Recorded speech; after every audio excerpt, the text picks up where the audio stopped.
Chapter 001. The 7 Killing Sword in my right hand, the Hao Tian Hammer in my left. New book, Seeking Collections. In the southwestern region of Douluo Continent, within the Tian Empire, lies Chenxin village. Ding! Congratulations to the host for acquiring the Divine Level Sign-in system, enabling the collection of extraordinary rewards. Ding! System binding successful. Congratulations to the host for obtaining dual martial souls, the 7 Killing Sword and the Hao Tian Hammer. Ding! Congratulations to the host for signing in on the first day, receiving innate soul power at level 99. Ding! Congratulations to the host for signing in on the second day, gaining the first soul skill of the 7 Killing Sword. The blade emerges. Ding! Congratulations to the host for signing in on the second day, receiving 1 left leg bone of the Void Magic Leopard. Ding! Congratulations to the host for signing in on the third day, acquiring 1 Wishful 100 Treasures pouch. Ding! Congratulations to the host for signing in on the fourth day, obtaining 1 right arm bone of Explosive Burning Flames. Ding! Congratulations to the host for signing in on the fifth day, receiving the 7th soul skill of the 7 Killing Sword, True Body of the 7 Kills. Ding! Congratulations to the host for signing in on the 29th day, acquiring 1 9 Yang Divine Skill, Inner Cultivation Method. Ding! Congratulations to the host for signing in on the 30th day, obtaining 1 6 Pulse Divine Sword. Ding! Congratulations to the host for successfully signing in for 30 days. You are now invincible in unknown combat. Boom! A resounding thunderclap echoed through the clear sky as Jian Dao descended from above, enveloped by 9 small orbs, 2 yellow, 2 purple, for black, and 1 red. Evidently, he was a titled Douluo of level 90 or above. This spectacle drew the attention of countless villagers. Jian Dao's eyes widened in astonishment, his expression tinged with fear. The Spring Festival had just concluded. Jian Dao had finished collecting red envelopes at his uncle's home and was about to return home when he was struck by a speeding Jili Buiyue. Since then, he had been trapped in a circular space, compelled to sign in for 30 days. He felt on the verge of becoming reclusive. Not far away, a venerable elder approached, leaning on a cane, stroking his beard, and spoke in a solemn tone. It has been a long time since I've seen such a powerful titled Douluo. Jian Dao's gaze sharpened, his face reflecting confusion. Grandfather, where is this place? Why do your clothes look so peculiar? Are we filming a movie? The elder paused momentarily, then spoke respectfully. I humbly greet the great titled Douluo, Your Highness. You are currently in Chenxin village of the Tian Empire on Douluo Continent. I'm the village head, Jack. How may I assist you? Jian Dao's pupils widened slightly, shock evident on his face. I have truly traversed to the Douluo Continent, becoming an invincible titled Douluo at level 99. After calming his excited heart, Jian Dao wandered around the village, initially planning to target Tang Hao to elevate his prestige. However, Tang Hao and Tang San had long departed from Chenxin village. Based on the villagers' accounts, Jian Dao calculated that Tang San should be 14 years old now, having already entered Shrek Academy.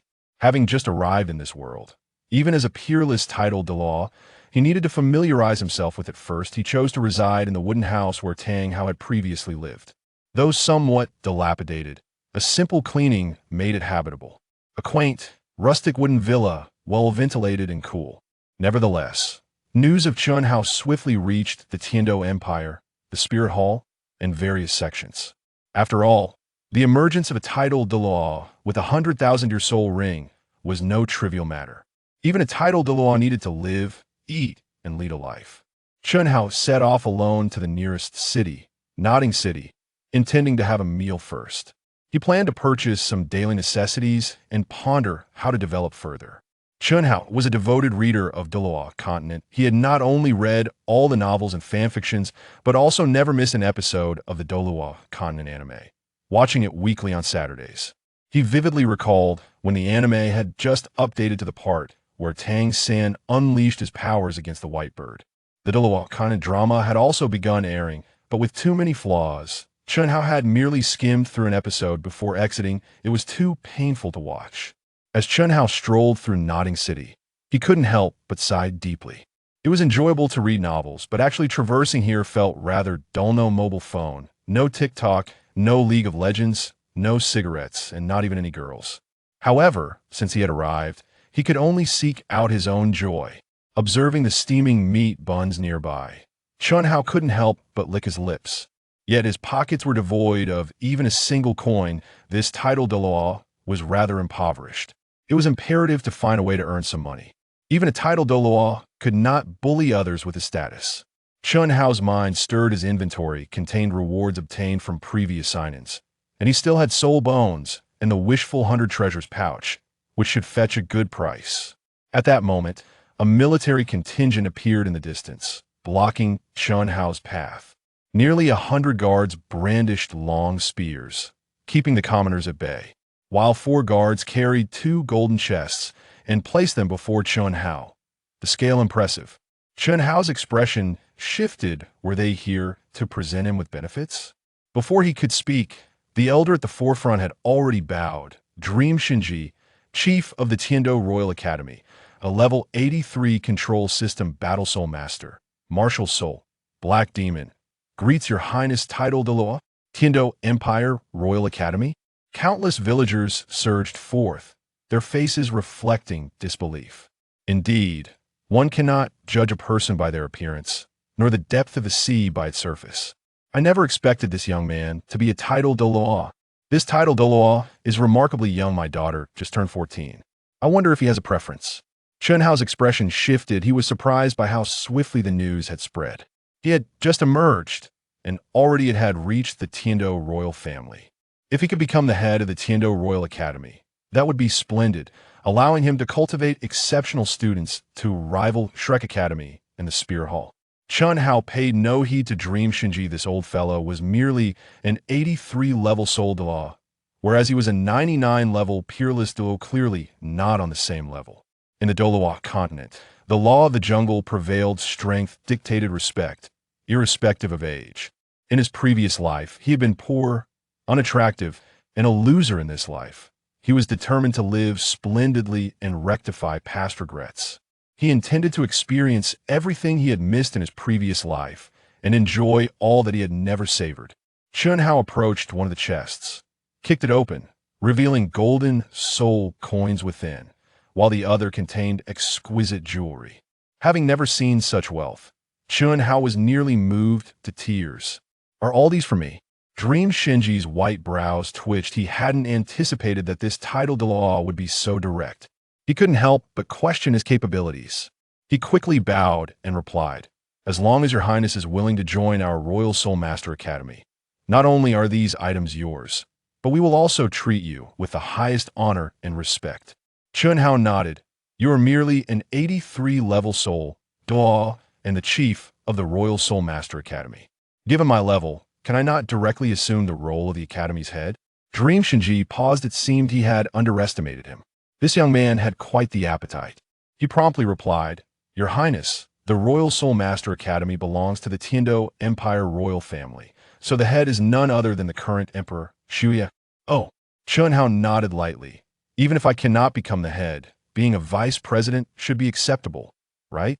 Prince Xiao snorted softly.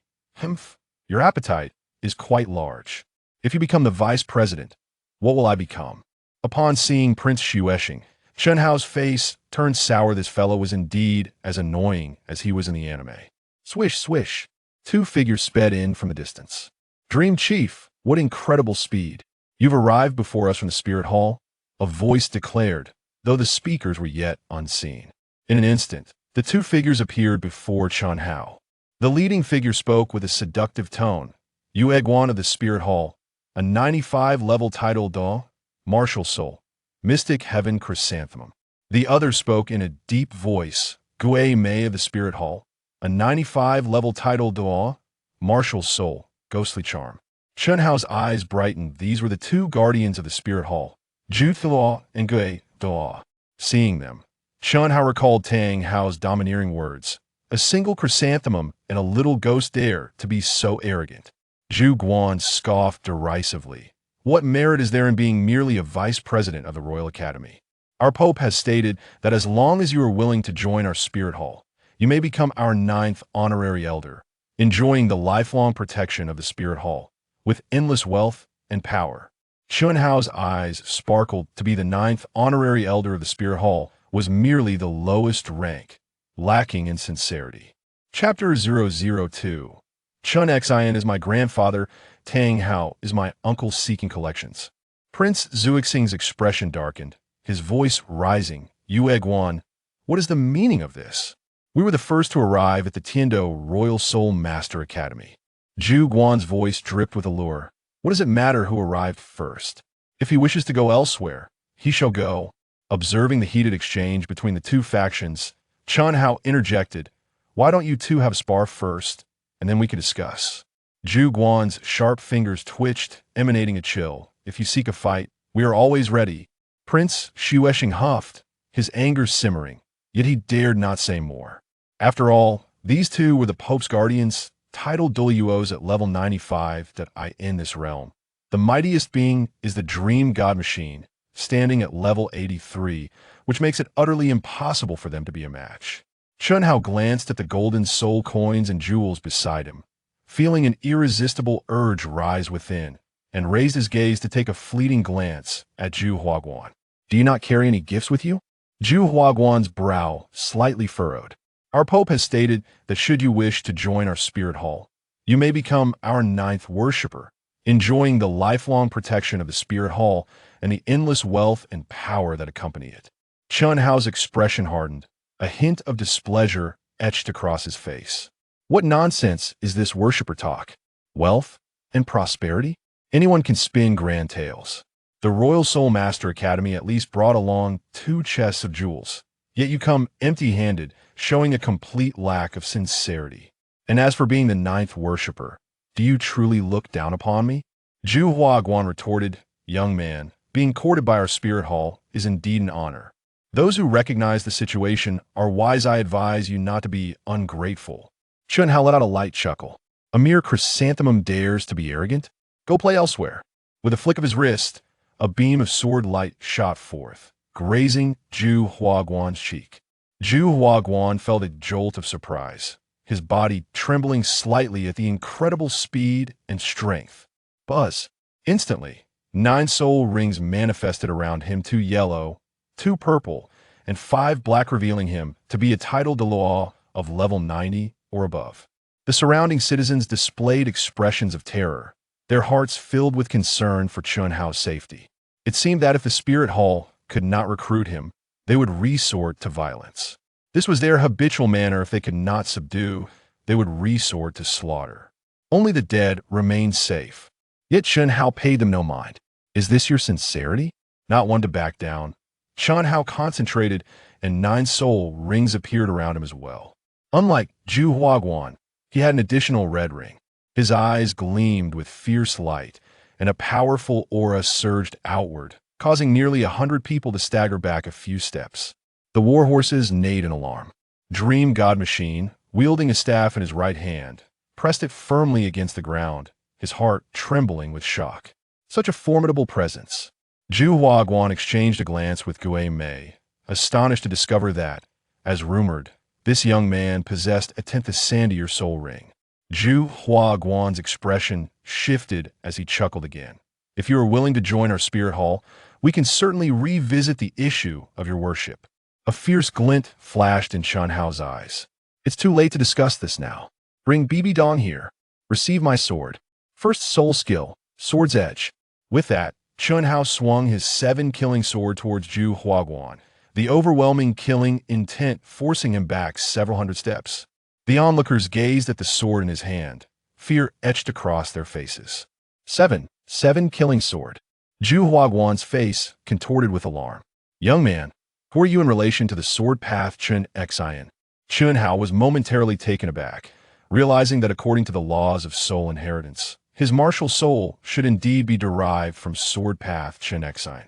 He paused for a moment and hastily inquired, System, my martial soul is the 7-killing sword. What relation does it have to sword path Chun Xian? Ding. Host's martial soul belongs to the 2 formidable attack-type martial souls of Douluo Continent. The 7-killing sword in the right hand and the Hao Tian Hammer in the left. The 7 killing sword is inherited from sword path Chenxin, and the current identity implanted is that of Chun Hao, the grandson of sword path Chenxin.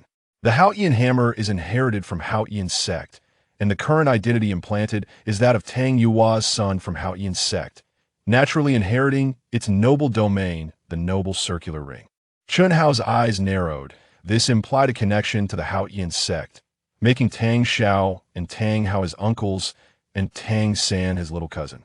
Chun Hao felt a surge of excitement, unable to quell the rising tide within him. Why would he still consider joining the Heaven Do Royal Academy or the Spirit Hall when the 7-treasure Glazed sect was undoubtedly the superior choice? He aimed to persuade Ning Fengzhi and secure the hand of Princess Ning Rongrong, successfully inheriting the position of sect master of the 7-treasure Glazed sect. Alternatively, he could head to the Hao Tian sect and take down the 7 great elders one by one, revitalizing the Hao Tian sect and making his mark on Douluo Continent. Majestic and imposing, Chun Hao pondered deeply, growing more exhilarated with each thought. How intriguing! Taking a step forward, he waved his hand, and 2 chests of jewels had already found their way into his treasure pouch. Raising his head slightly, he spoke with a grave tone. I shall accept these jewels for now. I cannot let down the goodwill of the Snow Knight Emperor. As for recruitment, come back when you have sincerity. With that, he strode purposefully toward a nearby restaurant. The Spirit Hall and the Royal Soul Master Academy exchanged glances, their gazes lingering on Chun Hao's retreating figure, their hearts unsettled. A wielder of the 7 killing sword, bearing a 10th Sandier soul ring, and possessing a certain fondness for wealth, must be secured. If only they knew that Chun Hao was a peerless Douluo at level 99, with the Hao Tian Hammer in his left hand, would they not be overwhelmed with joy? Chun Hao entered a restaurant and ordered an array of dishes. 8 treasure chicken, Barbie doll egg, stir-fried cabbage with meat, braised tofu with vegetables, cabbage with vermicelli, and white radish with carp. Using both hands, he devoured the feast with vigor, showing no hint of a titled Douluo's demeanor. A true gourmand, a soul of feasting was indeed superior among men. He then placed a golden soul coin on the table, patting his round belly as he leisurely exited the restaurant. Wealth can traverse vast distances, while poverty hinders even the smallest of steps. At this moment, the sky had long since darkened, and Chun Hao meandered towards Sacred Soul Village. Humming a tune to himself, passing through a small grove, he noticed several figures flitting amongst the trees, and out of curiosity, he followed. Suspecting that something unspeakable was about to unfold, he leapt nimbly onto a towering tree. There, several soul masters had encircled a young girl. She appeared to be around 12 or 13 years of age, her physique remarkably developed for her years. Her long black hair cascaded over her shoulders, her skin fair, and she possessed an extraordinarily voluptuous figure that belied her youth. The expression on her face was one of aloofness, a coldness that emanated from within, pure and untainted. Her shoulder bore a wound, and her visage was marred by a deep-seated anger and resentment. Chun Hao was on the verge of unleashing a mighty roar, ready to declare, "Release that girl, and allow me to intervene." He envisioned himself performing a gallant act of heroism to rescue the damsel in distress, perhaps even enticing her to express her gratitude in a most intimate manner. Reminiscing about the melodramatic plots from his previous life as television dramas, Chun Hao found himself lost in fanciful thoughts. At that moment, another girl emerged from the depths of the forest, her beauty captivating and her figure striking. Zhu Qing. Accept your fate. Consider it a sacrifice for your sister. Chun Hao mused, you know well that from the moment we were born, our destinies were sealed. What do you possess that could possibly rival my strength? Chun Hao's expression shifted slightly. He had not anticipated that this was the leather-clad catwoman, Zhu Qing. Under the leadership of the formidable Dai. Observing the black tail behind her, his thoughts began to wander. Suddenly, Zhu Qing clenched her teeth and, with a swift motion, revealed the ethereal silhouette of a ghostly feline around her. She immediately unleashed her first soul skill, the Phantom Lunge. Her speed surging like a flash of lightning as she attempted to evade the encirclement of the onlookers. Chapter 003, A Heroic Rescue, the leather-clad catwoman Zhu Qing. Remarkably, Zhu Zhuyan outpaced her. Leaping into the air, she struck Zhu Qing, sending her crashing to the ground with tremendous force. Zhu Qing wiped the blood from her lips, emanating an almost unbearable coldness that enveloped her surroundings. One of the soul masters spoke up, "Master, how should we handle the second young lady?" A sly smile crept across Zhu Zhuyun's face as she replied indifferently, "Bury her.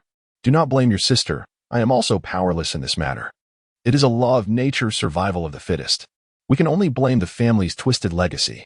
The two soul masters' eyes flickered as they advanced towards Zhu Zhiqing. Gritting her teeth, she fought through the pain, striving to rise, her heart brimming with resentment. Yet, as soon as she managed to stand, she collapsed again, utterly devoid of strength. With the two soul masters closing in on her, Jian Dao leaped down from a tall tree, exclaiming, "Let her go. Allow me to intervene." As he uttered these words, a surge of exhilaration coursed through him. He could hardly believe that a scene reminiscent of the novels of his past life was unfolding before him. The sudden voice startled Zhu Zhuyun, who shot a glance at Jian Dao, her eyes glinting menacingly as she coldly warned, "Brat, stay where it is comfortable for you and mind your own business." A wicked smile crept across Jian Dao's lips as he chuckled, expressing his indifference to the affairs at hand. His interest lay purely in the beauty of the young woman before him. "After all, since you intend to bury her, why not grant me the favor first?" A glimmer of murderous intent flashed in Zhu Zhuyun's eyes, and 3 soul rings, 2 yellow and 1 purple, illuminated her form, enveloping the ethereal silhouette of another spirit cat. With a swift motion, she unleashed her first soul skill, another strike. The razor-sharp claws lunged towards Jian Dao with ferocity. Zhu Zhiqing, being his own younger sister, was someone he could slay if necessary, yet no one had the right to insult her. The gleaming claws radiated a menacing light as they sliced through the air, aimed directly at Jian Dao. Jian Dao exhibited no trace of trepidation. Everything unfolded before his discerning gaze.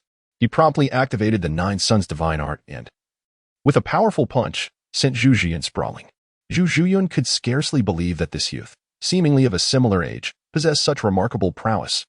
Defeated without even activating his martial soul, he was utterly astounded by the overwhelming strength displayed. 2 soul masters charged at Jian Dao once more, only to be effortlessly expelled by a single kick. To confront a titled Douluo was akin to striking a stone with an egg, an exercise in futility, a path to self-destruction. Jian Dao licked his lips, feeling an impatient desire as he wrapped his arms around Zhu Zhiqing's slender waist, making his way toward the Holy Soul Village. Zhu Zhiqing struggled for a moment before succumbing to unconsciousness. One cannot help but wonder if the girls of Douluo Continent mature so early. At merely 12 or 13 years of age, they have blossomed in all the right places.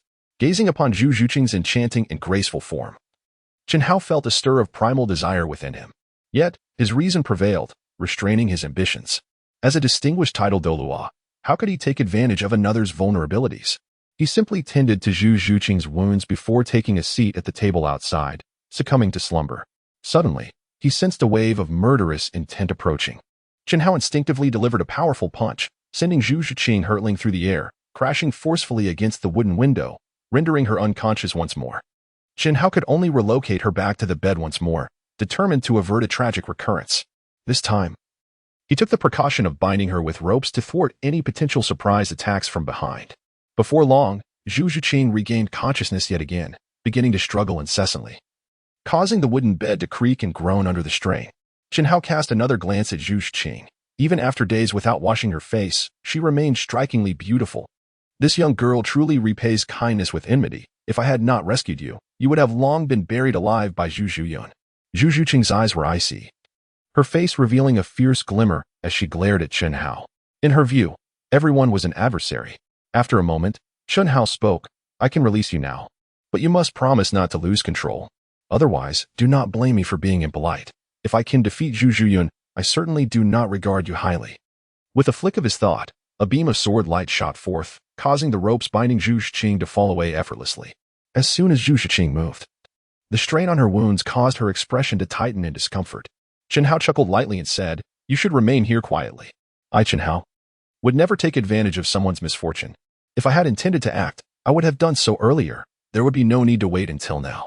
Once you have recovered, feel free to go wherever you wish. I have no desire to keep you here."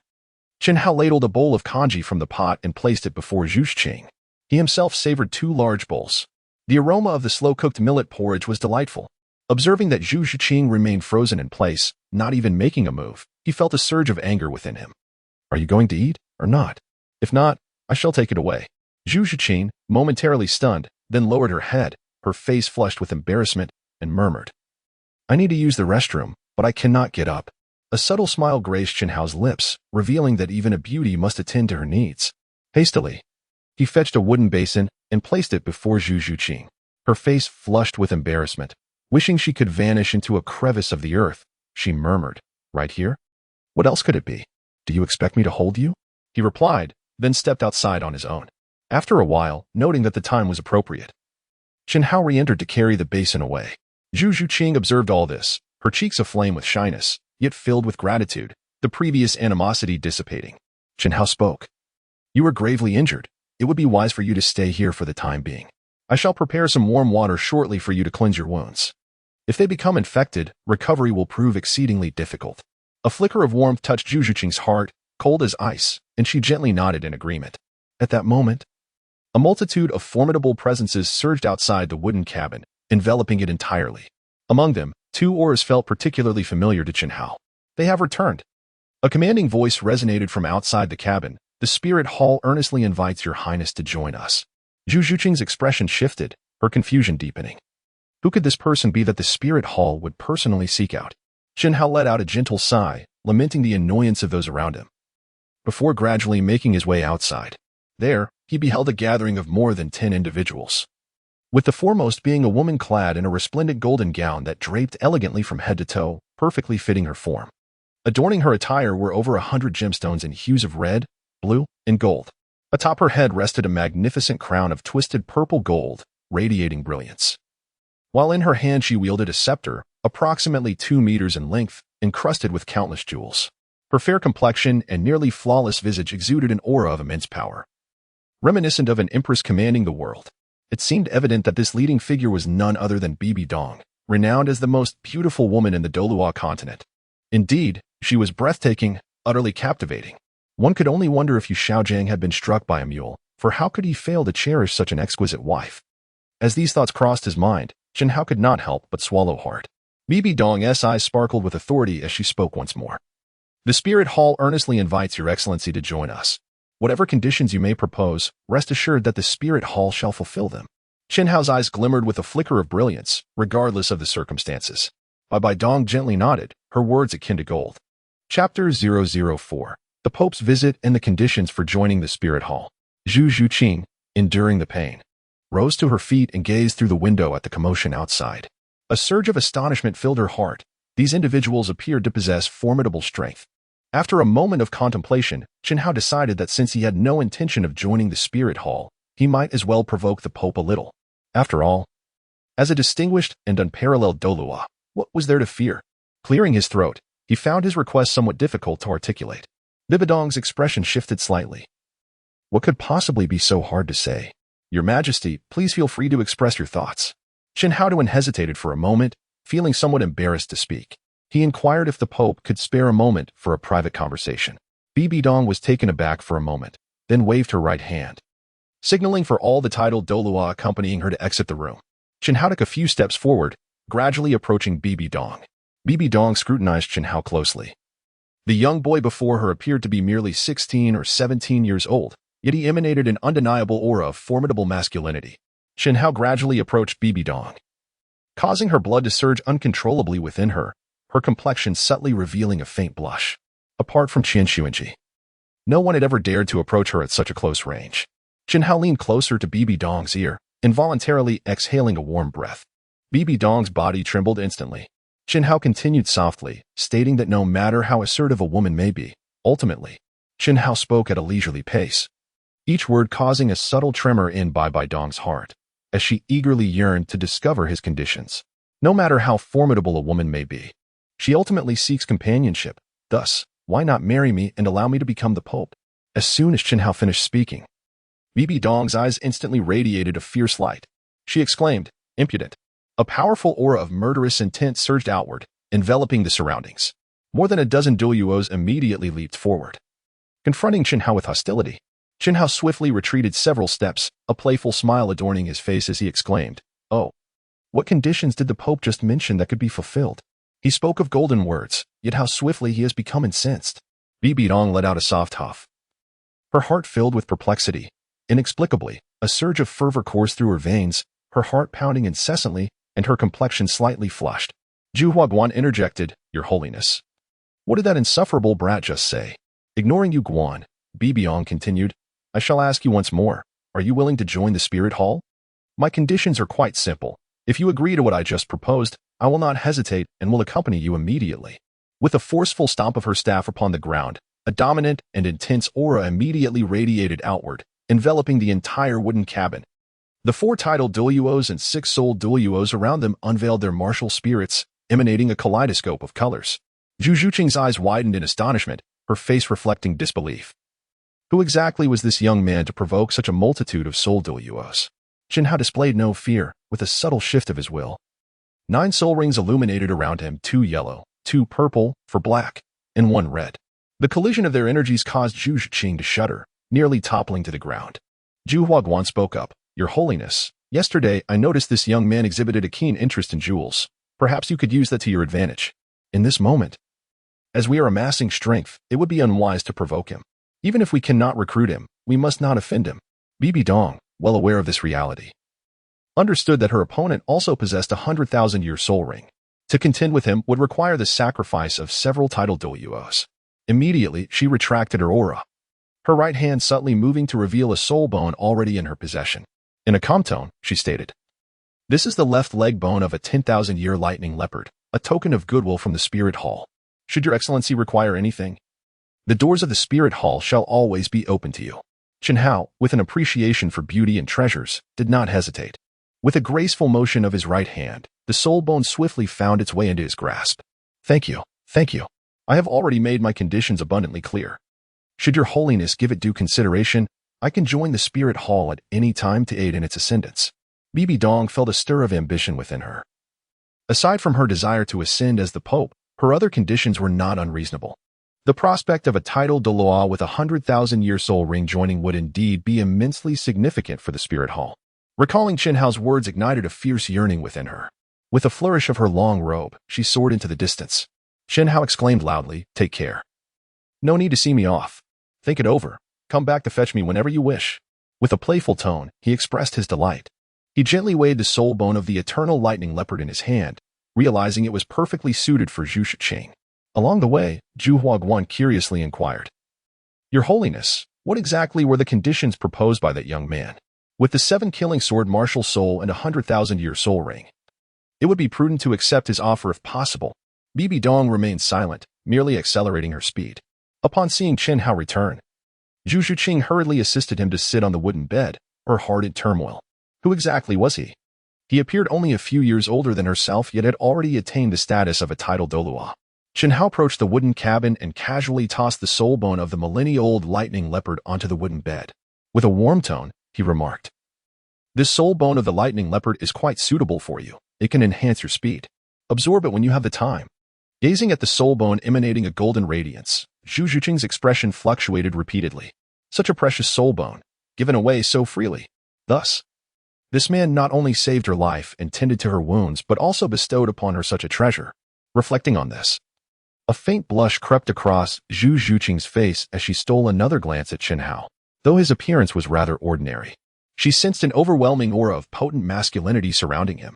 This was the remarkable effect of the 9 Yang divine art, which could envelop one in a purple haze, refine the bones and marrow, emit pure Yang energy, resist all poisons, and possess an indestructible nature, growing ever stronger with use.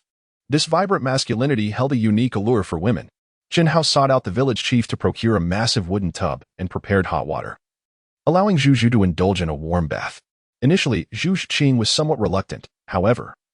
After fleeing from the Star Luo Empire to the Heaven Do Empire and enduring days of travel, he was already permeated with the odor of sweat. The Pope of the Spirit Hall, having personally come to recruit the title Douluo, could have acted upon his intentions long ago without expending such effort.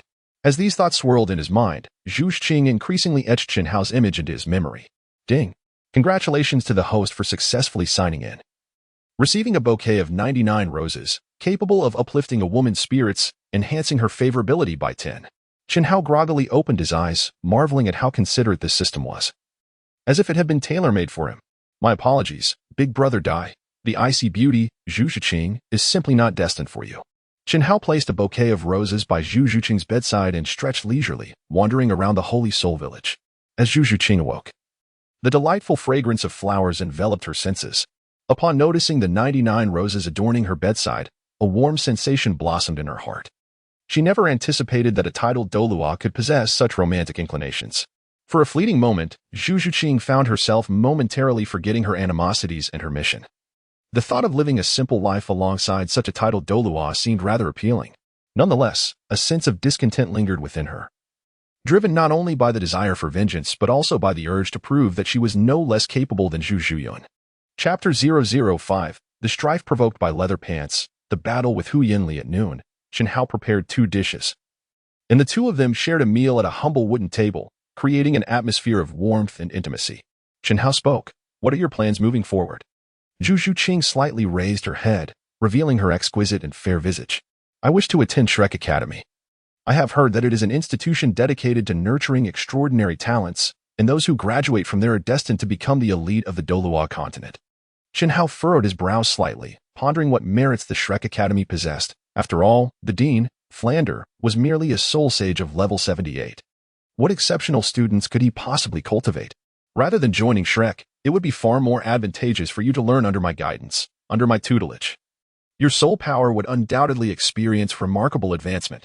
Zhu Juqing suddenly lifted her head and exclaimed, by the way, I have always wanted to ask you, how did you manage to attain the title of a titled Douluo at such a young age? Chen Hao's eyes stirred slightly, revealing a profound expression on his face. This must be a manifestation of innate talent, though it is predominantly a result of relentless effort, diligently signing in each day. Signing in? With a sudden glimmer in his eyes, Chen Hao quickly amended his statement, asserting that talent is merely a combination of diligent effort and innate ability, 99% perspiration complemented by 1% genius. It is through the unwavering commitment of rising early each day to hone one's skills that one achieves such remarkable results. In truth, you are equally capable. Zhu Juqing nodded in agreement, increasingly impressed by Chen Hao. She had not anticipated that he possessed not only profound cultivation but also remarkable talent, and above all, a humble and unassuming demeanor. To have attained the title of conferred Douluo at such a tender age speaks volumes of the sweat and dedication he must have invested. Yet, she couldn't help but notice his apparent lethargy of late. He seemed to lack the drive that once characterized him. Perhaps he had exerted himself to the point of reaching a plateau, yearning for a well-deserved respite. This must be the case. The more Zhu Juqing pondered, the deeper her admiration for Chen Hao grew. With a slight blush gracing her cheeks, she ventured, I wish to ask you for a favor. Chen Hao spoke with a cheerful tone. We are so familiar with each other, why still so formal? For you, I would confront the entire Starry Empire. We can set off at once. Upon hearing these words, Zhu Juqing felt a deep sense of emotion welling within her. In a subdued tone, she clenched her teeth and declared, one day, I will certainly return, but I must prove my worth and show that I am not inferior to my sister. Chen Hao replied affirmatively, rest assured, you are capable of achieving it. Zhu Juqing continued, could you take me to acquire the 3rd soul ring? Chen Hao's eyes sparkled with delight, and a smile graced his lips. Congratulations. I never expected you to attain the rank of Soul Master so swiftly. This is certainly no small feat. Zhu Juqing lowered her gaze and replied softly, in comparison to you, I still have a long way to go.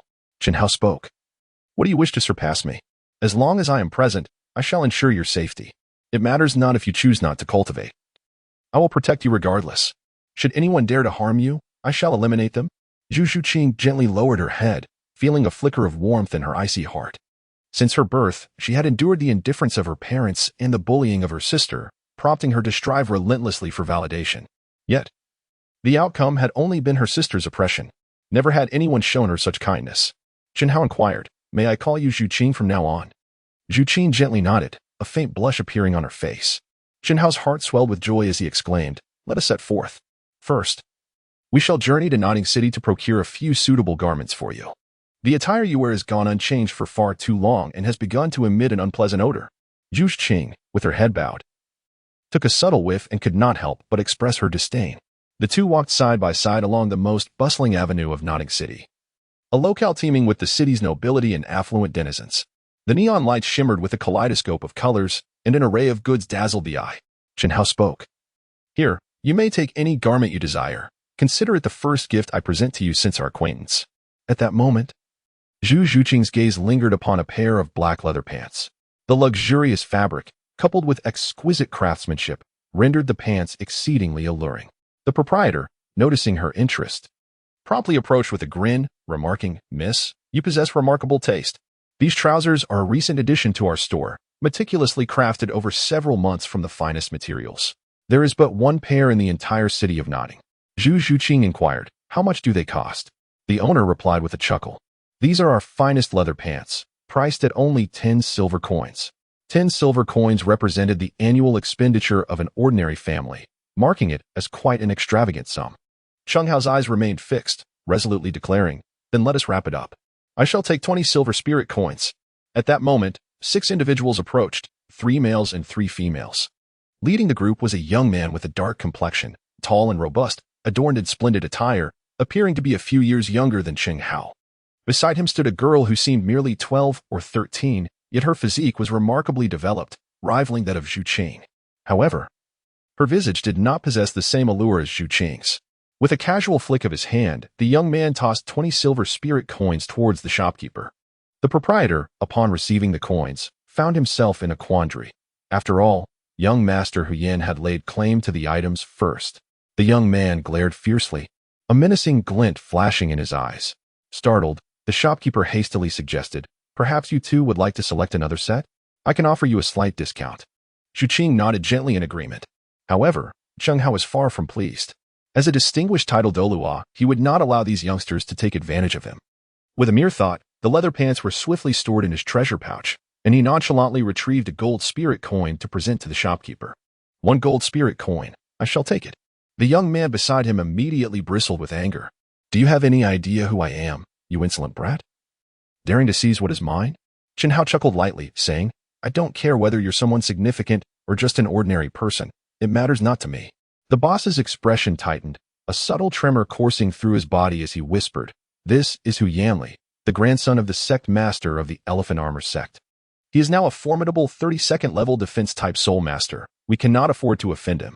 I suggest we yield what we have." Zhu Zhuqing also chimed in. "Perhaps we should concede to them. We can always select another." Chen Hao winked at Zhu Zhuqing and said, "How can something you desire be taken away by others? Besides, we were the first to lay eyes on it. There must be a sense of order. We do not seek trouble, yet we are not afraid of it. Rest assured, I will take care of everything." His words were comforting, prompting Zhu Zhuqing to remain silent, standing quietly beside him. Meanwhile, Huyan Li, witnessing this scene, felt a surge of anger within. He could hardly believe that such an insufferable brat could attract such a beautiful woman. It was truly a case of fine cabbages being ravaged by swine. With a powerful swing of his right hand, he aimed to strike at Chen Hao, exclaiming loudly, "You insolent brat, do not overestimate your worth." Chen Hao's body moved slightly, and in an instant, he vanished to the side. Hu Yanli's hand came crashing down, missing its target and nearly causing him to topple to the ground. His eyes gleamed with excitement. "Ah, so you two are a soul master. That's splendid. How about we have a rematch? The winner shall claim those leather pants, while the loser must roll on the ground 3 times and bark like a dog." Chen Hao's lips curled into a faint smile. "There's no need for comparison. You might as well lie down and roll 3 times on the ground, barking like a dog." Hu Yanli let out a soft snort, his tone quite bold. "Soon, you'll learn just how formidable I am." Cheng Hao's eyes flickered slightly. "Let us step outside for a competition. We must not damage this establishment." The group exited the shop, where dozens of onlookers had already gathered. Zhu Zhuqing stood nearby, her expression cold and devoid of concern, for she was certain of Cheng Hao's victory. Hu Yanli's eyes blazed with ferocity as he shifted his right foot, causing the ground to tremble. Hu Yanli, a 32nd level defense system battle spirit master, possessed the martial spirit of the Diamond Mammoth. Well, I didn't expect him to be the #1 in defense on Douluo Continent, the Diamond Mammoth. The spectacle was about to unfold, and the crowd began to speculate on the outcome. Without a doubt, young Master Huyan will emerge victorious. A voice from behind interjected, "Brother, please show some mercy. Don't kill him." Chapter 006, Huyan Li strikes, Huyanjin arrives. A faint smile appeared at the corner of Huyan Li's mouth. "Rest assured, I shall be lenient, however. In the heat of battle, should I accidentally break a leg, do not hold it against me. Enough chatter, let us commence. I shall remain here. If you take a single step, I shall consider it my defeat. If you employ your martial spirit, I shall also deem it a loss." A fierce glare enveloped Huyan Li's face. "You seek death." He stomped his right foot down hard, unleashing a powerful aura that surged outward like a massive fist aimed directly at Cheng Hao. Yet, the ensuing scene left the crowd astounded. Cheng Hao stood firm, extending his right hand to effortlessly catch Huyan Li's approaching fist. No matter how forcefully Huyan Li struck, he could not advance an inch. his teeth clenched and veins bulging on his forehead.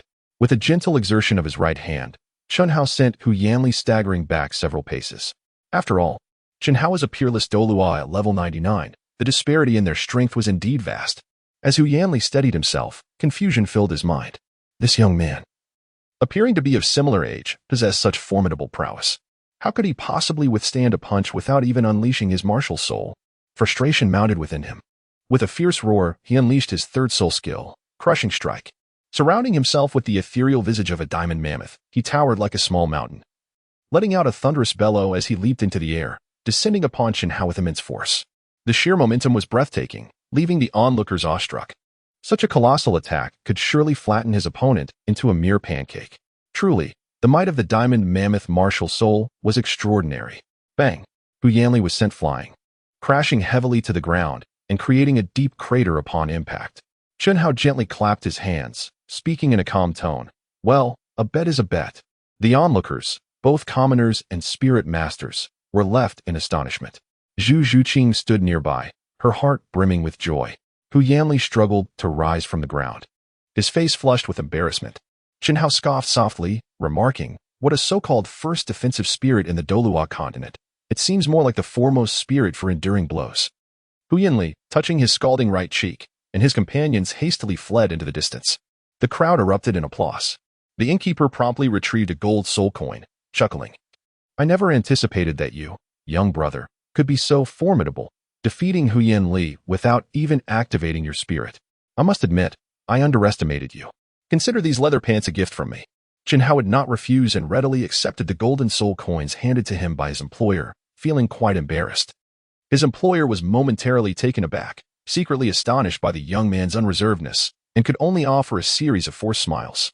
The two continued to meander around, purchasing some essential supplies for their journey into the Stardow Forest, and soon set their sights on that destination. At that moment, a group of imposing figures approached them. Each individual was tall and robust, resembling a formidable wall, exuding an air of dominance. In a previous life, this crew would have been quite effective in collecting debts. The leader, towering at an impressive height, had a rugged visage that resembled a mountain, with hair streaked with gray, indicating he was around 60 years old. Standing beside him was the young man whom Chen Hao had just sent flying with a kick, Hu Yanli. It seemed that the imposing elder was none other than Hu Yanli's grandfather, Hu Yanzhen. How amusing it was to see the young being followed by the old. One wondered if Hu Yanli's father would appear after defeating Hu Yanzhen. Hu Yanzhen's voice boomed. "You there? Did you just injure my grandson without even activating your martial soul?" Chen Hao nodded slightly. "Just now, I had shown mercy. Otherwise, your grandson would have either died or been left severely disabled, unable to care for himself." A fierce glint appeared in Hu Yanzhen's eyes. "Well then, I shall see just how formidable you truly are. I have heard that you defeated my grandson while standing still and without utilizing your martial soul. I too shall remain stationary and refrain from using my martial soul. If you can compel me to move even a fraction, I shall concede defeat." The onlookers immediately began to murmur among themselves, recognizing this as a clear case of the strong preying upon the weak. What was even more surprising was that Chen Hao readily agreed. "You are surely destined to lose. However, this duel seems rather lackluster. Why not wager something on it?" Hu Yanzhen's eyes glinted with interest, taken aback by the confidence of this young man. As a dignified soul Douluo of level 89, the pressure I exude can leave him gasping for breath. "You do not appear to be wealthy. So let us wager a mere 10 gold soul coins for a bit of fun." Chen Hao let out a light chuckle, remarking that the esteemed Lord Hu Yan, as the leader of a sect, could only muster 10 golden soul coins, which seemed rather miserly. Perhaps his wife provided him with insufficient pocket money. Hu Yanzhen's eyes widened with intensity as he raised his voice, proposing a wager of 100 golden soul coins. To the ordinary populace, 100 golden soul coins represented an astronomical sum. As Chen Hao's thoughts stirred, a soul bone materialized in his right hand. "Unlike you, I am not so stingy. If we are to gamble, let us wager a soul bone. That makes it truly interesting. A small bet for a great reward, thrilling and exhilarating." Suddenly, the entire street fell into a hushed silence as the onlookers, common folk and soul masters alike, displayed expressions of disbelief. Who could this be? A disciple from some grand sect, casually daring to stake a soul bone? Such audacity! Surely he must be wary of robbers. At that moment, Hu Yanzhen realized that the young man, merely 16 or 17, was far from ordinary. He undoubtedly possessed remarkable qualities. Otherwise, why would he so nonchalantly risk a soul bone? It is an astronomical sum. Even the entire Xiangjia sect possesses only 3 soul bones. Noticing Hu Yinzhen's hesitation, Jian Dao mockingly challenged him, questioning whether the esteemed leader of the Hu Yin sect truly dared to gamble. If not, perhaps he should swiftly retreat to attend to his wife, lest he embarrass himself. Hu Yinzhen felt provoked by Jian Dao's taunts. After all, as a dignified level 89 soul Douluo, was he to fear this mere child? Why not seize the opportunity to claim a free soul bone? With a flicker of intent, a soul bone appeared in his right hand, a soul bone from the head of a mammoth. Jian Dao cast a discerning glance, noting that it appeared remarkably distinctive, reminiscent of a magnificent golden elephant helmet, exuding an aura of dominance. This was the treasured artifact of the Elephant Armor sect, a legacy passed down by its leaders. However, at this moment, Hu Yinzhen possessed only the soul bone. More importantly, Hu Yinzhen had never entertained the notion of defeat. Jian Dao felt a flicker of joy in his heart, but quickly composed himself. In the interest of fairness and justice in the competition, we shall place this soul bone in the center of the road, with the surrounding townsfolk and soul masters as witnesses. The victor shall be entitled to claim these 2 soul bones. The nearby townsfolk and soul masters responded eagerly, and Hu Yinzhen nodded in agreement. For he was determined to secure victory. Jian Dao continued, to prevent Master Huayan from being untrustworthy, I shall once again announce the rules of the competition. Master Huayan shall remain stationary and shall not employ his martial spirit. My objective is to compel Master Huayan to retreat a single step in order to claim victory. Conversely, should he succeed, he shall emerge victorious. Is there any objection? Huayan pondered for a moment and nodded slightly. For reasons unknown, a sense of unease gripped Huayan's heart as he harbored the unsettling premonition that it was Jian Dao who was destined for triumph. After all, this was a coveted soul bone. However, with so many witnesses present, it was too late to backtrack now. Jian Dao gently stretched his limbs and smiled, declaring, Lord Hu Yin, are you prepared? I shall make my move. Chapter 007, The Fury of Hu Yinzhen. The clan of strength. Hu Yinzhen's colossal frame trembled slightly, and an overwhelming aura surged outward, forcing several citizens and soul masters to retreat several steps. Yet, remarkably, Jian Dao seemed to disregard this formidable pressure entirely. Zhu Zhiqing took a couple of steps back, whispering, Be cautious. Jian Dao nodded gently, assuring, Rest assured, I shall return with a soul bone for your amusement. Observing Jian Dao's calm demeanor, Hu Yinzhen's heart began to race with unease. His eyes quivered as a formidable pressure surged outward once more. Under Hu Yinzhen's overwhelming aura, the Soul Kings below level 50 found themselves utterly immobilized. Yet, Jian Dao stood resolutely before Hu Yinzhen, eagerly preparing for action, entirely unfazed by the oppressive force. Hu Yinzhen felt a growing sense of panic within. Glancing at the 2 soul bones on the ground, he could not help but feel a twinge of regret, almost succumbing to the urge to reveal his martial spirit. Swish! Jian Dao's figure flickered and instantly vanished from sight. Hu Yinzhen's expression shifted slightly. Under the oppressive force of the soul duel, he was astonished by such remarkable speed. Jian Dao did not hesitate, launching a powerful punch towards Hu Yan. Hu Yan's expression shifted slightly as he met the incoming strike with a fist the size of a sandbag. The 2 fists collided, causing Jian Dao to stagger, the surge of blood and energy within him erupting forth, propelling him backward. He retreated several dozen steps before finally regaining his footing. A sense of astonishment filled his heart. Indeed, the Diamond Mammoth, renowned as the foremost defense-type spirit beast on the Douluo Continent, was formidable. He had underestimated his opponent. Jian Dao slightly lifted his head, a mischievous smile gracing his lips. He thought to himself, what a perfect opportunity to test the power of this soul bone. With a subtle movement of his body, flames suddenly erupted from his right arm, enveloping it in the ethereal silhouette of a phoenix. It was indeed the explosive burning flame arm bone that Jian Dao had previously acquired. The surrounding soul masters were instantly taken aback, astonished to witness yet another soul bone. Who exactly is this young man, possessing such an abundance of soul bones?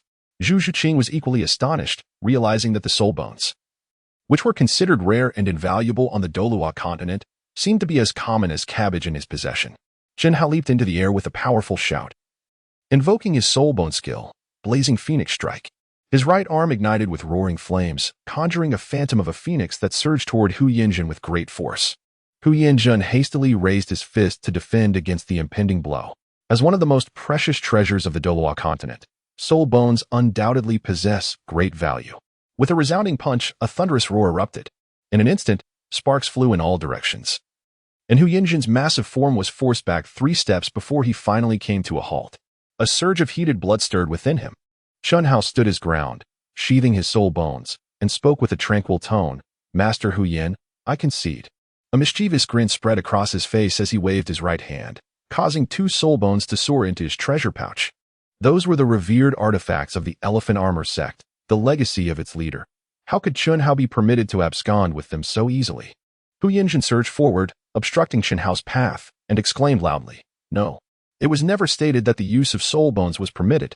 Several robust disciples of the Elephant Armor sect swiftly encircled him. The onlookers, both common folk and soul masters, began to murmur among themselves, yet Hu Yinjin remained unfazed. Indeed, his physique was formidable. Not only was he strong, but he also possessed an audacious demeanor. Chen Hao displayed no hint of fear as he sheltered Zhu Zhuqing behind him, raising his voice and declaring, Master Hu Yin, is this an attempt to evade responsibility? Spare us the trivialities and promptly return the soul bones belonging to our sect. Chen Hao chuckled lightly. What if I refuse to comply? Hu Yinjin's eyes flickered slightly as the roar of a mammoth echoed from his mouth, and a phantom of a diamond mammoth enveloped him, towering dozens of meters high. A formidable pressure manifested as a whirlwind, sweeping through the surroundings, indeed impressive. However, Chen Hao remained unfazed. Is Master Hu Yin truly resorting to outright coercion? Hu Yinjin's expression shifted. After all, the soul bone rightfully belonged to our Elephant Armor sect. Spare me the talk of theft. Surrender it promptly, or I shall tear you apart. Chen Hao let out a light chuckle. I am so frightened. Hu Yinjin's expression darkened with anger as he launched a powerful punch towards Chen Hao. Zhu Zhuqing swiftly grasped Chen Hao's right hand, retreating repeatedly. The colossal fist struck the ground with tremendous force, violently propelling both Chen Hao and Zhu Zhuqing into the air. Hu Yinjin, a formidable soul Douluo at level 89, exhibited 2 distinct states, one with his martial soul activated and the other without. CHNHO's expression darkened with anger. Old dog, you court death. Just as he was about to unleash his martial soul, a deep voice interjected. HYNZHN, there are so many witnesses. It is one thing to be untrustworthy, but do you intend to commit murder in broad daylight? Among the crowd stood a towering figure, over 8 feet tall, with a face adorned with white whiskers and muscles rippling across his frame. Though he lacked the imposing presence of HYNZHN, he remained utterly unfazed by the oppressive aura, indicating his extraordinary nature. HYNZHN snorted dismissively, Old gorilla, I advise you not to meddle in affairs that do not concern you. The elderly man approached slowly, crossing his arms as he positioned himself in front of CHNHO. In the Titan clan, we cannot abide those who bully the weak. If you wish to intimidate him, you must first contend with me. HYNZHN's eyes blazed with lethal intent. A wave of murderous energy sweeping through the vicinity as he growled, You seek death. The Titan's body shifted slightly, and 8 soul rings illuminated around him, casting the imposing silhouette of a mighty gorilla. A crowd of citizens and soul masters gathered, their whispers and murmurs growing louder. A middle-aged man stepped beside HYNZHN, saying, Father, enough. There are too many onlookers. If you harm these 2 today, how will our Xiangjia sect maintain its standing in the soul master community?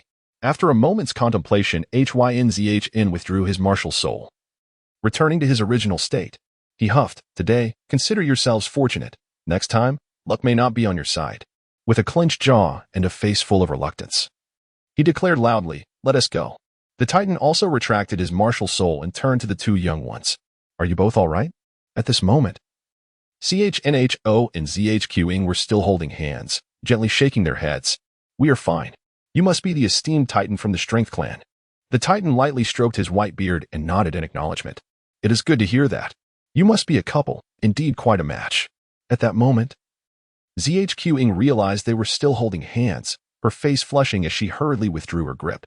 The Titan chuckled. The young lady is shy. I shall take my leave now. Do visit the Strength Clan when you have the chance. Chen Hao nodded gently and addressed Zhu Zhuqing. Although the Titans are not present to lend their strength, I am capable of managing the situation. However, it is a rarity to encounter individuals who act with such valor in these times. I wish to present this head soul bone to the esteemed Titan. What do you think? Zhu Zhuqing responded with a cheerful, feeling quite delighted in her heart. Chen Hao raised his voice and called out, Elder Titan, please hold on. Titan turned back with a hint of confusion. Young friend, is there something else you wish to discuss? As Chen Hao's thought stirred, a fragment of a soul bone from the head of a mammoth had already materialized in his right hand. He had just expressed his gratitude to the Titan Elder for his assistance. This soul bone, pertaining to the mighty mammoth, would undoubtedly hold greater significance for them, wouldn't it? The Titan's demeanor was imposing, for this was indeed a soul bone, a treasured relic of the elephant armor sect, rather delicate in nature. After a brief pause, the Titan softly murmured, in comparison, the old rhinoceros would be more suited to wield this soul bone. With it in their possession, they should be able to confront the elephant armor sect head-on. With a brisk tone, Jian Dao declared that he was indifferent to who was suited for him. However, this soul bone rightfully belonged to the esteemed Titan. He then placed it directly into Titan's hands. The surrounding spirit masters and common folk erupted in excitement, astonished that such a hard-earned soul bone would be given away so casually. Titan assumed Jian Dao was concerned about potential revenge from the armor sect, prompting him to voluntarily relinquish the soul bone. Gritting his teeth, Titan conceded, "Very well, I shall keep this soul bone for now. Whenever you require it, feel free to come and retrieve it." With a brisk tone, Jian Dao remarked, "Since it is something that has been given away, what reason is there to reclaim it? Feel free to make use of it." Titan took hold of the diamond mammoth skull bone, and his right hand trembled slightly. He murmured softly, "Old foolish elephant. I never imagined you would find yourself in this predicament." He then continued, "Our branch of the Strength Clan lies just ahead. Do you have the time to stop by for a brief visit, my young friend?" Jian Dao lifted his gaze to the sky and then turned to Zhu Qing, saying, "The day is already growing late. Perhaps we should rest for the night in Nottingham and set off at dawn tomorrow?" Zhu Qing gently nodded in agreement. "Yes." Jian Dao spoke with a brisk tone, "Then I kindly ask the esteemed Titan to lead the way." The Titan, known for his generous nature and fondness for forthright individuals, responded with a beaming smile, "Let us proceed." In Chapter 008, titled Confronting Talon, the Colossal Demon Felling Fist, it is noted that although the Power Clan has been influenced by the Hao Tian sect, they appear to be faring rather well. To the southwest of Notting City, a magnificent fortress rises from the ground, towering majestically, constructed from massive stones, exuding an impressive aura. The Titan spoke softly, "This is the territory of our Power Clan. It seems satisfactory, does it not?" Jian Dao nodded gently, affirming, "Indeed, quite remarkable." In the expansive square, dozens of disciples from various sects were diligently practicing. Among them, a young man leaped gracefully from the ground, his robust physique radiating the vigor of youth, comparable in age to Zhu Qing. He approached with quick strides, a playful grin adorning his face, exclaiming, "Grandfather, you have returned." Titan nodded in acknowledgement, saying, "This is my grandson, Talon. He is 14 years old and has just surpassed the 30th level of soul power. I intend to take him soon to acquire his third soul ring." Talon cast a glance at Jian Dao, then his gaze inevitably shifted to Zhu Qing. Perhaps this is simply the nature of young men, an inherent inclination towards beauty, a true reflection of heroic spirit. Jian Dao immediately spoke, "Perfect. We were originally planning to venture into the Stardow Forest to acquire our third spirit ring. Why not join forces?" Titan's expression shifted slightly. "Oh, you have also reached level 30. However, do you not have any guardians accompanying you? The Stardow Forest is indeed a perilous place." With a smile, Jian Dao remarked, "I do not require it. It is Zhu Qing who needs to obtain the third soul ring." Titan nodded in agreement, stating, "Very well, we shall set forth tomorrow to the Stardow Forest, ensuring mutual support along the way." This was indeed the most favorable arrangement, as a larger company would provide a livelier atmosphere. He then turned to Zhu Qing and inquired, "Zhu Qing, is it acceptable for them to join us?" Zhu Qing gently nodded her assent. Though her words were few, her demeanor towards Jian Dao was markedly tender. Titan then addressed Talon, instructing him to promptly inform the kitchen to prepare a whole roasted cow, a complete lamb, and a barrel of ale to entertain our esteemed guests. Talon nodded, casting a curious glance at Jian Dao, pondering what distinguished them so highly that his grandfather treated them with such kindness. The group traversed the square and entered the grand hall. With a slight flicker in his eyes, Jian Dao revealed a hint of astonishment. The grandeur of the hall belonging to the Li family was indeed impressive, spanning nearly 100 square meters. At its center stood an expansive stone table, capable of accommodating dozens for a communal meal. After a brief exchange of pleasantries, a few individuals brought forth a whole roasted cow. The hall was enveloped in a savory aroma that made Jian Dao's mouth water uncontrollably. Titan then spoke, "Let us commence our feast. Our clan primarily focuses on forging, which is labor-intensive work. We usually sustain ourselves on meat. I wonder if you two can adapt to our culinary preferences." Jian Dao swallowed hard, his anticipation palpable as he exclaimed, "I am quite accustomed to it. I cannot relish a meal without meat." At the dining table, Titan had initially intended to engage in a few pleasantries. Chen Hao had already taken up the carving knife to cut a fine piece of foreleg meat for Zhu Qing, and subsequently prepared a steak for himself. He indulged in hearty bites, savoring the delightful tenderness and exquisite aroma of the perfectly roasted meat. Titan paused momentarily, choosing not to speak further, and beckoned the others to join in the feast. However, Talon appeared somewhat displeased, wondering about the upbringing of this child who, despite the grandfather's knife not yet being drawn, had audaciously begun to eat. After finishing his steak, Chen Hao couldn't help but lick his fingers. He took a hearty sip of the specially brewed ale and exclaimed with delight, "It has been ages since I indulged in such a satisfying feast of meat and drink. This is truly exhilarating. I must say, the flavor of this roasted whole cow is exquisite." Titan chuckled and replied, "This roasted whole cow was specifically prepared for you, my young friend. If you enjoy it, feel free to indulge further." Chen Hao once again prepared 2 lamb chops for Zhu Qing. He sliced several pieces of tender roasted lamb and wrapped them in lettuce, savoring each bite. Truly delightful. If only there were a few cloves of garlic to enhance the flavor. Titan's expression shifted slightly, pondering what this garlic could possibly be. Chen Hao quickly interjected, No. It's nothing. Surely, there is nothing of the sort here." Titan nodded in agreement and continued, "This afternoon, I observed young friend Chen Hao confronting the oppressive presence of that old, foolish elephant, yet he moved with remarkable ease. It is evident that your soul power must be quite substantial." Chen Hao spoke with an unperturbed tone, stating that things were manageable, for he had never regarded that old fellow with any respect. Upon hearing this, Titan couldn't help but feel a tinge of displeasure. Initially, he had thought Chen Hao to be a generous individual worthy of friendship. However, it now appeared that he was merely another arrogant person, intoxicated to the point of losing his sense of identity. On the other hand, Tai Xiong could no longer remain silent, asserting that young people ought to be more pragmatic. After all, they were dealing with an 89-level Soul Douluo, and had it not been for his father's intervention today, they likely would not have fared well. Chen Hao nodded repeatedly and said, "Thank you, Senior Tai Long, for your assistance. I toast this cup to you. You drink, and I will follow your lead." "Oh, no. You take your time. I shall drink it all." After speaking, he raised his glass and drank heartily. Although Titan felt a twinge of displeasure, he could not help but admire Chen Hao's generosity and also raised his glass to drink. Goodness, the cup held at least 2 liang, but fortunately, the alcohol content was not too high. Chen Hao nearly spat it out. The crowd was enjoying their meat and wine, creating a rather harmonious atmosphere. At this moment, Talon stood up and said, "Grandfather, I have mastered the set of martial arts you taught me, but you have never had the time to observe. How about I demonstrate it now, and you can provide me with some guidance?" Titan nodded in agreement, saying, "Very well, consider it a form of entertainment." A smile of delight spread across Talon's face as he immediately began to showcase his martial arts. Chen Hao glanced around, and no wonder such a grand hall was constructed. It certainly serves a purpose. Yet it seems rather wasteful. What pleasure is there in watching a match while dining? Would it not be more delightful to have a few ladies in traditional Tang attire perform a dance while playing the pipa? I dare say one would indulge in their drinks even more. Tai Long delivered powerful punches, each strike resonating through the air with a thunderous sound. Chen Hao cast a glance, unable to refrain from gently shaking his head, murmuring, "It is nothing extraordinary." These words instantly provoked the wrath of the Titan clan. Beside him, the Titan bear rose to his feet, exclaiming with indignation, "What do you mean by that, young one? This is the great strength fist of our mighty clan." Chen Hao could not help but burst into laughter. The name Mighty Fist was simply too amusing. Even Titan struggled to contain his amusement. "Brother Chen Hao, I graciously invited you to my home as a guest, yet you dare to mock the martial arts of our clan of strength." Chen Hao quickly apologized, "Elder Titan, I genuinely did not intend to mock your martial arts. However, I must express that your technique is rather subpar." Titan's expression darkened. "Do you perhaps possess a more formidable style of combat?"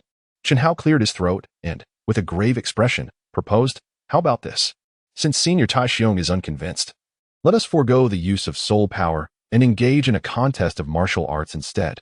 Tai Xiong suddenly rose to his feet, scoffing, "You, a mere child, dare to challenge me? I doubt you could withstand even a single blow." At this moment, Titan interjected, "Tai Xiong, you are in your advanced years. Is it not beneath you to compete with a child? Instead, why not face Tai Long, who is of a similar age to you? Let him be your opponent." Chen Hao gently nodded, conceding, yet he harbored concerns that Talon might be somewhat lacking in prowess. Talon, already feeling a twinge of displeasure, was taken aback by the audacity of this youth to regard him with disdain. with a scowl. His muscles tensed and bulged as he launched an unreserved punch towards Chen Hao. Chen Hao leapt into the air, his eyes glimmering with authority. With a subtle movement of his feet, he unleashed a series of formidable Vajra fist techniques. Initially unremarkable, he found himself being pressured by Talon, forced to retreat repeatedly. Talon let out a derisive snort, eager to mock him. However, in a swift motion, Chen Hao pivoted and unleashed a powerful punch, transforming his technique into one of unyielding ferocity. The collision of their fists sent Talon, a man of considerable stature, staggering back several steps. It was at this moment that the onlookers began to recognize Chen Hao's extraordinary prowess. A faint golden radiance emanated from his body, forming a shimmering golden shield that enveloped him. His movements were both intricate and assertive, exuding an aura of masculine strength that rendered him increasingly captivating. With a resounding thud, he struck again, and the sound of cracking bones echoed as Talon was sent hurtling away. Talon and his son were momentarily dumbfounded. They had initially believed that the might of the Strength Clan's powerful fist was formidable, yet Chen Hao's martial art was even more ferocious. If the Strength Clan were to wield such techniques, their power would undoubtedly be magnified, and if they were to awaken their martial spirits, a single punch could possess the might to shatter mountains and split the earth. Chen Hao retracted his hands and gently exhaled a breath of murky air. What do you think? This set of martial arts is quite impressive, isn't it? I only utilized 30% of my strength. Zhu Zhuqing, awakening from her astonishment, couldn't help but lower her head in embarrassment. Indeed, Chen Hao's display of martial arts was extraordinarily captivating. Titan promptly rose to his feet, exclaiming, "Brother Chen Hao, this set of techniques is truly exquisite. Compared to the mighty fist, I must admit I feel rather inferior." Chapter 009, Stardew Forest, Slaying the Shadow Tiger. With a calm demeanor, Chen Hao remarked, "Since you like it, I shall bestow it upon you." A subtle motion of his right hand conjured a blue-covered manual of martial arts into his grasp. The title, Vajra Subduing Demon Fist, was inscribed in bold, powerful characters, exuding strength and vigor.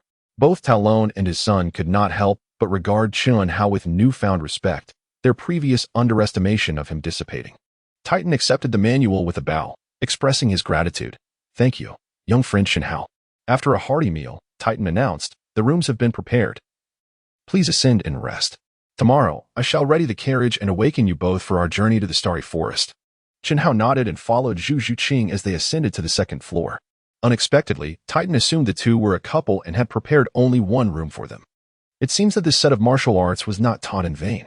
Chen Hao had consumed quite a bit of alcohol, his complexion flushed and his mind somewhat hazy. As he gazed upon Zhu Zhuqing's exquisite figure, his thoughts began to wander. Nevertheless, he felt compelled to project his masculinity. With a calm demeanor, he suggested, "There is no need to trouble Senior Titan. A room is simply a room. You can take the bed, and I shall rest upon the table." Zhu Zhuqing nodded gently, though a sense of guilt lingered in her heart. Throughout their journey, Chen Hao had shown her remarkable care and attentiveness. Never before had anyone treated her with such kindness. After a brief pause, she softly offered, "Perhaps you should take the bed, and I shall rest on the table." Chen Hao's expression shifted slightly, a tinge of disappointment stirring within him. "After all, you are a girl, and girls are meant to be cherished. How could one allow you to sleep at the desk? Quickly, go and rest, for tomorrow we must embark on our journey to the Starry Forest." Zhu Zhuqing lay in bed, her heart growing heavier with unease. How could she allow Chen Hao, who has been so kind to her, to sleep on the desk? After a moment of hesitation, she spoke again. "The bed is quite spacious. Why not join me on the bed? We can each take a side." There was no response. Zhu Zhuqing lifted her gaze slightly, only to find that Chen Hao had already succumbed to a deep slumber on the desk. A warm sensation blossomed in her heart. Throughout their journey, Chen Hao had shielded her from the winds and rains, and he truly must be exhausted. She gently draped a blanket over him.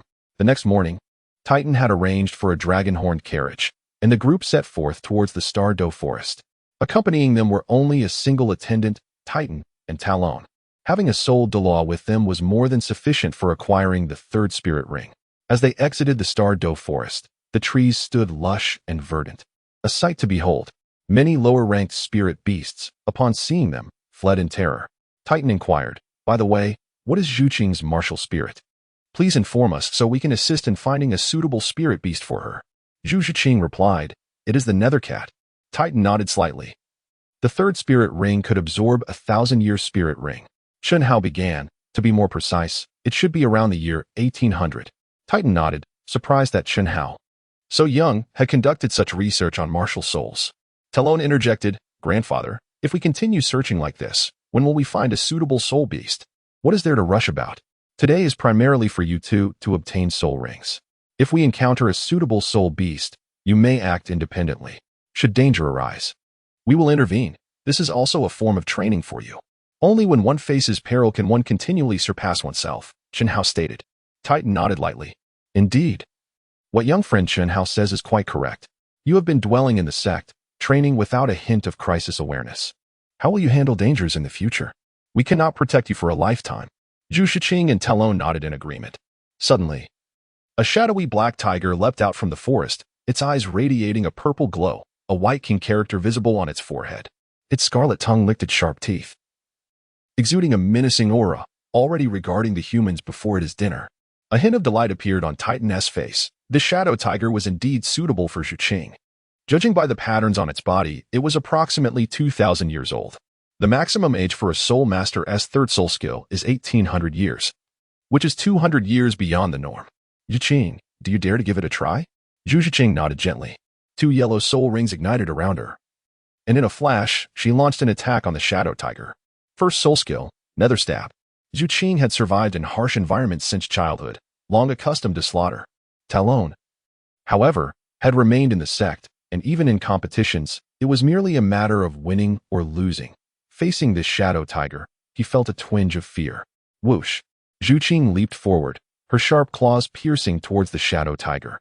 However, the shadow tiger was even stronger than she had anticipated. It evaded her attack with a swift movement and lunged back at Zhu Qing with incredible speed. She quickly leapt aside. Her speed nearly doubled thanks to the enhancement from her soul bone. The shadow tiger, with its massive body, relentlessly pursued Zhu Qing. She unleashed her second soul skill, Nether 100 Claws, attacking the same spot with 100 strikes, causing immense destruction. Instantly, it tore through the shadow tiger's flesh, leaving 3 distinct blood marks. Yet, Zhu Qing was also sent flying by the tiger's powerful paw. Titan shouted, "Talon, what are you standing there for? You ought to be ashamed to be my grandson." Talon, taken aback, gritted his teeth and charged forward. Second soul skill, Explosive Might. Surrounding himself with the aura of a mighty gorilla, he appeared even more robust. His enormous right fist struck the ground with tremendous force. Boom! The ground trembled instantly, the power radiating outwards and launching the shadow tiger into the air. Zhu Qing seized the moment, her eyes glinting with fierce determination, landing and leaping again, her Nether 100 Claws piercing the shadow tiger's wounds before swiftly retreating. The blood marks on the shadow tiger's abdomen became increasingly distinct, revealing the gruesome flesh beneath. It let out a roar, growing even angrier. Zhu Qing refrained from further attacking, instead using her speed to continually dart around the shadow tiger. The beast could not discern her position and lunged at Titan. First soul skill, Rock Barrier. Talon's first soul skill, derived from a 300-year-old stone essence, enveloped him in a yellow glow, summoning a massive rock to shield against the shadow tiger's assault. Zhu Qing seized the opportunity to unleash her first soul skill, Nether Stab, against the shadow tiger once more. The two coordinated their attacks against the shadow tiger, displaying a surprising level of synergy. Seeing that it could not gain the upper hand, the shadow tiger attempted to flee. Talon's eyes narrowed. "You think you can escape?" Second soul skill, Explosive Might. Having already suffered once, the shadow tiger easily evaded Talon's second soul skill. Yet, Talon grew bolder with each engagement. As the shadow tiger's feet touched the ground, he unleashed his mighty fist towards it. Boom! The massive tiger was sent flying, crashing heavily into a large tree. Zhu Qing did not hesitate. Timing her movements, she accelerated swiftly, targeting the tiger's neck. Second soul skill, Nether 100 Claws. In an instant, she severed the shadow tiger's neck. A torrent of hot blood gushing forth as it collapsed to the ground. Chen Hao and Titan exchanged a glance, offering a subtle nod as a gesture of mutual admiration. Chapter 010. I possess a sword, named 7 Kills. Zhu Qing habitually seated herself on the ground in a meditative posture, channeling the soul of the 2,000-year-old shadow tiger spirit ring towards herself, initiating the process of absorption. Within the master's 10 core competencies of martial souls, the maximum age for a soul master's third soul skill is 1,800 years. This shadow tiger exceeds that by an additional 200 years. And being a member of the tiger species, it inherently exudes a regal aura, making the absorption process quite challenging. Zhu Qing spent over an hour in this endeavor, yet had not yet completed it. Chen Hao stood resolutely by, his mental energy sweeping across the surroundings, safeguarding Zhu Zhuqing.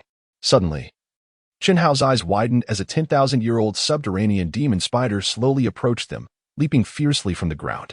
Towering at a height of 10 zhang, it emanated dark mist from its entire body. Observing the shadow tiger beside Zhu Zhuqing, it unleashed streams of purple venom from its maw. Evidently drawn by the scent of the shadow tiger's blood, Elder Titan's expression shifted slightly as he exclaimed, "Chen Hao, be cautious. This is the 10,000-year subterranean demon spider. Inherently cunning and remarkably intelligent." Chen Hao displayed no semblance of fear. His eyes flickered with intensity as he proclaimed loudly, "If you wish to live, then swiftly vacate the premises." With a powerful leap, he delivered a kick that sent the ancient cavern-dwelling demon spider soaring hundreds of feet away. This was no ordinary kick. It was the Wind God leg, a technique of Ning Fengzhi from the storm and cloud, embodying the essence of formless wind. It is a leg technique characterized by its astonishing speed and ferocity, standing as one of the three supreme martial arts. Upon the 16th day of Chen Hao's sign-in, both Titan and Tyran found themselves momentarily stunned. They had always presumed that Chen Hao was merely an ordinary soul master, judging by his age.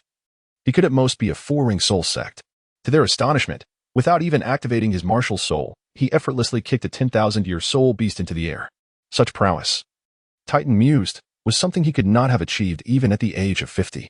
Chen Hao's eyes radiated a fierce light, and a palpable aura of death surged towards the ancient cavernous demon spider. Should it dare to approach again, it would meet its demise. The demon spider, possessing remarkable intelligence, swiftly burrowed into the ground to escape from Chen Hao's formidable power. Zhu Zhuqing was momentarily taken aback by Chen Hao's words, her body trembling slightly, her brows furrowing as she clenched her teeth.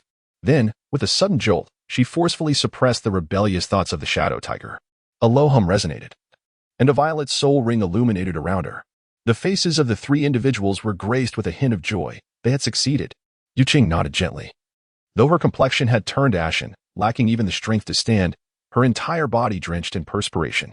CHNHO swiftly settled into a cross-legged position, his hands pressing against her back, as waves of Jiuyang divine power coursed into her body. ZHZHQing felt a soothing warmth enveloping her, akin to basking in the sun on a winter's day.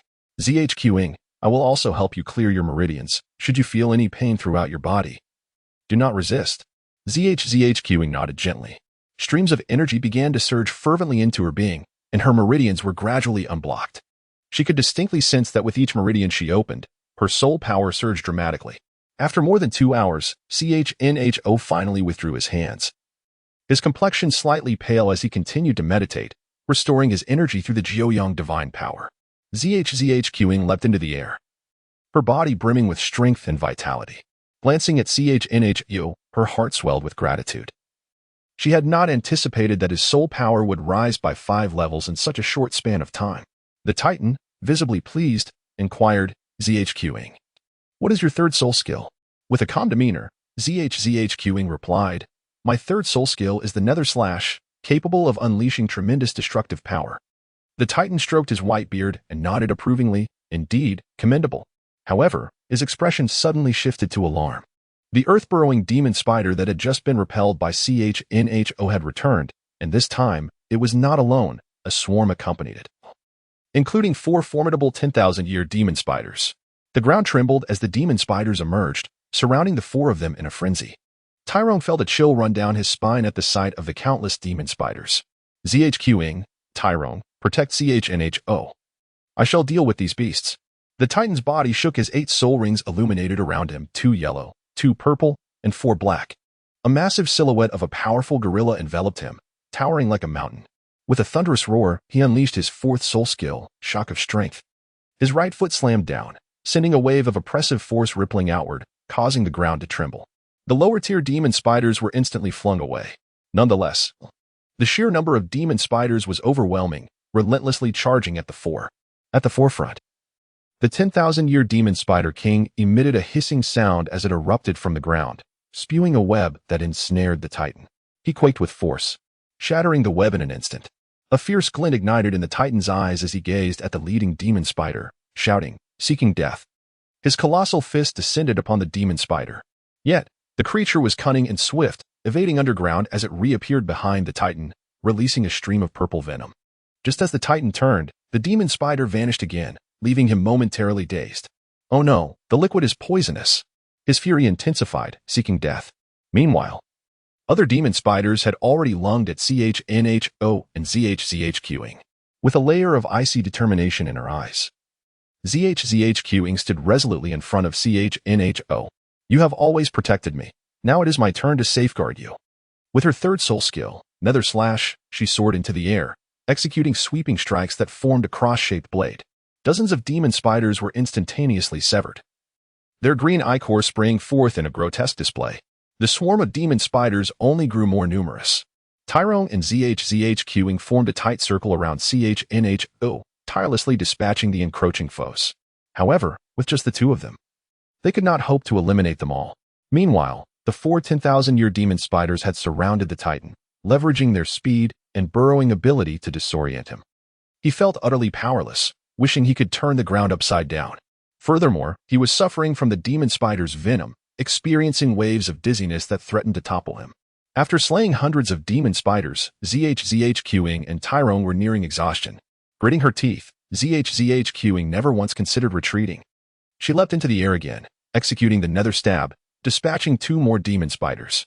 However, she was grazed by one, and the wound rapidly darkened. As a mere 30-level soul master, she was no match for the Titan.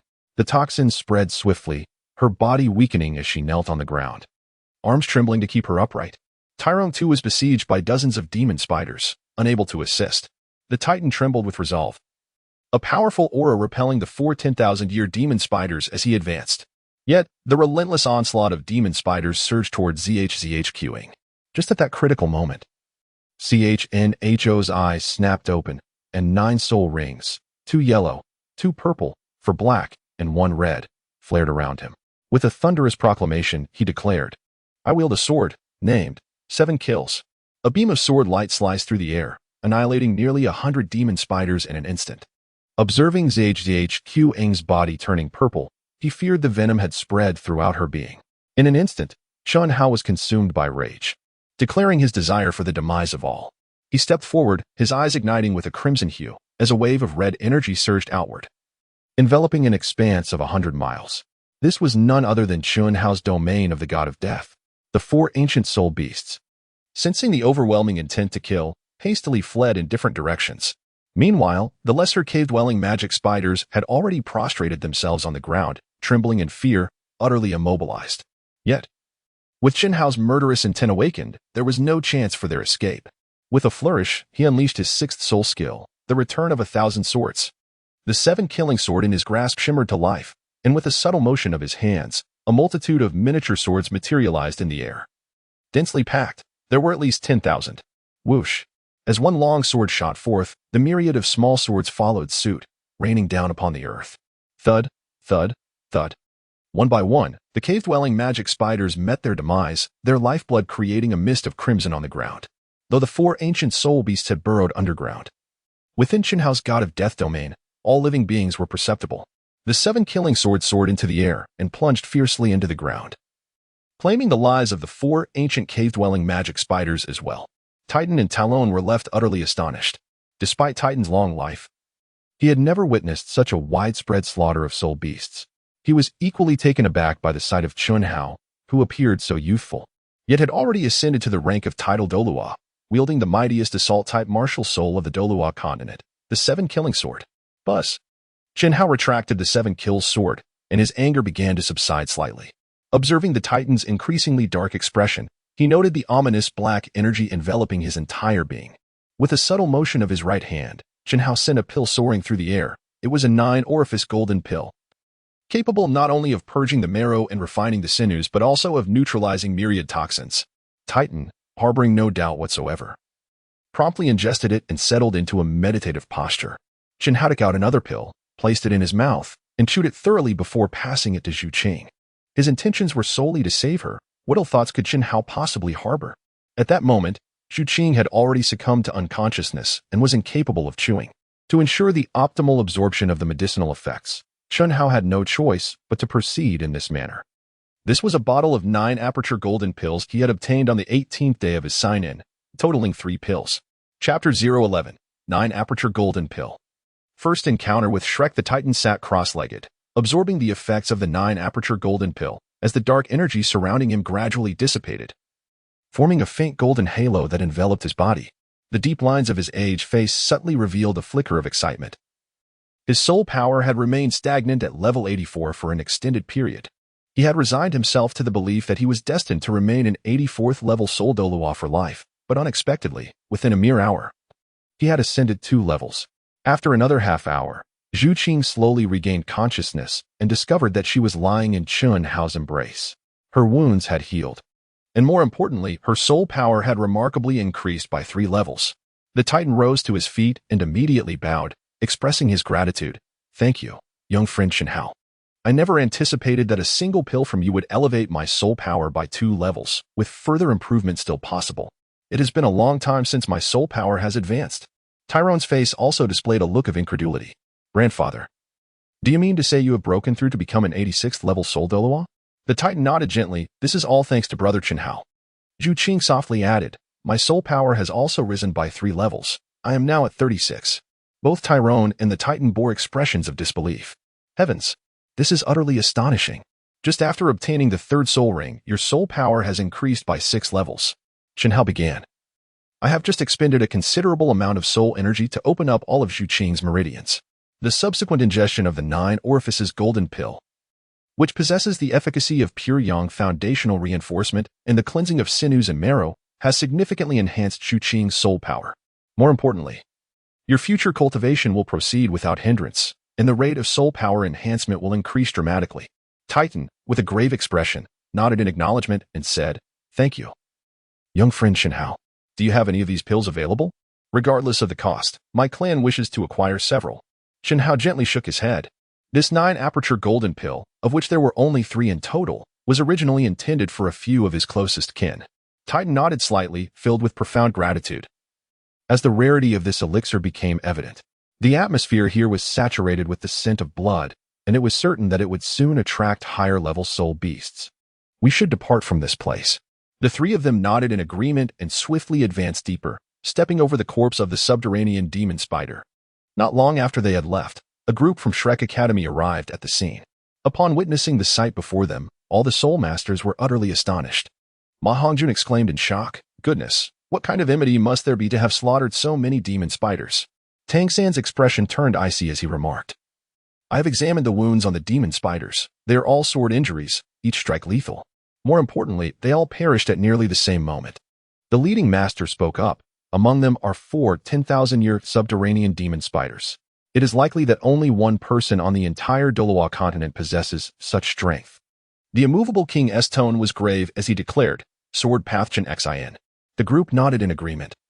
Unable to conceive of anyone other than Sword Path Chenxin who could manipulate so many swords simultaneously, Ning Rongrong's face lit up with excitement. "Ah, did Grandfather Sword come here? What could have brought him to this place?" She observed, "These soul beasts are all freshly slain. The soul master who defeated them must have just departed. We should pursue them, as we might encounter them." Thus, the group continued onward. This time, Chen Hao and his companions fared well. Talon successfully slayed a 1,700-year-old mad rhinoceros, acquiring his 3rd soul skill, Frenzy. However, they did not leave just yet. At Chen Hao's suggestion, they pressed on to seek out a millennium-level soul beast, allowing Zhu Qing and Talon to test their skills, defeating but not killing. After all, enhancing their soul power level was crucial, and practical combat experience was equally important. Unbeknownst to them, the sky gradually darkened. Traveling by night proved quite inconvenient. So the 4 decided to spend the night in the forest, planning to return to Notting City the following day. Chen Hao extracted 2 sets of tents from his treasure pouch. Initially, he intended for himself and Zhu Qing to each have a set. However, it now appeared that they would have to share one. The venerable Titan conjured a bonfire upon the ground, while Talon approached from a distance, triumphantly carrying 2 plump rabbits. With a broad smile, he exclaimed, "Ha! Tonight I shall prepare a delightful braised rabbit for you." He then proceeded to skillfully clean the rabbits. Before long, the roasting hairs above the fire began to sizzle, their juices flowing and releasing an enticing aroma that made Chen Hao's mouth water, completely overshadowing any semblance of a Soul Douluo's demeanor. Talon removed the roasted rabbit from the fire and distributed one to Chen Hao and Zhu Qing, reserving the other for themselves. The venerable Titan retrieved a jug of wheat beer from his storage ring. Through the leaves, The vast expanse of the starry sky was visible, while the surrounding luminescent flora emitted a gentle glow.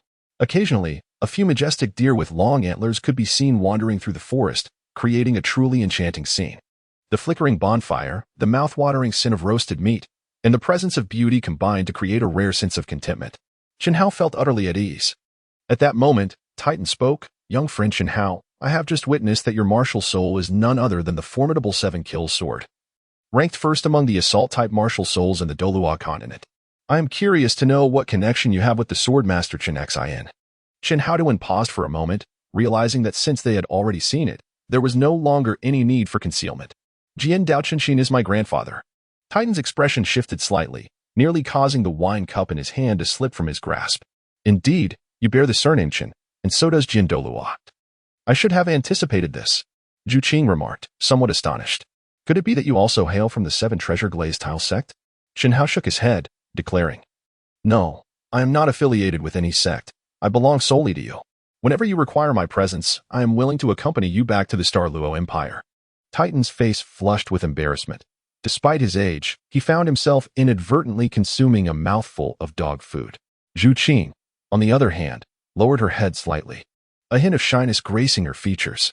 After the four of them had indulged in a hearty meal, they had initially agreed to take turns on watch. Yet Titan and his grandson insisted on taking the first shift. Chen Hao, feeling somewhat helpless, could only join Zhu Qing inside the tent. Fortunately, the tent was quite spacious, providing just enough room for 2 individuals to comfortably rest. In Chen Hao's heart, a flurry of fanciful thoughts emerged, yet he managed to restrain himself. The notion of a solitary man and woman sharing a tent stirred an apprehension within him. He feared that Zhu Qing might disdain him for not being a true man. A sleepless night ensued. At dawn the following day, the group resolved to return to Nodding City. As the four traversed the thicket, a pillar of fire soared into the sky, accompanied by the sounds of a skirmish not far ahead. Talon remarked that there must be a spirit master ahead collecting spirit rings. Titan, known for his earnest nature, immediately suggested, "Why not approach and take a look? Perhaps it is an old friend we recognize." Chen Hao nodded, expressing a preference for lively atmospheres. In the distance, he caught sight of the distinctive dung-green attire. Talon remarked, "That should be the mentors and students from Shrek Academy." Titan gently nodded. "Indeed, I am well acquainted with the esteemed Dean Flanders of Shrek Academy, as well as the formidable Zhao Wuji." CHNHO's brows slightly furrowed. Indeed, fortune often masquerades as misfortune. What is destined cannot be evaded. Tang San's little cousin, your elder brother has arrived. At that moment, a group was encircling and attempting to slay a phoenix-tailed cock's-crest snake to procure the 3rd spirit ring for Oscar. The party consisted of 7 individuals: the formidable Zhao Wujia, the wise master Yu Xiaojiang, the enigmatic Dai Mubai, the fiery Ma Hongjun, the spirited Oscar, the graceful Xiao Wu, and Tang San himself. The rotund figure approached and delivered a kick to the phoenix-tailed cock's-crest snake, exclaiming, "What a rascal, trying to escape. If you dare to flee, I shall turn you into a delectable braised phoenix-tailed cock's-crest snake." Master, with a voice resonating with depth, remarked, "Oscar, the spirit of this phoenix-tailed cock's-crest snake is exceptionally suited for you. If all goes as anticipated, your 3rd soul skill will likely pertain to speed." Oscar nodded in affirmation, brandishing a dagger and plunging it forcefully into the snake's vital point. After a brief struggle, the creature succumbed into unconsciousness. Titan ambled over, a visage beaming with joy. "Foolish bear, it has been an age since we last met." Zhao Wujia, upon seeing the elation on Titan's face, exclaimed, "Ha ha, Titan. My old friend. What a surprise to encounter you here." Daimubai's gaze flickered, fixating intently on Zhu Qing, and he could not restrain himself from softly exclaiming, "Qing." In Chapter 012, Daimubai's temper flared, his aura overwhelming. Zhu Qing maintained an icy demeanor, disregarding Daimubai's presence. The rotund figure's eyes were glued to Zhu Qing, wiping away drool before abruptly turning to his leader. "Boss, do you know this enchanting beauty?" Daimubai remained silent, casting a discontented glance at CHNHO. In comparison, Daimubai appeared more dashing, adorned in splendid attire, exuding an extraordinary presence. Particularly, his hairstyle was striking, likely captivating many admirers. Indeed, one's appearance can elevate one's stature. Once they departed from the Stardow Forest, he resolved to have a few opulent outfits tailored for himself. Dai Mubai strode over with concern etched on his face. "Zhu Qing, where have you been? I've been searching for you for quite some time." Chen Hao let out a light snort, fully aware of the boastful nature of the statement. Were you not living a carefree and joyous life? When did you ever seek out Zhu Qing? Dai Mubai's eyes gleamed with a fierce light, a sense of regal authority surging forth within him. I am conversing with Zhu Qing. When did it become your place to interject? Chen Hao did not display any anger. Instead, he responded with a soft mockery, stating that it was indeed not his place to speak. However, had he not noticed that Zhu Qing had no intention of acknowledging him at all? Zhu Qing, this fellow had the audacity to address her so directly. Dai Mubai felt his fury intensifying, a formidable pressure emanating from him, aimed at asserting dominance over Chen Hao. He sought to warn him to keep his distance from Zhu Qing. Yet, Dai Mubai's calculations fell short, as the oppressive aura he released was completely disregarded by Chen Hao. A mixture of shock and confusion swirled within Dai Mubai. This was unexpected. This lad appeared to be merely a soul master of the third ring, while he himself was a dignified 36th level battle soul master, exuding an aura befitting a ruler. How could the pressure he emitted have no effect on him? Chen Hao scoffed softly. With such meager pressure, who could possibly be intimidated? Hurry back and train for a few more years. Upon hearing these words, Dai Mubai's fury intensified. This was nothing short of a blatant provocation. He immediately retorted loudly, "Kid, do you dare to engage in a duel with me?" Chen Hao chuckled lightly, asserting that he was not boasting. Even 10 of them would not be worthy of his attention, and it would be better not to invite humiliation upon oneself. Dai Mubai clenched his fists tightly, preparing to strike Chen Hao. However, Titan positioned himself in front of Dai Mubai, speaking in a low, grave tone, "Young man, Brother Chen Hao has already shown you considerable leniency. Do not provoke further, or you shall find yourself the fool." The master observed this exchange, his brow furrowing slightly, feeling a hint of astonishment. The fact that an elder from the Titan clan had stepped forward to defend this young man was ample proof that he was no ordinary individual. Although Dai Mubai possessed considerable talent, he was reminded that there are always greater talents beyond one's own. He immediately called out, "Mubai, stand down." Only then did Dai Mubai relax his clenched fists. The master approached, speaking solemnly, "I pay my respects to Elder Titan." Chen Hao cast a glance at the master, a faint smile gracing his lips. This was the so-called winner of life, coveted by both Pope Bibidon and the blue electric Tyrannosaurus, Lu Erlong. Both of these women were breathtakingly beautiful, particularly Pope Bibidon, whose allure was simply beyond compare. However, the master's appearance was rather unremarkable. His face was unkempt, and he lacked the refinement of good looks. Winning a woman's heart cannot solely rely on one's appearance, but rather on strength or talent. The master possessed neither striking beauty nor formidable power, being merely a three-ringed soul master. It seems he must indeed be exceptionally talented. Chen Hao glanced at Ning Fengzhi, who was adorned in a blue dress. Her pair of enchanting eyes radiated brilliance, exuding an air of nobility, perhaps due to her youth. Her figure had yet to fully develop. A mischievous smile danced at the corners of Chen Hao's lips, eliciting a profound sense of disdain from Ning Fengzhi. "My dear princess, if you were to develop a bit more, even if you were reluctant, it is likely that the esteemed Ning Fengzhi would insist on betrothing you to me. After all, within the entirety of the Douluo Continent, there exists no one as formidable as myself who can truly safeguard you." He then cast another glance at Xiao. Xiao blinked, her upper body adorned in a snug pink blouse that accentuated her already developed figure, her face still bearing traces of youthful innocence. However, her well-rounded posterior was undeniably alluring. "Xiao, perhaps it is best to leave matters to our cousin Tang San. We are all relatives, after all, and one must not be excessively demanding. Elder Titan, since there is little to occupy us here, let us take our leave." Titan nodded in agreement and spoke, "Esteemed guests, should you find yourself with regrets, you are most welcome to visit my clan, the Liji." Zhao Wujie replied respectfully, "Elder Titan, safe travels. Our Shrek Academy is always open to you." Chen Hao took the lead, with Zhu Qing following closely behind, her heart no longer burdened by Dai Mubai. In her moments of peril, it was Chen Hao who rescued her. During her times of helplessness, it was he who tenderly cared for her. He was also the one who assisted her in acquiring the third soul ring, and in a fit of rage, he vanquished the demon spider for her sake. However, Dai Mubai felt an increasing sense of resentment. Qing was his fiancée, and he could not bear to see her depart with another man. He stepped forward, blocking Zhu Qing's path, demanding, "Qing, where do you think you are going? Return with me to Shrek." Zhu Qing coldly replied, "Get lost. I do not know you." Dai Mubai frowned slightly. "Qing, I admit I have erred in the past, but we are already engaged. How can you leave with someone else?" The onlookers displayed expressions of astonishment. The fatty spoke up, "So this is the fiancée that Boss Dai has mentioned?" Zhu Qing's face hardened. Marriage is a union between two families. I never consented to this. With that, she attempted to walk away. Dai Mubai seized her right hand. But Chen Hao forcefully pushed him away. Dai Mubai, have you no shame? Zhu Qing has made herself clear. Must I reiterate? Dai Mubai's eyes blazed with fury as he shouted. Get out of my way. He then launched a punch towards Chen Hao. The crowd watched intently, anticipating a spectacle, and no one intervened. Convinced that Dai Mubai was destined to emerge victorious, Chen Hao revealed a faint smile at the corners of his mouth, straightened his posture, and gently swung a fist to meet the challenge. Dai Mubai descended like a fierce tiger from the mountain, exuding an overwhelming aura. Chen Hao appeared rather unassuming, devoid of any detectable fluctuations in power. Ning Rongrong and Xiao Wu couldn't help but frown, genuinely concerned that Dai Da would inadvertently deliver a fatal blow. However, upon their fists colliding, Dai Mubai's robust and imposing figure was sent flying, crashing heavily onto the withered leaves. Dai Mubai sprang back to his feet. His right fist once again aimed at Chen Hao, only to be repelled once more by a swift kick from Chen Hao. The onlookers displayed expressions of disbelief. Titan stood calmly, stroking his white beard with a placid demeanor, as if all of this had been anticipated. Talon shook his head lightly, letting out a sigh. To act recklessly before a title Douluo was nothing short of courting death.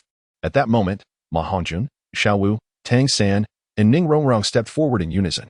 Dai Da, we are here to assist you. Dai Mubai, placing a hand on his chest, felt the tumultuous blood surging within him, then raised his right hand to deter the others. This is a matter between him and me. Your assistance is unnecessary. Chen Hao chuckled lightly, remarking that at least he still resembled a man. He decided to let this matter go, as he had no desire to make things difficult for him. Although you are engaged to Zhu Qing, as you have just witnessed, she harbors no affection for you. When I have the opportunity, I shall visit Xing Luo and annul your marriage. There are plenty of fish in the sea. Why cling to a single flower? It is not worth sacrificing one's life for a woman. Chapter 013. 1 against 5. The might of the wind god's legs Dai Mubai glared fiercely, urging him to cease the idle chatter and daring him to a duel. As he spoke, for soul rings illuminated around him, enveloping the phantom of a white tiger. The white tiger, one of the 4 divine beasts, truly exuded majesty and dominance. However, before the 7 killing sword, it would still be cleaved down. Dai Mubai moved his hand slightly, preparing to leverage the advantage of his martial soul to humiliate Chen Hao and reclaim Zhu Qing. Suddenly, Chen Hao's eyes flickered, and a formidable pressure surged outward, enveloping the surroundings. The crowd gasped in astonishment at the overwhelming might. Dai Mubai felt as if an immense weight of thousands of pounds bore down upon his shoulders, rendering him unable to move an inch. As long as you walk under my pressure and reach my feet, you shall be deemed the victor. At that moment, Dai Mubai realized that the seemingly unremarkable youth before him was, in fact, a cunning wolf in sheep-esque clothing, his strength vastly superior to his own. Yet, Dai Mubai remained unwilling to concede. With a sudden tremor, the phantom of the white tiger loomed larger. Gritting his teeth, he struggled to advance, each step a monumental effort. Thud! After merely 3 steps, his right knee collapsed to the ground. Nevertheless, he refused to relent, exerting all his strength as his knee quaked violently. He laboriously crawled to Chen Hao's feet. Ma Hongjun exclaimed with excitement, "Boss Dai, you have won." Dai Mubai lay sprawled on the ground, gasping for breath, utterly devoid of the strength to rise. Chen Hao spoke with a calm demeanor, stating that winning was merely winning, and there was no need to make a fuss over it. Should he bestow upon him an award for outstanding youth progress? The crowd's expression subtly shifted. Although victorious, it felt more like a humiliation. After all, Big Brother Dai was the strongest among them. Yet he could not withstand even the pressure exerted by his opponent. What was even more infuriating was that Chen Hao was only slightly older than them. It was often said that the students of Shrek Academy were prodigies, yet in comparison to Chen Hao, they appeared utterly inadequate. Noticing the despondency among their ranks, Tang San stepped forward, asserting that while the pressure you exerted was indeed formidable, he wished to engage in a fair contest. Should you lose, you must leave Zhu Qing behind. Chen Hao's lips curled into a faint smile. He truly embodied the spirit of a remarkable youth from the Douluo Continent, brimming with ambition. Dear third party, this is not mockery from me. You few are simply insufficient. I advise you to reconsider, for continuing this endeavor will only lead to your own misfortune. Moreover, Zhu Qing's choices are hers alone to make. It is none of my concern. Did you see me tethering her feet? When Chen Hao uttered these words, everyone was already aware that Big Boss Dai had been defeated. After all, this was entirely a voluntary decision made by Zhu Qing. The crowd fell into a brief silence. Before Tang San spoke up, expressing his desire to engage in a contest, seeking to understand the extent of the disparity that lay between them. Chen Hao revealed a faint smile, saying, Tang San, your innate talent is already exceptionally high. If one must compare, it would be wiser for you to seek rivals elsewhere. Competing with me might leave you with a desire to forsake life itself. Tang San's gaze hardened with determination. No. I must compete with you. Given Tang San's resolute attitude, Chen Hao felt reluctant to decline any further. It presented a perfect opportunity to challenge his younger cousin, encouraging him to strive even harder in his cultivation. Very well, if that is the case, let us engage together, lest others accuse me of bullying the weak. Fatty Ma Hongjun could no longer bear to watch. He puffed out his chest and stepped forward, raising his voice. Kid, will you die if you don't show off? We five will join forces. I worry that soon you'll be left unrecognizable, even to your own mother. Xiao chimed in with a huff. Exactly. Chen Hao's eyes flickered slightly. Let us see who has struck such a blow that even his own mother would fail to recognize him. With a swift stride, Chen Hao leapt forward with remarkable speed, unleashing a powerful punch aimed at Ma Hongjun. Caught off guard, Ma Hongjun was sent flying. It was only then that the others began to react. Tang San's eyes flickered as he activated his first soul skill, Binding. A flurry of blue-silver grass surged forth, piercing towards Chen Hao. Dust Hao stood his ground, completely disregarding Tang San's blue-silver grass as it ensnared him. A faint smile played upon Tang San's lips. You are far too complacent. Second soul skill, Parasitism. However, as Tang San attempted to invoke the skill, he discovered that Dust Hao's skin was as impenetrable as bronze and iron, rendering his efforts futile. Meanwhile, with a subtle motion of his right hand, Tang San's blue-silver grass was swiftly severed inch by inch. Tang San furrowed his brow, realizing at that moment the true extent of Dust Hao's formidable power. Third soul skill, Spider Web Binding. This technique was arguably the most potent among Tang San's 3 soul skills, capable of weaving a web to ensnare his opponent. A skill acquired from slaying a 1,000-year-old man-faced demon spider.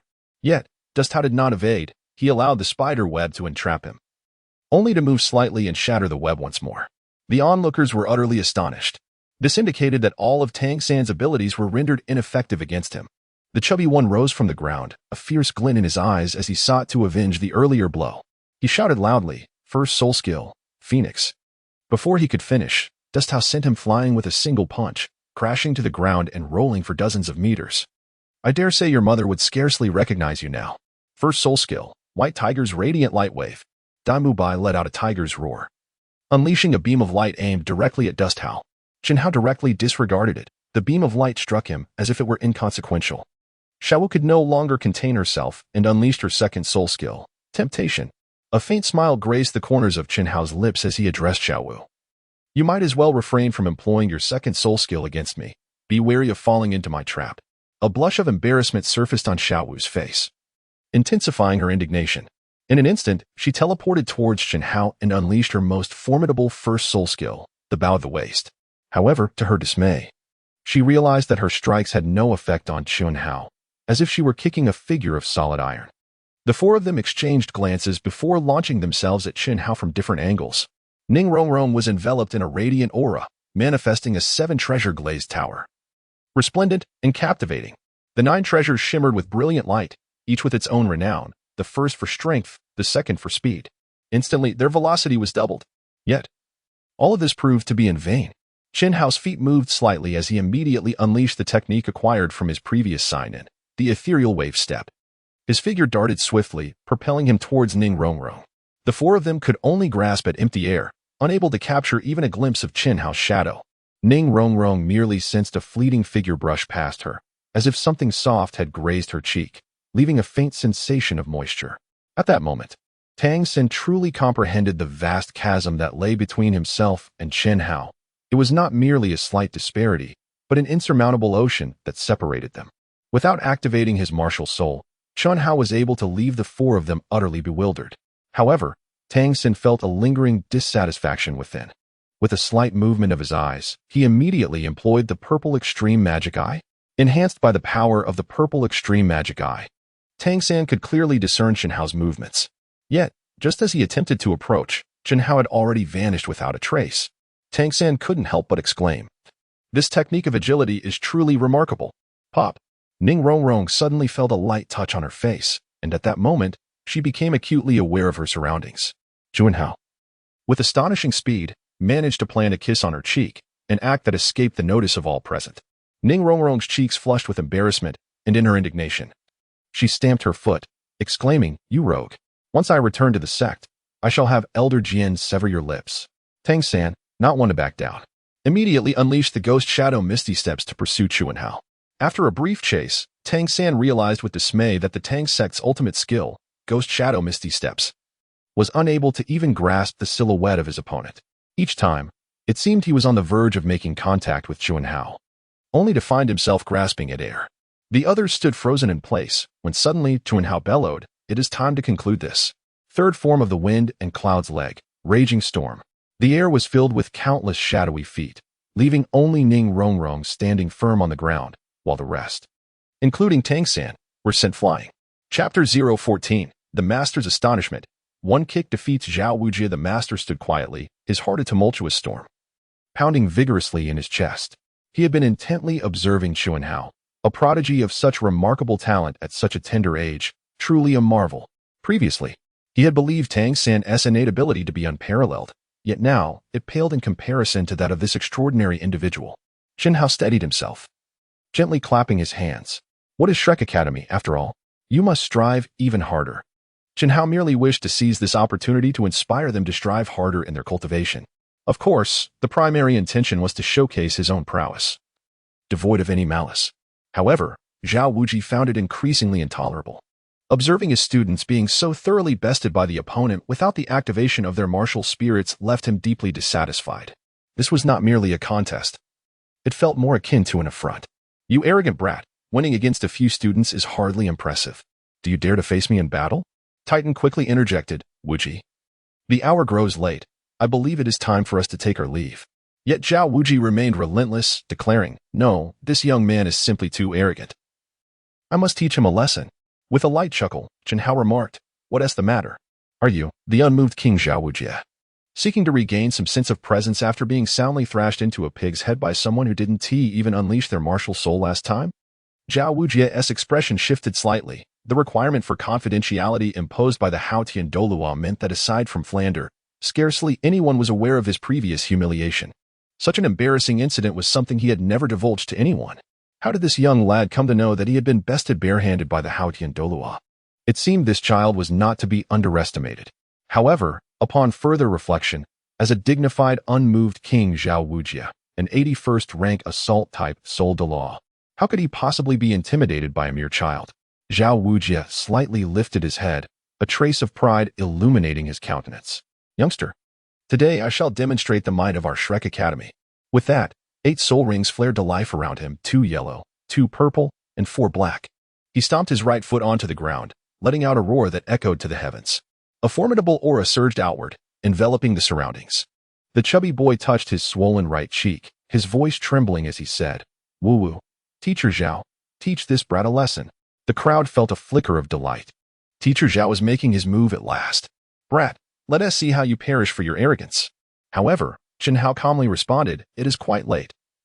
Let us pack up and return home." Suddenly, he leapt into the air, executing the first stance of the wind god leg, capturing the wind and shadows, followed by the third stance, tempest and rain. His figure flickered as he soared upward, his disheveled hair dancing in the air, making him appear even more striking. Countless shadowy kicks rained down upon Zhao Wujie. Standing firm, Zhao Wujie felt the ground tremble beneath him as he growled, "First soul skill, unmoved king body." Instantly, a brilliant golden light erupted from his form, rebounding any attacks directed at him within a 3-meter radius. Zhao Wujie was convinced that activating his first soul skill would suffice to handle this young challenger. He intended to withstand Jian Hao's incoming right kick with his formidable physique. However, as Jian Hao's right foot drew near, Zhao Wujie began to regret his decision. Such overwhelming strength. Hastily, he raised his robust arms to defend himself. Bang! Zhao Wujie was unable to withstand the blow, and with a heavy impact, he was sent flying, crashing into a nearby tree. Jian Hao clapped his hands and declared, "All right. It's over. Is there anyone else who wishes to challenge? If not, we shall withdraw, except for Titan, Talon, and Zhu Qing." The faces of the others were etched with profound astonishment. Goodness! Zhao Wujie was an esteemed rank 81 assault Soul Douluo. notoriously renowned in the realm of soul masters as a formidable troublemaker. He had once inadvertently injured Titan's younger brother, leading to a relentless pursuit by Titan, which ultimately resulted in their acquaintance. The atmosphere was thick with shock. Apart from the occasional chirping of birds, even the sound of everyone's heartbeats was palpable. Chen Hao took a few steps forward, then turned back and said, "It is a great honor to meet you. However, you are truly lacking in skill, quite lacking indeed." At that moment, Master Yu Xiaojing stepped out. Chen Hao's eyebrows twitched slightly. "What? Does the master also wish to challenge me? With your meager pig-like martial spirit, you likely wouldn't withstand even a single punch from me." The master furrowed his brows, yet he had long grown accustomed to such insults and paid them no heed. In a calm tone, he replied, "How could my feeble soul power dare to challenge you? I merely wish to know from which sect you hail, young brother." Chen Hao gently shook his head, stating that he had not yet pledged allegiance to any sect. "If you were to plead with me, perhaps I could reluctantly join your Shrek Academy, serving as a dean or elder." The crowd was incredulous, wondering how such a thing could be possible. To their astonishment, Master immediately bowed and implored, "Yuxiagang earnestly requests your inclusion in Shrek Academy." Chen Hao's eyes flickered slightly. He had merely spoken in jest, yet unexpectedly. Yu Xiaojing took him seriously. However, upon further reflection, joining Shrek Academy was not without merit. Although his soul power was unparalleled, his theoretical knowledge of martial souls could not compare to that of the master. In the future, he would still need to rely on the master's assistance in matching soul rings. Chen Hao cleared his throat and said, "Joining Shrek Academy is one matter, but I truly cannot fathom what more you could impart to me. However, I would be willing to hold the honorary title of elder at your esteemed institution. Should your academy ever face peril or find itself in need of my assistance, I would arrive forthwith to offer my support."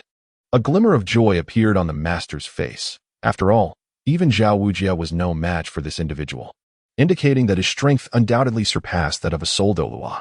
Having such a protector for Shrek Academy is indeed a fortuitous circumstance. However, the sentiments of the others were tinged with dissatisfaction, as they had only recently forged enmity. Chen Hao chuckled lightly, inquiring how the remuneration would be calculated. For it would be unreasonable to work without compensation. The master scratched his pocket, his expression turning somewhat awkward as he found himself lacking in funds. Unable to produce a single gold soul coin.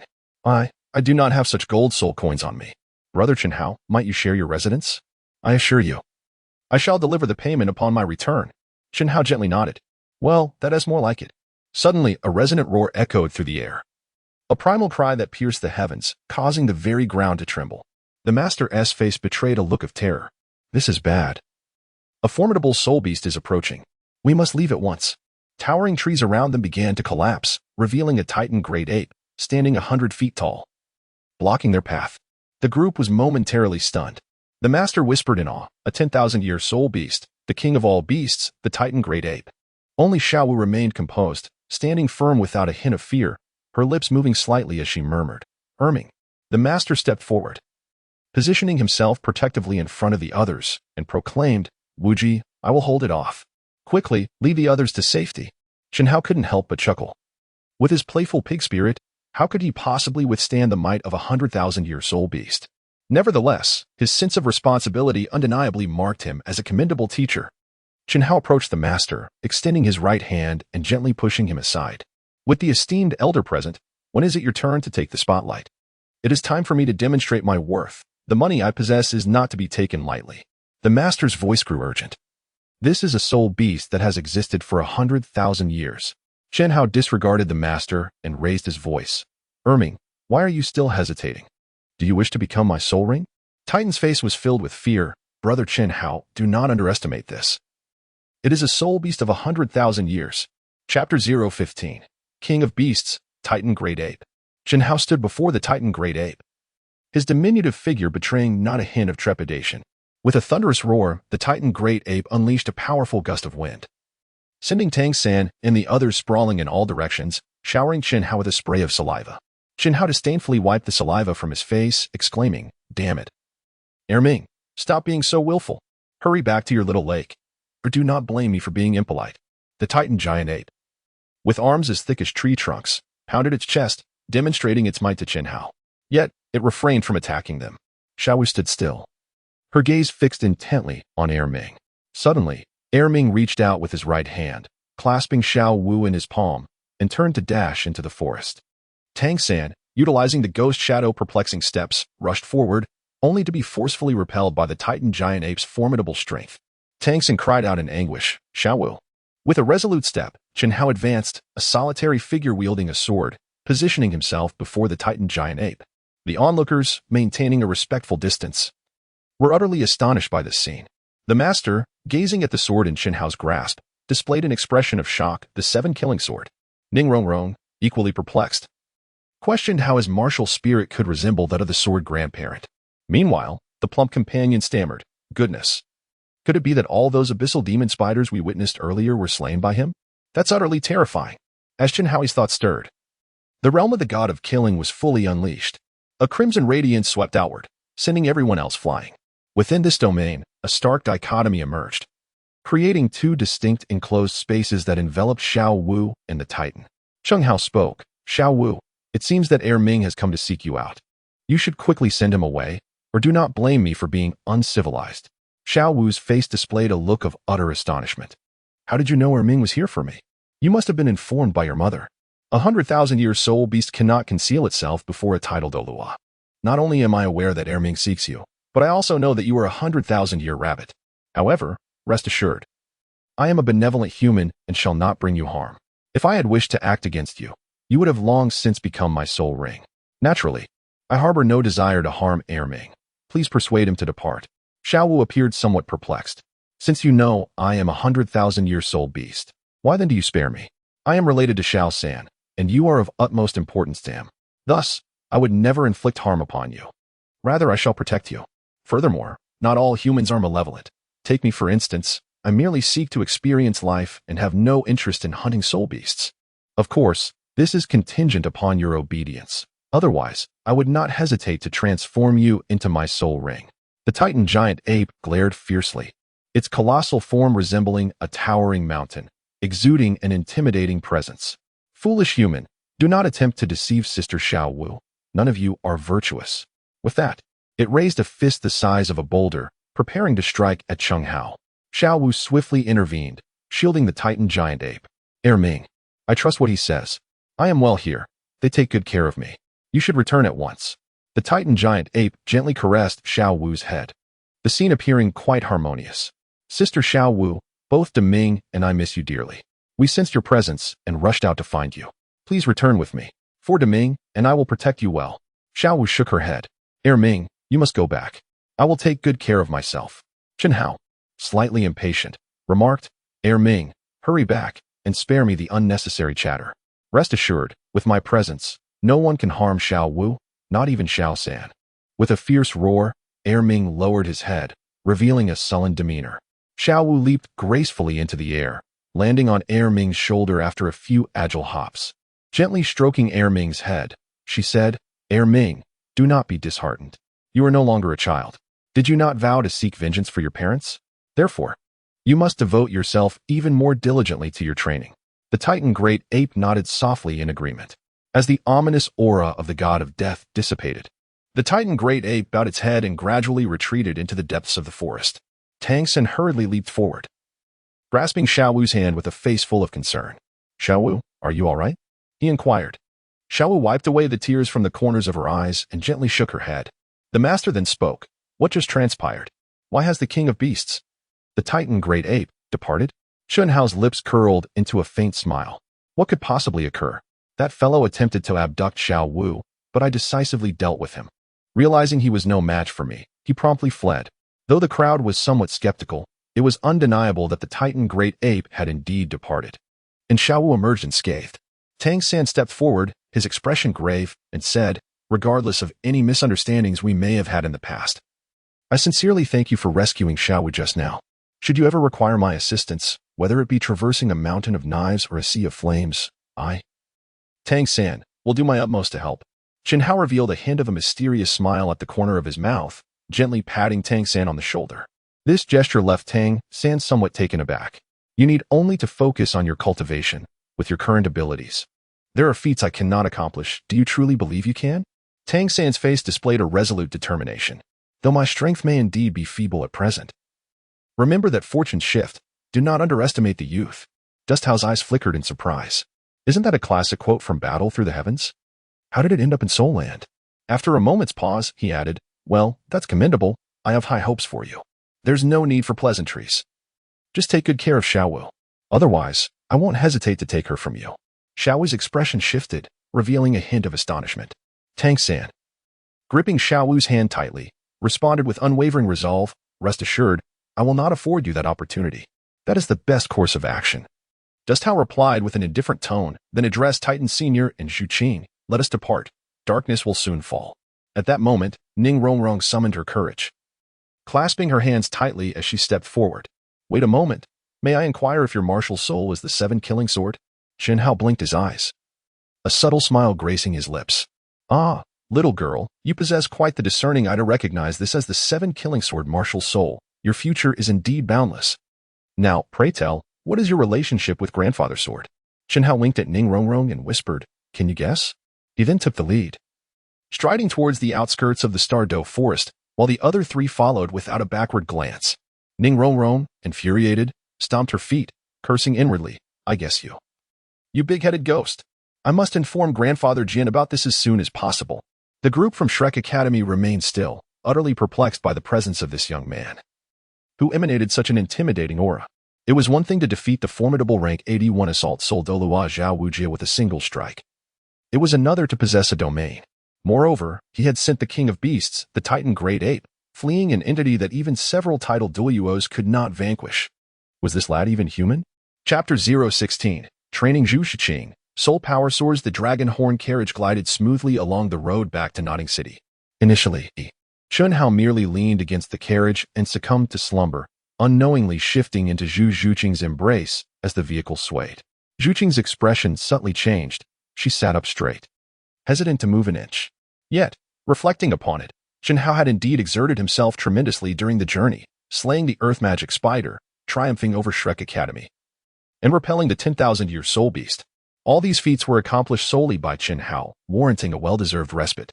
Observing that Titan and Talon were also resting with their eyes closed, Qing gently adjusted her position, allowing Chen Hao to recline more comfortably against her thigh. As she noticed him sleeping soundly, her gaze drifted to his face.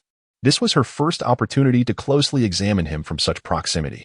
His smooth, fair complexion radiated a striking handsomeness, with defined features. The dark brows and prominent nose were impossible to overlook. While not conventionally handsome, he exuded an irresistible allure that captivated her heart. Unable to resist, Qing extended her delicate, slender fingers and gently caressed Chen Hao's face. In that instant, she felt a jolt as Chen Hao rolled over, wrapping his arms around her slender waist. To her dismay, a stream of drool trickled onto her leather pants, cascading down to the floor of the carriage. A dark expression crossed Zhu Qing's face, a mix of irritation and reluctance to awaken him. She let out a soft sigh, taken aback by the unexpected sight of a titled Douluo. As night descended, the dragon horn carriage gradually came to a halt. One of the attendants spoke in a friendly tone. Master, we have arrived home. Chen Hao woke in a daze, gradually opening his eyes to behold a pair of majestic peaks before him. At the summit of these mountains was an exquisitely beautiful face, fair and radiant. As his eyes fluttered, he swiftly rolled over and hastily descended from Zhu Qing's thigh. He couldn't help but swallow deeply, astonished that resting on a girl's lap could unveil such a marvelous sight. With this thought, he cast another furtive glance at Zhu Qing, his heart racing wildly. Chen Hao followed Titan as they exited the vehicle, stifling a yawn and stretching lazily. They had finally arrived home. Titan spoke, let us enter. For I have already sent word ahead to the sect to prepare a feast. Chen Hao nodded and remarked, indeed, Senior Titan has given this matter considerable thought. I find myself rather hungry. Titan continued, young friend Chen Hao, you previously agreed to serve as an honorary elder for Shrek Academy. Why not also hold a title within our esteemed clan, the Li Ji? I assure you, you will be thoroughly satisfied with the golden soul coins. Chen Hao gently patted Titan on the shoulder, exclaiming, Senior Titan, you are being overly formal. Do you think I am the kind of person who covets money? Titan's expression brightened with delight, surprised by Chen Hao's sense of loyalty. It appeared that forming a friendship with him indeed bore its rewards. Before Titan could fully smile, Chen Hao continued, of course, if you insist on bestowing upon me hundreds or even thousands of gold soul coins, I would certainly accept. After all, I cannot let your goodwill go unappreciated. Titan furrowed his brows, a wry smile appearing on his face as he chuckled lightly. The following morning, Titan and his son brought forth a substantial sum of 100,000 gold soul coins and placed them before Chen Hao. Recently, the martial soul hall had grown increasingly audacious. It was rumored that several sects had faced annihilation for refusing to join their ranks. Thus, securing a powerful ally had become quite essential. Chen Hao is not merely an individual. His martial soul is the seven-killing sword, and his grandfather is the renowned sword master, Chen Xine, who serves as the guardian elder of the Seven Treasures Glazed School, a prominent sect within the Douluo Continent. In other words, he possesses the formidable backing of the Seven Treasures Glazed School. To be under the protection of such an esteemed institution renders the expenditure of 100,000 gold soul coins exceedingly worthwhile. A few days later, in the plaza of the Li family, Zhu Zhiqing stood firmly on the ground, her eyes radiating a fierce light. Meanwhile, Tai Long lay on the ground, gasping for breath. Chen Hao stood with his hands clasped behind his back, a hint of pride etched on his striking visage. Stand up. Do you not seek to enhance your soul power? Do you not aspire to become formidable beings of the Douluo Continent?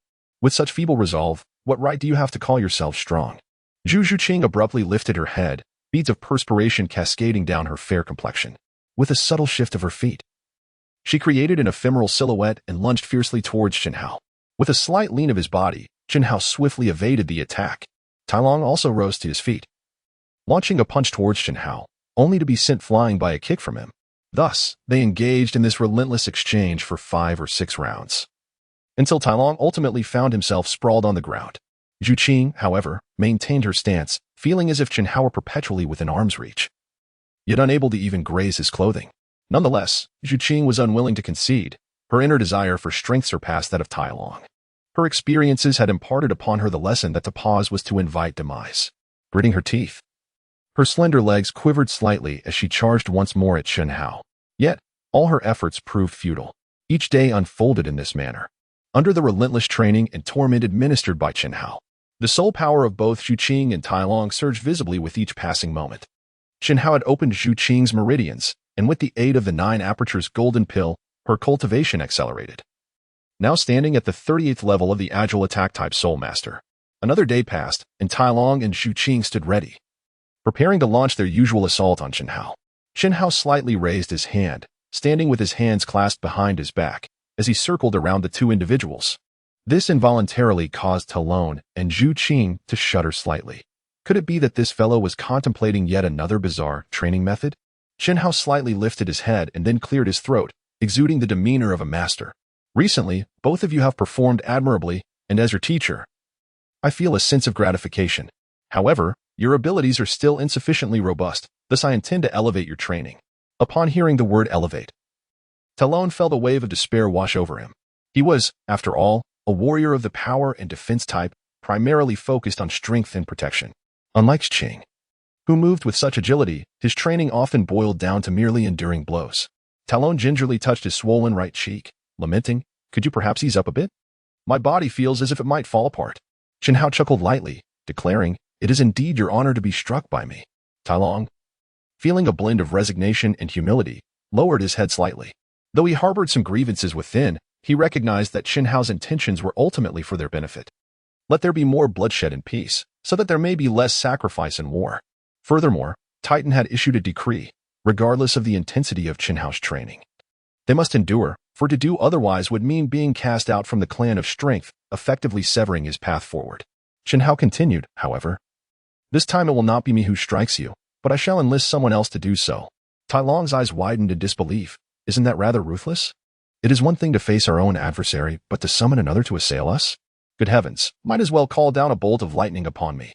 Do not claim I have been unkind to you. Prior to this, I have prepared benefits for you. With a swift motion of his right hand, he tossed a martial arts manual to both Zhu Qing and Tai Long. Zhu Qing, a swift attack type soul master, received a tome detailing a footwork technique known as the Lingbo Weibu. This esteemed skill represents an exceptional lightness technique, with intricately refined steps that, once mastered, could elevate one's soul power by 10 levels. A look of astonishment crossed the faces of Zhu Qing and Tai Long. Truly, as a titled Douluo, his generosity was extraordinary. Tai Long, brimming with anticipation, inquired, "What about my gift? You are a strength-type soul master. Thus, I present to you the Dali Ji Gang Palm, a technique whose might surpasses that of the Jingang Fumo Fist. Once perfected, it can cleave mountains and part rivers, wielding immeasurable power to vanquish foes with a single strike. Tai Long eagerly opened the book to peruse its contents. The techniques have been imparted to you. Whether you can master them depends entirely upon your own diligence. Of course, should you encounter any uncertainties, feel free to consult me. Albeit I may also be at a loss. In a month's time, we shall embark to the Duhan Arena in Notting City.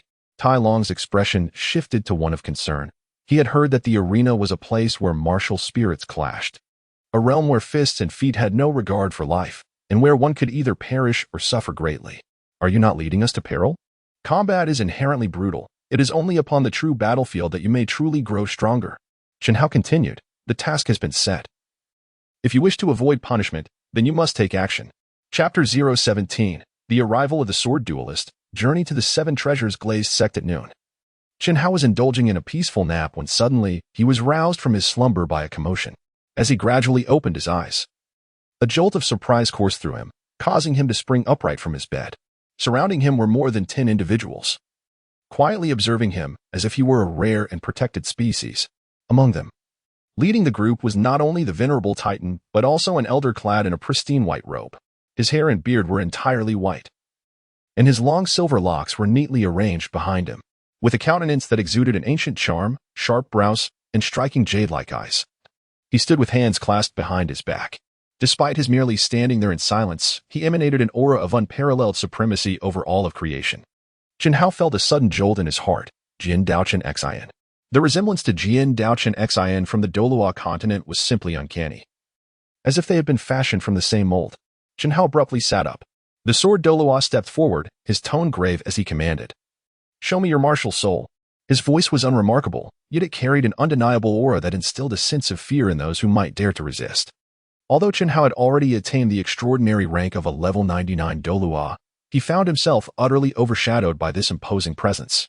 With a subtle movement of his right hand, Chen Hao conjured a 7-kill sword, measuring 4 feet and 3 inches in length, 3 inches in width, and with a hilt extending 1 foot and 2 inches.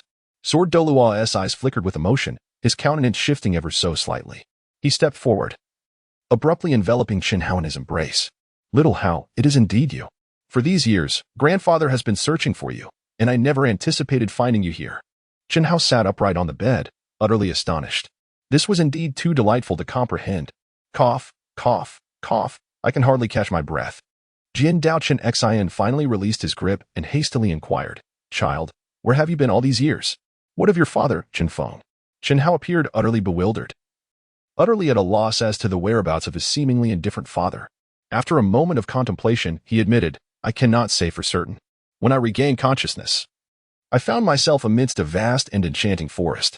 When hunger struck, I subsisted on wild fruits. When thirst overcame me, I quenched it with dewdrops. When fatigue enveloped me, I sought refuge in the embrace of towering trees to rest. Unbeknownst to him, he had wandered to a place called Holy Soul Village, where he lingered for an extended period.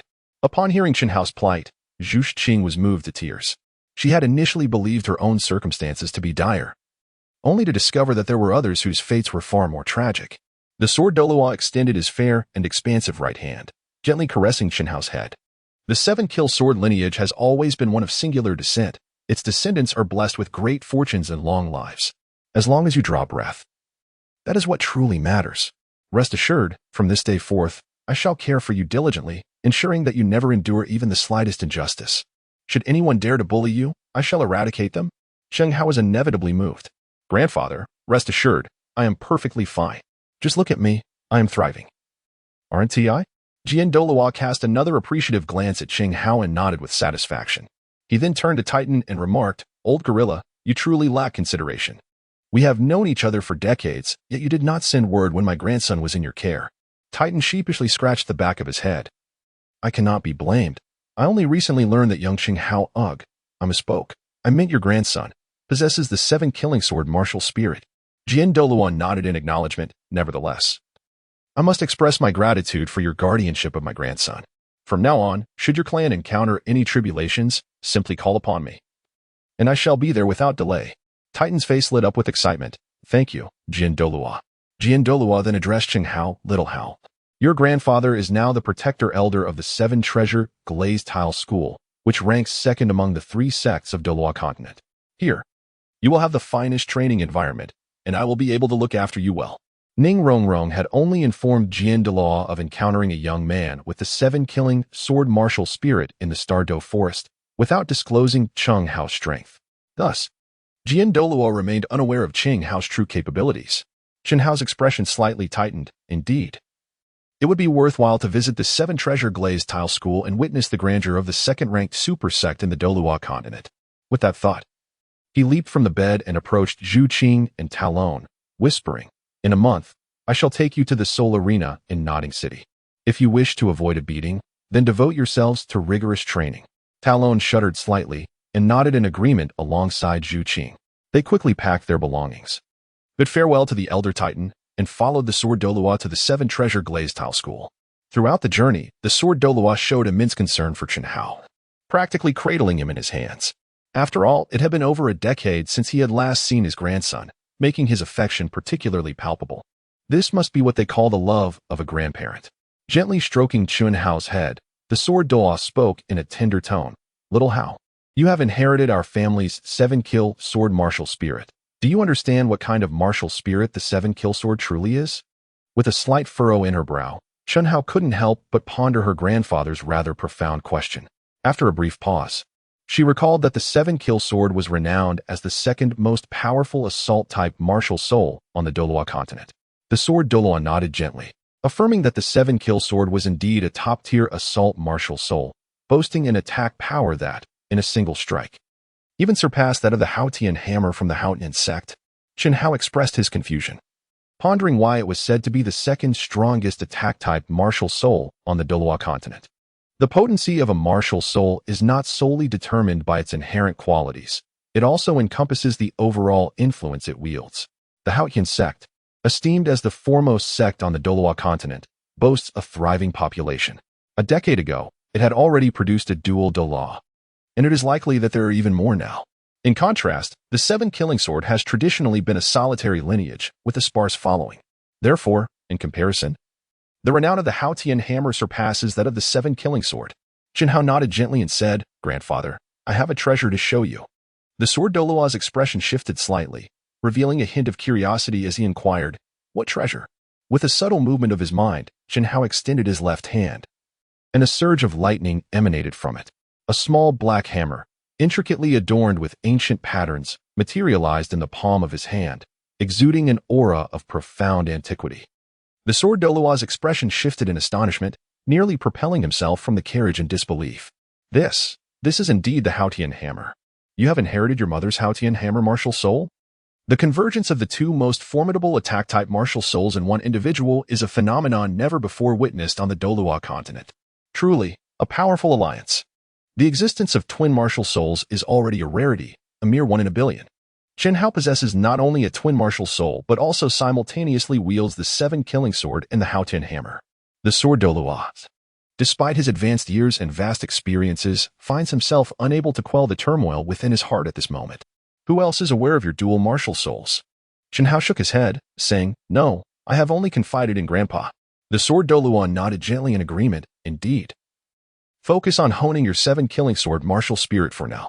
Refrain from bestowing soul rings upon the Hao Tian Hammer for the time being. And do not disclose to anyone that you possess twin martial spirits." "Understood, Grandpa. I will heed your advice." The carriage continued its journey for a while longer.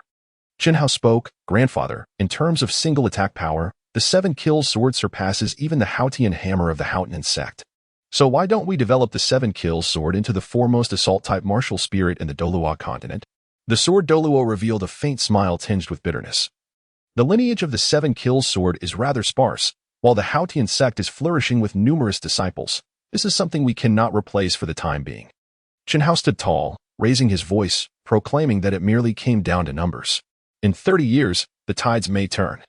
As long as we are willing to toil diligently, decades hence, the 7-kill sword may indeed surpass the Hao Tian Hammer. The Sword Douluo chuckled softly, recognizing the ambition. "However, my dear boy, I have grown old, and such fleeting accolades no longer hold any weight in my heart. Of course, if you're inclined to strive, and perhaps one day father 10 or 8 children to inherit our 7-kill sword martial spirit, I would have no objections." As Chen Hao's brows subtly shifted, he found his thoughts aligning with a singular purpose. Merely a sect, with 10 or 8 individuals would scarcely suffice. Rather, a reinforced team would be necessary. And it was evident that one person could not accomplish this alone. It would require multiple participants to act concurrently. Upon this realization, a glimmer of determination illuminated Chen Hao's gaze. Unconsciously, he had forged a grand life ambition to strive for the ascendance of the 7 kills sword. After a brief pause, Sword Douluo spoke again. By the way, Xiao Hao, before you were born, I had already arranged a marriage with Fengzhi. It is thanks to Rong that I came to know of your existence within the Li family. Once we return, I will take you to meet Fengzhi and formalize your engagement, while also allowing you to become acquainted with Rong. Dust Hao's eyes widened in astonishment. Could this happiness have arrived so unexpectedly? Chapter 018. A surprising engagement arranged by grandfather. In the southwestern region of Douluo Continent lies the 7-treasure glazed tile school. Gazing into the distance, the golden-hued glazed tiles of the double-eaved hall shone brilliantly, resembling a celestial palace. Along the way, everyone greeted grandfather with utmost respect, clearly reflecting the esteemed position of the Sword Douluo within the 7-treasure glazed tile school. Xiang Hao glanced around, during which he also noticed several young ladies whose appearance and stature rivaled that of Zhu Qing and Rong. It seemed that the 7-treasure glazed tile school was indeed a splendid place. Crossing the white jade steps, Sword Douluo led Xiang Hao to a chamber, where the beams were crafted from cloud-top sandalwood, crystal jade served as illumination, pearls adorned the curtains, and golden patterns adorned the columns.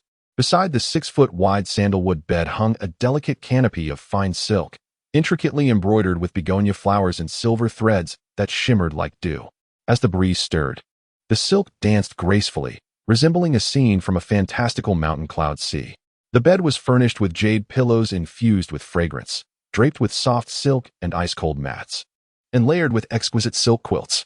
Above the chamber, a massive luminous moon pearl hung from the ornate ceiling, radiating a brilliant light akin to the full moon, while the floor was laid with white jade, embedded with golden pearls. Chen Hao couldn't help but exclaim, "Goodness gracious, this is not merely wealth. It is akin to having riches that rival nations. Indeed, money allows one to act with impunity. Henceforth, this shall be your royal chamber. Should you require anything, feel free to instruct the servants at any time." Xiang Hao's eyes flickered with a glimmer of joy. After such prolonged wandering, it was high time to indulge in some pleasures. "Grandfather, I lack nothing but the freedom I have grown accustomed to. I merely need a few servants to tidy up my quarters. I have no preference for males. Ideally, they should be females. My requirements are quite modest. Those few young ladies I just greeted would be perfectly suitable." Sword Douluo's eyes widened in surprise, and he couldn't help but inhale sharply. "Young man, your taste is rather discerning. Those girls are direct descendants of the 7-treasure glazed tile school. How could they serve as your maids? But fret not. I will make the necessary arrangements." Upon hearing that Sword Douluo had returned, Ning Fengzhi approached the palace alongside Poison Douluo. From a distance, he joyfully exclaimed, "Uncle Jian, I heard you have returned." Poison Douluo replied with an exuberant tone, "Haha, congratulations. I thought the lineage of the 7 killing sword was on the brink of extinction under your care." At this moment, Xiang Hao finally laid eyes upon the legendary figure of the first auxiliary soul master in the Douluo Continent, renowned for his unparalleled defense and uncanny abilities. Ning Fengzhi appeared like a jade crown, with a straight nose and square jaw, exuding a refined and gentle demeanor. Clad in a pristine white robe that seemed untouched by dust, he appeared to be in his 40s, his gaze soft and amiable, resembling an ordinary person. His sleek black hair cascaded casually down his back, enhancing his approachability. In contrast, Poison Douluo radiated a more fearsome presence, his voice gruff and his countenance as sharp as a blade, instilling an innate sense of dread. Sword Douluo raised his voice, "You old rascal. Can't you say something pleasant?" Although the 7 killing sword has traditionally been a solitary lineage, all its descendants are fortunate and blessed. How could they perish so easily? Poison Douluo circled around Xiang Hao, saying, "Cheng Xin, have you mistaken him for someone else? This lad is far more handsome than you." Sword Douluo slightly lifted his head, a hint of pride evident on his face. "Is there, perchance, another 7 killing sword martial soul in the Douluo Continent?" Ning Fengzhi's expression shifted. "Oh, little Hao has awakened Uncle Jian's 7 killing sword martial soul." He nodded gently, a subtle smile playing at the corners of his mouth, his heart brimming with joy. "Uncle Gu, little Hao has journeyed a long way and must be fatigued. Let us withdraw and allow him to rest." Indeed, at this moment, Sword Douluo spoke up, "Fengzhi, What about the betrothal we arranged for little Hao and Rong Rong? Is it still valid? Of course. A promise made by parents and matchmakers holds weight. How could it be disregarded?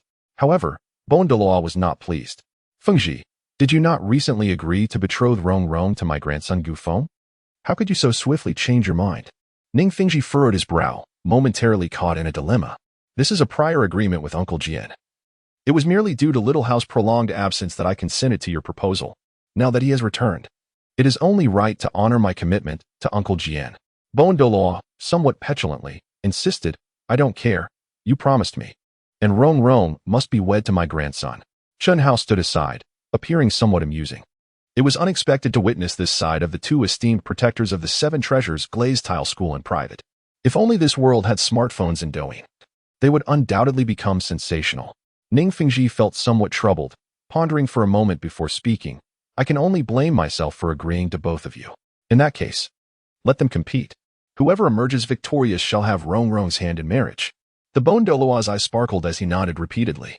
Gu Feng had been raised under the watchful eye of the Poison Douluo, inheriting the true essence of his martial spirit, which naturally instilled great confidence in him. Swordmaster, do you have any objections? Before the Sword Douluo could respond, Chen Hao interjected, what is there to compete about? I think it would be better for Grandpa Bone's grandson, Gu Feng, to concede early and give up. Rong Rong is mine, and no one can take her away. Upon hearing this, the three men could not help but be taken aback, astonished by Chen Hao's audacity to utter such words. The Poison Douluo chuckled. Haha, this kid possesses a certain charm, reminiscent of his father, Chen Feng, in his prime. The Sword Douluo affectionately ruffled Chen Hao's hair, beaming with approval. Indeed, Xiao Hao, you are ambitious. The Poison Douluo, standing nearby, retorted, such ambition is a testament to Chen Feng's legacy, not your doing, old man.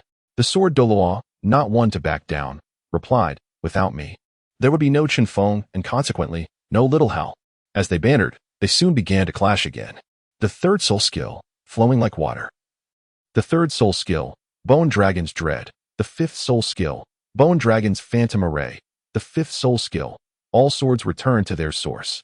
Ning Fengzhi, with a calm demeanor, slowly made his way to the white jade steps and sat down, observing the duel between the two, as if it were a familiar sight.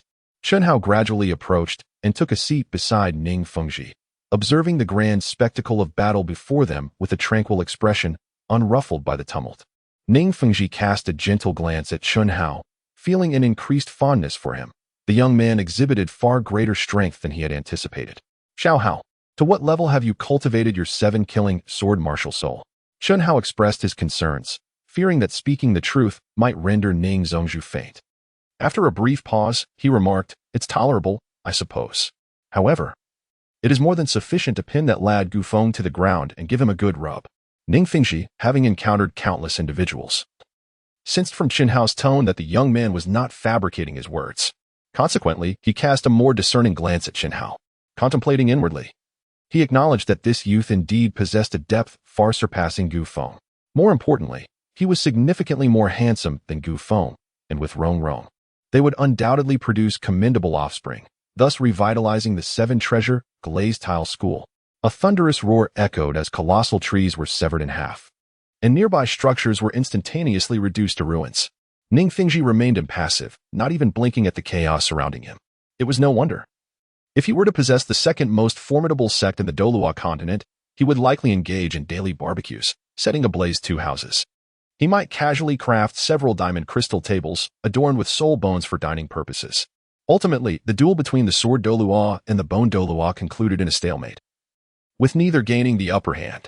However, in terms of overall strength, the Sword Douluo undoubtedly held a slight advantage over the Poison Douluo.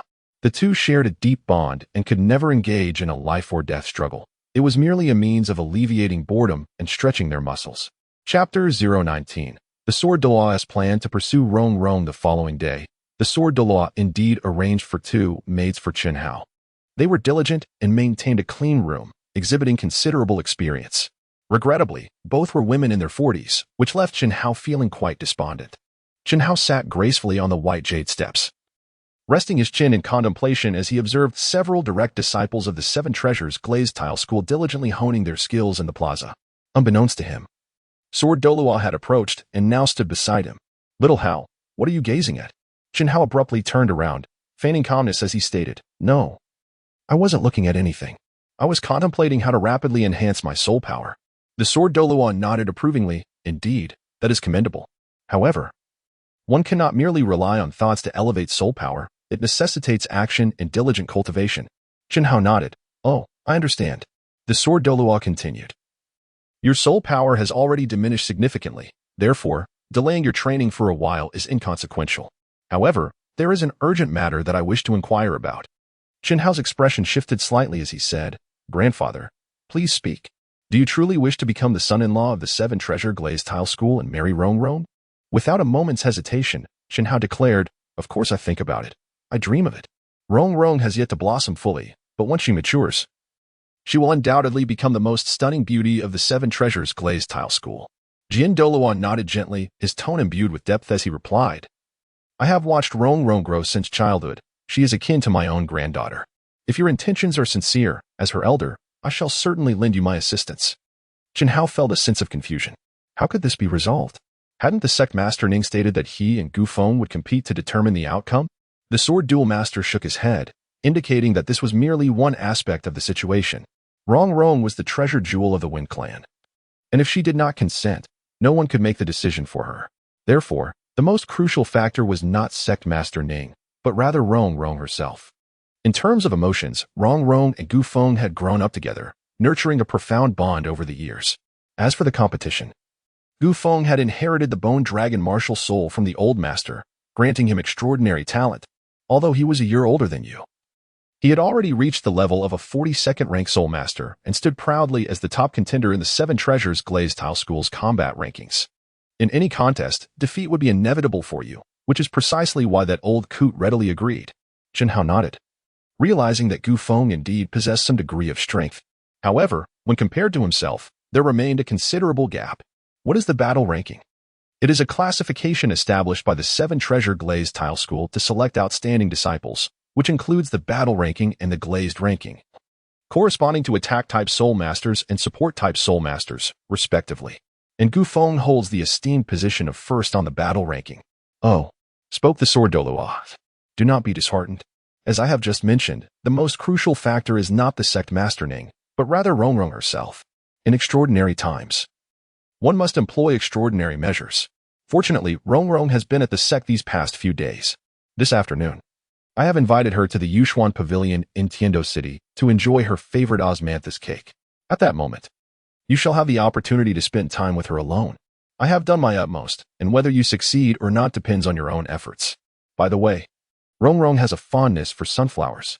Jian Dao gently nodded, surprised to find that his grandfather, despite his advanced age, possessed quite the skill in courting young women. It seemed evident that in his youth, he must have been quite the charming rogue. According to Jian Douluo's guidance, Jian Dao hastened towards the city of Tiando. Before his departure, Jian Douluo bestowed upon Jian Dao 100 gold soul coins, advising him that when pursuing a young lady, one must be willing to spend money. This notion transcends the mere question of whether a girl has an affinity for wealth. Jian Dao hurried alone towards the Yushuan Pavilion in Tiando City. Along the way, he beheld a manor where sunflowers were in full bloom. With a leap, he swung his right hand, and a streak of sword light surged forth. In an instant, all that remained was a barren ground strewn with stalks. Jian Dao gathered all the sunflowers into his pouch, selecting the 12 most vibrant blooms to present to Rong. His heart raced like a fawn, beating with excitement. The Yushuan Pavilion truly deserved its reputation as the most opulent establishment in the Tiando Empire, resembling a European palace adorned in resplendent gold and jade. It could easily rival the Grand Hall of the Ning clan. However, the moment Jian Dao stepped through the entrance, he was halted by a servant at the door, who bowed with polite authority and declared, "Sir, your attire is not appropriate for entry. We regret to inform you that we cannot accommodate you." Jian Dao's expression darkened with anger, nearly prompting him to unveil his soul ring. After calming the tempest of fury within, he regarded their plight with a measure of empathy and spoke in a more composed tone. "What, then, constitutes proper attire? At the very least, one ought to be donned in formal garments." Jian Dao could not help but glance around. Indeed, every individual entering or exiting was clad in formal attire, exuding an air of affluence and sophistication, while he felt akin to a mere stray dog. Fortunately, there was a tuxedo shop conveniently located nearby. Jian Dao spent 10 golden soul coins to acquire an exquisite evening gown and took the opportunity to have a trim. Instantly, he exuded an aura of elegance, strikingly handsome beyond measure. This time, he successfully entered the Yushuan Pavilion, guided by a beautiful attendant towards the prestigious VIP room number 1. It is said that this room is the finest in the establishment, unattainable for ordinary individuals, a testament to the esteemed status of the 7 treasures Liuli sect. Chen Hao pushed the door open and entered. Rong Rong was teasing the goldfish in the aquarium nearby. Upon seeing Chen Hao, her expression was momentarily taken aback. "Well, what brings you here? Where is Grandpa Jian?" Chen Hao feigned surprise, saying, "Oh, didn't Grandpa instruct me to come here to find him? Where is he?" The two felt somewhat awkward. Rong Rong was adorned in a pink top and matching pink trousers today, her long hair cascading down to her waist. Her skin as tender and delicate as a lychee, making her appear increasingly beautiful. Chen Hao placed the sunflower in a nearby vase and spoke, "It's all right. Even though Grandpa isn't here, we can still order something to eat. It's on me."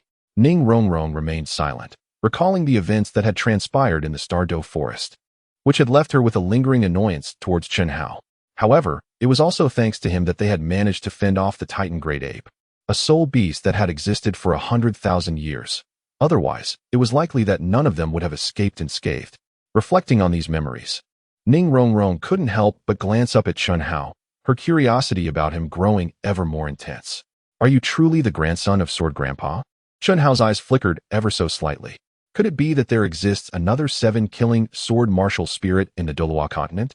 Ning Rongrong gently shook her head. Yet she pondered, "You appear to be only a few years my senior. How could you possess such extraordinary prowess? Do you truly wish to know?" Chen Hao feigned mystery as he spoke. Ning Rongrong gently nodded in response. Chen Hao immediately leaned closer to Ning Rongrong, unabashed in his demeanor. "In the realm of martial souls, there exists no shortcut. Effort is the sole path to success. I recall the days when I rose at the crow of the rooster, diligently honing my skills. I ventured alone into the Stardow Forest, enduring countless trials of life and death. I narrowly escaped the jaws of soul beasts on several occasions. And there were many times I emerged from the corpses of those very beasts, all of which have led to my achievements today." Chen Hao's words instantly enveloped him in an aura befitting a protagonist. Rong Rong couldn't help but feel a deep sense of admiration and respect for Chen Hao. Chen Hao continued, "In fact, I possess a method of dual cultivation that can significantly enhance your soul power in an instant." Rong Rong's expression displayed a hint of confusion. Dual cultivation? Chen Hao's expression subtly shifted. How could he entertain such thoughts? Rong Rong was merely 12 years old. He quickly spoke up, stating, "No, it is simply 2 individuals striving together in cultivation, engaging in mutual sparring and guidance. This way, our soul power will increase at a much swifter pace." Rong Rong, with her innocent and untainted demeanor, nodded in agreement. "Yes, our Shrek Academy practices in the same manner, sharing both joys and hardships as we cultivate together." After some light-hearted conversation, their bond deepened considerably. Chapter 20. A furious defeat of the avalanche. Prince Xuexing relents. Chen Hao gentlemanly placed the menu before Ning Rongrong. Speaking in a gentle tone, "I have heard that the osmanthus cake here is quite delightful, and I have already ordered a portion. Please take a moment to see if there is anything you fancy." Rongrong delicately flipped through the menu and casually selected a few light and exquisite dishes. Chen Hao ordered a selection of delicacies: steamed bear paws, braised deer tails, sawed sky wings, dragon body and phoenix tail shrimp, and clear stewed phoenix lion's head. Such extravagant dishes would have been unimaginable in his past life. "You cannot enter. There are already patrons inside." At that moment, voices of contention emerged from the entrance. "This private room number 1 has always been reserved for the royal family of the Tiandou Empire. Who dares to challenge us? Have them come forth." "Your Highness Xuebing, this room has indeed been booked. Perhaps you might consider room number 2, and we will waive your expenses for today." Bang! The door to room number 1 was abruptly kicked open. 4 young men stormed in with an imposing demeanor, led by none other than Xuebong, the 4th prince of the Tiandou Empire. Xuebong raised his voice, brimming with arrogance. "Which family do you belong to? Leave at once. This is a private room reserved for our royal family. It is not for you to occupy." Chen Hao slowly rose to his feet, his tone calm as he inquired, "Is this Yushin Pavilion truly owned by your Tiandou royal family?" The manager of the hall interjected, "No. This Yushin Pavilion is a property of the 7-treasure Glazed tile sect. Since it is not, on what grounds do you claim it as the exclusive room of the Tiandou royal family? Did your father not instruct you on the importance of precedence?" Xuebong scoffed. The entirety of Tiandou City belongs to our royal family. We shall go wherever we please. Should you offend the Tiandou royal family, I will have this place dismantled. Chen Hao was disinclined to engage in idle chatter with him, uncertain whether Xue Lang was genuinely foolish or merely feigning ignorance. The original narrative suggested that he had adopted a reckless persona to evade the assassination attempts of Xue Qinghe. Without uttering a word, he leaped gracefully into the air and sent Xue Lang flying with a single, decisive kick. It was swift and unhesitating. The manager of the hall was left utterly dumbfounded. After all, this was none other than His Highness, Prince Xue Lang of the Tiandou royal family. I care not who he is. He has disrupted my meal with Rong Rong, and it would be a mercy not to eliminate him entirely. Just drag him out. The other affluent young gentleman stood frozen in astonishment. Chen Hao's eyes widened slightly. What? Do you expect me to escort you? The three of them hurriedly fled, their faces etched with terror. Chen Hao spoke. Let the dishes be served. Rong Rong and I have to finish our meal and go out shopping. The hall manager nodded vigorously. He had often endured the wrath of the Avalanche Prince, but it seemed this time they had encountered an insurmountable obstacle. It served them right for their misfortune. After casting another glance at Chen Hao, it was clear that he held the Tiandou royal family in disdain. He was indeed a formidable individual. Rong Rong expressed her concern. These individuals belong to the Tiandou royal family. We won't be causing any trouble, will we? Chen Hao smiled, unperturbed, for he believed that reason could traverse 1,000 miles, whereas folly could scarcely advance a step. Even the Emperor of the Snowy Night would abide by this principle. Rong Rong gently nodded, quietly realizing that Chen Hao possessed an unexpected masculinity. Before long, the dishes they had ordered were all served, filling the table to the brim and emanating delightful aromas. Chen Hao could not help but swallow hard as he gazed at the bear paw beside him. Its appearance quite appealing, though he wondered about its taste. Rong Rong, somewhat astonished, exclaimed, "Oh my, have we truly ordered so many dishes? Will we be able to finish them all? Fear not, for you are at that age where your body is still growing. You must indulge in more meat to ensure a well-balanced diet for optimal development. Whatever remains can be packed up for Grandpa." With that, he had already picked up a piece of steamed bear paw, preparing to take a hearty bite. At that moment, the door to room 1 swung open once more. And to their surprise, the imperial guards of Tiandou City strode in, clad in golden armor and wielding long halberds, exuding an air of formidable presence. A surge of anger welled up within Chen Hao. He muttered under his breath, "What a nuisance! Everywhere I go, there seems to be a horde of insufferable individuals. Is it their intention to court disaster?" Before Chen Hao could voice his thoughts, a boisterous voice echoed from outside, demanding to know who had injured the esteemed Prince of Avalanche. This voice sounded somewhat familiar. At the forefront was none other than the Prince of Snowstar from the Tiandou Empire, the very individual whom Chen Hao had frightened half to death previously. Upon learning that his nephew had been assaulted, the prince hastily gathered 100 royal guards and rushed over, eager to discover who possessed the audacity to challenge royal authority within the Tiandou Empire. However, upon laying eyes on Chen Hao, the Prince of Snowstar found himself momentarily stunned. The oppressive aura emanating from Chen Hao still sends shivers down his spine whenever he reflects upon it. A faint smile surfaced on his face as he spoke in a gentle tone. "I apologize. I must have taken a wrong turn." Hastily, he retreated. Xue Beng wore a puzzled expression, instinctively glancing at the doorplate. "Uncle, this is indeed..." Before he could finish his sentence, Prince Xue Xing clamped his mouth shut. Xue Beng wriggled free from Xue Xing's grasp. "Uncle, you just vowed to avenge me. Why the sudden cowardice?" Prince Xue Xing's countenance darkened. "You impudent boy. You clearly wish to hasten your uncle's demise." Xue Beng, bewildered, inquired, "What do you mean, uncle?" In a low voice, Prince Xue Xing replied, "Do not ask.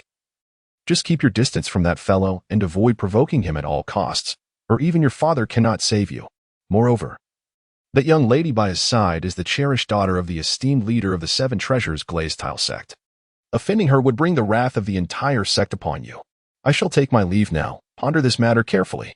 Xue Beng stood momentarily stunned, contemplating the significance of that young man who could so easily meet with the princess of the 7 Treasures Glazed sect. Without further words, Prince Xue Xing led the imperial guards away from the Yushuan Pavilion, his heart still trembling with unease. Xue Beng lingered in the hall, feeling a surge of disappointment. His uncle, who typically shielded him fiercely, seemed uncharacteristically shaken today. How could he be so frightened by such a trivial matter? With a sense of indignation, he ultimately departed from the Yushuan Pavilion. In Chen Hao's heart, there lingered a faint dissatisfaction. His appetite significantly diminished. He merely consumed a few bare paws before feeling satiated. Rong appeared somewhat constrained, her portion exceedingly meager.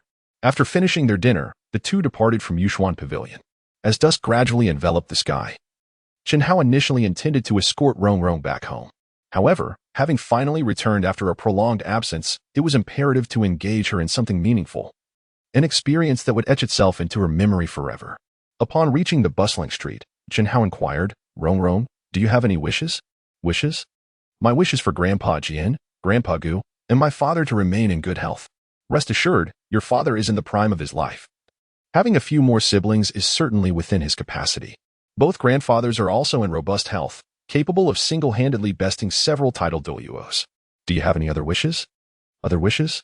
Rong lowered her gaze, fidgeting with her fingers in contemplation. Suddenly, her eyes sparkled with realization. I haven't stood atop a mountain to witness the sunrise in ages. Indeed, Rong's simplicity was evident. One could hardly deem this a wish. Yet, it was precisely this innocent nature that Chen Hao found endearing. That is easily arranged. I just observed the stars, and I can assure you that tomorrow's sunrise will be magnificent. Rong shook her head. No, I cannot. If my father discovers that I have not returned home, he will undoubtedly send people to search for me, and both Grandpa Jian and Grandpa Gu would be very worried. Chen Hao's expression subtly shifted. I see that the glazed tower of your seven treasures glazed sect is quite tall. Perhaps we should return to our sect first, allowing them to witness our return. Tonight, I shall take you to behold the most exquisite sunrise. Rong pondered for a moment before gently nodding in agreement. Chapter 0021. The most enchanting night, the most beautiful sunrise. Upon returning to the sect, the two parted ways. During this time, Sword Douluo inquired about Chen Hao's progress, to which Chen Hao provided a brief response, choosing not to elaborate further. Subsequently, he discreetly left his chamber, invoking his third soul skill, flowing like water, and soared to the summit of the glazed tower of the seven treasures glazed sect. Gazing out, he beheld the entirety of the sect stretched beneath him, illuminated by countless lights, under an endless expanse of stars and billions of twinkling celestial bodies. Chen Hao exhaled a deep breath, savoring the exhilarating sensation of surveying the world from above. However, he had pressing matters to attend to and no time to indulge in the breathtaking expanse of the starry sky. Chen Hao retrieved the sunflowers he had gathered during the day from the auspicious treasure pouch and spread them across the entire glass tower. Under the illumination of the starry sky, they appeared even more resplendent. When the sun rose in the morning, a moment of breathtaking beauty unfolded as a myriad of flowers blossomed, creating an even more magnificent sight. Having arranged everything, he returned to the sect to fetch Rong once more. Chen Hao had been waiting beneath the glazed tower for quite some time, yet he had not caught a glimpse of Rong, leading him to believe she might have stood him up. A subtle disappointment lingered in his heart, as his meticulous planning appeared to have been in vain. Just as Chen Hao contemplated departing, a figure stealthily approached the base of the tower, glancing around furtively, as if engaged in some clandestine act. With a swift motion, Chen Hao appeared behind Rong, startling her. Upon realizing it was Chen Hao, her racing heart finally settled. Why do you creep up on me like a ghost? You nearly scared me to death. Rong glanced around and whispered, it's quite late. And yet we are out here alone. I can't shake off this strange feeling. What is so strange about it? Come, let me first guide you to admire the vast expanse of the starry sky, and tomorrow we shall witness the rising sun and the revival of all living things. Rong nodded and lifted her gaze to the towering glazed pagoda, which soared hundreds of feet into the air. How are we supposed to ascend such a lofty tower? Chen Hao embraced Rong's slender waist, unleashing his third soul skill, as smooth as flowing water. The two immediately soared into the sky. Rong let out a startled exclamation, ah? After a moment of shock, she composed herself, while the seven killing swords streaked through the air, leaving behind a crimson trail. They ascended higher and higher, finally reaching the summit of the glazed tower. Gazing at the tower's top, adorned with a profusion of sunflowers, Rong was momentarily stunned. Is this what you prepared? Chen Hao scratched the back of his head and chuckled. Well, how about that? Not too bad, right? A warm feeling surged within Rong, and she shyly nodded. Though she did not consider herself beautiful at present, she envisioned that with the dawn of the morrow, as the sun rises, the world awakens, and flowers bloom, that would indeed be the most exquisite moment. Rong indulged in this reverie, believing it would be truly magnificent.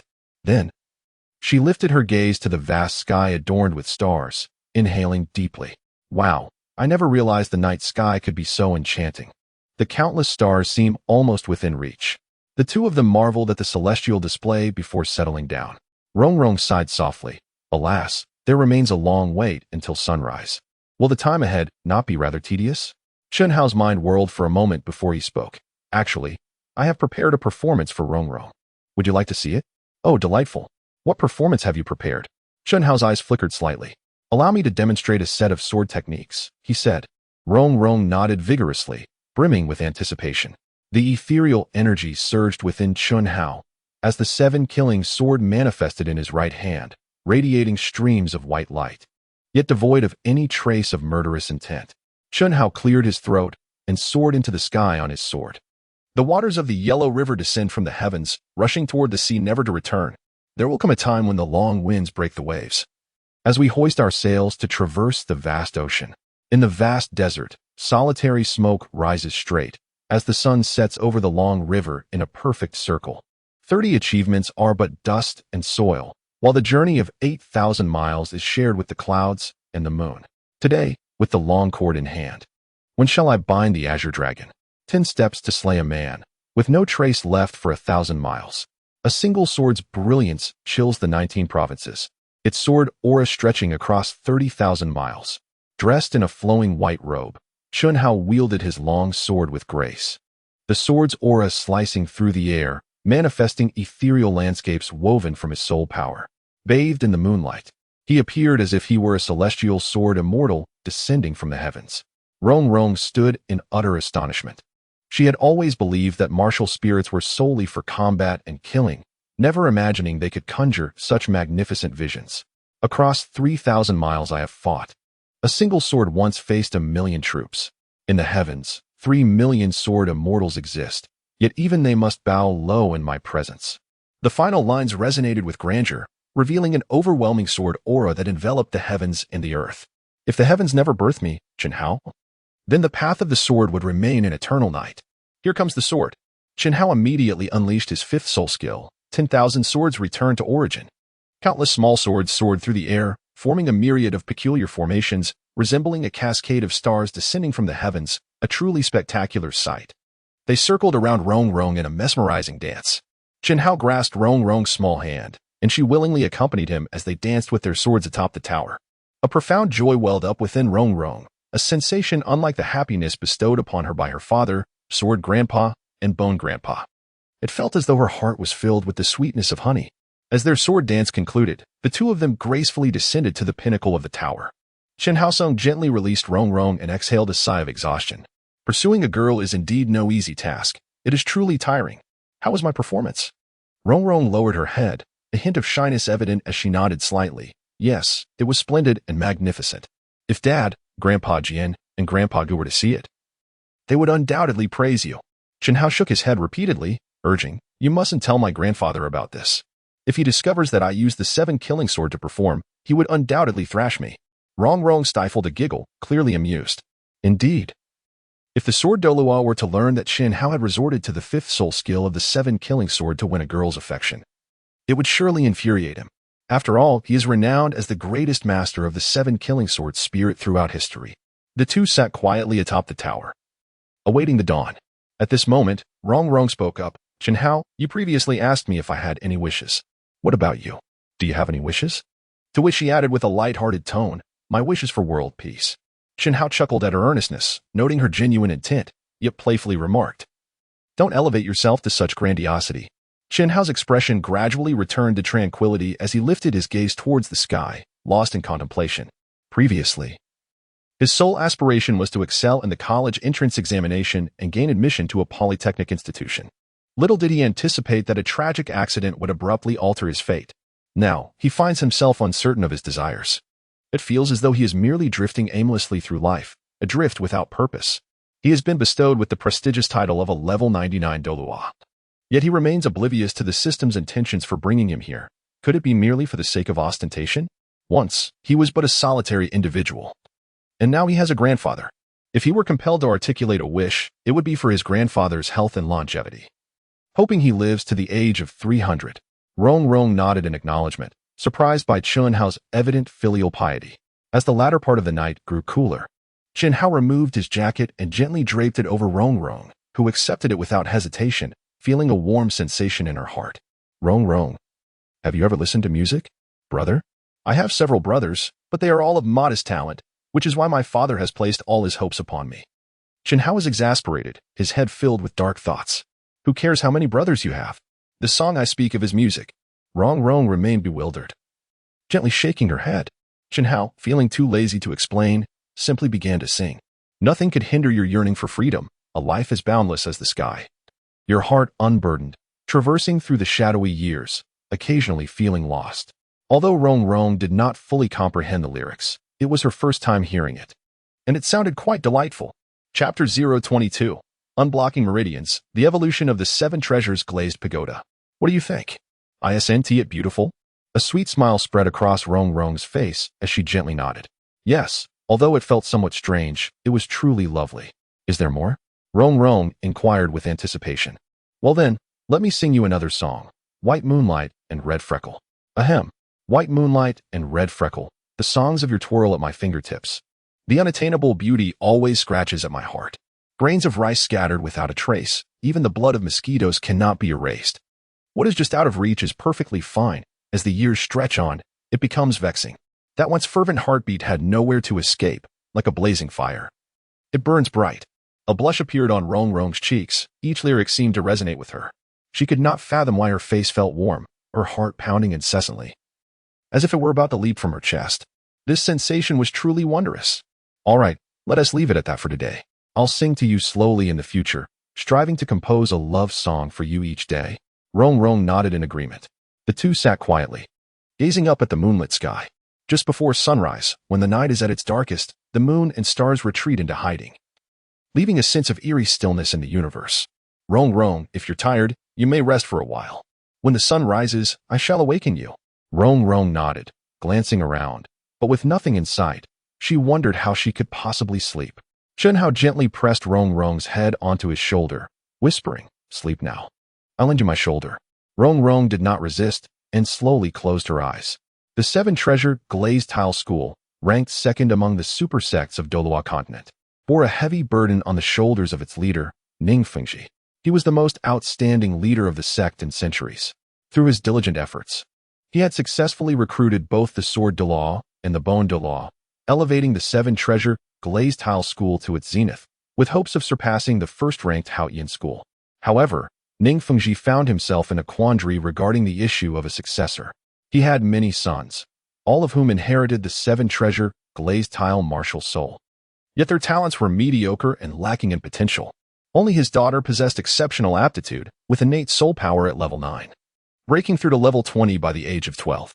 She was hailed as the only sect genius in centuries capable of transforming the Seven Treasure Glazed Tile into the 8 Treasure Glazed Tile. Moreover, both the Sword Douluo and the Bone Douluo treated Rong Rong as their own granddaughter. Thus, Ning Fengzhi had nurtured Ning Rong Rong from a young age to be the next leader of the Seven Treasure Glazed Tile School. To temper her willful and capricious nature, he had specially sent her to Shrek Academy for training. On a cool night, concerned that Rong Rong might kick off her blankets, Ning Fengzhi went to check on her but was taken aback to discover she was not there. He touched her bed, finding it completely cold, which sent him into a state of panic. In the dead of night, he summoned the sect members to search for her. They soon discovered that the newly inducted grandson of the Sword Douluo, Chen Hao, was also missing. The Bone Douluo and Gu Feng were furious, their anger palpable. Only the Sword Douluo wore a faint smile, silently acknowledging Chen Hao's potential, reminiscent of his father's past prowess, though he noted that the boy's soul power was lacking. He thought to himself, once they were entangled in a relationship, they would see what could be said then. However, he also chided Chen Hao internally, for Rong Rong had only just turned 12. If anything were to happen to her, Fengzhi would surely strangle him. With his joy forgotten, he quickly joined the others in the search. After a night of frantic searching, neither of the two could be found. Ning Fengzhi's expression grew grave, a hint of anger surfacing as he commanded, "Mobilize all forces of the Seven Treasure Glazed Tile School. If she cannot be found within the sect, we will search outside. If she is not in Heaven Do City, we will venture beyond it. We must bring Rong Rong back." The Sword Douluo spoke up, "Fengzhi, do not worry. Perhaps they have simply gone out to play." Ning Fengzhi remained silent, standing with his back to everyone, hands clasped behind him, his right hand tightly gripping his staff, anger surging within him. His demeanor towards Chun Hao significantly altered. As dawn gradually approached, Chun Hao hurriedly awakened Rong Rong. With rays of dawn piercing the sky, a golden arc broke through the morning light, rising majestically from the horizon. The red sun burst forth like molten steel, radiant and dazzling, casting a brilliant glow that enveloped all of nature. Life awakened, spring blossomed. Rong Rong was captivated by the breathtaking sunrise, a sweet smile gracing her face. As the ethereal energy surged within Chen Hao, the sunflowers behind him blossomed magnificently in response to his soul power, turning towards the rising sun. A symphony of flowers thrived, flourishing under the bright light. At that moment, Chen Hao spoke, "Rong Rong, I have yet another surprise for you." Rong Rong's expression reflected a hint of confusion. "What surprise?" "You'll find out once you take a seat." After spending an entire night together, the bond between the two had deepened significantly, and Rong Rong felt an increased sense of reliance on Chen Hao. Without hesitation, she sat down. Chen Hao settled behind Ning Rong Rong, his tone calm as he said, "Focus your mind, and I shall assist you in making remarkable strides in your soul power amidst the resplendent radiance." Gently closing his eyes, he placed his hands upon Rong Rong's back. A surge of Juyang divine power flowed into her body, swiftly facilitating the unblocking of her meridians. Rong Rong, uncertain whether it was the sunlight or Qing Hao's influence, felt a warm sensation enveloping her, as if her blood were revitalized, coursing wildly through her veins. And her soul power was rapidly ascending. Among the students at Shrek Academy, she was the youngest and possessed the lowest soul power. Even Oscar, known for his penchant for napping, had already achieved the rank of Soul Master, while she remained merely a level 25 Great Soul Master. At that moment, Poison Douluo stood on the white jade steps, casting a glance towards the distant Liuli Tower, his eyes narrowing slightly. "Ah. It seems there are two figures atop our Liuli Tower." Ning Fengzhi's eyebrows twitched as he abruptly turned. Rong Rong had mentioned several times her desire to witness the sunrise, a spectacle of brilliant light. There could be no mistake. The four hurried towards the tower's summit. Upon seeing the scene before them, they were momentarily stupefied. The entire tower's apex was adorned with sunflowers, flourishing under the sun, amidst a riot of blooming flowers. Gu Feng's face contorted with rage, his rugged countenance more imposing than Chen Hao's. Clenching his fists, he prepared to confront Chen Hao. Ning Zongzhu raised his right hand to restrain him.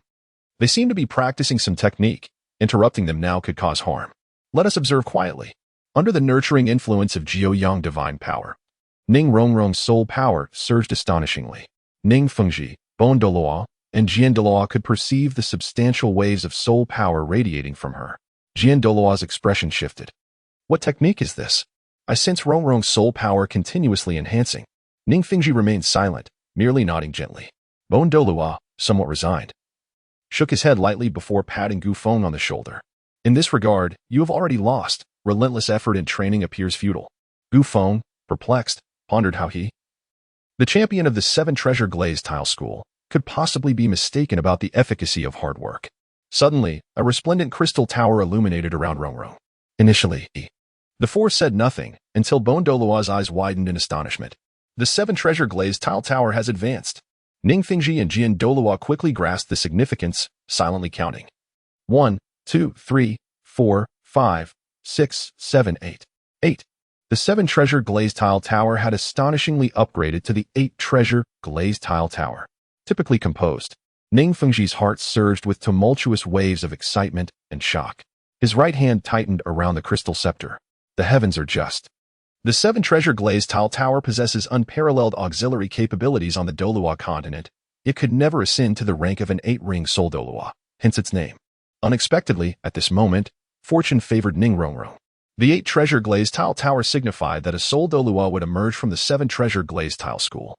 What a terrifying prospect that would be. Suddenly, Chen Hao coughed up a mouthful of blood, his complexion turning pale, and he promptly fainted. The task of unblocking Rongrong's meridians proved infinitely more complex than anticipated.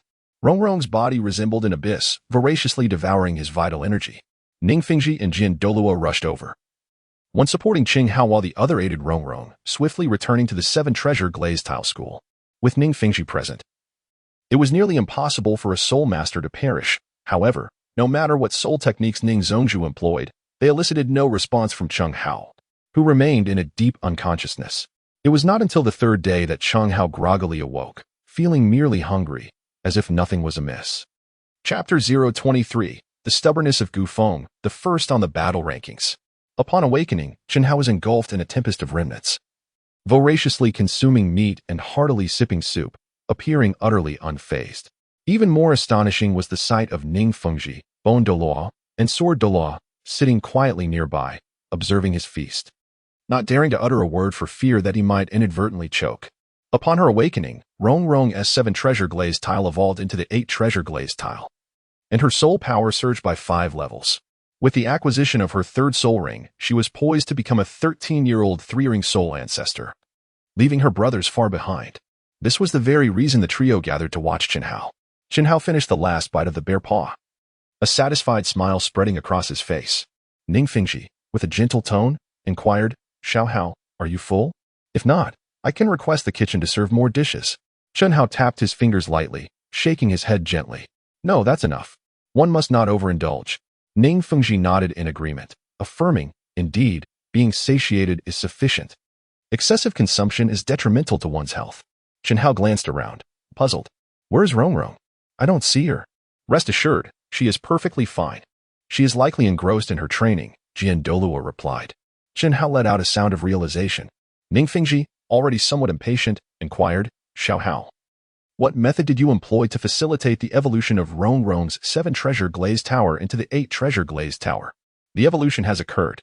Chen Hao's face displayed a look of astonishment. No wonder Rong had exhausted her own spiritual power, for it turned out that the 7 treasure glazed tile pagoda had unexpectedly evolved ahead of time. Chen Hao distinctly remembers that in the novel, Rong consumed the exquisite spirit herb, the Qilua Yujing Xiang, provided by Tang San, which enabled the 7 treasures glazed tower to evolve into the 9 treasures glazed tower. At that moment, Rong was so overwhelmed with excitement that she was nearly ready to offer herself. Chen Hao paused for a moment before continuing, "In truth, I employed no particular method. I merely facilitated the unblocking of Rong's meridians throughout her body." The revelation of having unblocked her meridians evoked expressions of astonishment from both Sword Douluo and Poison Douluo, as well as the Grandmaster Ning. It is imperative to understand that unblocking the meridians of a human body is no simple feat. A moment's carelessness could lead to chaotic disruptions in the meridians, resulting in sudden death. Even esteemed title douluos like Sword Douluo and Poison Douluo would not dare to attempt such a perilous endeavor. Chen Hao not only succeeded, but also facilitated the evolution of Rong's 7 treasure glazed tower into the 8 treasure glazed tower, undoubtedly employing his distinctive methods. Ning Fengzhi interjected eagerly, "Xiao Hao, could you assist Uncle Ning in transforming the 7 treasure glazed tower into the 8 treasure glazed tower as well?" Chen Hao's eyes flickered slightly as he shook his head vigorously. "I am terrified. Your 7 treasures glazed tower martial soul is truly formidable. Rong, merely a great soul master, has already drained all of my energy. If it were the esteemed Master Ning, it would surely cost me my life. Moreover, Master Ning's talent may not necessarily surpass that of Rong. Her martial soul has the potential to evolve into the 8 treasures glazed tower, but it does not follow that yours can undergo a similar transformation." The Sword Douluo nodded gently, acknowledging, "Indeed, what Xiao Hao says carries weight. It is no simple task to evolve the 7 treasures glazed tower into the 8 treasures glazed tower." Although Ning Fengzhi remained filled with anticipation, he felt compelled to temper his enthusiasm in light of Xiao Hao's comments. Out of respect for the Sword Douluo, he refrained from expressing further opinions. The matter of Chen Hao's unconsciousness was evident to all, and naturally, they could not sacrifice Chen Hao's life for the evolution of their martial spirits. The sect leader Ning nodded, acknowledging that Rong's martial spirit evolving into the 8 treasures glazed pagoda was already a significant source of joy for the sect. Sword Douluo interjected, "Fengzhi, young Hao has rendered great service this time, particularly concerning his relationship with Rong." Before he could finish, Poison Douluo quickly interrupted, No. We can compromise on many matters, but when it comes to Rong, I absolutely cannot concede. Have we not agreed that the outcome of the competition would determine the victor? How can we change the rules midstream?" Ning Fengzhi felt conflicted, logically. Chen Hao's accomplishments warranted him being promised Rong. However, the 7 treasures glazed pagoda was merely an auxiliary martial spirit, and to continue vying for the second position among the top 3 sects, a formidable attack-type martial spirit was essential. Both Sword Douluo and Poison Douluo were aging, and Poison Douluo's grandson, Gu Feng, was the ideal candidate. Despite his tender years, he was already a 4-ring spirit master, deeply versed in Poison Douluo's teachings and ranked first on the Seven Treasures Glazed sect's combat leaderboard. His future ascendance to title Douluo was merely a matter of time. With his assistance, the Seven Treasures Glazed sect could solidify its claim to the second position. Ning Fengzhi spoke. Very well, since that is the case. Let us adhere to our previous agreement and determine the outcome through competition. Sword Douluo refrained from further comment. After all, what is destined will come to pass. What is not meant to be should not be forced, and one should simply let things unfold naturally. In contrast, Chen Hao remained unperturbed. If that is the case, let us finalize this matter soon, Poison Douluo suggested. Ning Fengzhi nodded. Indeed, it is best to do so, especially since Rong is present in the sect. We do not know when she will return. At that moment, Gu Feng and Rong had just arrived at the entrance and overheard their conversation. Rong entered, tears streaming down her face, exclaiming, I absolutely do not want to get married. The crowd was taken aback, and Ning Fengzhi hastily responded, Rong. I can acquiesce to your wishes in many matters, but in this, you must heed my counsel. You are the future successor of the Seven Treasures Glazed sect and require a powerful attack-type soul master to accompany you. Poison Douluo added, Rong. Xiao Feng has grown up alongside you. Whenever your brothers bullied you, he was always there to stand up for you. Do you not have any fondness for him? Rong's eyes were slightly swollen from crying. She wiped her tears and gazed at the robust and rugged Gu Feng, saying, Brother Xiao Feng is a good person.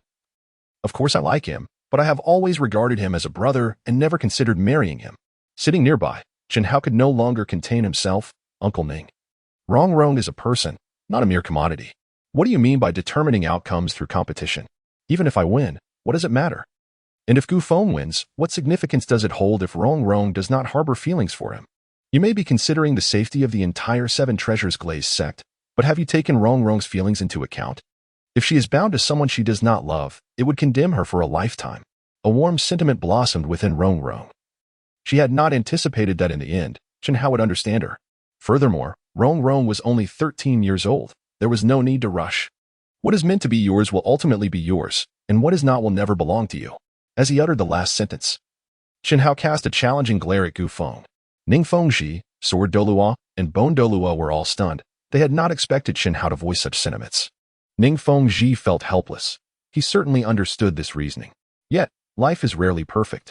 For the sake of the sect and the hundreds of individuals within the Seven Treasures Glazed sect, one must often sacrifice personal desires for the greater good.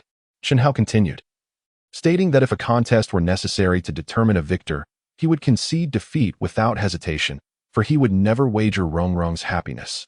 She is a person, a sweet and charming little princess, not a mere commodity. Poison Douluo widened his eyes in surprise, not expecting this young man to possess such cleverness, proclaiming his surrender with such righteous fervor. In comparison, Gu Feng truly fell short. Chapter 024. No pretense. We remain friends. Gu Feng let out a disdainful snort.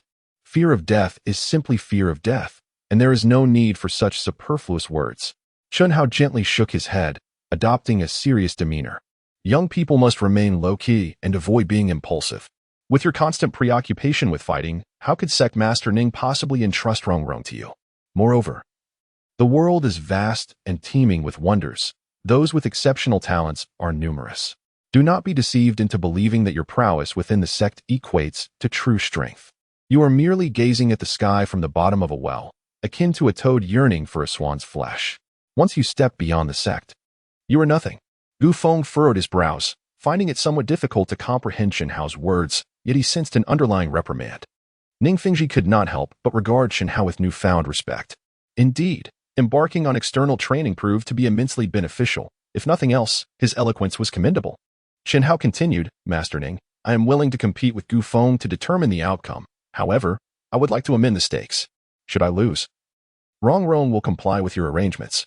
Yet, if fortune favors me and I emerge victorious, I implore you not to impose any constraints upon Rong. Her happiness should be her own to govern. Chen Hao turned to gaze at Rong, his eyes filled with tenderness. Are you willing to let me fight for you?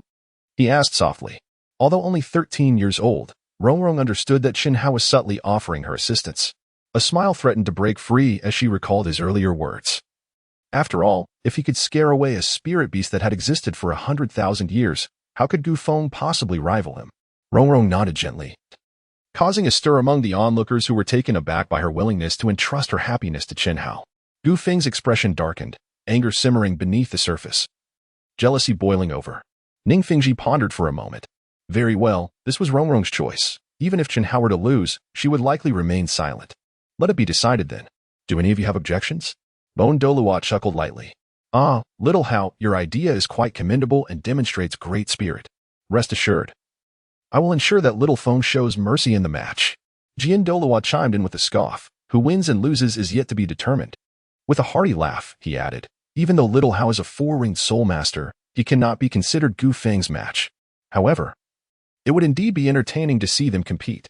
Chen Hao, with an expression of calmness, stepped forward without a hint of panic. Then let us draw our blades and settle this swiftly. I have been quite busy lately. Gu Feng's eyes flickered, radiating a fierce light. And his robust physique appeared even more formidable. With a mere thought, a colossal, eerie skeletal dragon emerged around him, exuding a chilling aura. Truly, he embodied the pinnacle of defense and the most peculiar martial spirit in the Douluo Continent, quite intriguing. Come now. Unleash your fourth soul skill and let me witness the prowess of the #1 contender from the 7-treasure Glazed tile school. The Poison Douluo expressed some confusion. Xiao Hao, why do you not activate your martial spirit? Could it be that you are so frightened that your wits have fled? Against Xiao Feng. There is no need for a martial spirit. A profound silence enveloped the scene, as the audacity of his statement caught everyone off guard. The Sword Douluo interjected, Xiao Hao. Do not underestimate him. Employ your full strength, for the outcome is of little consequence. Gu Feng, valuing his pride, upon hearing Chen Hao's declaration, also retracted his martial spirit. If you choose not to utilize your martial spirit, then neither shall I. Chen Hao was momentarily rendered speechless. I implore you to utilize your martial spirit. If you refrain, I fear I might inadvertently bring about your demise, and then Old Bone would undoubtedly come after me. Poison Douluo could no longer contain his frustration. Xiao Hao, from whom have you learned this behavior? If you cease your pretentiousness, I might still acknowledge you as my grandson.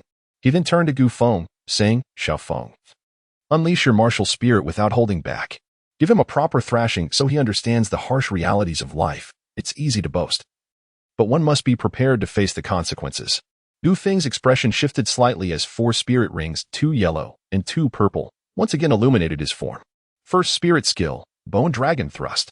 A colossal phantom of a bone dragon enveloped Gu Feng as he shifted his feet, causing a multitude of sharp fangs to emerge beneath Chen Hao.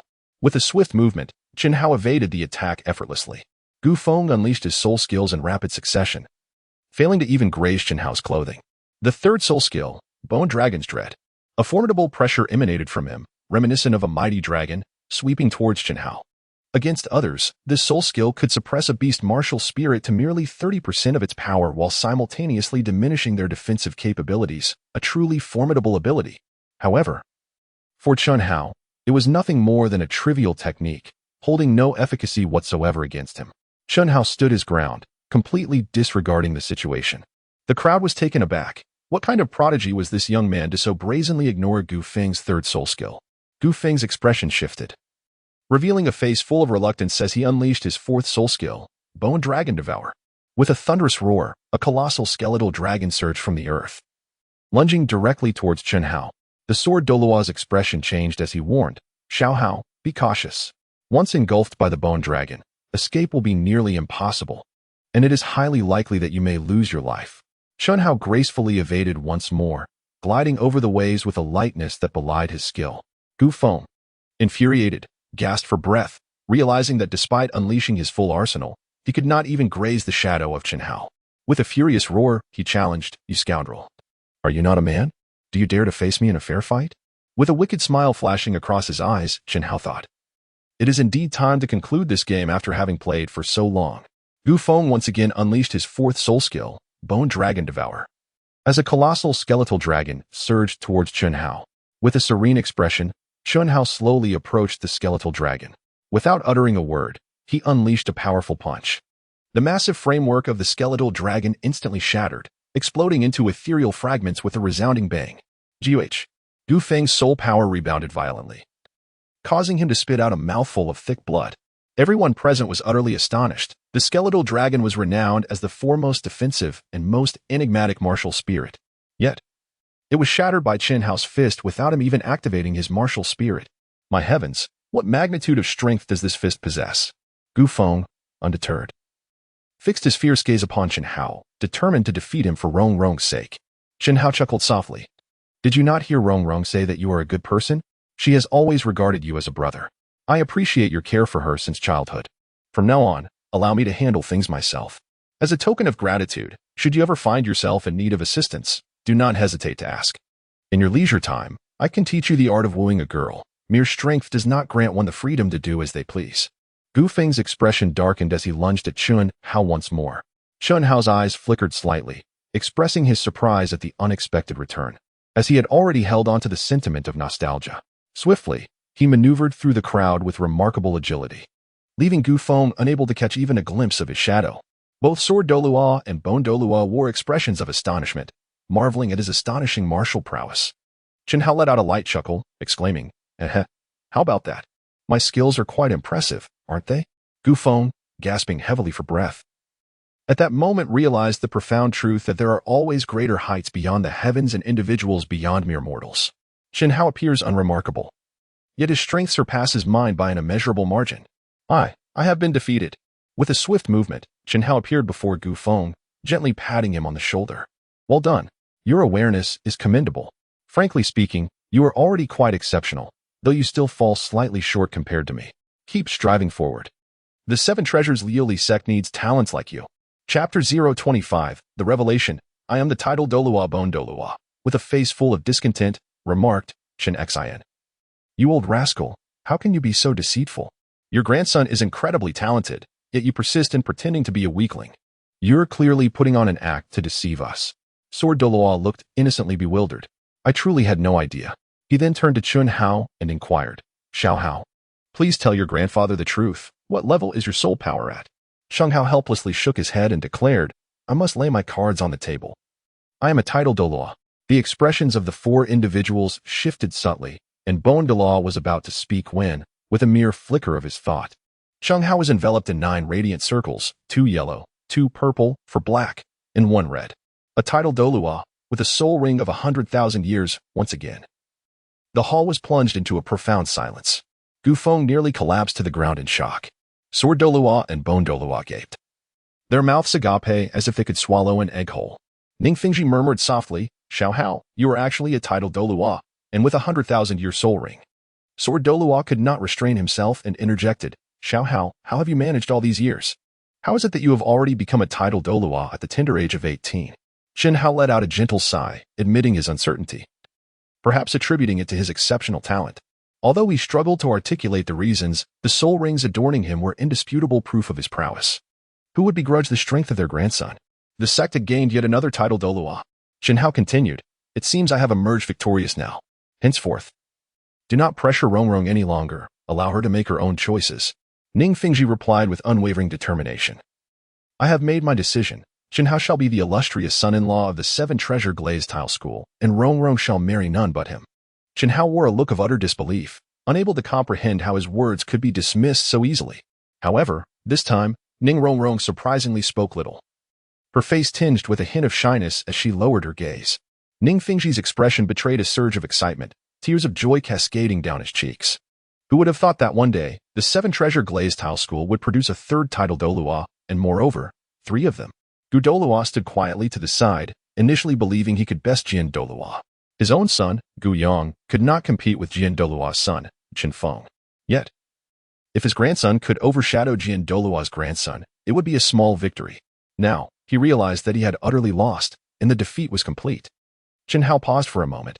Since the Master Ning was resolute in his decision, he reluctantly acquiesced. Ning Fengzhi continued, in that case, let Xiao Hao accompany Rong Rong on her quest for the 3rd spirit ring. The 2 of them can strengthen their bond. The Sword Douluo and Bone Douluo nodded gently, choosing to remain silent. As the crowd dispersed, the grand hall was left with only the Sword Douluo and Chen Hao. The Sword Douluo tenderly caressed Chen Hao's head, for this was the most joyous day he had experienced in decades. Xiao Hao, I never anticipated that your talent would surpass that of your father. Do you comprehend the kind of person your father truly is? Chen Hao gently shook his head, for only the heavens knew what his father looked like. The Sword Douluo fell into a moment of silence before slightly raising his head, his eyes glimmering with a hint of brilliance as he raised his voice, your father, named Chen Feng, is arguably the most gifted soul master in the 7 Treasure Glazed Tile School and indeed the entire Douluo Continent. He awakened the 7 killing sword martial soul at the tender age of 6, possessing innate full soul power. By the age of 12, he surpassed the 30th level of soul power, becoming the youngest battle soul Douluo in the history of the 7-treasure Glazed tile school, reigning at the top of the battle rankings. By 18, he had ascended to the rank of the youngest soul emperor, mastering our Qin family's unique 7 killing sword technique. At the age of 22, he had become a soul Douluo, achieving the legendary human sword unity that our Qin family possesses. In comparison, it is astonishing to discover that your talent far surpasses his. You have already attained the title of Title Douluo by 18. This must surely make you the youngest Title Douluo on the Douluo Continent. Jian Dao pretended to be serious, expressing his surprise at his father's remarkable prowess. The sword Douluo, with a grave expression, nodded gently in agreement. It remains uncertain where that mischievous lad has wandered off to. If he were present, the three of us, united in our swords, would undoubtedly instill awe throughout the Douluo Continent, potentially usurping the Hao Tian Hammer to claim the title of the foremost assault-type martial soul. However, on another note, your mother, Tang Yuehua, is affiliated with the Hao Tian sect, making it seem as though the Hao Tian sect is akin to family. Consequently, you must refer to Tang Xiao and Tang Hao as uncles. After all, we are all one family, and there is no need to compete for the top spot. Jian Dao couldn't help but chuckle inwardly, finding the situation quite amusing. He surmised that he was perhaps the most formidable transmigrator in the realm of Douluo Continent. The sword Douluo continued, since you have attained the rank of Title Douluo, I shall impart to you the ultimate technique of our Qin family, the unity of man and sword. This art requires not only a soul power surpassing that of a soul Douluo, but also a profound level of comprehension to master. Your grandfather and great-grandfather spent their entire lives without ever grasping the essence of this unity. Unity of man and sword? Jian Dao recalled that his sign and reward from the day before yesterday was the remarkable ability of the unity of man and sword. Jian Dao furrowed his brow slightly and murmured, "Is it not so?" He then continued softly, "A swordsman must possess brilliance, unwavering and unyielding, resolute and unbending, indomitable and relentless, fearless in the face of adversity. Any obstacle that stands in the way requires neither hesitation nor excessive contemplation. Trust in the sword you wield, with it alone. Carve through thorns and forge ahead, reaching the shores of the sword path and ascending the altar of divinity. To achieve the unity of man and sword is to transcend one's essence, transforming spiritual intent into divine will and merging it with other forces. This power can even attach itself to one's fingers or the sword itself. Man becomes the sword, and the sword embodies man." With a subtle shift of his thoughts, Jian Dao transformed into a streak of sword light, racing toward the great hall's exit. He emanated a formidable sword intent, invincible and all-encompassing, severing all barriers that the world presented.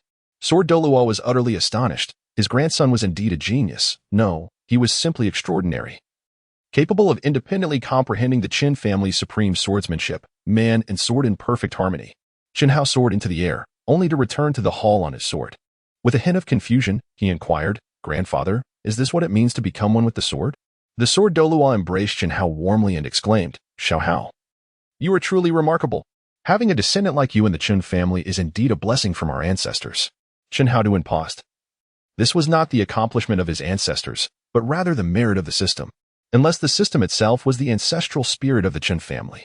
Jian Dao then said, "Grandfather, allow me to impart to you a few sword techniques." The sword Douluo was momentarily taken aback. You wish to teach me?" Jian Dao nodded and said, "I possess a martial technique known as the Heavenly Slaughter Earth Calamity form. It should only be employed in dire circumstances, for it exacts a toll on one's lifespan and vitality to enhance strength. Once activated, it cannot be halted. In a brief span, it can amplify one's power tenfold, even 100-fold. The sword Douluo's eyes widened in astonishment, his expression reflecting sheer disbelief. Just how terrifying must such a technique be? It is indeed remarkable that such formidable swordsmanship exists in this world. He swiftly accepted the technique. This Heavenly Slaughter Earth Calamity form had been obtained by Jian Dao during last week's signing, originating from the revered sword path. However, having heard that it required sacrificing lifespan to bolster strength, Jian Dao had chosen to forego its study, for he greatly valued his life. By the way, grandfather, I also possess a 9-orifice golden pill, which I acquired by chance from an eminent figure. Initially, there were 3. Senior Titan consumed 1 and experienced a 3-level increase in soul power. Zhu Qing took another and similarly enhanced his soul power by 3 levels. After you consume it, your soul power should also see improvement. The sword Douluo's eyes widened in disbelief. Rendered momentarily speechless by the multitude of surprises Chen Hao had presented him in just half a day's time. His blood surged with excitement, a sensation he had not felt in many years due to his advanced age. "Grandfather, you should consume it first. I will guard you." Without a moment's hesitation, the sword Douluo swiftly ingested the 9-orifice golden pill. It dissolved instantly upon entering his mouth, enveloping him in a radiant golden light. He felt an intense heat coursing through him as the medicinal power of the pill surged throughout his body, revitalizing and nourishing his meridians. After more than 2 hours had passed, the sword Douluo finally opened his eyes, only to find Chen Hao peacefully asleep beside him. He tenderly embraced Chen Hao once more, his voice filled with excitement. "Xiao Hao, this pill is truly miraculous. My soul power has directly increased by 2 levels. I had thought that I would remain a 95th level title Douluo for the rest of my life. I never imagined I could reach the 97th level in my lifetime. And I can faintly sense that my soul power is still on the rise." A smile of happiness graced Chen Hao's face. "It seems congratulations to grandfather are in order." Chapter 026. At the Tiandou auction house, the exorbitantly priced cat girl. On that day, Ning Fengzhi issued the highest directive, internally appointing Chen Hao as the 3rd guardian elder of the 7 Treasures Glazed tile school. This was not announced publicly, as it was intended to serve as a concealed trump card for the school. The following morning, while Chen Hao was still in slumber, the sect leader Ning and sword Douluo had already arrived at his chamber. "Xiao Hao, the sun has risen high, yet you still lie in bed instead of cultivating." Chen Hao pulled the blanket over his head, exclaiming, "I merely wish to be a salted fish. I no longer desire to exert myself." Ning Fengzhi and the sword Douluo could not help but furrow their brows at his laziness, pondering how he had managed to cultivate to the level of a title Douluo. The sword Douluo then remarked, "Today marks the triannual auction at the Tiandou auction house, where numerous treasures are expected to be unveiled. I wonder if you might be interested." Upon hearing the word treasure, Chen Hao's eyes sparkled with excitement, and he sprang from his bed with remarkable speed. Within a mere 3 seconds, he had donned his attire and stood before the two. With a gesture inviting them to proceed, he declared, "Let us go." A subtle smile graced Ning Fengzhi's lips, amused by how young Hao was already so captivated by treasures. If someone offers treasures, how could one refuse? However, Uncle Ning hopes you will remember to bring sufficient funds. Ning Fengzhi replied with a gentle nod, "Fear not, acquiring a couple of treasures will not impoverish my 7-treasure glazed tile school." Thus, the trio made their way towards the bustling Tiandou city. As the largest auction house in the Tiandou Empire, it was a veritable cornucopia, brimming with the boundless riches of the Douluo Continent. It served as a financial pillar of the Tiandou Empire, boasting branches in various economically prosperous cities, supported by formidable forces that should not be underestimated. Their enterprise was solely commercial. Backed by the Tiandou royal family, they fostered amicable relations with various powerful factions, ensuring their continued survival. The triannual Tiandou auction featured rare and extraordinary items, a spectacle seldom seen in a century, including soul bones, elixirs, and martial arts techniques. Those fortunate enough to attend the Tiandou auction were invariably the prominent sects, the royal family, and affluent merchants of the Tiandou Empire. For commoners wishing to participate, a minimum threshold of 1 million gold soul coins was required. At that moment, Ning Fengzhi retrieved 3 masks from his crystalline scepter, presenting them with an invitation to choose one. Chen Hao, nimble in his movements, swiftly seized a skull. He understood the necessity of wearing a mask. It served to safeguard his privacy and avert any unwarranted complications. While others presented their invitations, Ning Fengzhi produced a token, prompting the guards at the entrance to respectfully allow the 3 of them to enter. Chen Hao's eyes flickered with curiosity. "Uncle Ning, what was that object you just had? May I borrow it for a couple of days?" Ning Fengzhi chuckled lightly. "That is not something to be used casually. Once you and Rong are wed, it shall belong to you." Chen Hao furrowed his brow, exclaiming, "How petty." Let us proceed to room number 2 in the center. The entire auction venue was constructed around the auction stage, surrounded by chairs capable of accommodating nearly 1,000 individuals. Above these seats were arranged 18 private rooms, each approximately 5 square meters in size. Those fortunate enough to enter these exclusive chambers were undoubtedly either affluent or of noble descent, each worth millions. Just as the trio settled in, a beautiful woman entered, gracefully carrying a teapot. After a brief moment of silence, a stunning figure adorned in a cheap hao and wearing a peacock mask stepped into the central hall. Viewed from above, her elegance became increasingly apparent, stirring a thrill within one's heart. "Welcome, everyone, to the triannual Tiandou auction house. I am your host for this event, Yaya. This year, We have prepared 10 exquisite treasures for you, which are sure to pique your interest. I hope each of you finds a treasure that suits you well. Now, without further ado, let us unveil the first treasure of this year. A woman in a purple qipao gracefully approached, carrying a tray that revealed 2 long, fair legs, topped with a red cloth. Master Ning spoke. If I am not mistaken, this should be a soul bone. Chen Hao's eyes darted around, and it was evident without guessing that this was indeed a piece of soul bone. Suddenly, Ye lifted the red cloth, revealing an exquisite purple vial. Chen Hao and the Master Ning could not help but wear expressions of utter disbelief, as though they were witnessing a live performance of slaps to the face. Are you perhaps feeling a tinge of disappointment regarding this first treasure? Fear not, for once I conclude my introduction, your discontent shall dissipate. Behold, a vial of jade dew hailing from the 100-Flower Valley, meticulously crafted by the esteemed Mr. Gigu of the valley, utilizing a myriad of celestial herbs. For soul practitioners of the rank of Battle Soul Sovereign and below, it can instantaneously elevate one's soul power by 2 levels. The starting bid is set at 1 million gold soul coins. The ability to instantly boost soul power by 2 levels is an immeasurable boon for many low-ranking soul masters. Chen Hao's eyes flickered slightly. What jade dew could possibly compare to his own 9 orifices golden dan, which was leagues beyond? It seemed that Xu Qing and the esteemed Titan had pilfered 2 million golden soul coins from him. He must ensure they compensate him handsomely when the opportunity arises. If they lacked golden soul coins, alternative means of repayment could suffice. Before Chen Hao could finish his musings, a voice called out a bid of 2 million golden soul coins. Goodness, shouldn't the increment in this auction be 100 at a time? Yet here it was. A staggering increase of 1 million. The world of the affluent was indeed unfathomable to the less fortunate. 210,000. No sooner had the words left the speaker's lips than another bid was placed. This jade dew was rather exquisite, crafted by the hands of the Ghost Valley. It was assuredly of exceptional quality. However, Rong was already at level 30. Acquiring it would yield no benefit. Perhaps he should observe a bit longer. 380,000. 380,000 once. 380,000 twice. 380,000 thrice. Sold. Congratulations to the patron in box 6 for acquiring a vial of jade dew at the final price of 380,000 golden soul coins. This was merely an introduction, yet numerous patrons were evidently enamored. The treasures to follow would surely captivate you even more. And you may find yourselves in a frenzy. Prepare your wallets. The enchanting girl in the purple robe gracefully approached once more, carrying a tray. Ning Fengzhi continued. I would wager that this time it must be a soul bone. Chen Hao let out a slight snort, declaring that he had no intention of gambling.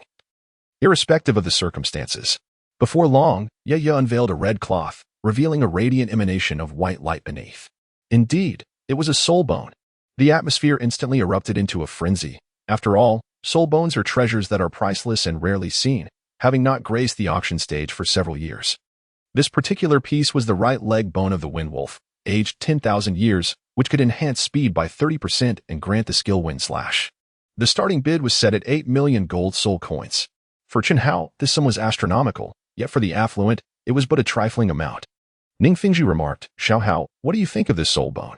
If you fancy it, I shall bid for it and gift it to you. Chen Hao was indifferent. He found nothing remarkable about the soul bones. As luck would have it, he happened to possess a few. If you are interested, he proposed, feel free to make an offer. While others are selling them for 8 million, I am willing to part with mine for a mere friendly price of 7,990,000. As he spoke, as Chen Hao's thoughts stirred, a myriad of vibrant soul bones cascaded to the ground. Behold, this is the left arm bone of the 30,000-year-old violent giant ape, a manifestation of strength.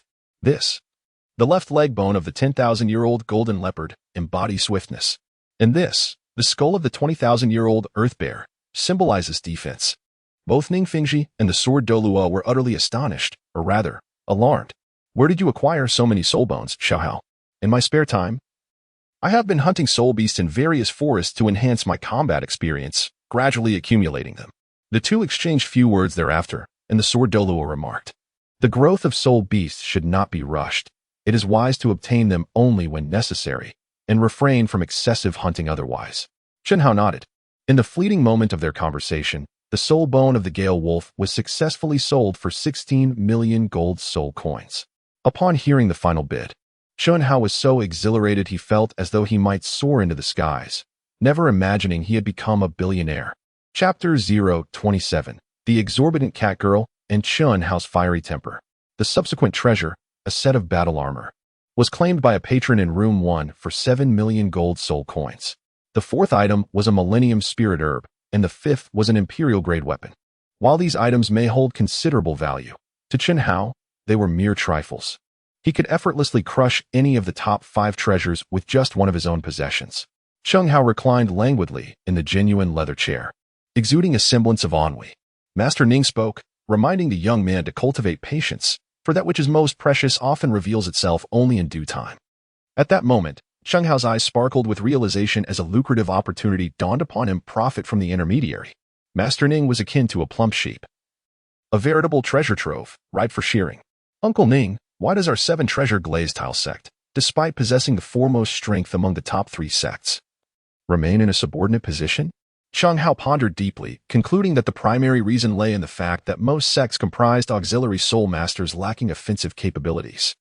I am aware of a silent sleeve arrow capable of breaching the defenses of soul masters below the battle soul sect. Would you be interested? In the past, Ning Fengzhi would have dismissed such claims, yet Chen Hao had astonished him time and again. Show me. Chen Hao spoke with unwavering resolve, stating, no. Such a treasure cannot simply be shown to others. If you desire it, I can sell it to you for 3,000 gold soul coins. It was not a matter of inability. Rather, Chen Hao simply did not possess it. He intended to approach Tang San for a discussion. After all, according to the progression of the narrative, Tang San would ultimately craft hidden weapons for the 7-treasure Glazed school, so it would be prudent to earn some pocket money in advance. Noticing that Ning Fengzhi remained silent, Chen Hao continued, Uncle Ning, can you imagine the benefits if each disciple of the 7-treasure Glazed school were equipped with one? Not to mention, in the event of a surprise attack on our sect, or when disciples venture outside, they would at least have the means to protect themselves. Ning Fengzhi pondered for a moment. The growing power of the Spirit Hall had become a significant threat to the 3 major sections. What Chen Hao spoke of is not entirely implausible. If such hidden weapons truly exist, they could indeed enhance the overall strength of the 700 disciples of the Liuli sect. Ning Fengzhi interjected, remarking that since they are all part of the same family, must they engage in such pleasantries? Could they not offer a more favorable deal? Chen Hao slightly lifted his head, feeling that Uncle Ning regarded him as less than human. How could it be possible for me to earn Uncle Ning's money? The craftsmanship of such hidden weapons is exceedingly intricate, requiring hundreds or even thousands of processes to manufacture. Moreover, it cannot be forged by an ordinary blacksmith.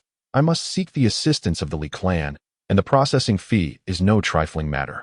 A faint smile appeared on Ning Fengzhi's face, indicating that young Hao had indeed matured, learning to engage in business with me. Haha, Uncle Ning, please excuse my jest.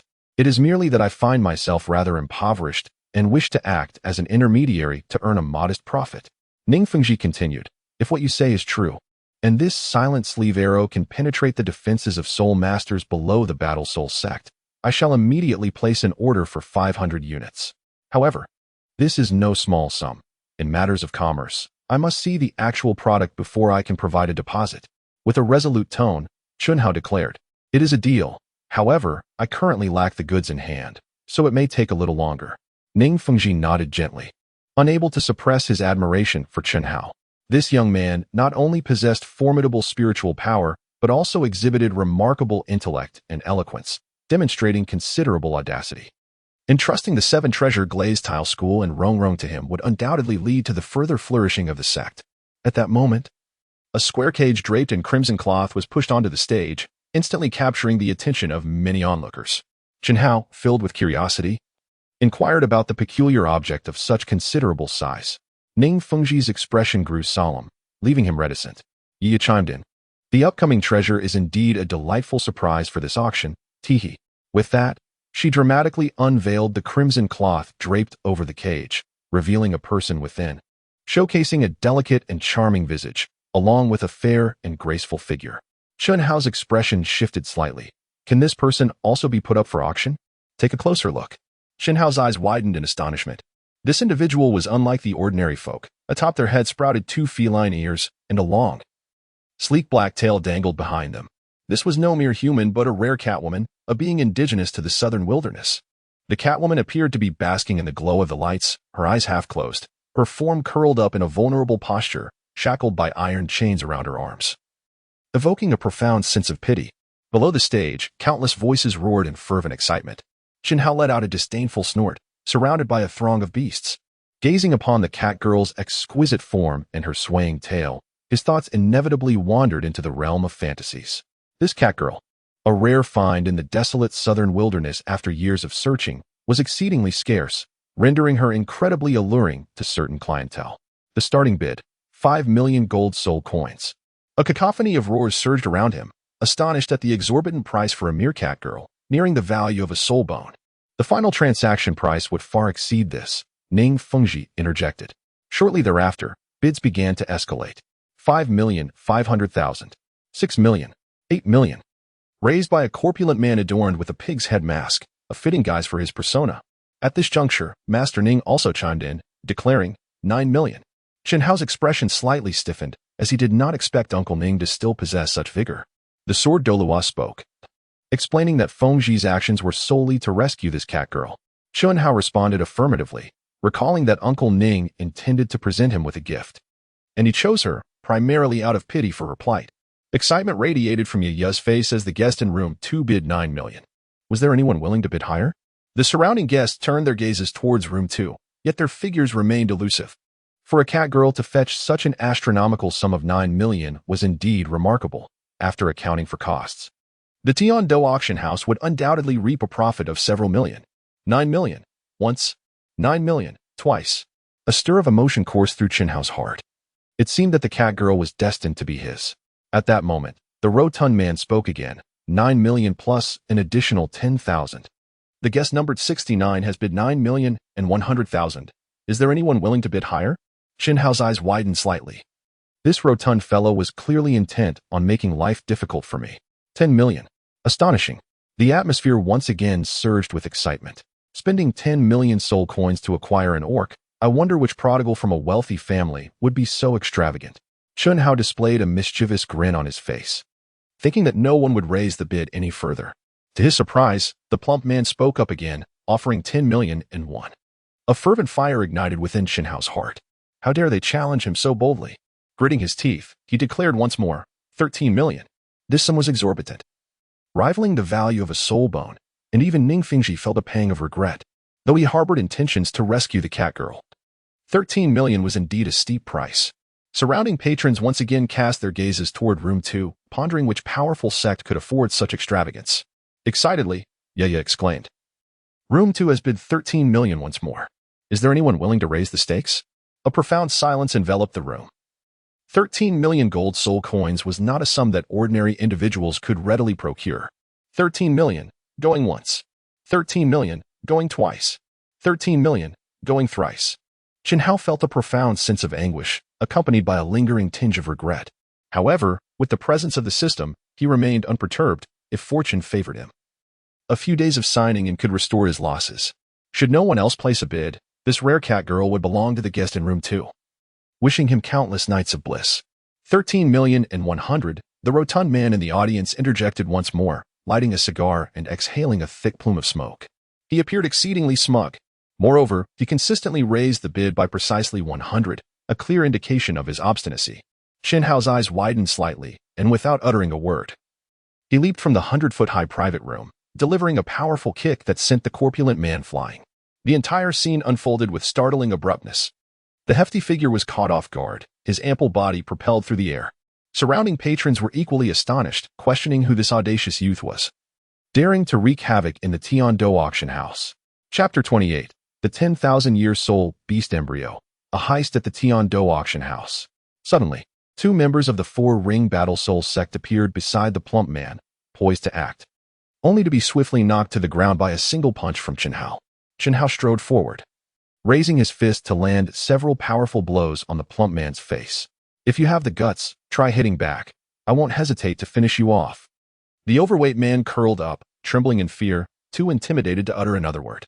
Suddenly, 5 figures emerged in the vicinity, led by an elderly man who hovered in midair, suggesting that he possessed significant power.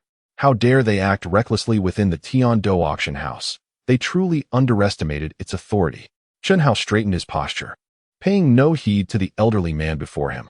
Go play elsewhere, or I shall take you down along with the rest. The 5 individuals, taken aback by Chen Hao's audacity, promptly activated their soul rings. Astonishingly, one was a soul sage, accompanied by 4 soul kings. Ning Fengzhi interjected, "Sword uncle. Shall I step in to resolve this matter?" The sword Douluo chuckled softly, remarking, "Youth is synonymous with exuberance, if one does not embrace recklessness in their youth. When will they?" Let him address this in his own manner. Without uttering a word, Chen Hao leapt into the air, executing a swift wind god kick that sent the leading soul saint crashing into the corner of the wall. The other soul kings were left utterly dumbfounded. This was the strongest guardian of the Tiandou auction house, yet he had been dispatched with a single kick by the opponent, indicating that this masked skeleton must undoubtedly be at least a soul Douluo. Chen Hao clapped his hands, signaling for the proceedings to continue. 13 million. I shall take this cat girl. The atmosphere was remarkably silent, an unusual stillness enveloping the room. After a brief pause, Yiya's face once again illuminated with a smile. Congratulations to our esteemed guest for acquiring the 6th treasure. Now, let us proceed to unveil the 7th item prepared for today's auction. In light of recent events, we kindly remind all patrons to engage in earnest bidding and refrain from artificially inflating prices. Without further ado, we present this 7th treasure, a poison concocted by a young alchemist, colorless and tasteless, capable of even vanquishing a soul Douluo. We have conducted tests on site, and had it not been for the prior administration of an antidote, the Heaven Dou auction house might have faced the loss of a formidable soul sage. This vial of venom, paired with an antidote pill, commences bidding at 3 million gold soul coins. A poison capable of slaying even titled Douluos naturally piques the interest of various sects, as it serves as a potent weapon in sect battles. In the blink of an eye, the price surged to 8 million gold soul coins. Ultimately, it was secured by a patron in Box 6 for a final bid of 15 million. The 8th treasure was yet another soul bone, which concluded its bidding at a staggering 20 million gold soul coins. Chen Hao's heart was already filled with an eager anticipation to bring his beloved pet home. He had no interest whatsoever in the subsequent 2 gifts.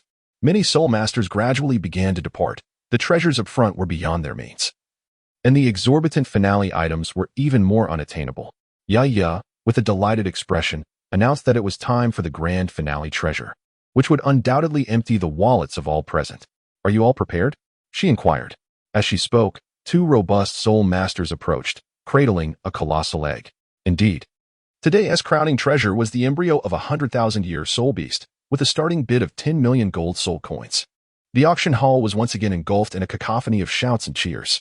Chen Hao was utterly bewildered, pondering the significance of the 10,000-year soul beast embryo, while observing the fervor of those around him. Ning Fengzhi's expression grew solemn. He had not anticipated the presence of a soul beast embryo at this auction.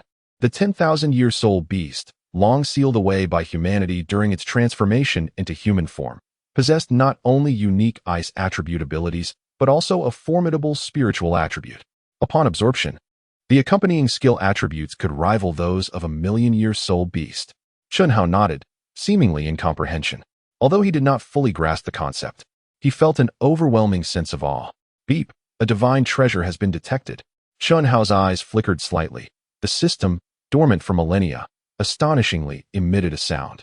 System, I did not perceive that you possess the ability to appraise treasures. Ding, apart from signing in, this system is capable of anything. Yet the host has not articulated any demands. Chen Haoduan immediately felt as though he had missed out on several billion.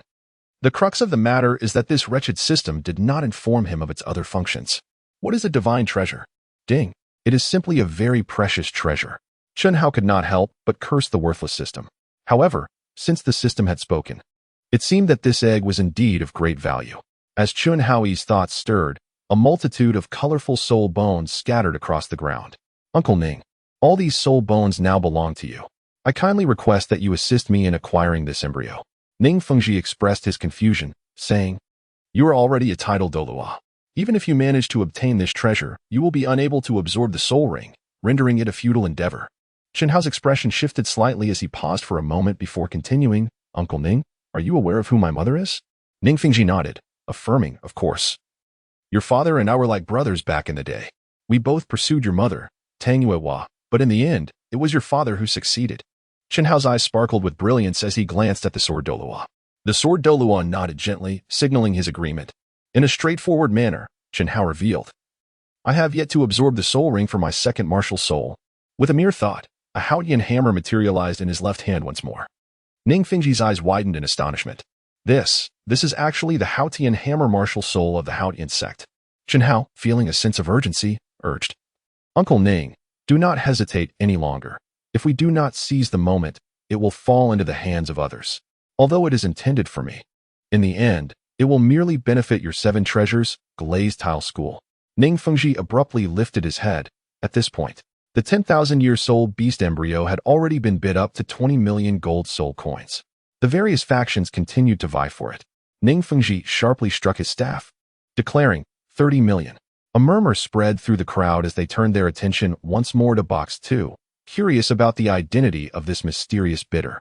It was one thing to spend 13 million gold soul coins on a beast man, but now they were audaciously bidding for the 10,000-year soul beast embryo. 50 million. Just as his words echoed, another bidder from Box 1 chimed in. Box 4 was not to be outdone, countering with 60 million. Goodness. It was evident that those within these boxes were indeed wealthy. Their bids began at a staggering 10 million. Ning Fengzhi remained unperturbed, raising his voice once more, 80 million. He understood the true worth of the 10,000-year soul beast embryo. Previously, no one could absorb it, but if Chen Hao were to do so. With the 7 killing sword and the Hao Tian Hammer, 2 of the most powerful assault-type martial souls in the Douluo Continent, paired with 2 10,000-year soul rings, they would not fear the spirit hall. However, 80 million still seemed insufficient. No sooner had Ning Fengzhi's voice faded than Box 1 escalated the bid by a staggering 100 million. 100 million gold soul coins. Even the entire royal family of the Tiandou Empire would struggle to amass such a sum. Ning Fengzhi had long anticipated this. It seemed that only the Spirit Hall could afford to offer such a princely sum. Chen Hao had grown increasingly impatient. Enough of this nonsense, Grandpa. Let us take action. Let's seize it directly. We'll slay one every 10 steps, leaving no trace behind. Once the deed is done, we shall depart without a glance back, concealing our identities. Jian Dao interjected. Within this auction hall, there are at least 9 titled Douluos. If you are not afraid of death, then by all means, proceed. As soon as Jian Dao finished speaking, Chen Hao leaped into the air, proclaiming loudly, I shall claim this 10,000-year-old soul beast embryo. Who dares to contest me? Miss Yi was startled and quickly retreated several steps. With a mere thought, Chen Hao effortlessly stored the embryonic soul beast, aged 10,000 years, into his treasure pouch.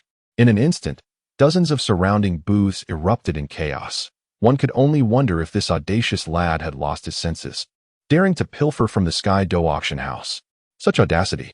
A figure approached with incredible speed, traversing 10 miles in a single stride, emanating 9 soul rings that glowed with an emerald radiance. Upon his arrival, the surrounding soul masters swiftly made way, retreating to a safe distance. Dust Hao's eyes flickered slightly. Poison Douluo, since you are aware of my name, why do you not promptly deliver the embryo of the 100,000-year soul beast? Chen Hao chuckled softly. I'm afraid I do not know. It was merely a guess. I advise you not to meddle in affairs that do not concern you. A fierce glint flashed across Dugabo's face as he growled, You seek death. With a slight movement of his right foot, a powerful aura surged towards Chen Hao. Chen Hao paid no heed to the situation, his face betraying a mischievous grin. I'll make my departure first. Those who can catch up may speak with me thereafter. With the grace of a fleeting shadow, he navigated through the throngs of people, vanishing from sight in no time. In room 1, 2 dark figures swiftly emerged. Jian Dao and Ning Fengzhi, concerned for Chen Hao's safety, hastened to pursue him. Each member of their party raced with ever-increasing speed. The Tiandou auction house was left in a state of utter disbelief, never having witnessed such a blatant display of immorality. A young man audaciously plundering the establishment in broad daylight. Swish, swish, swish. A dozen titled Douluos trailed closely behind Chen Hao. Yet they could scarcely catch a glimpse of his shadow. Jian Dao and Ning Fengzhi soon found themselves left behind. Chapter 029, The 100,000-Year Soul Beast. The Frost Dragon Hatchling. Chen Hao sped forward, leaving the other titled Douluos far behind. Noticing the absence of any pursuers, he leaped onto a towering tree and delicately weighed the 10,000-year soul beast embryo in his hands. How is one to utilize this? Did it necessitate hunting to acquire a soul ring as well? Such a notion seemed exceedingly cruel. It had yet to see the sunlight or breathe the air.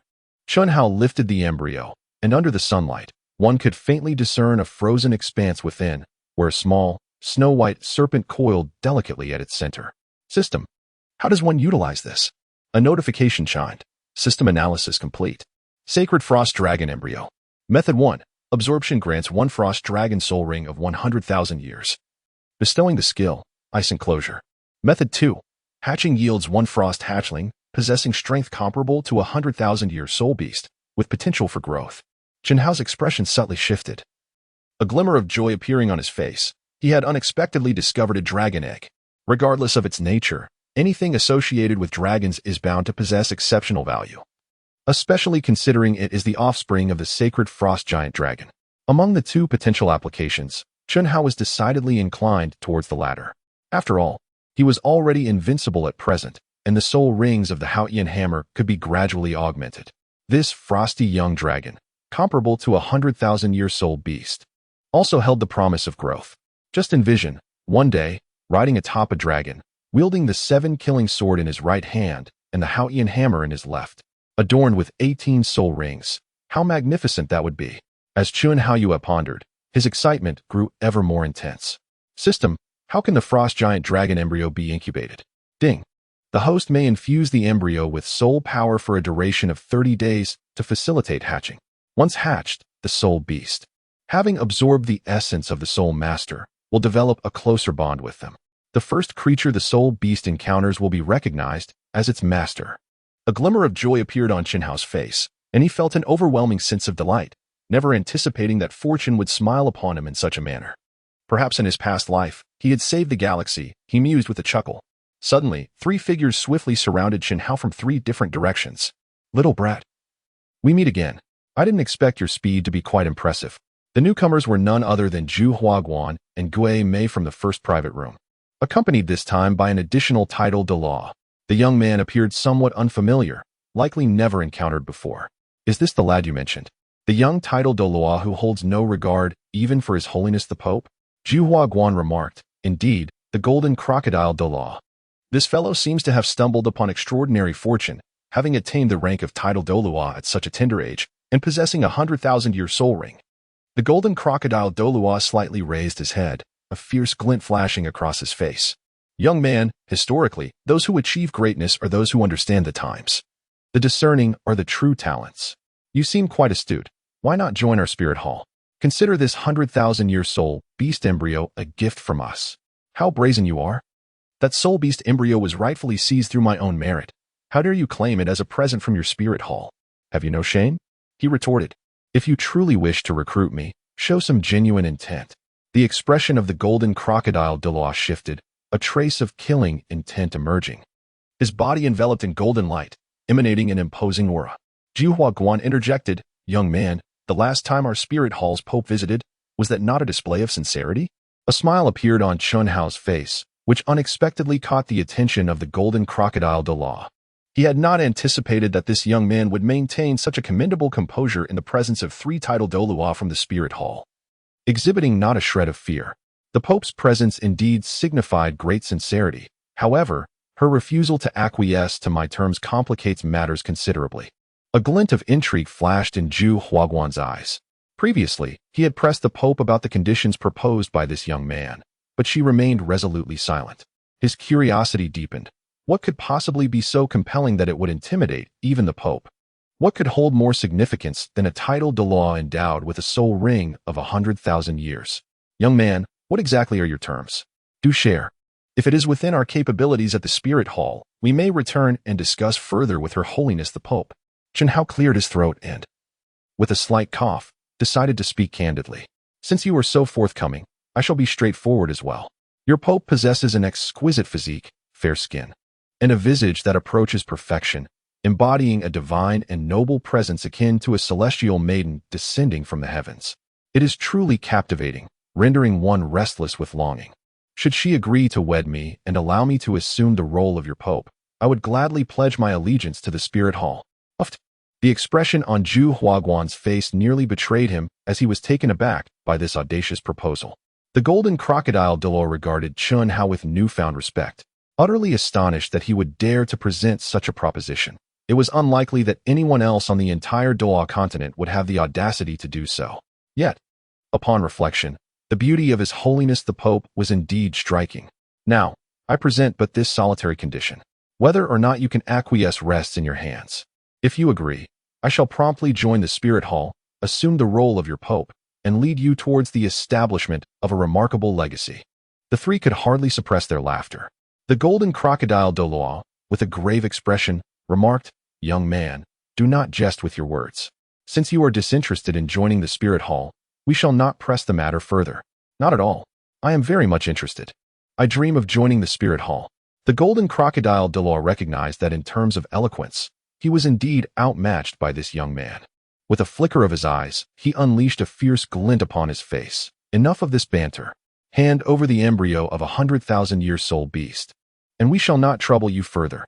Chen Hao also withdrew his smile, adopting a solemn demeanor as he proclaimed, "I stand here. If you possess the courage, come and take it.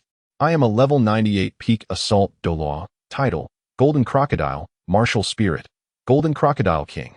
A level 95 peak assault Douluo, Martial Spirit, Extraordinary Fungus Heavenly Chrysanthemum. Another level 95 peak assault Douluo, title, Phantom, Martial Spirit, Phantom." In an instant, the three of them were enveloped in 9 soul rings. 2 yellow, 2 purple, and 5 black. The golden crocodile Douluo was shrouded by the ethereal form of a colossal golden crocodile, its massive tail adorned with scales and spikes trailing behind. "Since you wish to engage in battle, I shall gladly oblige for a thrilling encounter." Chen Hao's entire being was suddenly illuminated by 9 soul rings, the 9th, 100,000-year soul ring, radiating a captivating crimson glow that drew the eye. In his right hand, a 7-killing sword had already materialized, emanating a fierce aura of slaughter that swept through the vicinity. The golden crocodile Douluo, the chrysanthemum Douluo, and the ghost Douluo simultaneously exclaimed, "The 7-killing sword. Young man, who is Chenxin to you? If you wish to fight, then let us engage. I too shall test the extent of my power." The chrysanthemum Douluo and the ghost Douluo gazed at the golden crocodile Douluo, who softly uttered, "Kill." In an instant, the chrysanthemum Douluo and the ghost Douluo charged towards Chen Hao. The 6th soul skill, golden petals radiating twilight. The 6th soul skill, ghostly shadow earth abyssal hand. The 2nd soul skill, sword guardian. The formidable sword energy of the 7-killing sword coalesced around him, forming a protective barrier with a 2-meter diameter, successfully deflecting the chrysanthemum Douluo's chrysanthemum blade while simultaneously sending both the chrysanthemum Douluo and the ghost Douluo flying away. The 4th soul skill, slaughter's manifestation. In Chen Hao's hand, the 7-kill sword emitted a blade of unparalleled sharpness, immediately cleaving towards chrysanthemum pass, shattering the 6th soul skill of chrysanthemum Douluo with a single strike. In the realm of martial arts, only speed remains unbroken. Although Chen Hao's 7-kill sword is formidable, its speed is rather sluggish. While it successfully breached the 6th soul skill of Ju Douluo, it was nonetheless sent flying by the ghost Douluo's phantom earth tidal hand, crashing heavily onto the ground and rolling for several tens of meters. Chen Hao, as if unaffected, leaped into the air with grace. "You seek your own demise, little ghost." With the 6th spirit skill, the return of 1,000 swords, countless blades of rain coalesced in the sky, then surged forth to pierce the ghost Douluo. The soul skill of Chen Hao is evidently irrational. The ghost Douluo, akin to a wraith, appears without a trace and vanishes without a sound. His myriad swords return to their origin, yet they fail to make contact, not even grazing the shadow of the ghost Douluo. Chapter 030. The chrysanthemum withers, leaving a ground strewn with wounds. Fury surged upon Chen Hao's countenance as he raised his voice to the heavens. In intoxication, he lit the lamp to gaze upon his sword, dreaming of the horn echoing through the encampments. 800 miles divided under his command. The 50 strings reverberated with sounds from beyond the frontier as autumn soldiers were mustered on the battlefield. The steed, akin to the swift Lu, galloped forth. While the bowstring twanged like thunder, he aimed to settle the affairs of the realm for his sovereign, seeking glory both in life and posthumously. Alas, how pitiful the white-haired! Come forth to battle. The 7th soul technique, the true form of the 7 kills. Behold, a colossal sword descended from the heavens, accompanied by an endless aura of slaughter. Chen Hao's eyes flickered, already enveloped in a layer of golden light. The true essence of Chen Hao's weapon soul is as colossal as Tang Hao's Hao Tian form, albeit cloaked in a hue of blue. This manifestation epitomizes the authentic visage of the 7-killing sword, unleashing its domain abilities with full force. instantly subduing the assaults from Jian Douluo and Glazed Douluo. Both adversaries found themselves enveloped in disarray, a testament to the formidable power of the second-ranked assault-type martial soul in the Douluo Continent. Even the golden crocodile Douluo, standing nearby, could not help but be stirred. Having long heard tales of the seven-killing sword's renown, yet now truly grasping its might, Zhu Huaguan and Gue Dao simultaneously invoked their seventh soul skills, revealing their martial soul forms, but were effortlessly cleaved apart by a single strike from Chen Hao. Zhu Huaguan emitted a shriek as he was sent hurtling away. Chen Hao did not pause. At that moment, he was utterly consumed by madness. Even he himself was unaware of the immense power the seven-killing sword could wield. 30 years of glory reduced to dust, 8,000 miles traversed under clouds and moonlight. Today, with the long tether in hand, when shall I bind the azure dragon? Little demon, perish before me. The eighth soul skill, shifting mountains and filling seas, unleashed a cataclysmic force upon the world. As if the heavens were collapsing and the earth was shattering, the sun and moon losing their luster, while a long sword cleaved through the sky, revealing an enormous blade. Chen Hao, like a shooting star, soared back and forth. Gue Douluo, with a face etched in terror, moved like a specter, evading with relentless agility. The eighth soul skill of Chen Hao not only enhanced his power but also significantly increased his speed. Despite the ghost Douluo employing every ounce of his skill, he was still sent flying by a single strike from Chen Hao, leaving a gruesome gash upon his visage. The chrysanthemum Douluo soared once more into the air, her voice trembling with fear. Golden crocodile Douluo, are you not going to make a move? The golden crocodile Douluo's eyes flickered, and a radiant golden light erupted from his being. He leapt into the air, enveloped by the formidable illusion of a gigantic crocodile. Aware of Chen Hao's prowess, the golden crocodile Douluo recognized that his earlier soul skills were utterly insufficient to withstand the impending assault. He unleashed his sixth soul skill, the devouring blood maw, opening his massive, blood-red jaws to fiercely engulf Chen Hao. Roar! With a subtle movement of his lips, Chen Hao reversed the seven-killing sword, delivering a powerful strike towards the golden crocodile Douluo. A radiant golden shield enveloped the golden crocodile Douluo, remarkably absorbing Chen Hao's blow. As the second high priest of the spirit hall, the golden crocodile Douluo was far from being a mere name. With a slight twist of his body, the colossal crocodile tail swept down towards Chen Hao with tremendous force. Chen Hao swiftly unleashed his third soul skill to defend himself. With a resounding boom, the shield forged by his third soul skill began to shatter, piece by piece. An overwhelming pressure bore down upon Chen Hao's entire being, rendering him breathless. With a fierce glare, Chen Hao's eyes widened, and his body trembled as he forcefully repelled the crocodile tail of the golden crocodile Douluo. The seven-killing sword in his hand unleashed a brilliant sword light, aimed directly at the corporeal form of the golden crocodile Douluo. However, at that moment, the flower gate reappeared, and its razor-sharp 5 claws pierced through Chen Hao's chest, leaving behind 5 gaping, bloodied wounds. Chen Hao was enraged. Zhu Huaguan, you seek death. Chen Hao relinquished his assault on the golden crocodile Douluo and swiftly turned to strike at the chrysanthemum pass, employing his third soul skill, flowing clouds and flowing water. Along with the light wave step, he moved with the swiftness of the wind, hurtling directly towards the chrysanthemum pass. The face of the chrysanthemum Douluo revealed a look of terror. How fast? He had no choice but to unleash his seventh soul skill, the true body of the martial spirit. Instantly, a colossal and extraordinary chrysanthemum took form, radiating a golden light akin to a miniature sun. Surrounding chrysanthemum swirled like a flurry of golden daggers, exhibiting not only formidable defensive capabilities, but also an astonishingly terrifying lethality. Chen Hao paid no heed, resolutely cleaving downward with his sword. Today, I shall render you as wilted as a withered chrysanthemum, strewn upon the ground in despair. A piercing scream resounded as the true form of the chrysanthemum soul was severed by Chen Hao's blade, striking mercilessly against the flesh of the chrysanthemum Douluo. Had it not been for the golden armor shielding him, he would have been cleaved in twain. The golden crocodile Douluo hastily approached, unleashing his seventh soul skill, the golden crocodile king. A colossal golden crocodile surged skyward, towering at 100 feet, enveloped in a radiant golden aura. Its massive foreclaw came crashing down upon Chen Hao. Bang! With tremendous force, Chen Hao was driven into the ground. Crack! A thunderous roar erupted as the seven-kill sword effortlessly sliced through the golden crocodile Douluo's claw, soaring from the earth to hover in the air. The golden crocodile Douluo spoke in a deep voice. I must admit, you surpass my expectations. At such a tender age. Your prowess is truly commendable. If you surrender the 10,000-year-old soul beast embryo, I may yet allow you to depart unscathed. A faint smile graced the corners of Chen Hao's lips as he remarked, I must admit, you are far weaker than I had anticipated.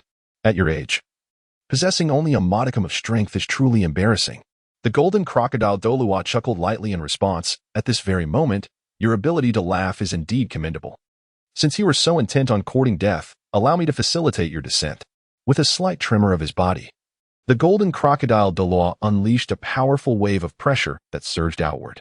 Domain of Fury. In an instant, Chen Hao felt an overwhelming force descend upon him. And for a fleeting moment, he nearly plummeted from the sky. Chen Hao chuckled lightly and remarked, you certainly overestimate yourself. In this day and age, who doesn't possess expertise in multiple fields?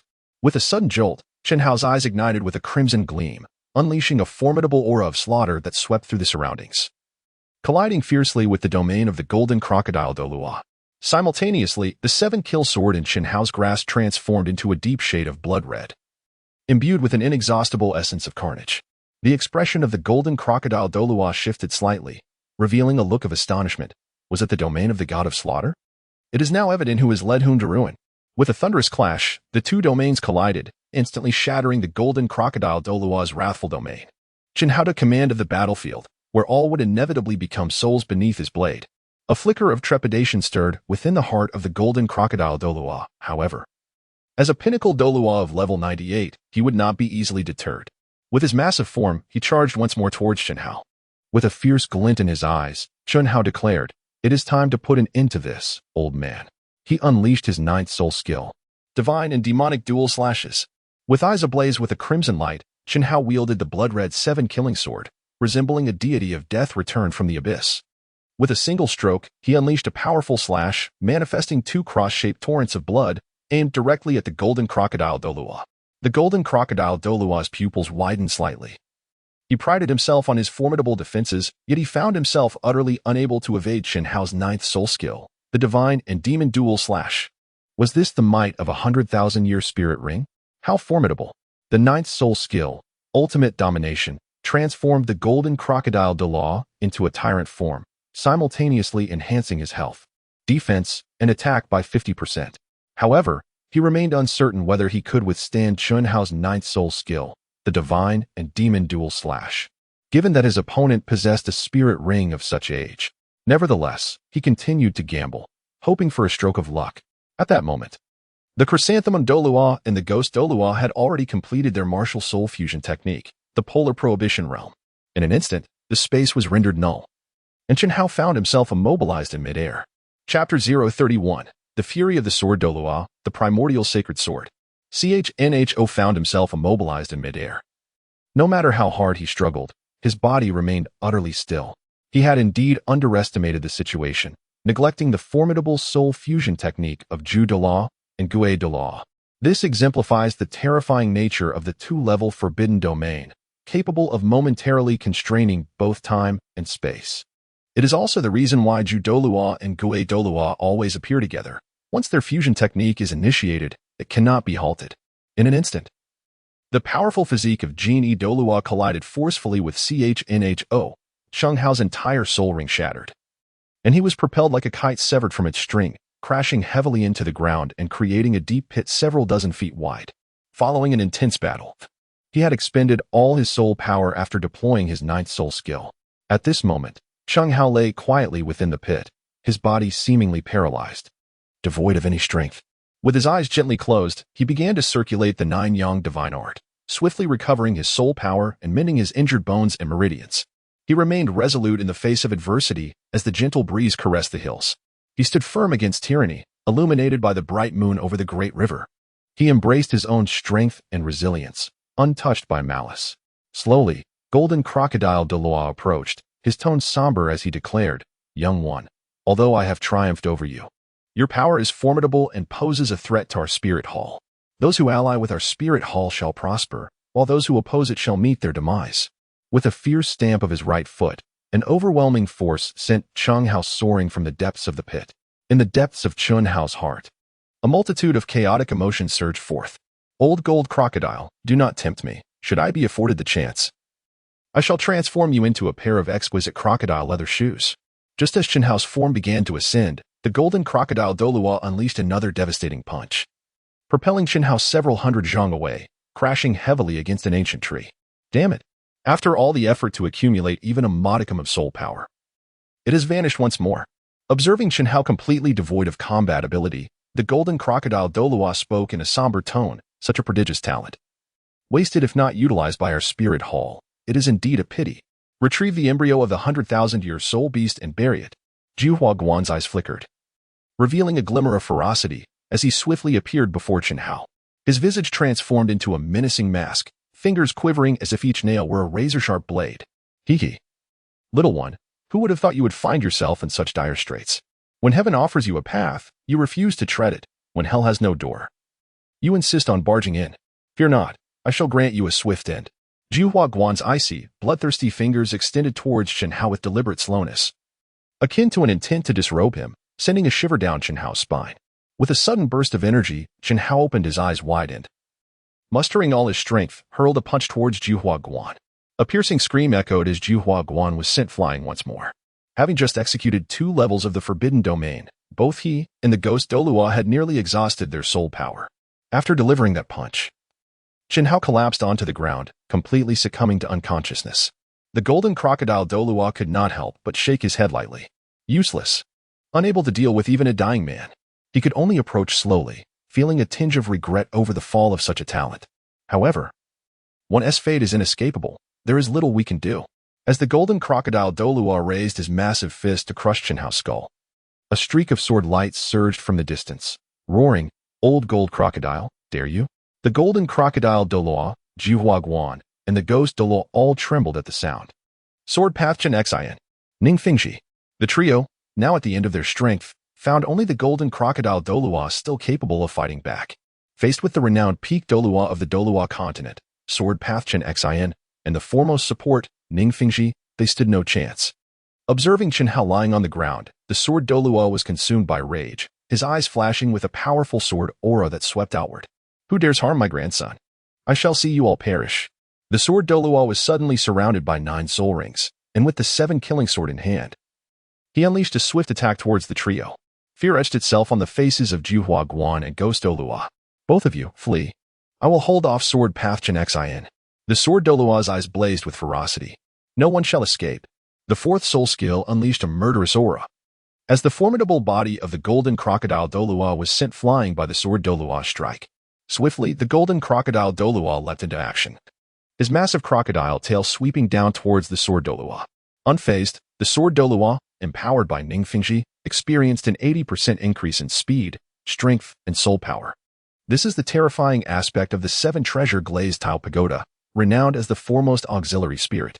With a resounding clash, the golden crocodile Douluo's tail was severed in 2 by the sword Douluo's strike.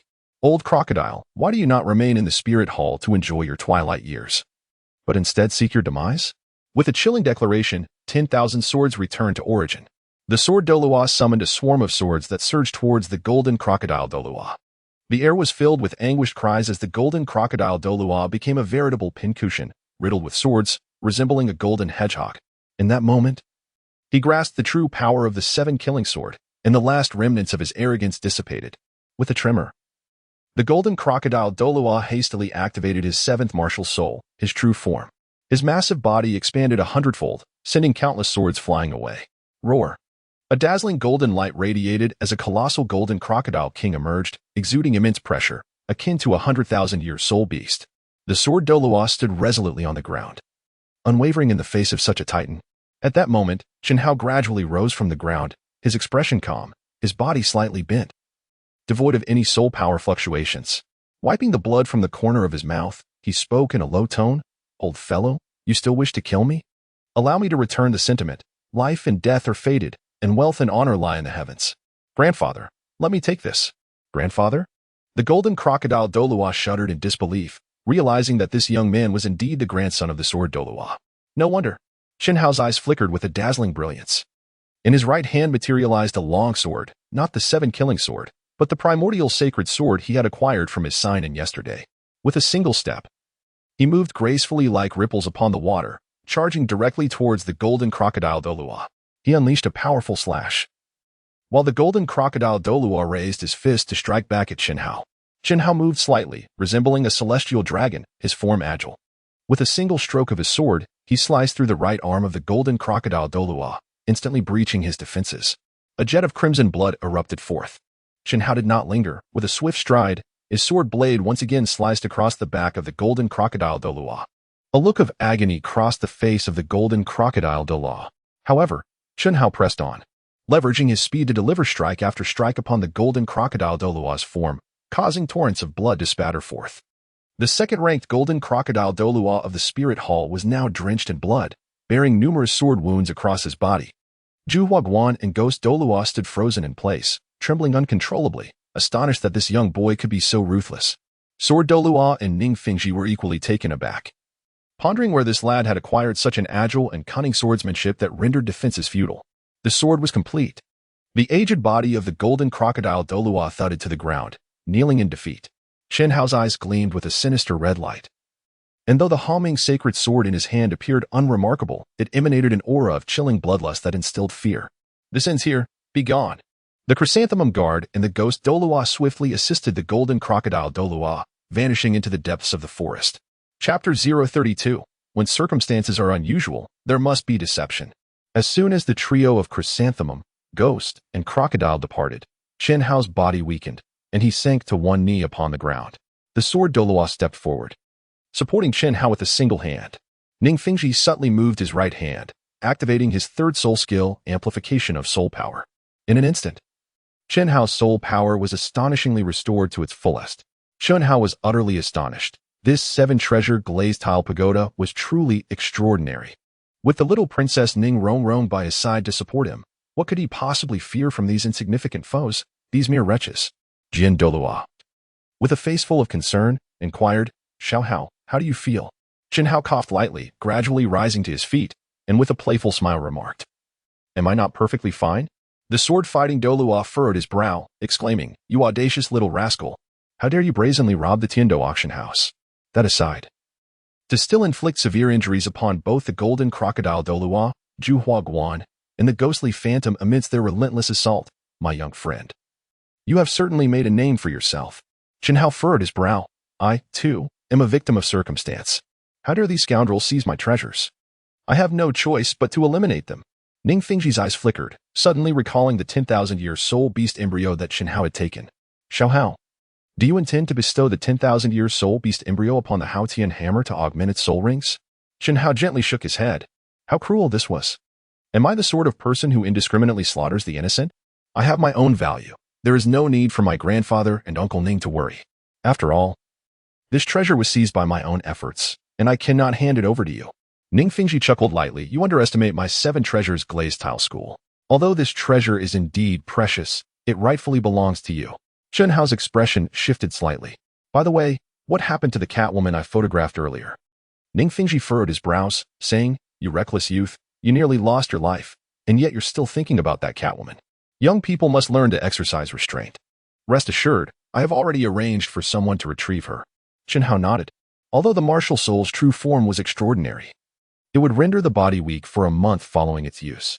Chen Hao accompanied the sword Douluo and the lord of the Ning sect back to the 7 treasures glazed tile school to recuperate, indulging in a delightful slumber for 3 days and 3 nights.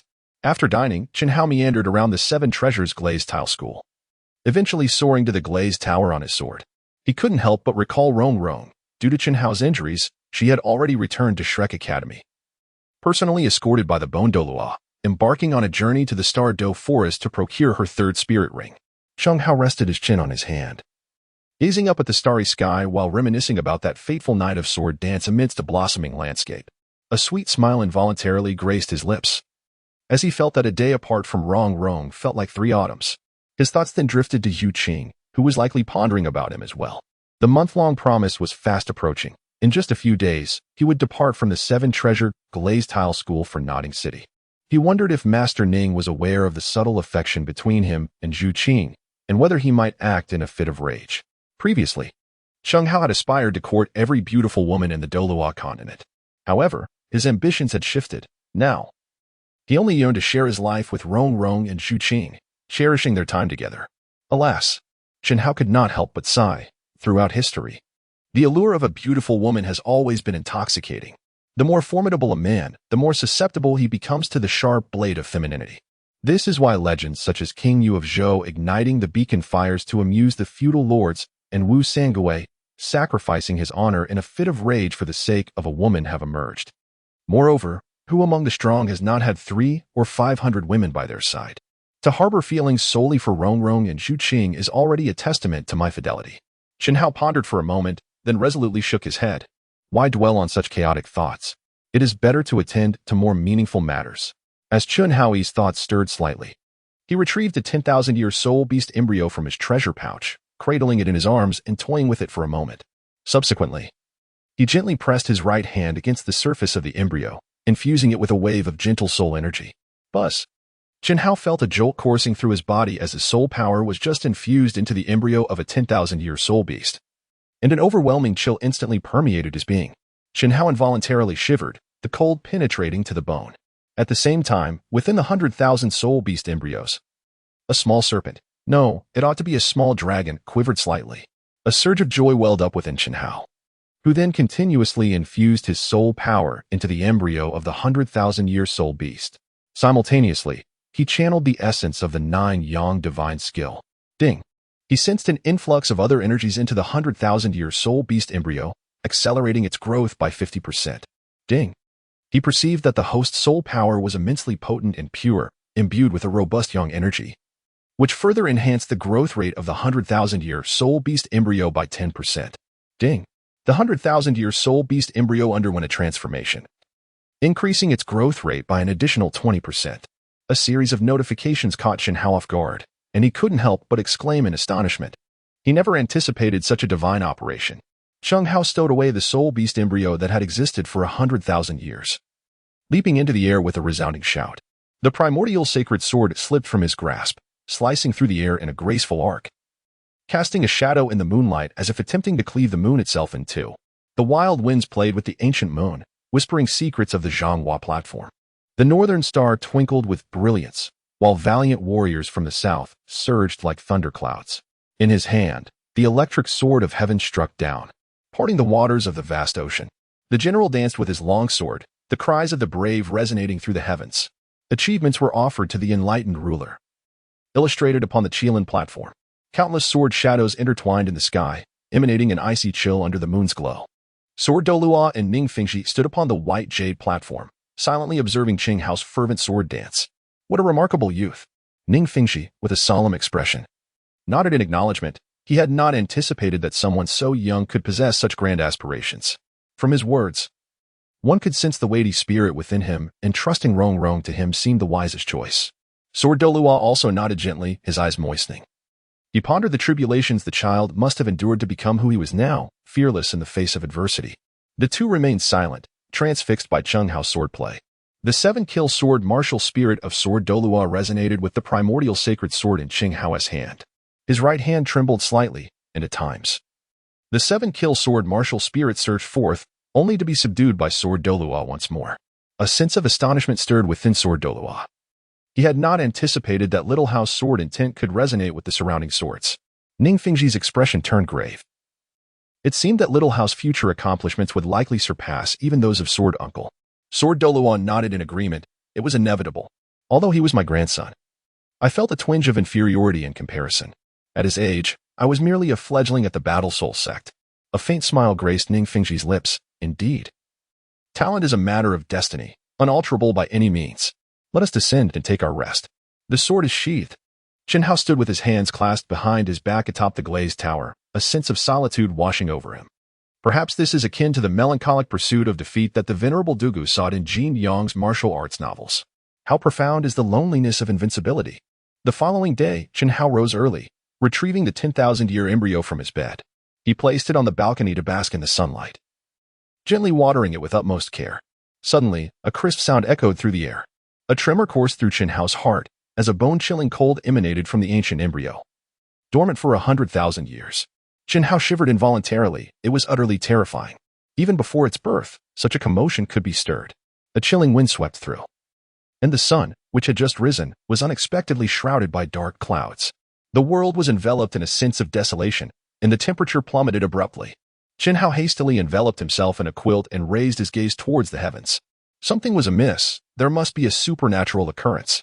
With a resounding crack, a thunderclap echoed through the vast expanse, and suddenly, a flurry of snowflakes began to cascade from the sky like feathers.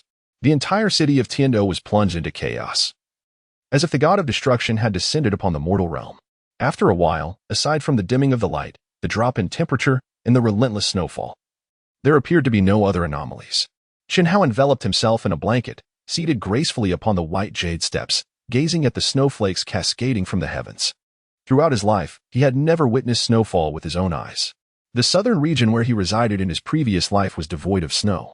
He still recalled a poignant moment when a female online friend had airlifted a box of snow to him, leaving him deeply touched.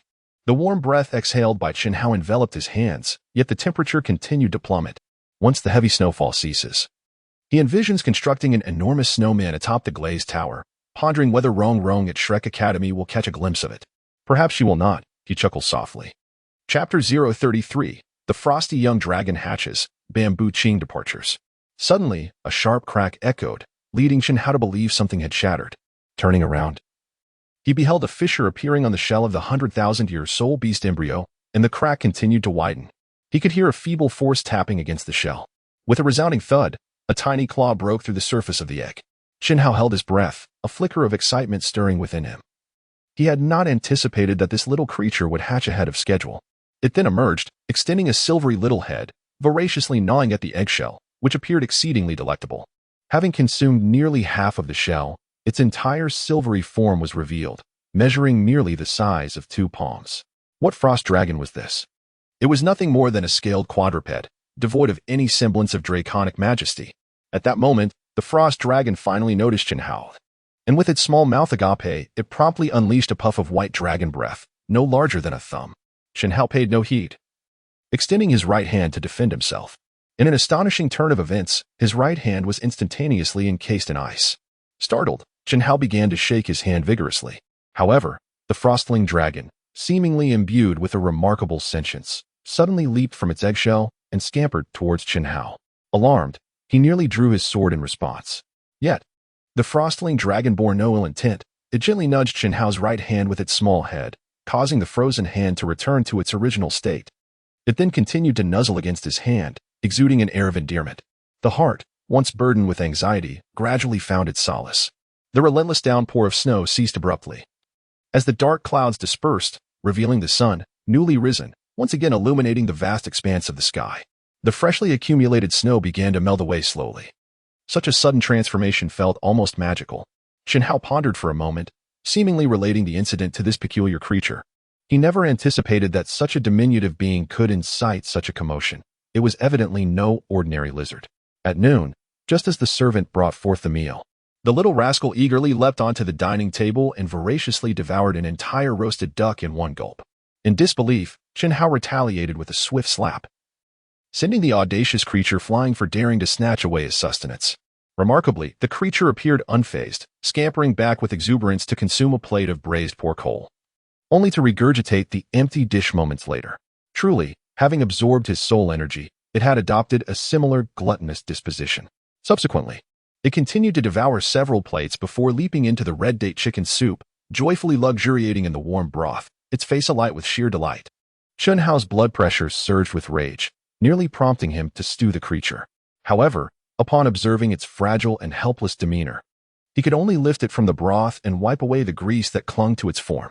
On the third day, Chen Hao bid farewell to the sword Douluo and Ning Fengzhi, setting off towards Notting City. His heart brimmed with excitement. It had been such a long time since he had seen Xuqing, and he felt a profound longing. The journey, which was supposed to take a day, was accomplished in merely half a day as he arrived at the clan of Li. Upon entering, he encountered Talon, who rushed towards him, exclaiming with urgency, "At last! You have returned."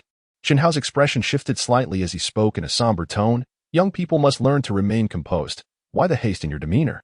Talon, after calming his agitated heart, replied in a steadier voice, "Xuqing has departed." Chen Hao's eyes widened slightly, and in an instant, he became flustered. Why did Xuqing leave? And where could she have gone? Talon was taken aback. Hadn't he just been advised to remain composed? How could he suddenly be so agitated?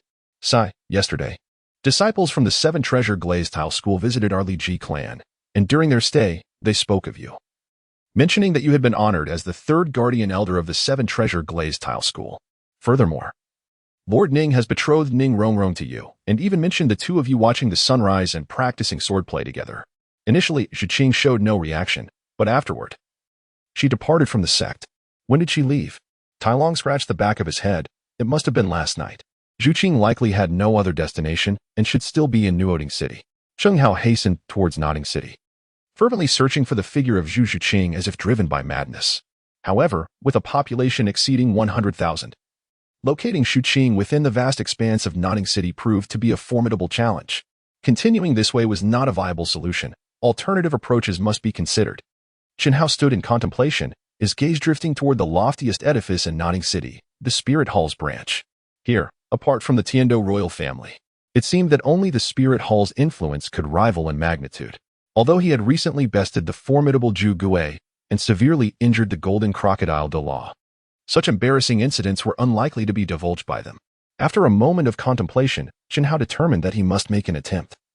It would undoubtedly be far more efficient than aimlessly wandering in search. The Spirit Hall has established branches in every major city, primarily tasked with testing soul power, distributing gold soul coins, recruiting soul masters, and assimilating various influential factions. Thus, in any city, apart from the Empire, the Spirit Hall wields the most formidable power. Chen Hao strode into the Spirit Hall and fortuitously encountered a young man emerging from within the grand edifice. The young man courteously inquired, "May I ask, dear brother, what brings you here? Are you here to test your soul power, or to collect your gold spirit coins?" "I seek the person in charge of your branch in Notting City," Chen Hao replied. The young man's eyes flickered momentarily before he responded, "Greetings, I am Su Yuntao. Our hall master is not present at the moment. However, you may share your concerns with me." Su Yuntao? The automated entity, Su Yuntao. A tremor coursed through Chen Haosen's heart. How small the world seemed, for he had not anticipated encountering him here. However, the urgency of the situation left no room for reminiscence. "Very well, if that is the case, I shall seek your assistance. My girlfriend has run away from home, and I implore you to leverage the influence of the Wuhuan Temple branch in Notting City to aid in my search." Su Yuntao's expression shifted in surprise, nearly bursting into laughter. When has it become customary to enlist the Wuhuan Temple's aid for a lost girlfriend? One might wonder if, in the future, he would need to solicit their help for a wife as well. Nevertheless, Su Yuntao restrained his mirth and replied gently, "I regret to inform you that this matter falls outside the purview of our Wuhuan Temple's responsibilities. You may register a missing person report at the city gate, and assistance will be provided for your investigation." Seeing that gentle methods were ineffective, Chen Hao decided to adopt a more forceful approach. This is the case everywhere. Adhering strictly to procedures seldom yields results.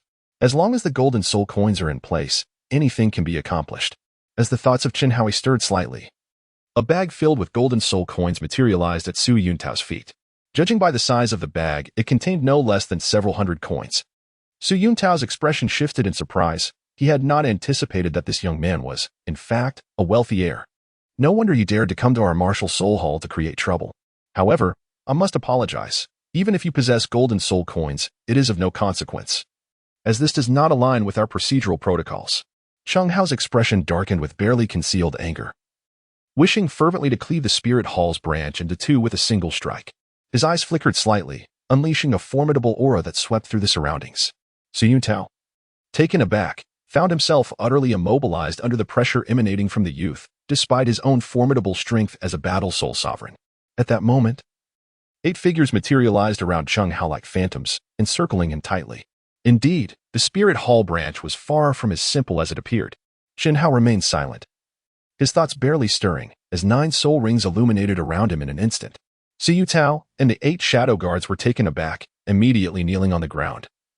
Their voices filled with reverence. "We pay our respects, Your Majesty. Is it feasible now?" Su Yuntao's expression grew serious. "Please, Your Majesty, issue your commands. Our branch of the Wuhuan Hall in Notting City will expedite all efforts to assist Your Majesty in accomplishing the task.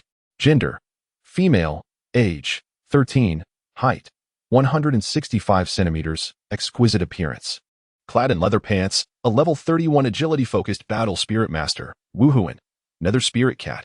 Su Yuntao continued, "Your Majesty, please take a moment in the VIP room. Considering the strength of our Wuhuan Hall branch in Notting City, we estimate it will take 2 hours to search the entire city. 2 hours, though still a considerable duration, was relatively swift. After all, searching the vast Notting City was no small feat. Su Tao then addressed the other 8 shadow guards. In the name of the branch leader of the Wuhuan Hall, I command you to disseminate this information to all our branch locations without hesitation. We must find this girl at all costs. Alive or dead, we must have her. Upon hearing this, Chen Hao cast a significant glance. Su Tao was startled. Promptly altering his words, remember, we must ensure her safety and report any information back at the earliest opportunity. Understood. With a flurry of movement, the 8 figures dashed away in unison, reminiscent of ninjas from a bygone era. It seemed he too must establish a force akin to this.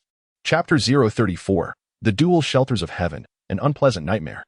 Chen Hao had no inclination for rest as he leaped atop the pinnacle of the Spirit Hall branch in Notting City, gazing down upon the entire expanse of the city. His heart was filled with anxiety. Should he fail to locate Xu Qing within Notting City, he would have no choice but to journey to the Star Luo Empire. For there was no other place Xu Qing could possibly be. Chen Hao's eyes flickered slightly, revealing a trace of authority. In just a few short months, his demeanor had undergone a profound transformation, for experience often serves to refine an individual. At this moment, Su Tao, panting heavily, climbed to the rooftop, gasping for breath, and exclaimed, "Your Majesty, news has arrived." In a flash, Chen Hao appeared before Su Tao, startling him. Truly deserving of the title of Douluo, his speed was astonishing. Where is she? News has just come in that her presence was detected half an hour ago near the Seoul Arena in Notting City. As soon as Su Tao finished speaking, Chen Hao leaped down from the several hundred zhang high branch of the Spirit Hall. Su Tao glanced down, and a wave of dizziness washed over him, his heart filled with shock. When would he ever attain such prowess? Chen Hao unleashed his third soul skill, gliding through the air on his sword, capturing the attention of many. Soon, he arrived at the Seoul Arena of Notting City. And after circling the outer perimeter in search of Xu Qing, he found no trace of her. As twilight descended, the surrounding neon lights began to flicker, casting a kaleidoscope of colors. As Chen Hao's anxiety grew, he reflected on Xu Qing's circumstances. She had previously been destitute, and it was likely that she ventured out this time without a coin to her name. He couldn't help but worry about where she would spend the night and whether she was going to bed hungry. These thoughts filled him with guilt and regret. This was the consequence of straddling 2 boats. When one capsized, the repercussions were dire. If Ning Fengzhi and Rong Rong were to find out, he would undoubtedly face severe reproach. After leaving the Li family, Xu Qing wandered around Notting City before arriving near the soul fighting arena. Memories of her days with Chen Hao warmed her heart, recalling all that he had done for her. Yet, the stinging words of the 7 treasure Glazed Tao clan disciples pierced her heart like a sharp blade, causing her profound pain. Ah, men, they are all wretched creatures. Xu Qing had once believed she could live independently apart from Chen Hao, but upon truly leaving the Li family, she realized she had nowhere to go. Although she had attained the rank of a 3-ringed soul master, powerful enough to rival her sister Zhu Zhuyun, she still felt inadequate. Returning now would likely lead her straight into the jaws of danger.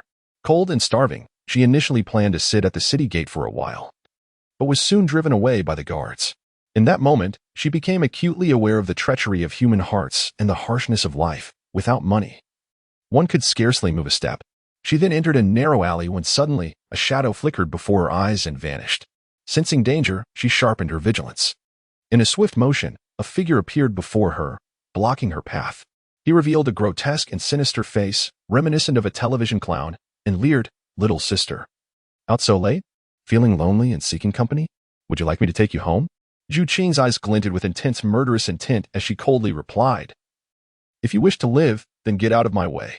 Just as the night was falling, Bulu had intended to stroll outside and scout for potential targets. Having already taken advantage of the nearby girls, he found it increasingly difficult to locate his next victim. To his surprise, tonight proved fortuitous.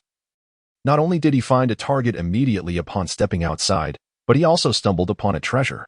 She was not only stunningly beautiful with a voluptuous figure, but she also wore leather pants, suggesting her youth. With these thoughts, Buli's excitement grew, and he grinned widely. "Hey, little sister, you seem quite fiery, but don't pretend. If you weren't lonely, why would you be out at this hour? Don't tell me you're here to stargaze." Xu Qing found no desire to engage with him. A man so hideous who preyed on girls deserved no place in this world. Her eyes glinted with a hint of purple as she lunged forward. Her sharp fingers aimed at Bu Li's throat. He was momentarily taken aback, retreating repeatedly. What a ruthless woman. You'll regret this when I take you home and show you my prowess. Suddenly, 3 soul rings illuminated around him, and a dark aura emanated from his hands. Zhu Qing's expression shifted. She was astonished to discover that such scum was also a 3-ringed soul master. Little sister, allow me to demonstrate my strength. First soul skill, concealment. Douluo smirked maliciously, his body vanishing in a flash, transforming into a shadow that lunged at Zhu Qing, his hands reaching for her. Yet, Zhu Qing was not so easily intimidated. As a fellow 3-ringed soul master, her speed was unmatched. With no intention of dodging, she summoned the ethereal form of a nether cat around her, unleashing her own first soul skill, nether stab, to counter his assault. In an instant, a mirage of herself lingered in the air. However, Zhu Qing had underestimated Bu Li's peculiar martial soul. Although she had seen his form, she struck only air. In a swift motion, Bu Lu appeared behind her, his hands reaching for her leather pants. Zhu Qing leaped into the air, evading his first soul skill, her fury escalating. You seek death. Third soul skill, nether slash. Her sharp claws formed a cross-shaped strike aimed at him. Although Bu Lu retreated hastily, Zhu Qing's claws still grazed his skin, leaving a clear cross-shaped mark on his face, making him appear even more clownish. Rubbing the wound on his face, Bu Lu grimaced in pain. Little girl, I didn't expect someone so beautiful to be so vicious. The pain you've inflicted on me will be repaid tenfold. Third soul skill, heavenly net. A shadow darted around with ghostly speed, and suddenly, a pair of black hands emerged from the ground, seizing Zhu Qing's feet, rendering her immobile despite her struggles. As a shadow flitted by, Bu Lu waved his hand, sending a cloud of powder towards Zhu Qing's face. She felt her vision blur before succumbing to unconsciousness. Bu Lu clapped his hands, a wicked grin spreading across his face. Heavenly net combined with a sleeping powder, what a perfect combination. He had used this tactic to ensnare many young girls before. Gradually approaching Zhu Qing, he admired her beauty and physique, swallowing hard. Such a rare find would be impossible to encounter in all of Notting City. His luck was truly remarkable, akin to the encounter he had with that little rabbit before. Yet, the mere thought of that little rabbit made him shiver. The 8-section throw was terrifically frightening. He had yet to recover from that encounter. As he lifted Zhu Qing to carry her away, a figure suddenly appeared before him. Bu Lu glanced at the young man blocking his path and said softly, "Little boy, hurry home to find your mother. This is a matter for adults, not suitable for children." Chen Hao's eyes flickered slightly, and his fist clenched tightly, unleashing a formidable aura of lethal intent that swept through the surroundings. Bu Li's expression shifted in surprise. It was at this moment he realized that the young man before him was far from ordinary. Stammering, he suggested, "Perhaps this exquisite beauty could be yours." Chapter 035. A kiss seals the fate, bestowing the soulbone of Su Yuntao.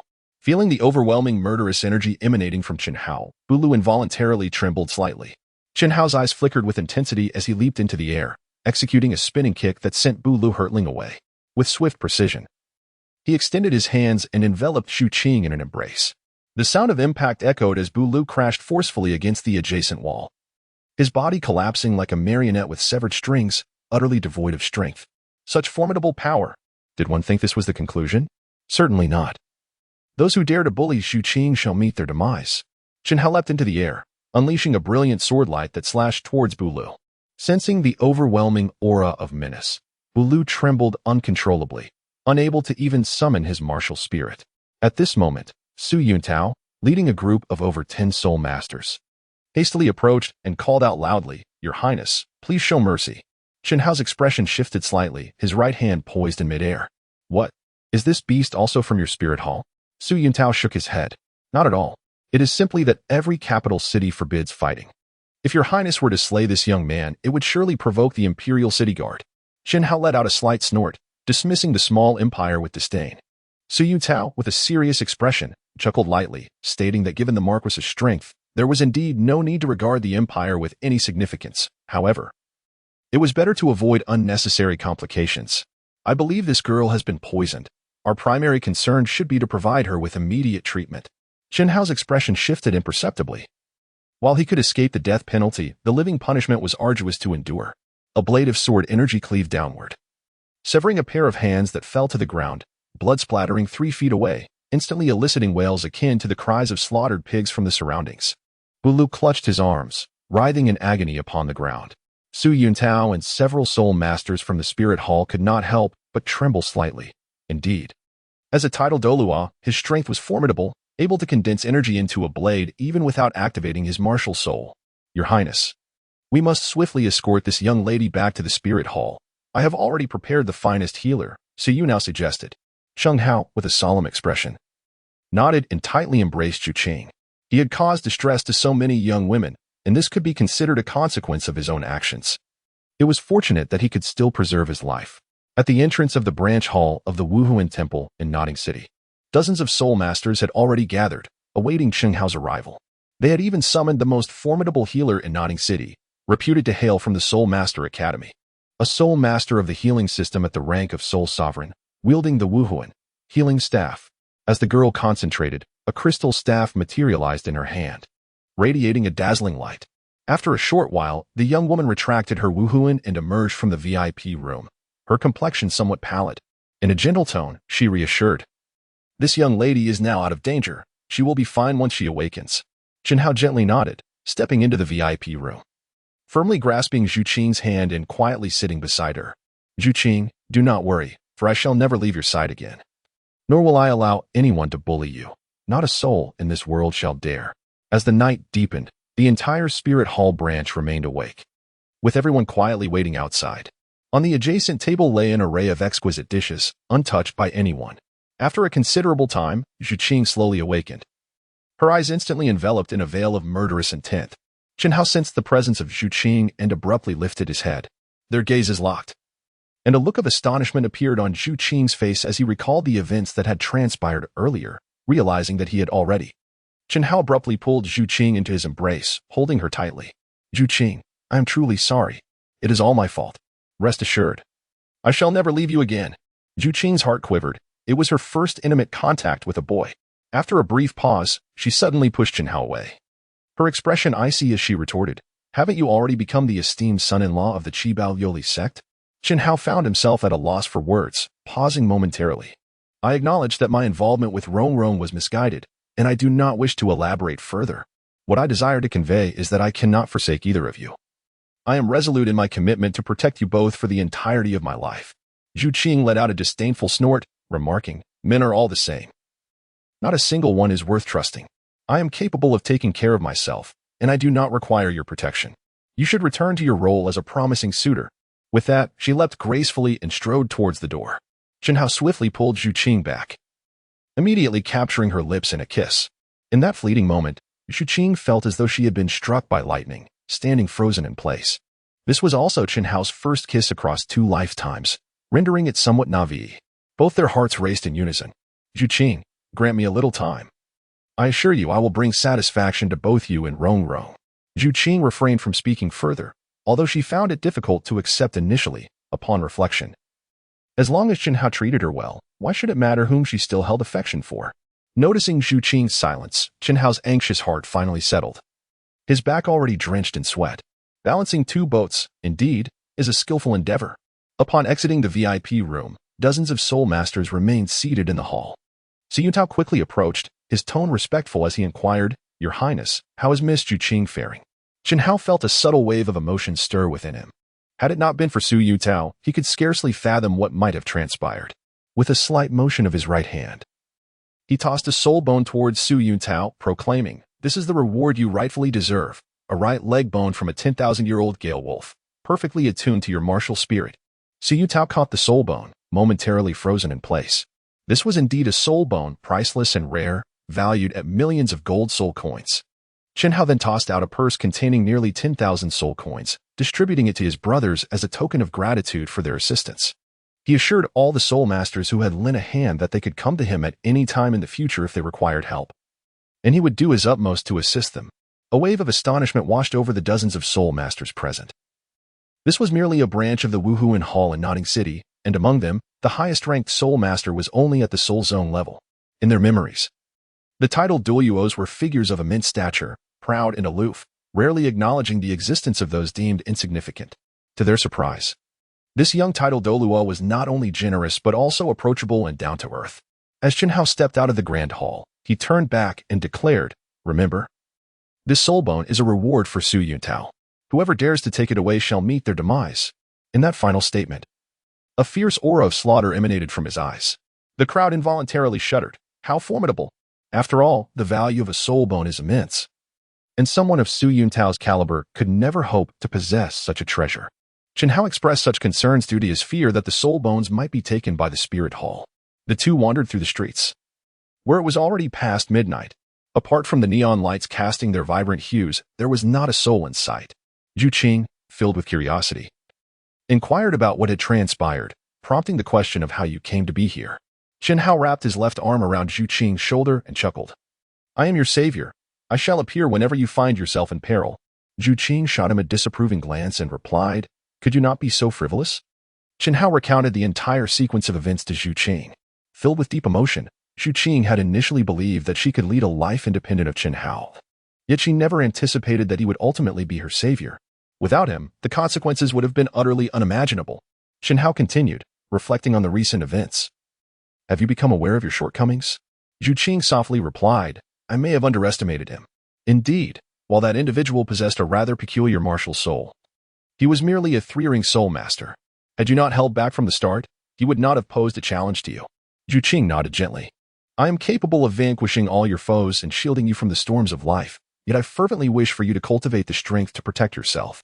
Remember, once you've identified an adversary as a foe, and if they possess the means to cause your demise, do not show mercy. Otherwise, you shall only invite further troubles upon yourself. Chapter 036, The Frost Dragon, the Soul Arena of Nodding City. Noticing Zhu Qing's somewhat despondent demeanor, Chen Hao's eyes flickered, and a hint of joy graced his countenance.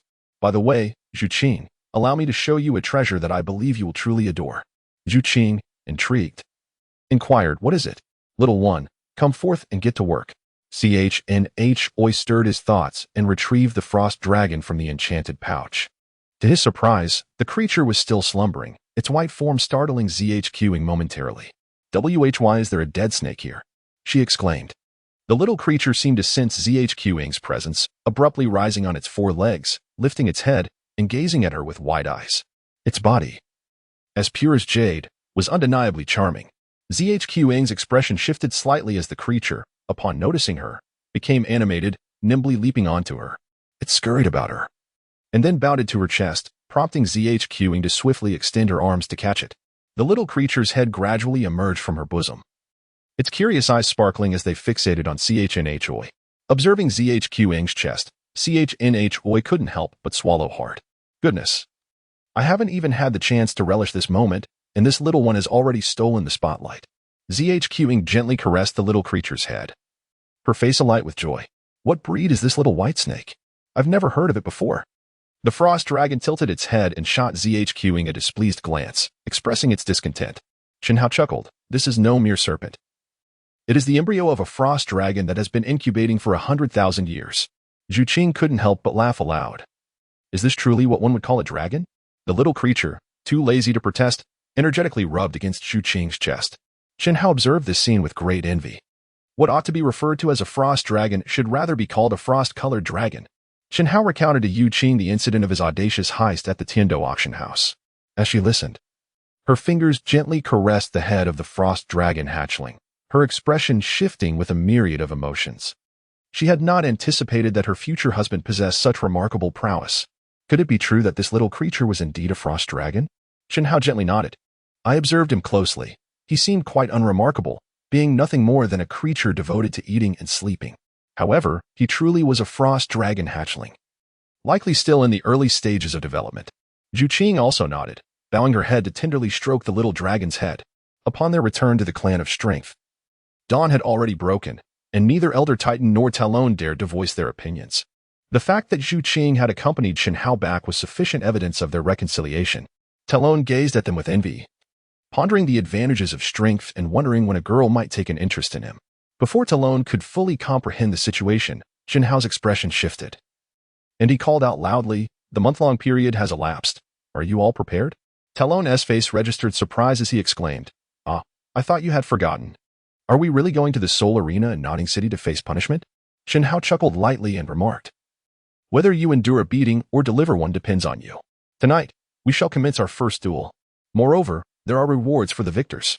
Upon hearing of the rewards, Talon's eyes sparkled with excitement, instantly igniting his fighting spirit. However, Should you dare to lose, each of you must compose a reflection of 10,000 words. Analyzing the reasons behind your defeat. What? 10,000 words? I can hardly manage 100. There is no room for negotiation here, only victory or defeat. Failure is but a precursor to success. It is not to be feared. Yet, you must glean wisdom from each defeat, transforming it into strength. Failure is but a stepping stone to success. The group pondered his words, acknowledging the wisdom of the titled Douluo, who spoke with such depth. The three took a brief respite at the Li clan, and after dinner, they made their way to the Nodding City Soul Arena. The arena is jointly managed by the Empire and the Spirit Hall, drawing in a substantial amount of gold soul coins each year, making it one of their principal sources of revenue. During the day, people are occupied with work, only to seek excitement at night. Consequently, the arena opens at 8 in the evening and concludes at midnight. Aside from Soul Masters, all others must purchase tickets to enter. As they stepped inside, the arena was already teeming with a throng of spectators, illustrating how deeply embedded spirit cultivation is within this world. At that moment, two Soul Emperors were engaged in a fierce contest on the stage, surrounded by the resounding cheers of the crowd. Many were placing bets on the outcomes, as the wagers, in addition to ticket sales, significantly contribute to the arena's profitability. Xiao led Zhu Qin and Tai Long to the counter, where they registered a Soul Master team named Miracles Through Strength. Initially, Tai Long was adamantly opposed to this name, but he could not withstand Xiao's insistence and ultimately acquiesced, as he recognized he was not a match for him. Zhu Qin, on the other hand, held no objections, believing that a name is merely a moniker. What truly matters is victory. Before long, the battle arena scheduled the inaugural match for the Miracles Through Strength team. The host announced with enthusiasm, "Next up, the Miracles Through Strength team will face off against the Savage Leopard team." The Miracles Through Strength team, newly registered, bore a name that hinted at their composition. One member wielded a strength-type soul, while the other specialized in agile attacks. Their opponents, the Savage Leopard team, were seasoned veterans, comprised of two agile attack soul masters boasting an impressive record of 11 consecutive victories. The crowd erupted into a chorus of fervent cheers. Under the watchful eyes of the audience, Zhu Qin and Tai Long ascended the stage, feeling a twinge of anxiety amidst the tumultuous applause. "What beautiful girls!" exclaimed two young men approaching from the audience, appearing a few years older than Tai Long and sharing a striking resemblance, suggesting they were twin brothers. Lei Bao, a 36th level agile attack soul master, wielding the martial soul, Savage Leopard. Lei Guang, a 34th level agile attack soul master, also wielding the martial soul, Savage Leopard. Zhu Qin, a 36th level agile attack soul master, wielding the martial soul, Ethereal Spirit Cat. Tai Long, a 32nd level defense type soul master, wielding the martial soul, Mighty Gorilla. The four immediately summoned their martial souls. Although the Lei brothers possessed greater soul power than Tai Long and Zhu Qin, their first soul rings were of a decade's worth, showcasing one white, one yellow, and one purple. In contrast, Zhu Qin and Tai Long boasted two yellow and one purple soul rings, leaving the outcome uncertain. Come, place your bets. Miracles Through Strength team pays 5-1, while the Savage Leopard team pays 2-1. Due to the Miracles Through Strength team being newcomers with no practical combat experience, the odds were considerably high. The Savage Leopard team, having achieved 10 consecutive victories, boasted an exceedingly high win rate, hence the odds were set at 2-1. Xiao, without a moment's hesitation, decisively purchased 10,000 gold soul coins for the Mighty Miracles team. After training them for so long, he had a measure of confidence. It is worth noting that Zhu Qin possessed a soul bone, and Tai Long had learned the Diamond Demon Fist and the Mighty Diamond Palm.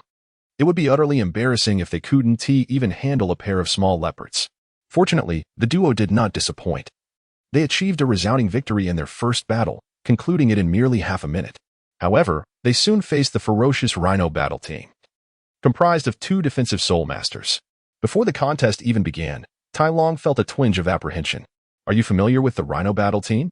Tai Long nodded, recalling that his family owned a blacksmith shop in Nodding City, and their martial soul was a rhinoceros, boasting formidable defense and strength, reminiscent of the iron-armored rhinoceros from the Yu clan, albeit not as powerful.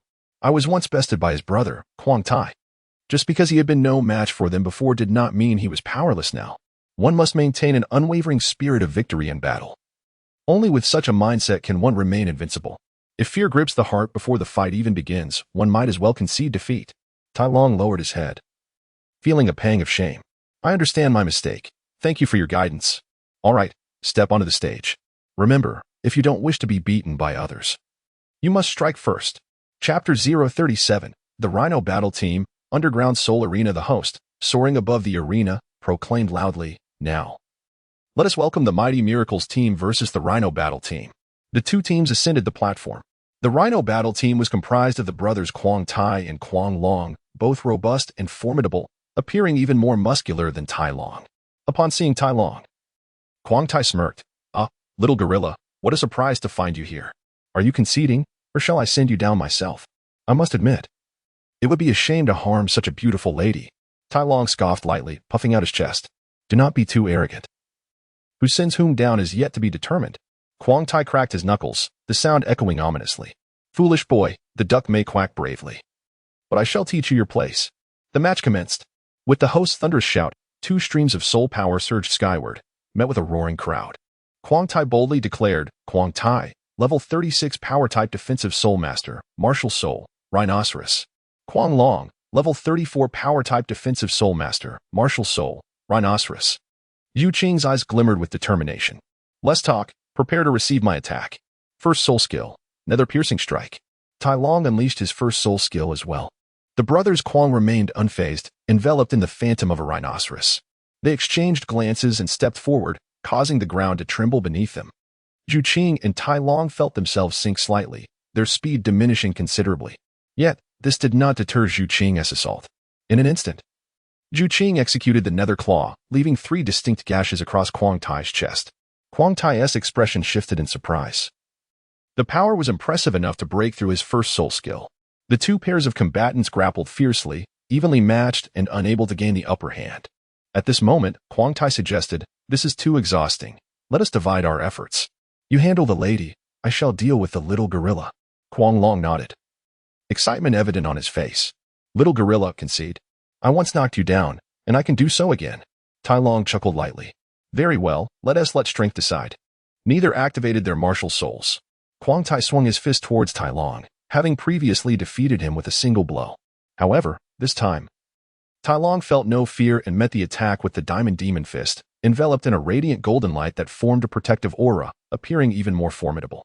The two fists collided with a resounding impact. Quang Tai staggered back, his heart sinking. He hadn't anticipated this growth from Tai Long. Still, he believed himself superior. Regaining his composure, he transformed his punch into a palm strike aimed at Tai Long. Tai Long felt a surge of joy, just as he had hoped. If Quang Tai refrained from activating his martial soul, victory was assured. With focused eyes, Tai Long unleashed the mighty diamond palm, a radiant golden light surging from his palm, forming a colossal imprint. Quang Tai's expression shifted to one of shock. What is this technique? So extraordinary. With a thunderous clash, their palms met, and Quang Tai was sent flying off the platform, crashing into the audience. Tai Long exhaled deeply, exhilarated by the moment. He never imagined he would find such triumph. Quang Tai rose from the ground, begrudgingly accepting his loss, as those who fell from the stage were deemed defeated. Meanwhile, Quang Long unleashed 3 soul skills in succession. But Yu Qing, leveraging her speed, broke through his first soul skill, the Rhino Shield. She then utilized her third soul skill, Nether Slash, launching a relentless assault that sent Quang Long tumbling off the stage. With the host's triumphant announcement, the Mighty Miracles team emerged victorious. The crowd erupted in thunderous cheers, a mix of joy and despair filling the arena. Many had placed bets on the Rhino Battle Team, never anticipating that the Mighty Miracles would achieve such a decisive victory. As Tai Long and Yu Qing descended from the platform, Tai Long couldn't help but display a hint of arrogance on his face. Chen Hao spoke. "Do not become overly complacent. While luck is indeed a facet of skill, it is improbable that fortune will favor you every time. Although you two have emerged victorious, there remains considerable room for improvement. Remember to focus on your synergy." Talon and Yu Qing nodded in acknowledgement. At that moment, Quang Tai and Quang Long, their bodies adorned with wounds, approached. Talon puffed out his chest and proclaimed loudly, "What is the matter? Do you harbor any grievances?" Quang Tai, maintaining a calm demeanor, responded, "This time, we concede defeat. We accept it. However, we wish to discuss a potential collaboration with you." Talon inquired, "What kind of collaboration?" Quang Tai continued, "In the northwest of Notting City, there exists an underground arena for soul battles, currently hosting a 5v5 elite championship. The tournament follows a round-robin elimination format, with the ultimate victors receiving 10,000 gold soul coins. I believe your abilities are quite commendable, and we would like to invite you to join us." Tao Lone and Zhu Qing exchanged glances, their expressions shifting in contemplation toward Chen Hao. Chen Hao's brows twitched slightly. This could indeed be an opportunity for them to enhance their practical combat experience, as gaining exposure to the world is always beneficial. Enduring more hardships in daily life leads to less disgrace in times of battle. Regardless, with my presence, even in the underground arena, nothing untoward shall occur. Of course, there is no issue, but even with the two of you, and there two, that amounts to merely 4 individuals. Kuang Tai, I perceive you to be a low-ranking soul master as well. Fret not, you can simply fill in the numbers. This is the underground arena, where there are no rank restrictions or competition rules. Victory is all that matters. Thus, your sole task is to join our ranks, and we shall handle the rest. Upon success, you shall receive 1,000 gold soul coins, with the remaining spoils evenly divided among the 4 of us. Are you that confident in securing a win? A glimmer of assurance appeared on Kuang Tai's face as he thumped his chest and declared, "Rest assured, I have someone inside working for me." The highest-ranked soul power team that has recently emerged only possesses a 3-ringed soul master. As long as we coordinate well, victory is assured. Zhu Qin and Tai Long exchanged glances, taken aback by the audacity of this young man, daring to have Chen Hao merely fill in. To their surprise, Chen Hao acquiesced, and thus, a deal was struck. A look of delight spread across Kuang Tai's face. Then let us proceed. The 5 departed from the Nodding City Soul Arena, heading towards the underground arena in the northwest. The northwestern district of Nodding City, often referred to as the slums, is the most chaotic area within the entire city. It is rife with various underground industries, including human trafficking and robbery, with the underground arena being one such establishment. Approaching the slums, the economic disparity between the two areas becomes evident. There are no streetlights, leaving the surroundings engulfed in darkness, save for a few small shops that emit light. With the occasional sound of barking dogs, Zhu Qing felt a twinge of fear and instinctively drew closer to Chen Hao, who firmly grasped her right hand. "Where exactly is the soul arena you speak of? Why have we not yet arrived?" Kuang Tai responded, "We are nearly there. It is just ahead." As they ventured deeper, the desolation intensified, and there seemed to be no sign of an arena. However, Chen Hao chose to remain silent, curious to discern what their intentions truly were. As a dignified titled Douluo, what could he possibly fear? Chapter 038, The Malevolent Martial Soul, Ghost Fire, Blood Infant. As the group stepped into an alley, a chilling wind swept through, sending shivers down their spines. A white flame ignited not far away, exuding a sinister and terrifying aura. Subsequently, the flame morphed into a pale-faced youth, with white fire floating in the palm of his right hand. Tai Long's expression shifted in shock, his body trembling involuntarily. "Is this a person or a ghost?" The pale-faced youth grinned ominously. "You may regard me as either a human or a ghost." Tai Long, stricken with fear, could not help but draw a sharp breath. Chen Hao, a high school student of the 21st century, would rather place his faith in the words of women than entertain the notion of ghosts. "Cease your pretentious theatrics. Your martial spirit must belong to the fire category," sneered the pale-faced youth. Gue Li, a level 41 control system soul master, martial spirit, ghost fire, quickly surrender all your valuables. As he spoke, for soul rings, 1 white, 2 yellow, and 1 purple had already illuminated around him. Chen Hao, with a calm demeanor, remarked, "Is it just you?" "Of course, there is also me." At that moment, a plump infant leaped down from behind Chen Hao. His complexion was rosy, and his corpulent figure resembled that of an enormous baby. This was the Blood Infant, a level 44 defensive soul warrior, with the martial spirit of the Blood Infant. As Chen Hao's brows slightly furrowed, he realized that indeed, in a vast forest, one could encounter all sorts of creatures, including this malevolent martial soul. Beside him, Kuang Tai's face was etched with terror as he declared, "There are soul masters of level 40, possessing an additional soul ring compared to us. Even if the 5 of us join forces, we stand no chance against them. Perhaps it would be wiser to surrender the valuables we possess." With that, both individuals promptly produced their pouches of coins and tossed them to the 2 adversaries. Chen Hao chuckled lightly, remarking on the commendable acting skills. "What a pity the Oscar isn't awarded to you." He continued, "You must be in cahoots with each other." The brothers, Kuang Tai and Kuang Long, were taken aback, exclaiming in astonishment, "How did you know?" "Dusty Hao, your petty tricks may deceive the little children, but I have grown up watching Hong Kong dramas." The Iron brothers swiftly retreated. "Since you are aware, you might as well hand over the more than 100,000 gold soul coins you won at the soul fighting arena. Otherwise, do not blame us for being impolite." The corners of Chen Hao's mouth twitched slightly. This was indeed quite unexpected. Huang Tai raised his head slightly, saying, "Do not blame us. We had already achieved 6 consecutive victories and ultimately wagered all our assets, only to lose everything. Is that why you conspired with them?" Gui Li interjected. "No. To be precise, it is we two who conspired with them." "Wait, what do you mean by conspiring?" "To conspire means I cannot be bothered to explain. Regardless of who conspired with whom, I advise you to be cautious and not seek your own demise," Chen Hao replied. Gui Li sneered, "Such bravado from a mere child. I belong to the 4th ring soul fighting sect, and my 4th soul skill, Ghost Fire Incineration, can reduce soul masters below level 40 to ashes." Chen Hao's expression remained calm as he remarked, "That depends on whether you have the opportunity to use it." Gui Li's expression shifted slightly. It seemed that unless he offered a taste of his power, one would remain oblivious to his formidable prowess. First soul skill, Ghost Fire Entanglement. A chilling wisp of ghostly flames transformed into a long serpent that lunged towards the 3, ensnaring Zhu Qing and Talon in its grasp. One step forward would result in the searing embrace of the ghost fire.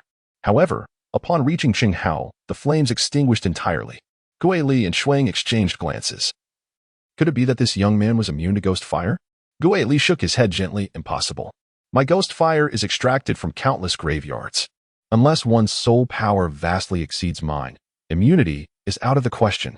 Shui Ying's eyes flickered. "Are you suggesting that this young man's soul power surpasses both of ours?" Gui Li nodded slightly. "This cannot be. This boy exhibits no signs of soul power fluctuations." Shui Ying's face revealed a glint of ferocity. "What is there to fear? Our malevolent martial souls can suppress the majority of martial souls. Recall when we once joined forces to slay a level 50 soul king. What threat does this little child pose?" Second soul skill, Blood Baby Frenzy. Suddenly, the blood infant, which had resembled a giant baby moments before, expanded dramatically, growing dozens of times larger, radiating waves of crimson light. A massive palm descended towards Chen Hao, while simultaneously, Gui Li unleashed his second soul skill, Netherworld Ghost Fire. A fiery orb hurtled towards Chen Hao as well. As Chen Hao's expression subtly shifted, a swift kick propelled both individuals into the air. Blood Infant and Ghostly Fury were left utterly bewildered. It was inconceivable that this young man had effortlessly negated the effects of his own second soul skill. Rolling on the ground, Blood Infant exclaimed once more, invoking his third soul skill, Wailing of Ghosts and Wolves. Immediately, a chorus of ominous cries resonated through the surroundings, instilling a profound sense of dread and reducing soul power potency by 50%.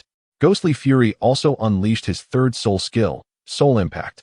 The faces of Zhu Qing and Tai Long were etched with terror, their complexions drained of color, as if paralyzed by fear. In stark contrast, Chen Hao remained utterly unmoved, exuding no trace of trepidation. "This young man, what on earth is going on? Did you not claim that his strength was feeble?" Mad Iron furrowed his brow. Acknowledging the truth of the matter, they had never witnessed him wielding his soul power. Ghostly Fury scoffed. "Just because we haven't seen it does not imply its absence. This young man's prowess likely far surpasses our own. Why are you two still hesitating?" Mad Dragon interjected. "But we had agreed to merely lure them here." "Agreed? Nonsense. Act quickly. We still have a chance of victory. Should we falter, even if they spare your lives, I shall not spare yours." After a moment of hesitation, the two activated their martial spirits and charged towards Chen Hao in unison. Fourth soul skill, Ghost Fire Inferno. Fourth soul skill, Blood Infant Explosion. A torrent of fireballs rained down upon Chen Hao, while Blood Infant inexplicably produced an infant and hurled it at him with great force. Chen Hao, with good intentions, attempted to catch the infant. However, the moment the baby made contact with him, it erupted instantaneously, unleashing a formidable force that forcibly pushed Chen Hao back by half a step. The blood that covered him not only emitted a foul odor, but also possessed a remarkable corrosive potency. The garments adorning Chen Hao's form were instantaneously torn asunder, exposing the surface of his skin. Chen Hao chuckled softly, finding it rather intriguing. "You must have taken quite a few lives, haven't you?" The expression of Ghost Fire grew increasingly cold, as they had never left a single survivor. Chen Hao chuckled softly. "Very well, I now comprehend my course of action." With his first soul skill, he unleashed his sword, declaring, "One strike to sever all." A look of terror manifested on the faces of Gui Li and Shuang. Before they could utter another word, their heads had already rolled onto the ground. The blood of Shuang was astonishingly purple, transforming into a pool of flesh and blood. While Gui Li was consumed by a blaze of white flames, his body reduced to ashes. The two brothers, Huang Tai and Huang Long, stood frozen in place. momentarily at a loss for what to do, having witnessed their own comrades, who were of similar age, being slain by a single stroke. They realized that they were no match for him. Huang Tai, the elder brother, being slightly more composed, quickly interjected, "Please, show us mercy. We truly have no other options. My father has injured the brother of the Xiangjia sect's master. They demand 30,000 gold soul coins in compensation, or they will seize our family's blacksmith shop as repayment. We are at our wits' end and cannot bear to let our family's legacy become someone else's possession. Thus, we sought to earn money in the soul fighting arena, only to unexpectedly encounter you. However, we had previously agreed with them to only take money and not to harm anyone." Observing their expressions, Chen Hao discerned that they were not lying. Chapter 039, Slaying Huyin Bao and Acquiring the Guangxi Blacksmith Shop. Chen Hao spoke, "I offer you an opportunity for immortality. Now, display your true strength and face off against Zhuqing and Talon. Should you emerge victorious, your family's affairs shall become my concern, and I will assist you in resolving them. However, should you be defeated, the consequences will mirror those faced by them." The two brothers, Huangtia, pondered for a moment, exchanged glances, and with a gentle nod, resolved to fight for the honor of their family. Chen Hao turned around and said, "Give them a chance. It is also an opportunity for you. Remember to write a 10,000-word reflection." Tai Long and Zhuqing appeared somewhat pallid, their soul power not yet fully restored. They were deeply puzzled about Chen Hao's true nature. Moments ago, he had slain 2 soul sect members, yet now he seemed entirely unfazed. Death is but a nod to the ground. Zhuqing nodded solemnly. Huang Tai spoke up, "Tai Long, be cautious. This battle is for our family and our lives.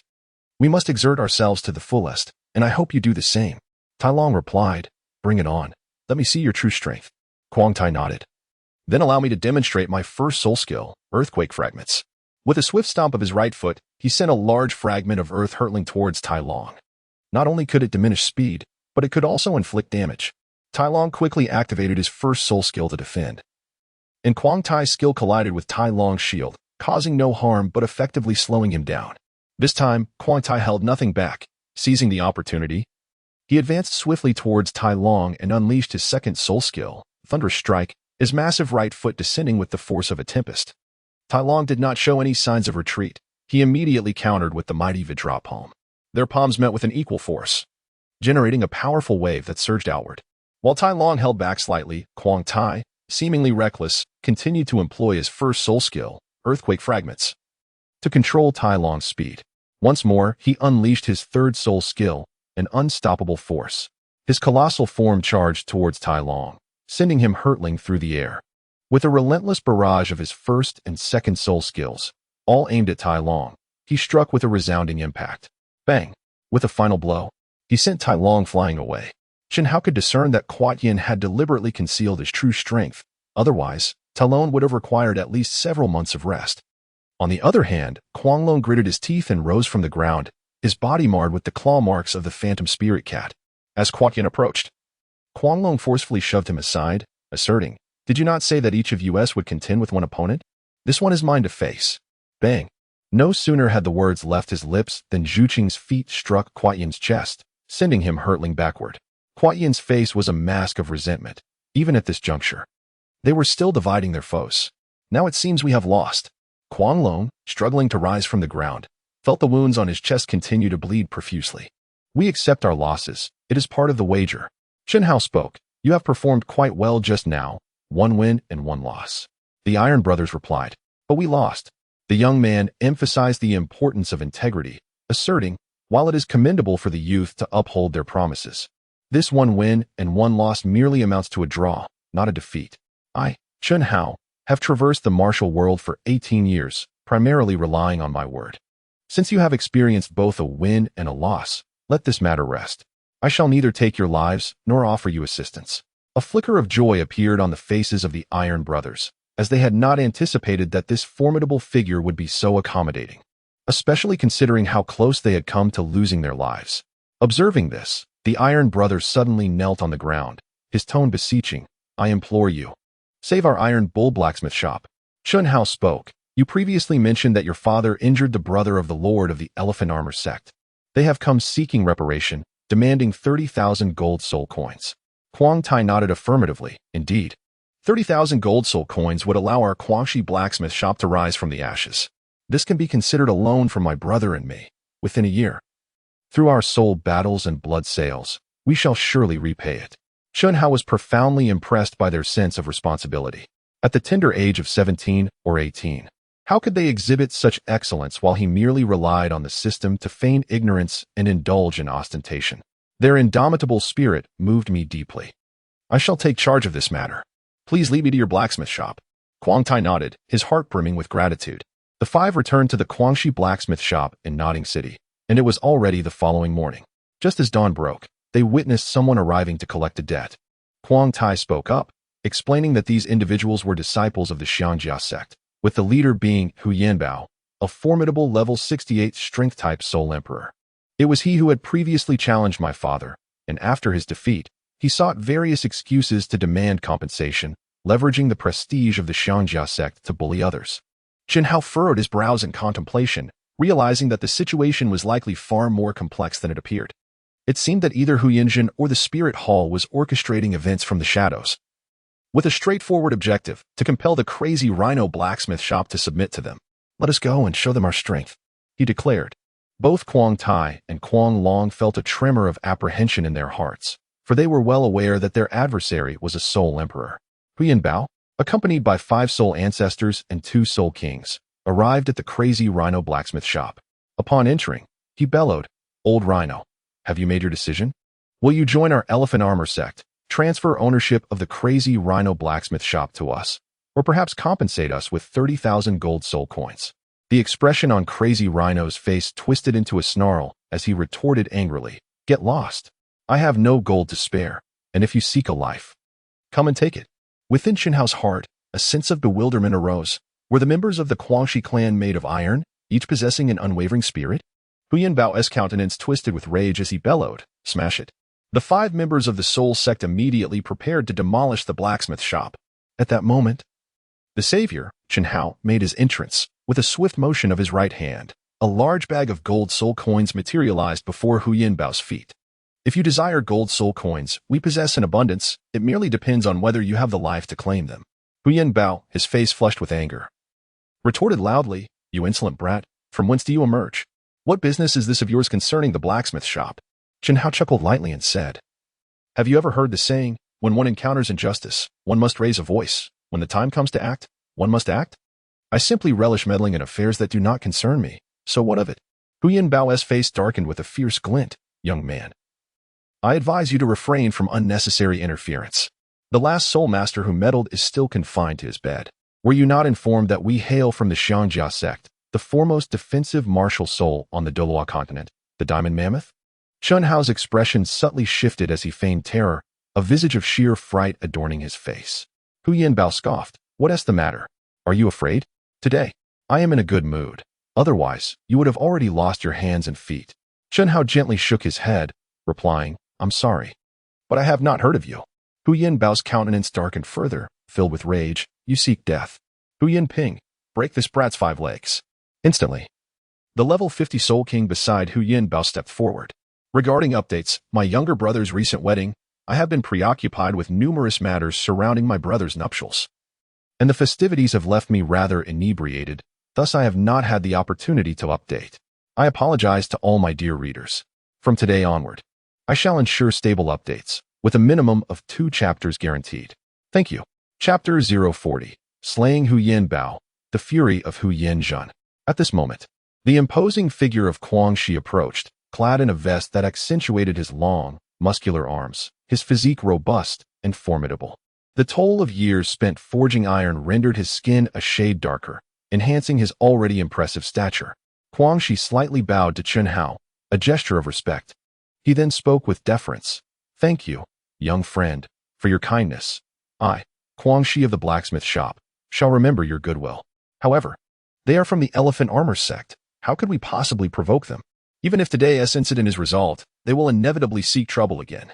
It is better to avoid conflict. I will handle this matter myself." Guangxi appeared rather simple and sincere, his words imbued with politeness, which only heightened Chen Hao's fondness for him. "Rest assured, I have spoken with Brother Kuang Tai. Your family's affairs are my own, and I shall certainly assist you in resolving them." Hu Yanqing casually stretched his limbs, an air of arrogance still lingering on his face. showing no regard for Chen Hao. With a somewhat mocking tone, he retorted, "Anyone can utter such words, but I am from the Four-Ring Battle Soul sect. What do you possess to resolve this?" Without uttering a word, Chen Hao leapt into action, delivering a powerful kick that sent Hu Yanqing flying, rendering him unconscious in an instant. Silence enveloped the scene, an eerie stillness prevailing. The brothers Kuang Tai and Kuang Long displayed expressions of excitement, while Kuang Shi's countenance grew increasingly grave. The more formidable the individual before them, the deeper their enmity with the Xiangjia sect would become. Once he departed, it would ultimately be they who bore the brunt of the Xiangjia sect's oppression. Hu Yanbao's face revealed a look of astonishment. He had not anticipated that this seemingly unimpressive young man possessed such formidable strength. Without even activating his martial soul, he had dispatched a soul master with a single kick. It was evident that his prowess surpassed that of the soul master tier. Nevertheless, as a distinguished battle soul emperor, he would never regard him with such importance. A hint of pride flashed across his face as he scoffed. What is so remarkable about defeating a mere soul master? Only upon reaching the rank of Soul Douluo. Even for one as esteemed as myself, can one truly be deemed a powerful soul master? Spare me from your incessant prattle. Chen Hao soared once more, executing a powerful wind god kick. At the forefront, the six-ring soul emperor Hu Yanbao was sent flying again, crashing heavily onto a nearby furnace. The surrounding blacksmiths and soul masters were utterly astonished. After all, the opponent was a soul emperor of over level 60, yet was so easily vanquished. The world is indeed harsh. One may feel immensely powerful in the presence of the weak, yet before the strong, they become utterly defenseless. It is a realm where the weak are devoured by the strong, and the mighty reign supreme. Chen Hao slightly raised his head, standing with his hands clasped behind his back, a hint of arrogance gracing his countenance. I care not whether you belong to the Great Elephant sect or the Little Dog sect. Nor do I concern myself with whether your martial soul is the foremost in defense or the best at withstanding blows. From this day forth, this frenzied rhino blacksmith shop is under my protection. Should you have any grievances, direct them to Hu Yanqing. Otherwise, do not blame me for being ungracious. A formidable aura swept through the surroundings, instilling awe and reverberating shouts that echoed through the air, drawing numerous onlookers to witness the spectacle. Hu Yanbao rose from the ground, showcasing the resilience of the world's premier martial soul adept at absorbing hits. Having endured Chen Hao's wind god kick, he remained seemingly unfazed. Nevertheless, an inner turmoil of indignation brewed within him. As the proud spirit emperor and the brother of the elephant armor sect's leader, he could not tolerate such humiliation. His eyes suddenly glimmered with determination, and 6 soul rings illuminated around him. He immediately unleashed his 5th soul skill, Giant Charge. A massive, razor-sharp tusk surged forth, aimed directly at Chen Hao in a fierce assault. Chen Hao sensed the formidable aura emanating from behind him, and his eyes instantly blazed with fierce intensity. Seeking death, his right hand transformed into a blade as he executed a swift strike. In an instant, he shattered the illusion of the diamond mammoth spirit, and a head rolled onto the ground. The other soul masters of the elephant-armored sect were immediately taken aback. The defensive prowess of the diamond mammoth was notoriously robust, yet it had been cleaved by an opponent without the activation of their spirit, using merely a single hand. The wild rhinoceros, taken by surprise, was momentarily stunned. This was the younger brother of Hu Yanqing, the sect leader of the elephant-armored sect. The wild rhinoceros, recovering from the shock, hurried over and, with a tone of urgency, said, "Little brother, I appreciate your kindness, but let me face what comes next on my own. You must leave at once." A faint smile graced the corners of Chen Hao's lips. However, Kuang Shi was thrown into a state of utter panic, his voice rising in urgency. "How can you still smile at a time like this? Do you not realize that you have slain the younger brother of the esteemed Lord Hu Yanqing of the Elephant Armor sect? He will undoubtedly seek retribution. You must leave at once. Why fear such a trivial sect?" Chen Hao retorted, his bravado evident. Yet even Kuang Shi found it hard to swallow such arrogance. What fear remains? Truly, you are like a newborn calf, unafraid of the tiger. My dear brother, I sincerely and wholeheartedly thank you for bringing prominence to my Kuang Shi blacksmith shop, but no matter your prowess, the Elephant Armor sect is not a force you can afford to provoke. I implore you, please, depart swiftly. Chen Hao, filled with curiosity, inquired, "If I leave, what shall you do?" Kuang Shi furrowed his brow, a frown etched upon his face, and resolutely declared, "No matter, we shall face it as it comes, if it must be. A life for a life." Chen Hao felt a subtle wave of emotion, unexpectedly touched by the loyalty displayed by Kuang Shi. He could not allow him to bear the wrathful retaliation from the Xiangjia sect alone. "Rest assured, I am not boasting. I truly do not regard the Xiangjia sect with any measure of seriousness. I shall remain here, patiently watching to see how they will contend with me.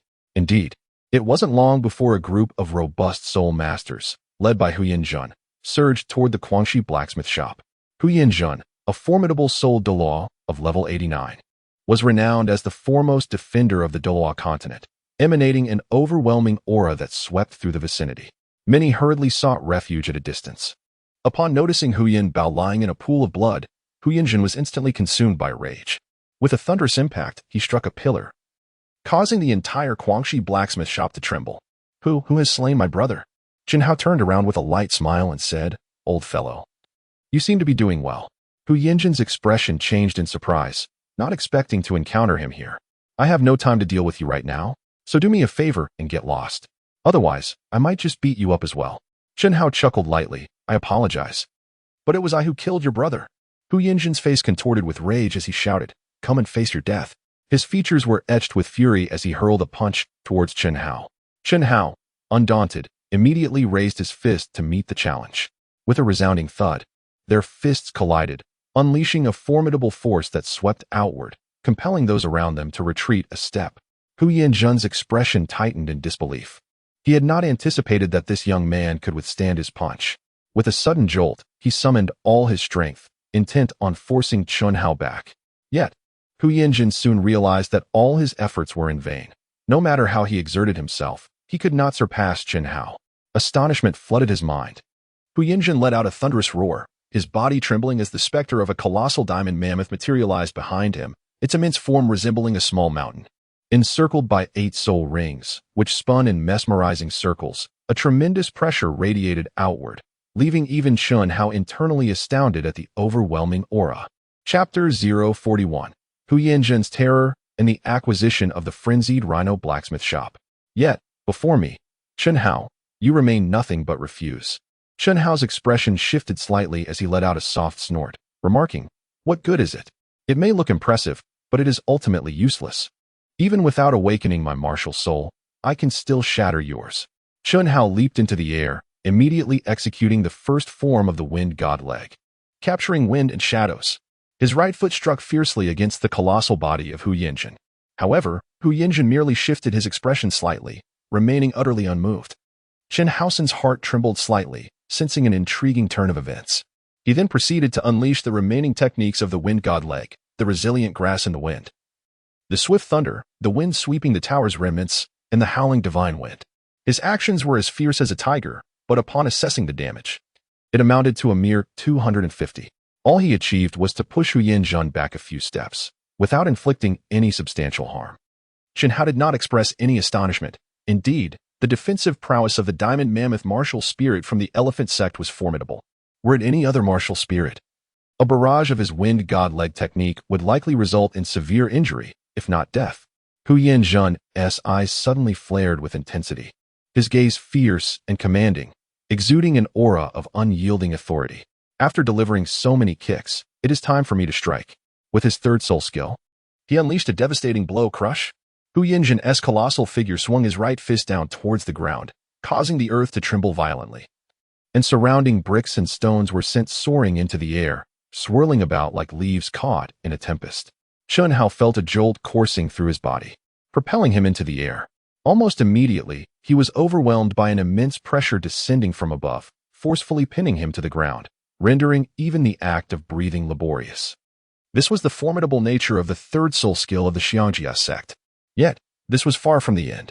Following this, Huyan Zhen leapt high into the air, proclaiming loudly, "Fourth soul skill, meteor cannon." At this moment, Jian Hao found himself ensnared by the skill, completely immobilized. Damn, it seemed he had indeed underestimated his opponent. However, it was only natural. Huyan Zhen was reputed to be the strongest defensive soul master in the Douluo Continent, so how could he be so easily defeated? Huyan Zhen's imposing figure soared upward, utilizing the downward force to transform into a meteor cannonball hurtling towards Jian Hao. Meteor cannon, indeed a splendid name. For an ordinary soul master, enduring this soul skill would likely result in severe injury, if not death. But who was Jian Hao? A peerless Douluo at the pinnacle of 99 levels, he was not to be compared with mere chickens and dogs. To think one could immobilize him with a skill was nothing short of a whimsical fantasy. With a subtle shift in his thoughts, Chun Hao unleashed his formidable mental prowess, effortlessly shattering the skill lock imposed by Hu Yanzhen and teleported a step away. Hu Yanzhen's fourth soul skill, the Skyward Meteor Cannon, instantly transformed into an empty shell. The impact resonated as it struck the ground, creating a massive pit over 2 meters deep. Chun Hao couldn't help but draw a sharp breath, narrowly escaping a dire fate. Had he not fled swiftly, he would have undoubtedly been crushed into a mere pulp. It seems that without a vivid demonstration, he would remain perpetually oblivious to the reason behind the vibrant bloom of the flowers. Chun Hao soared through the air with a solitary sword, enveloped by 9 soul rings, clutching the 7 kills sword firmly in his right hand. Hu Yanzhen, who had previously harbored a sense of arrogance, found himself unsettled upon witnessing Chun Hao's soul ring configuration and the formidable sword he wielded. It was no wonder this young man displayed such audacity, daring to slay his own brother and protect the Wild Rhino blacksmith shop. He indeed possessed the credentials to do so. The trio of Wild Rhino, Wild Iron, and Wild Dragon stood in astonishment. Could this be the legendary sword master Chun Xin, renowned across the Douluo Continent? Wild Rhino, his expression grave, shook his head in disbelief. No, I had the fortune of encountering sword Douluo Xin once. He appeared considerably younger, and their approaches were entirely distinct. Hu Yanzhen, now stripped of his earlier bravado, hastily bowed and declared, "I pay my respects, Your Excellency." Chun Hao hurriedly spoke, "Please, rise. With your previous display of prowess, I find it difficult to strike you down." Hu Yanzhen quickly interjected, "It was my folly to offend Your Excellency. I beg your forgiveness. However, I did slay your brother. That scoundrel deserved his fate. You have just unleashed your 3rd and 4th soul abilities. I shall not take advantage of you, and will only employ my 3rd and 4th abilities as well." Hu Yanzhen's brow furrowed, and the flesh on his face quivered slightly. What has become of this world, where a titled Douluo is so young, yet revels in the guise of a pig to devour a tiger? This time, he truly faced a formidable opponent. The adversary wielded the 7-kill sword spirit, possibly linked to the sword Douluo and the 7 treasures, Glazed Pagoda. Should 2 titled Douluo of the 7-kill sword join forces, they could obliterate the entire elephant armor sect. The might of a titled Douluo is terrifying, far beyond that of a soul Douluo. Reluctantly, he steeled himself, pondering that he possessed the strongest defensive spirit in the Douluo Continent. Withstanding 2 3rd and 4th soul abilities should not pose a challenge. Suddenly, Chun Hao issued a thunderous roar, 5th soul ability. All swords returned to the origin. Countless long swords coalesced in the air, akin to a myriad of stars, forming a multitude of sword lights that pierced towards Hu Yanzhen. Hu Yanzhen's expression shifted with surprise. Witnessing the dense array of sword shadows, he involuntarily gasped. This titled Douluo is not adhering to the expected norms. Was it not agreed upon to engage only with 3rd and 4th abilities?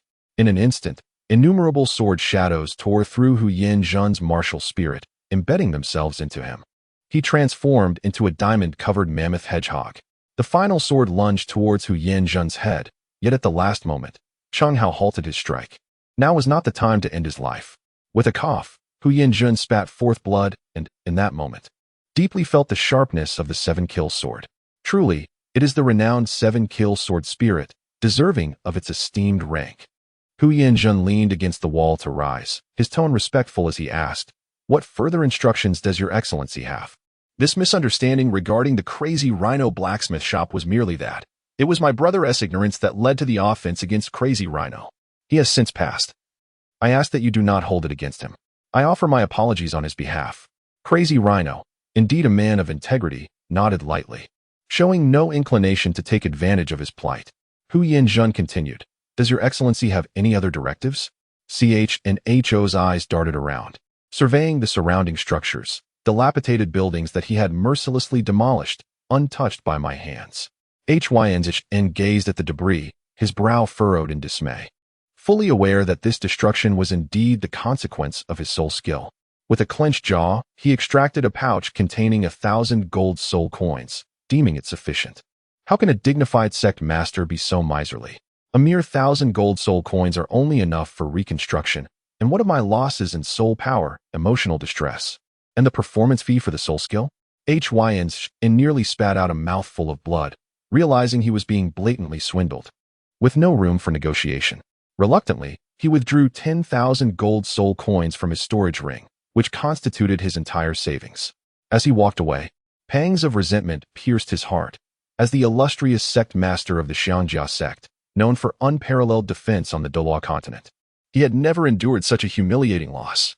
Gritting his teeth, he swallowed his pride, for the perpetrator was a titled Douluo, and not just any titled Douluo, but one wielding the 7-killing sword.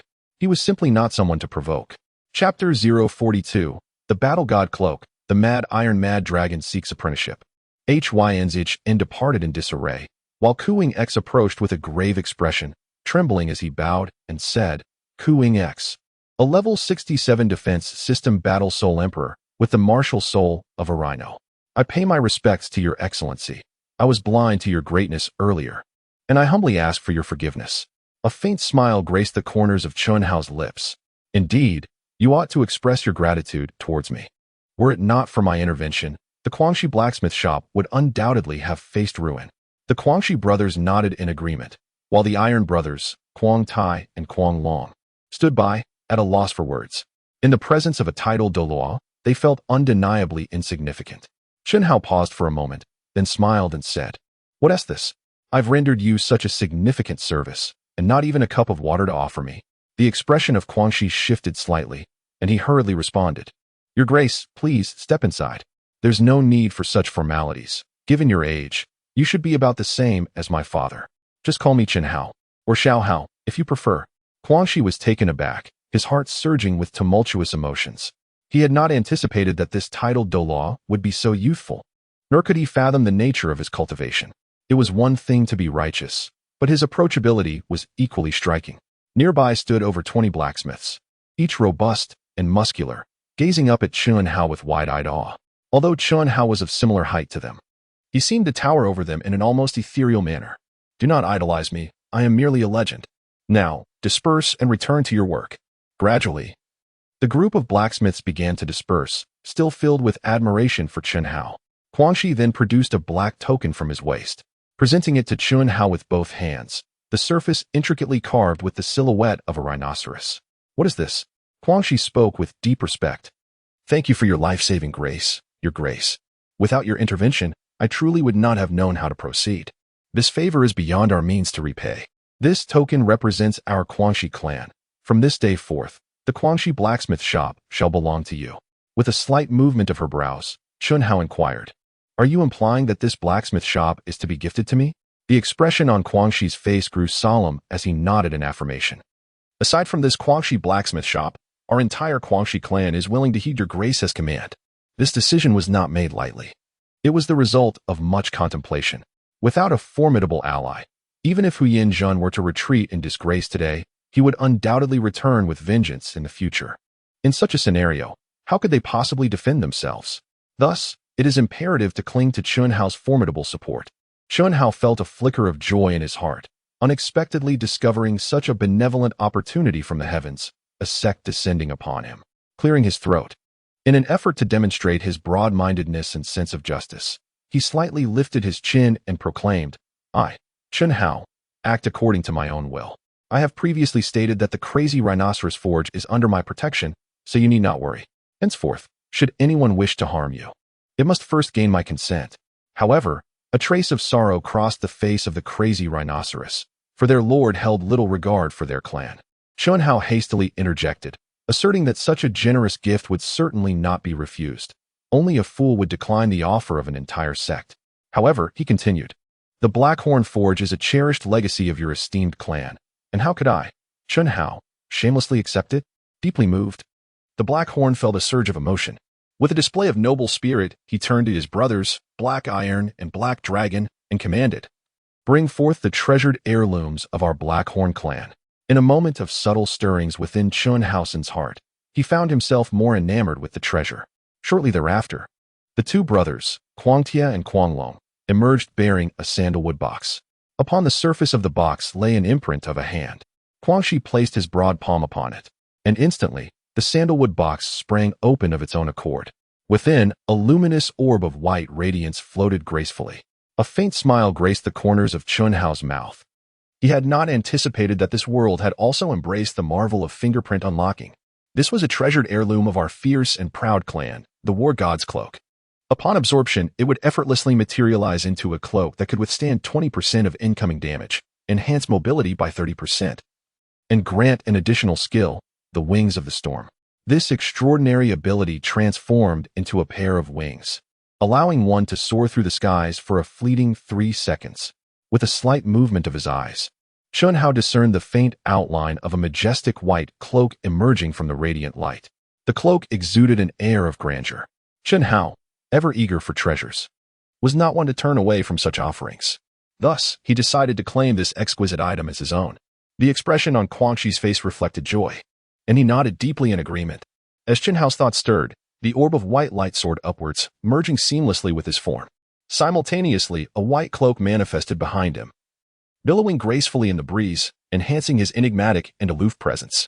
The cloak was intricately adorned with the carving of a wind dragon, said to be crafted from the very essence of a dragon's soul. Chen Hao gently moved his body. Indeed, the War God's Cloak was formidable. At this moment, Quangxi spoke up, saying, "I have one more humble request, and I hope your highness will grant it." Chen Hao nodded, eager to express himself freely without any hesitation. "My son, Quangtia Quanglong, has just turned 18 this year. While he may not possess extraordinary talent, his aptitude is commendable. I wish for them to become your disciples and receive your esteemed guidance. I kindly request your agreement, your grace." Chen Hao paused momentarily. After all, having 2 more companions would hardly make a difference, and he might as well recruit 2 enforcers for himself. "Very well, I accept." The expression on Quangxi's face shifted to one of astonishment. He had not anticipated Chen Hao's willingness to acquiesce so readily. The brothers Quangtia and Quanglong were both astonished and elated, never imagining that they would one day have the opportunity to be disciples of a titled Douluo. Without hesitation, they fell to their knees and prostrated themselves, offering 18 fervent bows to express their gratitude. Chen Hao nodded thoughtfully. "Since I have accepted both of you as my disciples, it is only fitting that you express your gratitude. Your martial spirits are that of the rhinoceros, embodying defense and strength. Therefore, I shall impart to you a technique, the Golden Bell Shield. Mastering it to perfection will render you impervious to blades and arrows, making it an exquisite match for your defensive martial spirits." As he spoke, he handed 2 leather-bound manuals to the brothers, Quanglong and Quangtia. A hearty smile spread across Quangxi's face, as he had not felt such joy in a long time. "Thank you, your highness, for bestowing this technique upon my sons. We shall certainly show our appreciation. Our Quangxi clan possesses a storm giant sword, forged from celestial meteorite iron over the course of 81 days, weighing a staggering 1,800 Jian. Even without a martial spirit, wielding this divine weapon allows one to slay soul masters below the soul sect level." A hint of joy appeared on Chen Hao's face, as he did not expect that the humble blacksmith shop held such treasures. "Let us take a look," he exclaimed. However, Quangxi furrowed his brow, stating that it would likely require the Lord's personal retrieval. The storm giant sword, a relic passed down from their ancestors, was said to belong to a general of the empire who had never tasted defeat on the battlefield. Now, it lay sealed in the backyard of the Quangxi clan. As the group approached the backyard, they spotted a colossal sword embedded in the ground from a distance.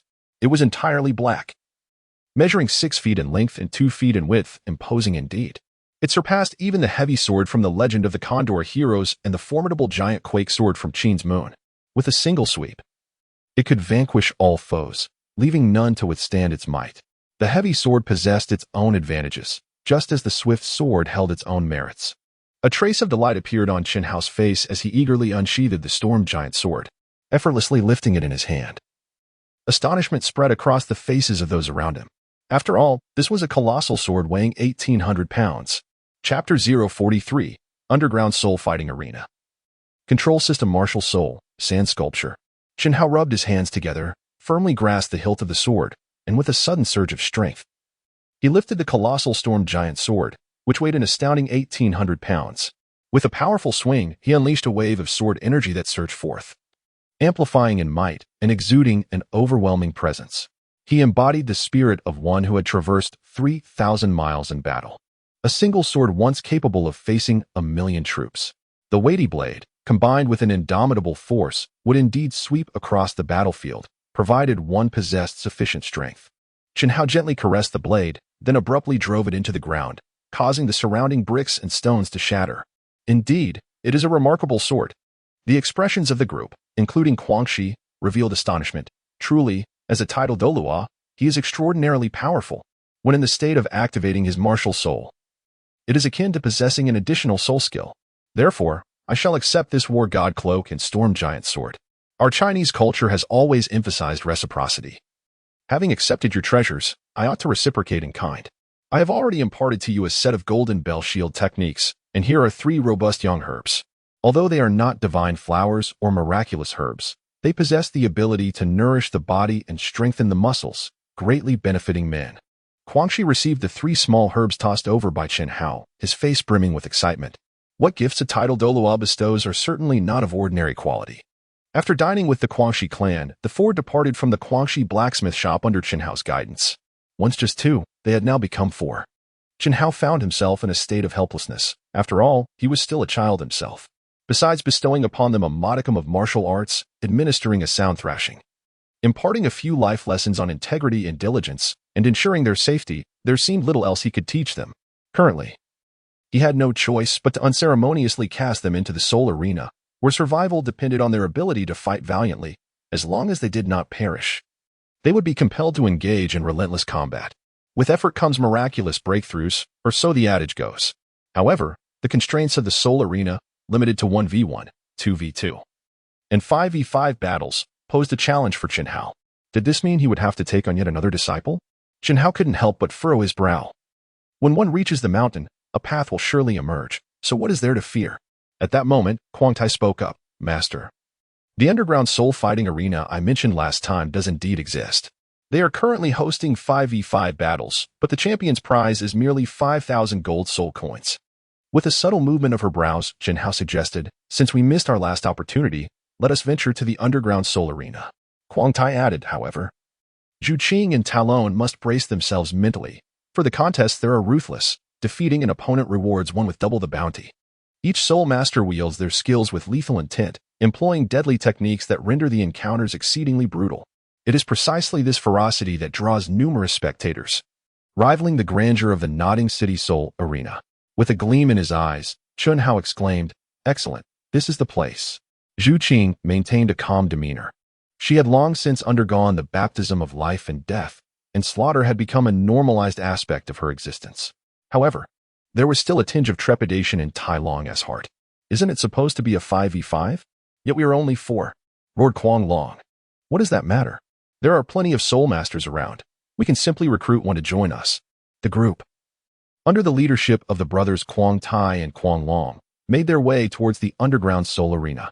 This time, however, their journey was devoid of any interruptions, and soon they arrived at the underground venue. The underground soul arena was rather modest, lacking the grandeur of the nodding city arena. It resembled an ordinary basement. Surrounding it were countless bonfires, illuminating the entire space as if it were day, while the air was filled with a cacophony of roars and cheers. Despite its simplicity, such an environment was precisely what could incite the primal instincts within individuals. In fact, many preferred such exhilarating settings. Bang, bang.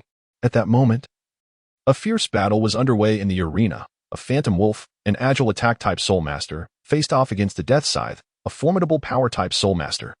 Although the match had only just commenced, both combatants had already showcased their prowess, unleashing lethal moves. The death scythe relentlessly harvested the phantom wolf's vitality, leaving a pool of blood upon the ground. Chen Hao's lips curled into a mischievous smile. Ah, splendid. This is indeed a remarkable place. Only in such an environment can you truly forge your will. Tai Long furrowed his brow, a flicker of trepidation stirring within him. My lord, why must you be so cruel? Are you not concerned that we might be slain by our adversaries? Should you perish, it would merely signify your inferiority in skill. It is only through the baptism of bloodshed and battle that you shall truly flourish. While he spoke thus, Chen Hao had already resolved that should they ever find themselves in a life-or-death situation, he would not hesitate to intervene, even at the cost of offending the entire soul arena. Kong Tai puffed out his chest. Rest assured, Master, we shall not disappoint you. Indeed. As long as you achieve 10 consecutive victories, I shall take you to a marvelous place. A glimmer of joy lit up Kong Long's face. Their master was a man of his word. Certainly, however, the immediate priority is to find a companion to join you for the 5v5 challenge. You 4 comprise 2 defenders, 1 powerhouse and 1 agile attacker. It would be best to seek a control-type soul master. Before Chen Hao could utter another word, Kong Long had already stepped forward. calling out, "Hey, we wish to participate in the 5v5 challenge. Is there a control-type Soul Master willing to join our team?" This proclamation instantly drew the attention of many, with several Soul Masters turning to look. "Do you require a defense-type Soul Master?" inquired a robust young man. Kong Long stood tall. "Do we appear to lack a defense-type Soul Master?" The young man assessed Kong Tai, Kong Long, and Tai Long before silently retreating. At that moment, a young man approached, his countenance icy, with the character for sand etched into his features. In a frigid tone, he declared, "I am Luo Feng, a level 39 control-type Battle Soul Master with a martial soul sand sculpture. I demand half of the prize." Unable to restrain himself, Tai Long stepped forward, retorting, "Sand sculpture? You seem more like a fool, yet you still seek half the prize." Shen Hao could hardly suppress a laugh. What on earth was this blood infant and this absurd sand spirit? The young man's expression shifted slightly as 3 soul rings illuminated around him, and he was instantly enveloped in a sandy texture, resembling a statue sculpted from grains of sand. The 4 individuals promptly realized that this fellow's martial spirit was, in fact, composed of sand. Shen Hao replied with a cheerful tone, "All right, I agree. This fellow is asking for half of the prize money." With a calm demeanor, Shen Hao remarked that those who dare to speak such words surely possess the strength to back them up. Where is your courage to utter similar claims? At this moment, the contest on stage had concluded, ending with the death scythe severing the head of the Netherwolf. Indeed, it was a bloody spectacle. The surrounding crowd erupted once more into a cacophony of cheers and shouts, their excitement heightened by the sight of blood. Then, a rugged middle-aged man ascended the stage, his voice booming, "Now, we shall commence tonight's 5v5 soul duel. The ultimate champion will be rewarded with 5,000 gold soul coins. Like other soul duels, slaying your opponent will yield double the prize. Who will accept the challenge?" As soon as he finished speaking, 5 individuals leapt onto the stage, 4 men and 1 woman. The middle-aged man, visibly exhilarated, proclaimed, "Excellent. It seems our nodding city is indeed brimming with talented soul masters. Please, introduce your martial spirits and levels." Wang Sheng, level 33 assault-type soul master, martial spirit, 1000 strike spear. Xiang Rong, level 34 defense-type soul master, martial spirit, Pippi elephant. Gu Ting, level 36 control-type soul master, martial spirit, ghost vine. Jiang Na, level 32 support-type soul master, martial spirit, sunflower. Long Ting, level 38 agility-type soul master, martial spirit, electric crazy leopard. Chapter 044, The Extraordinary Sand Sculpture Martial Spirit, 1v5. The wild dragon casually stretched its limbs, a smirk playing at the corners of its mouth. This quintet boasts a commendable martial spirit composition. There is strong assault, agile offense, control, support, and tanking. Everyone, stay alert. Luo Feng remained silent, his expression cold as he strode directly onto the soul duel arena. The wild dragon whispered mockingly, "This guy is truly a lone wolf. Doesn't he even want to discuss tactics with us? How will we coordinate our attacks later?" Sheng Hao's gaze fell upon Luo Feng.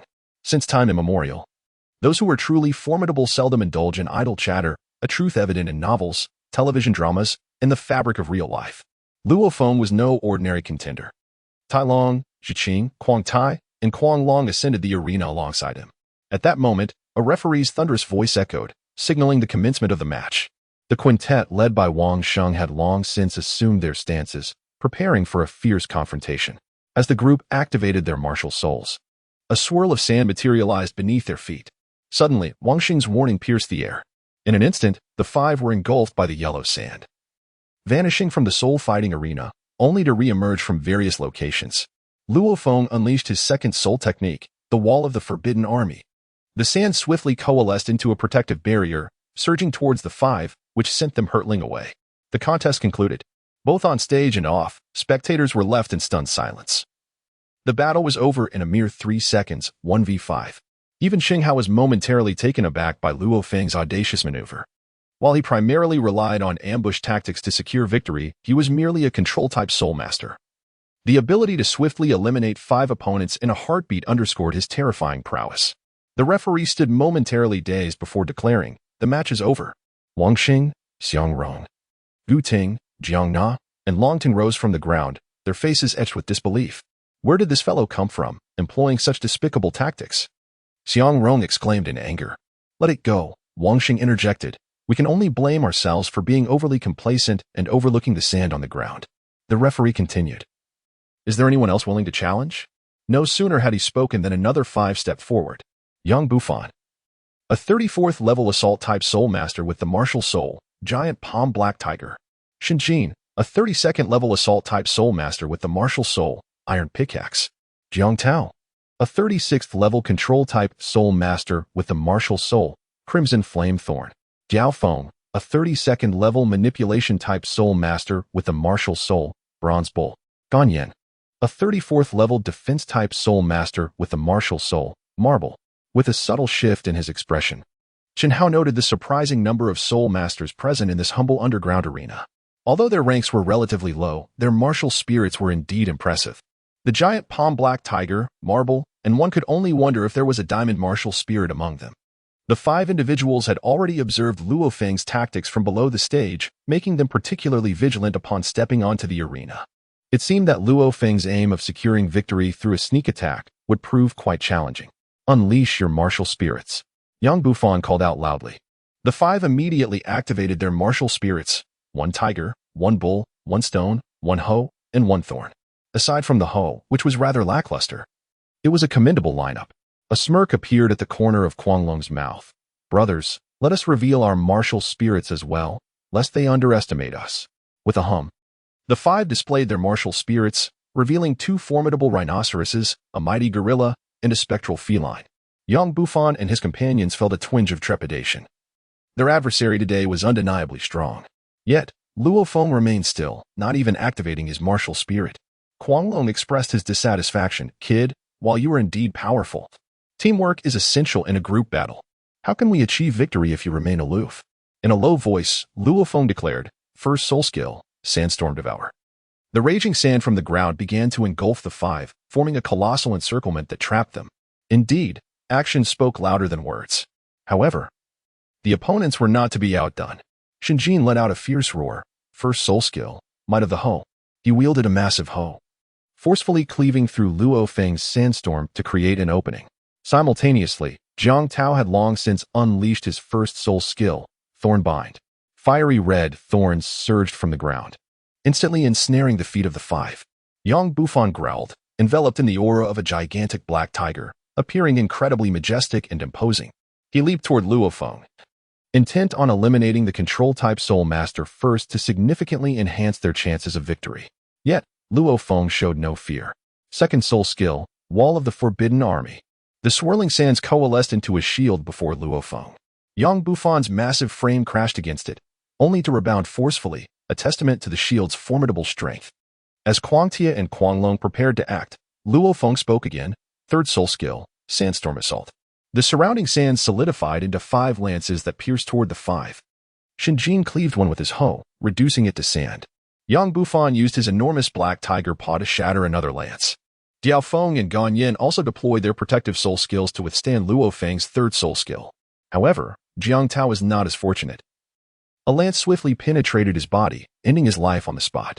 Witnessing this, the remaining 4 were instantly enraged. Young Buffon's face contorted with fury as he let out a tiger's roar. First soul skill, Black Tiger Roar. He opened his massive maw and unleashed a deafening roar, sending shockwaves towards the 5, causing disorientation. Meanwhile, Chenxin leapt into the air, swinging his iron hoe down upon Luo Feng, shouting, Second soul skill, Mountain Splitter. Yet, just as Chenxin's hoe descended, Luo Feng transformed into a cloud of sand, vanishing from sight. He then reappeared behind Chenxin, executing his third soul skill, Sandstorm Assault.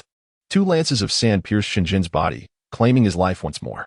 Tai Long, Guangtia, and Guanglong were taken aback, not expecting this adversary to be so ruthless. Before the others could act, Luo Feng declared, First soul skill, Sandstorm Devour. A flurry of yellow sand surged toward the remaining Young Buffon, Diao Feng, and Ganyan.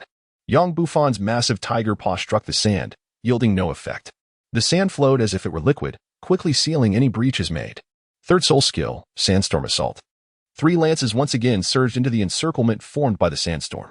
The air was filled with cries of despair, and blood stained the ground. The audience held their breath, astonished at the ferocity of this seemingly unremarkable youth. The sight of blood ignited Young Buffon's fighting spirit. Third soul skill, Black Tiger Annihilation Palm. A colossal black tiger paw forcefully dispersed Luo Feng's sandstorm, revealing the 3 remaining combatants. Ganyan, relying on the hardness of stone, managed to withstand Luo Feng's onslaught unscathed. Yet he felt a chill upon seeing Shen Jin and Jiang Tao on the ground. Let us concede, we are but 3 against their 5. Young Buffon's expression trembled slightly. You dare kill my 2 companions, you little brat. I will not back down. With a roar, he lunged once more at Luo Feng. Tai Long smirked. Who among us lacks a teammate? Great strength, Diamond Palm.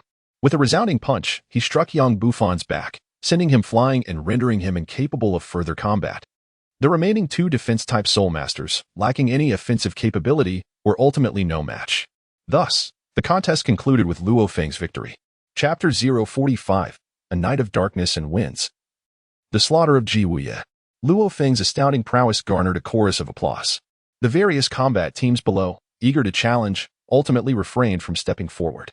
Chen Hao held a profound admiration for Luo Feng, believing that with proper guidance, he could undoubtedly evolve into a formidable Soul Master. Observing Luo Feng's frigid demeanor as he descended from the arena, Chen Hao approached him and remarked, "Young man, I perceive extraordinary potential in your bones and unparalleled talent within you. You are destined for greatness. Would you entertain the idea of becoming my disciple?" Luo Feng, however, disregarded Chen Hao entirely, collecting his gold soul coins and striding out of the arena with determination. Quang Long, standing nearby, exclaimed in frustration, "This lad is utterly arrogant. Daring to overlook his master." Talon nodded slightly, acknowledging, though this young man's martial spirit bears an unusual name, his prowess is indeed remarkable. In the previous 2 matches, we essentially triumphed effortlessly. Quang Tai interjected, "Let us not omit the fact that we were bound to win. Should we not teach him a lesson, master?" Chen Hao gently shook his head, expressing, "No, it is likely that you are not his match. You may be swiftly defeated, which would be rather embarrassing. This individual indeed possesses immense potential, with an unpredictable martial soul and a decisive approach to combat, making him worthy of cultivation. Let us follow him and observe." A group of individuals closely trailed Luo Feng as they departed from the Soul Duel arena, making their way towards the surrounding impoverished district. As they entered a narrow alley, Luo Feng suddenly came to a halt. The ground was already covered with a layer of sand. With a mere thought, countless grains of sand erupted from the ground, swiftly engulfing Quang Long, Quang Tia, Tai Long, and Zhu Qing. However, as the sand approached Chen Hao, it dissipated instantly. Luo Feng's expression shifted, and a glimmer of murderous intent surfaced on his face. Taking advantage of the others ascending into the air, he unleashed his 3rd soul skill, Furious Sand Assault. The swirling sands coalesced into several long spears, piercing towards the others with relentless intent, showing no mercy whatsoever. Zhu Qing's eyes gleamed with a hint of purple as she leapt into the air, gracefully evading Luo Feng's spears by soaring twice in the sky. As Chen Hao stepped forward, he unleashed a powerful sword strike, instantly cleaving through the 3 long spears formed by Luo Feng's wild sand, reducing them to mere fragments. Luo Feng's expression shifted, and he could not help but regard Chen Hao with newfound respect.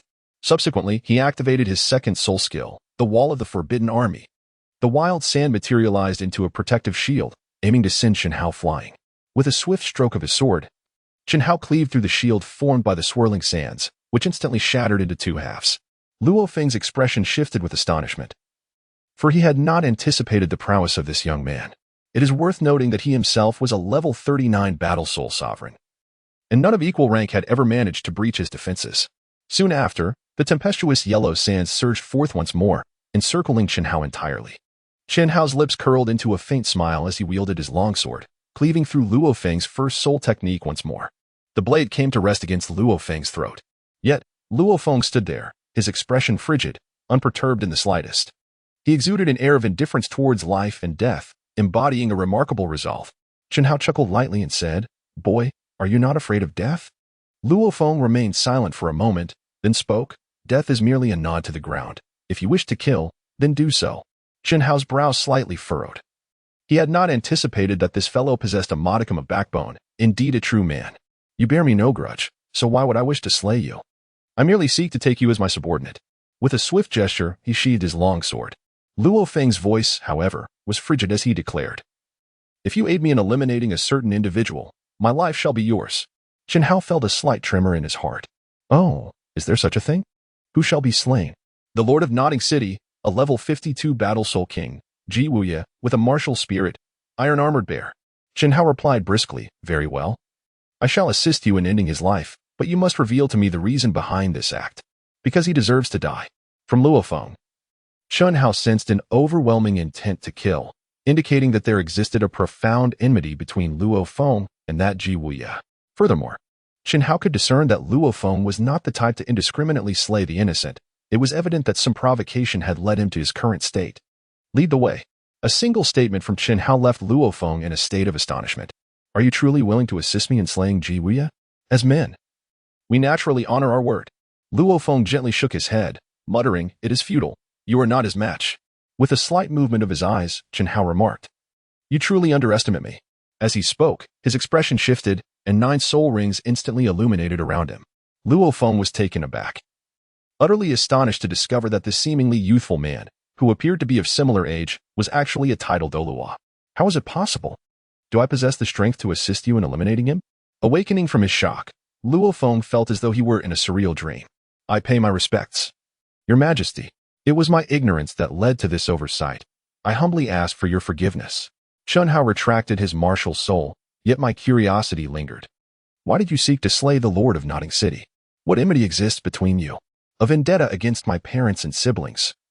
A grudge that cannot be resolved in this lifetime.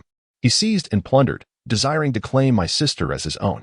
My parents, in their endeavor to safeguard her, were mercilessly slain by him. Upon my return from the Notting City Junior Soul Master Academy, I discovered my sister had met her tragic end in a collision with a wall. I made several attempts to storm the Lord's mansion, all of which ended in failure. Had it not been for the uniqueness of my martial soul, I might have perished long ago. Chen Hao furrowed his brow, although this tale was somewhat cliché. It met the conditions for vanquishing Ji Wuye. Excellent. I may possess few exceptional skills, yet I take great pleasure in championing justice at the side of wrongdoing. And I shall act decisively when the moment calls for it. Rest assured, I will handle this matter and provide you with a satisfactory resolution. However, the Lord of Notting City is affiliated with the Tiandou Empire, and the Lord's manor is guarded by nearly 100 elite soldiers and several soul masters. I fear that your actions may provoke enmity with the Tiandou Empire. Beneath the blade of my 7-killing sword, all things tremble. Why should I fear the insignificant Tiandou royalty? Come, once Ji Wuye has been eliminated, I shall take you to a splendid place. 10 steps, 10 lives taken. 1,000 miles, no trace left. Once the task is complete, I shall depart with my cloak billowing, concealing both my identity and my name. As the group approached the Lord's manor of Notting City, it was the dead of night, and the entire estate was shrouded in darkness, with faint flickers of bonfires barely visible. Just as they neared the manor, they were intercepted by 2 armored guards. Their voices were cold and stern, declaring, "This is the Lord's manor of Notting City. Unauthorized individuals are prohibited from approaching." A smirk graced Chen Hao's lips as he promptly returned to report, claiming he had single-handedly severed the head of a dog and presented it. It was I, Chen Hao, who stormed in with but a sword. Upon hearing this, the guard's expression shifted, and he exclaimed in outrage, "How dare this little rascal show such insolence? Still wet behind the ears. And yet he dares to wreak havoc at the Lord of Notting City's manor." Without a moment's hesitation, Talon unleashed a powerful iron fist, sending the guard who had spoken hurtling through the air, crashing heavily against the city wall, whereupon he instantly lost consciousness. The other guard stood frozen, realizing that these intruders were not to be trifled with. Without any tangible strength, how could they dare to invade the Lord's estate? In a panic, he hurriedly retreated to relay the news. Chen Hao forcefully kicked open the enormous bronze doors of the Lord's mansion and strode in with an air of confidence. However, he had not ventured far when dozens of armored guards swiftly surrounded him and his companions. Before Chen Hao could utter a word, a group of over 10 soul masters approached from a distance. At the forefront was Ji Wuye, the Lord of Notting City.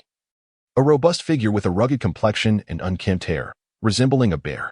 Ji Wuye bellowed in fury, "Who dares to cause havoc in my lord's mansion?" With a light chuckle, Chen Hao remarked, "Ji Wuye, have you ever heard the saying, good and evil will eventually be repaid? It is not that retribution does not come, but that the time has not yet arrived. Having committed so many heinous acts, it is high time for you to face the consequences." Ji Wuye glanced at Chen Hao and couldn't help but laugh softly. "Heh, a bunch of little brats. What kind of stimulus have you received to come to my lord's mansion and cause a ruckus? If you are here begging for food, just ask, and I shall generously provide you with a few servings of dog food." Chapter 046, Rescuing the Slaves. 9 Heart-Blood Begonia. Luo Feng observed Ji Wuye's furious expression, his eyes wide open, exuding a palpable aura of menace. The ground was already strewn with sand, each heap a trap meticulously laid by Luo Feng. Before Chen Hao could make a move, Luo Feng had already unleashed his first soul technique, raging sands devour. The swirling sands on the ground surged toward Ji Wuye, intent on dragging him beneath the surface. However, Ji Wuye stomped his feet forcefully, compelling Luo Feng's raging sands to retreat, glaring at Luo Feng with a sinister grin. Ji Wuye said, "Little brat, are you done yet? You escaped me twice before, but this time your luck has run out." Luo Feng bellowed in fury. "I will kill you." Unleashing his first soul technique, Raging Devour, and his third soul technique, Raging Sands Assault, countless grains of sand rapidly encircled Ji Wuye. Yet he shattered them with a single punch. Subsequently, two long spears formed from the sands lunged toward Ji Wuye once more. With a powerful strike from his robust right hand, Ji Wuye obliterated the two spears, reducing them to mere grains. As Ji Wuye's expression shifted, 5 soul rings illuminated around him, enveloping the ethereal figure of an iron-armored bear. "Roar," Ji Wuye declared. "A level 52 soul king with the martial spirit of the iron-armored bear, I advise you to leave while you can. Should you dare to cause havoc in my lord's mansion again, do not blame me for being unmerciful."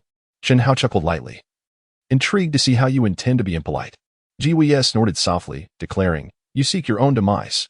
With a formidable stance, Ji Wuye unleashed his first soul skill, Earthquake. His powerful right fist struck the ground with tremendous force, causing the surrounding individuals to sway unsteadily. Yet, Chen Hao remained steadfast, rooted in place. Ji Wuye's expression shifted slightly, realizing this young man possessed some ability to disregard his overwhelming pressure. He then invoked his second soul skill, Fierce Bear's Roar. With a ferocious roar that echoed like thunder, Ji Wuye opened his mouth wide, the sound reverberating and accompanied by a spray of saliva. The others were taken aback, hastily covering their ears against the cacophony. Only Chen Hao stood undeterred, completely dismissing the feral outburst. Panic began to creep into Ji Wuye's demeanor. Who exactly was this young man, capable of ignoring 2 of his soul skills? Even a soul emperor would hesitate before such audacity. After all, Ji Wuye was a formidable 5-ring soul king, wielding the rare iron arm bear as a spirit. With a slight alteration in his expression, Ji Wuye lunged forward, his right arm striking towards Chen Hao with ferocity. A faint smile crept upon Chen Hao's lips as he declared, "The King of Hell decrees death at the 3rd watch. You shall not survive until the 5th. Embrace your demise." With that, he leaped into the air. Fingers splayed to form an enormous palm imprint that descended upon Ji Wuye like a tempest. The might of the great power Vajra palm wielded by Talon was on an entirely different echelon than that of Chen Hao. With a resounding crash, Ji Wuye's renowned iron arm shattered instantly, unleashing a wail akin to a slaughtered pig. Luo Feng's eyes flickered with intensity, a glint of ferocity illuminating his gaze as he stepped forward and bellowed, "Third soul skill, Raging Sands Assault." 2 spears forged from swirling sands lunged towards Ji Wuye, radiating a chilling, bloodthirsty light that manifested Luo Feng's deep-seated hatred. Blood debts must be repaid in blood. Yet, Ji Wuye, being a 5-ring soul king, would not fall so easily. His massive frame quaked as he roared, 4th soul skill, Iron Wall. The 2 sand spears struck his body, disintegrating into grains without inflicting any real harm. With his left hand grounded, Ji Wuye propelled himself upwards, launching forth to deliver a powerful blow that sent Luo Feng hurtling away, blood painting the sky. A cold smirk lingered on Ji Wuye's lips, such audacity. Talon leaped to catch Luo Feng, but the latter's visage was ashen, his entire body rendered lifeless. A soul master struck by a soul king would find themselves near death, if not outright deceased. A fierce glimmer flickered across Chen Hao's face. "You dare to harm those before me? Your days are numbered." Ji Wuye had intended to utter a few words, but as he opened his mouth, Chen Hao, wielding the Haoming sacred sword, stepped forward and struck down with a swift, decisive blow, as swift as a gale. A severed head had already rolled onto the ground. The surrounding spirit masters and guards were thrown into chaos. The city lord had been slain. A group of over 10 spirit masters immediately stepped forth, their voices rising in furious protest. "You audacious brat! How dare you kill our city lord?" A faint smile graced the corners of Chen Hao's lips. "Jia Wuye deserves his fate, and thus I took his life. Should you wish to accompany him, I would not hesitate to send you on your way as well." Among the gathered soul masters, even the most formidable among them was merely a soul sect. Upon hearing Chen Hao's words, a chill crept into their hearts. This individual had effortlessly severed a soul king with a single strike, revealing his formidable prowess. A middle-aged man beside them remarked, "I believe it would be prudent for us to reconsider. This huge strength is unfathomable, surpassing even that of the city lord. To confront him now would be tantamount to courting death." "But the city lord cannot simply perish without consequence," another soul master interjected. "Rest assured, the city lord is a duke conferred by the Heaven Do Empire, The Empire will undoubtedly seek justice on his behalf. The crowd nodded in agreement. Suddenly, Luo Feng coughed up a mouthful of thick blood, following which he continued to expel blood as if his lungs had erupted. Master, this youth is on the brink of collapse, Kuang Tai exclaimed loudly. Chen Hao turned back for a moment and realized he was indeed on the brink of collapse. Had he known that a single strike against Ji Wuye would suffice, he would not have entangled himself in such a web of complications. It was all rather hasty. Observing that more than 10 soul masters were about to depart, Chen Hao leaped into the air, brandishing his sword to obstruct their path. Is there a healer among you? The crowd collectively shook their heads, then hastened to find someone to tend to my disciple, should he perish. I shall ensure that each of you accompanies him to the grave. The onlookers exchanged glances, apprehension etched upon their faces. With a subtle movement of his eyes, Chen Hao unleashed an overwhelming pressure that swept through the surroundings, rendering those present breathless. Many soul masters nearly collapsed to the ground under the immense force. Such formidable pressure. At that moment, one of the soul masters spoke up, recounting recent events. Not long ago, the city lord captured a group of slaves, among whom was an unexpected soul master. Her martial soul is a crimson flower, the nature of which remains unknown to us, although she possesses merely a single soul ring. Her healing abilities are remarkably potent. She has tended to our injuries on several occasions during our outings. Another voice chimed in urgently, enough of this idle chatter. We must locate her at once. However, that young girl has been imprisoned in the basement, which is secured by a massive lock that prevents our access. A surge of fury welled up within Chen Hao's heart. Casting a glance at Luo Feng, he swiftly approached, pressing his right hand against Luo Feng's chest to channel a stream of the Nine Suns' divine skill into him, temporarily safeguarding his meridians and ensuring his survival. The pressing matter at hand was to locate a healing soul master to assist in reconstructing his meridians. Watch over him while I am gone. I shall return shortly, he declared. Tai Long and the others nodded in acknowledgement. Chen Hao then instructed the other soul masters, lead the way. The group guided Chen Hao to the basement, where they encountered a massive bronze door, adorned with a colossal iron lock, nearly the size of a basin. Chen Hao's thoughts stirred slightly as he retrieved the storm giant's sword from his treasure pouch. The enormous blade startled everyone present. With a slight movement of his eyes, Chen Hao raised the storm giant's sword and struck downward at the iron chain. A resounding boom echoed, and sparks flew in all directions. If the wild rhinoceros were aware that Chen Hao had wielded their ancestral storm giant sword to cleave the lock, they would undoubtedly be furious and seek confrontation. Although the sword did not sever the chain, a distinct mark had already appeared, subtly hinting at signs of loosening. Chen Hao's expression slightly tightened as he exhaled a deep breath of murky air, summoning all his strength to deliver a decisive sword strike. With a resounding thud, his hands trembled slightly from the impact, yet the iron chains fell to the ground without delay. A group of individuals pushed open the bronze doors, revealing an astonishing sight, countless golden soul coins and an array of rare treasures. At the center stood an iron cage, within which a frail little girl was confined. The other soul masters were momentarily taken aback, astonished that such a small city as Notting could amass such wealth. It could only be the work of a corrupt official. The little girl, curled up in a corner, slowly rose to her feet and whispered softly, "Brother, is that you? Have you come to rescue me?" Upon hearing her voice, Chen Hao felt a pang of sorrow in his heart. Damn Ji Wuye, it was truly too lenient to have merely beheaded his dog. To think he would not spare even such a small child, he was utterly inhuman. Chapter 047. 9 Heart Blood Poppy Martial Spirit, a sword that strikes down thousands. Chen Hao approached and firmly grasped the iron lock atop the iron frame, exerting a powerful force to wrench it free. The little girl slightly lifted her head, revealing a pallid visage, her lips parting gently. She appeared to be no more than 10 years of age. Witnessing this scene, Chen Hao felt a tremor in his heart. Involuntarily reminded of his younger sister from his past life, who had once been so attached to him, he wondered how she fared now. "Brother, is that you?" The little girl spoke again. Chen Hao said little, quietly cradling her in his arms. "Come, dear sister, let me take you home." With a flick of his right hand, countless golden soul coins and rare treasures were gathered into his magical pouch, leaving only a modest sum of coins behind. To the other soul masters, he declared, "You may share the remainder. Strive to be better individuals henceforth, and do not aid in further transgressions."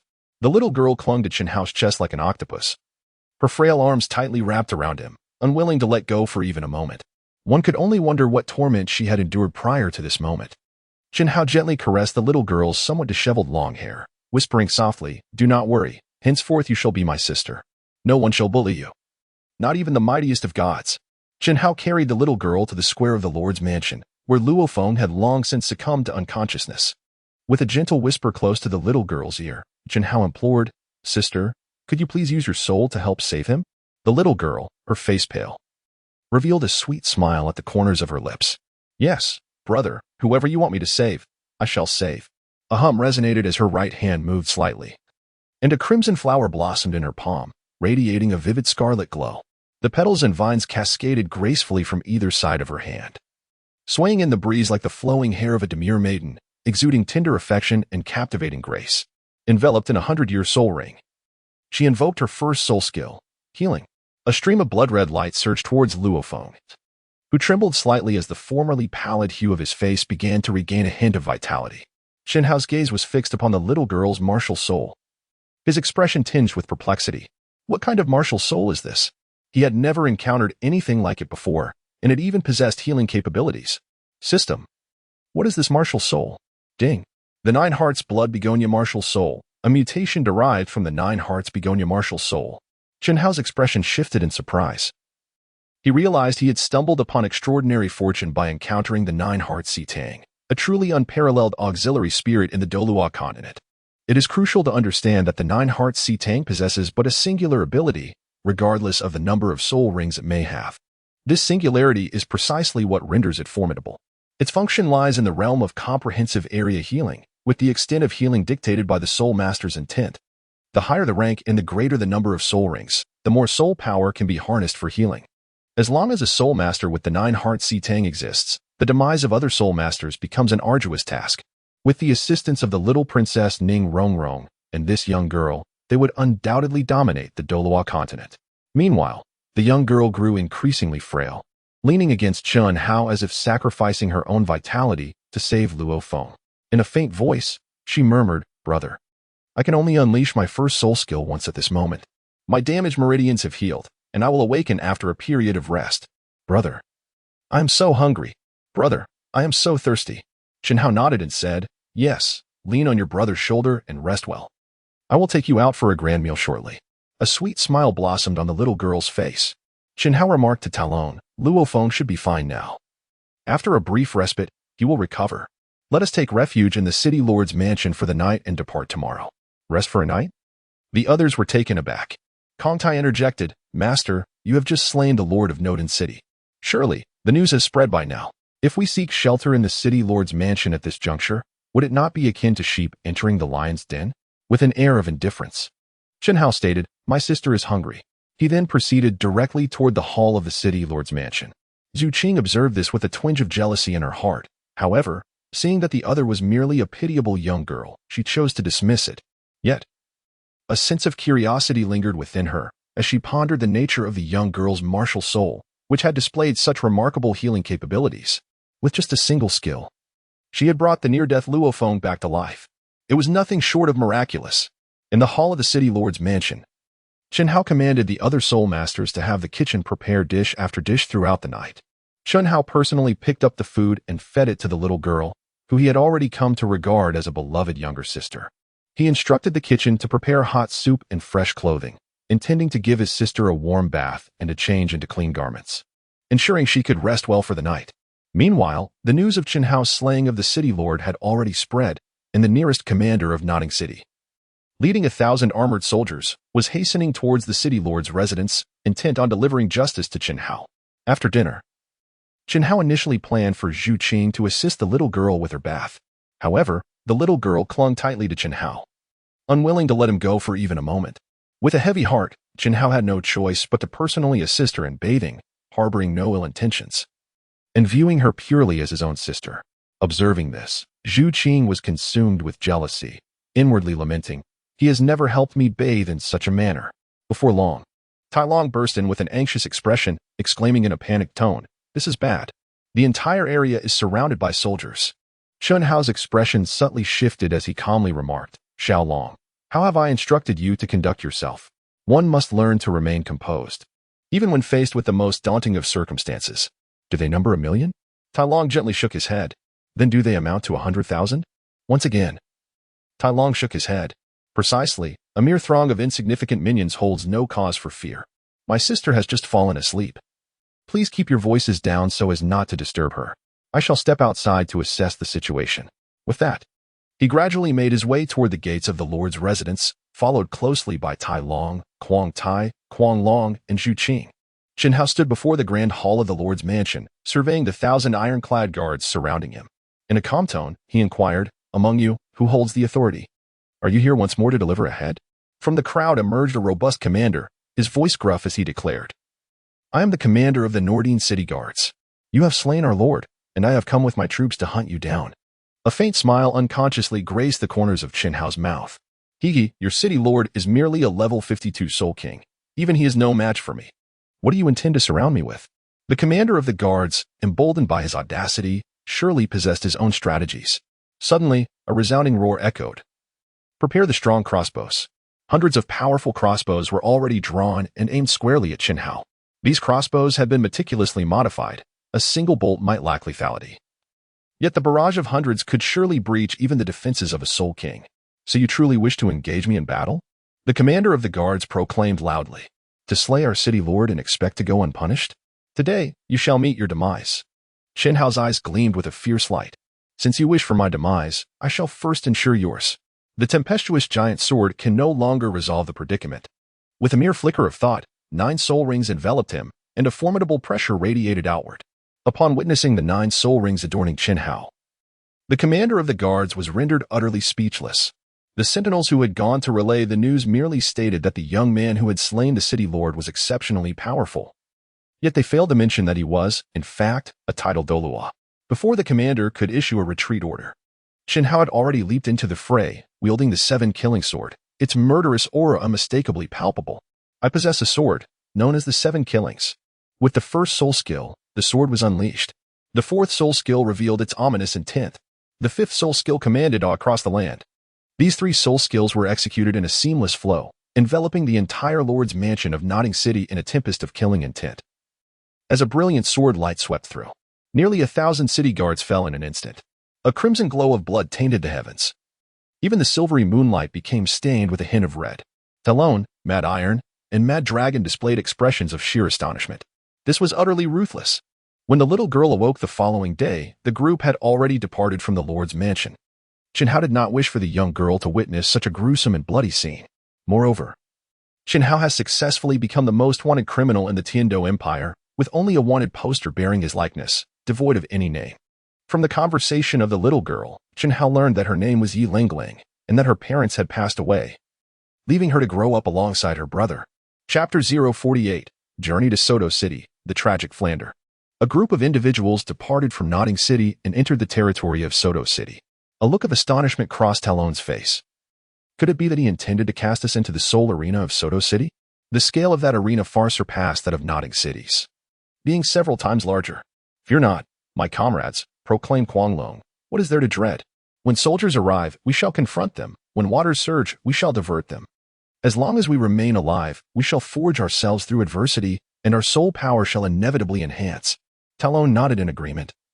Realizing that perhaps he had overthought the situation, they did not head to Soto City, but instead arrived at a dilapidated rural village. Above the main gate of the village, 5 large characters were inscribed, Shrek Academy. Talon couldn't help but furrow his brow in dismay. What sort of wretched place was this that dared to call itself an academy? "Do not rush to conclusions," said Chen Hao. "Once you enter, you will understand. I estimate you won't even be able to defeat their weakest student." Talon, feeling somewhat indignant, responded, "Don't just inflate their ambitions while diminishing our prestige. What kind of good disciples can such a worthless academy produce?" Suddenly, a bird's cry echoed through the air. Before long, a middle-aged man clad in a green robe descended from the sky. It was the 4-eyed cat eagle, Flandra. He appeared gaunt, wearing glasses, and exuded an imposing aura that swept across the surroundings as he thundered, "What do you mean by a worthless academy? If it is indeed so, then why are you here?" Following him was a tall, muscular man with a beard, none other than the immovable king, Zhao Wujing. Upon seeing Chen Hao, Zhao Wujing slightly bowed his head, though he remained silent. Talon, lifting his chin defiantly, proclaimed, "It is exactly as I said. An academy situated in such a desolate place. In such dilapidated conditions, what good academy could it possibly be?" Flandra's eyes flickered, a glimmer of ferocity appearing on his face as he replied, his tone grave. "I am the Dean of Shrek Academy, an 83rd level agility attack battle Soul Douluo." As he spoke, his body trembled, revealing 8 soul rings surrounding him. Talon's expression shifted in surprise, and he quickly retreated, realizing that this man was also a battle soul Douluo. It seemed that in the world of martial arts, one must speak less. One could never be certain if an opponent was merely pretending to be weak while concealing their true might. Flandre stood with his hands clasped behind his back, a hint of pride gracing his features as he coldly stated, "You may leave now. You are not welcome here." Hao emerged, cradling Lang Lang, and remarked with a chuckle, "Ha! The esteemed president of Shrek Academy possesses such a meager temperament.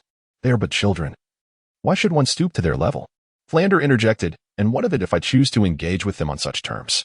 It is my academy, and I have the final say. You are not welcome here. Kindly take your leave." Zhao Wujie stood a short distance away, his head bowed, a broad smile already gracing his face. After all, when the Hao Tian Douluo dealt with him, Flandre merely stood by, reveling in the spectacle. Hao paused momentarily, reflecting on the character of Flandre as depicted in the Douluo Continent, which described him as proud, cunning, avaricious, and miserly. Indeed, the portrayal held true. With a flourish of his right hand, he produced a pouch containing 10,000 gold soul coins and tossed it before Flandre, proclaiming, "This is 10,000 gold soul coins. May we now proceed?" 10,000? Flandre's eyes gleamed with excitement at the sight of the shimmering gold coins. After a brief moment, he reined in his expression, adopting a tone of feigned gravitas as he remarked, "The gold soul coins are sufficient. However, that insolent lad must first step forward and apologize to me." Hao's brows subtly shifted, and an involuntary impatience stirred within him. How long would this fellow continue? He had already shown considerable forbearance by refraining from barging in. Nevertheless, he would still need to rely on them to mentor the promising youth from the Douluo Continent behind him. Hao turned to glance at Talon. Reluctantly, Talon stepped forward, bowing slightly as he said, "I apologize." Flandre raised his head, his tone somber, that lacked sincerity. "Speak louder." Zhao Wujie, still chuckling to himself, remarked that this bespectacled cat-eagle was courting disaster with his bravado. Talon, feeling helpless, acknowledged his earlier disrespect and bowed once more, raising his voice. "I am sorry. I spoke out of turn. Shrek Academy is not a trash academy." Flandre, savoring the moment, nodded slightly. However, the latter part of Talon's statement about trash academies grated on his ears. Flandre continued, "Well, I shall overlook your earlier slurs against our academy. It is not the enrollment period for Shrek. Considering the golden soul coins, I can make an exception for you. However, even exceptions come with requirements. First, you must be no older than 13 years, and your soul power must exceed level 21. Furthermore, both soul rings must be of 100-year quality. Even if you reach level 20 at the age of 12, you cannot enter Shrek Academy. Take that little girl in your arms, for instance. She is still likely nursing. No matter her talent, she cannot be admitted to Shrek Academy." Upon hearing this, Hao's anger surged, and he raised his voice. "Who the hell wants to join your Shrek Academy? Call you Xiao Jiang and Tang San out. I have matters to discuss with them." Flandre retorted, "You expect me to call them just because you asked?" Within Hao's heart surged the tumult of 100,000 wild steeds, a tempest of frustration compelling him to charge forth. "I regard you as the esteemed head of Shrek Academy, and I have already extended you considerable courtesy. Now, be swift to depart, or I shall force my way in." A faint smile crept upon Flandre's lips as he remarked, "Ah, indeed, the fearless audacity of youth. Do you not comprehend the gravity of this place, yet you still wish to intrude? Today, I am eager to witness your attempt." He then called out, "Wujie, we have a troublemaker."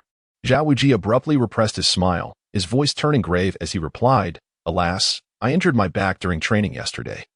You shall have to handle this yourself." Flandre cast an admonishing glare at Zhao Wujie but refrained from further comment. His expression shifted slightly, and once more, 8 soul rings illuminated around him, emanating a formidable aura that surged outward. Hao's eyes gleamed with determination. "Since you seek your own demise, I shall oblige." Noticing the absence of fear on Hao's face, Flandre suddenly recalled the extraordinary genius the master had mentioned before. A young individual already recognized as a titled Douluo, who single-handedly drove away the century-old soul beast, the Titan Great Ape. Could it possibly be him? Before Flandre could utter a word, Hao delivered a wind god kick that struck him squarely. The overwhelming force immediately suppressed Flandre's soul power. As Flandre attempted to soar into the air, he was already sent flying by Hao's kick. With a series of wind god kicks, Flandre was propelled nearly 100 yards away. Zhao Wujie stood to the side, grinning foolishly, relishing the irony that, after witnessing his earlier embarrassment, Flandre now faced a similar fate. With a slight movement of his eyes, Hao exclaimed, "You are no good either." and once again kicked towards Zhao Wuji. Zhao Wuji's eyes flickered as he let out a cry of agony, his body immediately propelled outward. Who would have thought that even in a lying position, one could be struck? Hearing the commotion from the doorway, Master, Tang San, and others hurriedly rushed towards the entrance. Upon seeing Chen Hao, Rong Rong's eyes brimmed with tenderness as she quickly approached him, saying, "Xiao Hao, what brings you here?" Chen Hao extended his right hand to gently stroke Rong Rong's head. "I specifically came to see you." Oscar stood behind, slightly bowing his head. Although he was a prodigy in the culinary arts, he paled in comparison to Chen Hao, who existed on an entirely different level. No matter how hard Oscar tried throughout his life, he could never hope to match Chen Hao's pace. From the very outset, he had already lost. How could he contend with Chen Hao?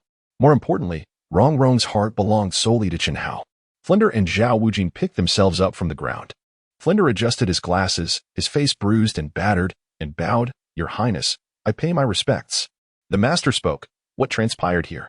Zhao Wujing, rubbing his chest, replied, "You should ask this four-eyed fellow. He always finds trouble and dragged me into it." Flinder, grinning apologetically, noted, "Indeed, if one does not court disaster, one shall not meet it." The master then said, "Your Highness, please, come inside." Chen Hao paid no heed to Flander and strode into the humble hall of Shrek Academy. Dai Lao glanced at Xu Qing and came to a realization. In this vast world, there are countless beautiful flowers. Why should one fixate on a single bloom? It is indeed a pity, for destiny may not always align. Chapter 49, The Master's Astonishment. Joining Shrek, a group of individuals entered the modest hall of Shrek Academy, followed closely by the Master, Flander, and Zhao Wujing. The Master spoke with utmost respect, inquiring, "What brings you to visit us, Your Majesty?"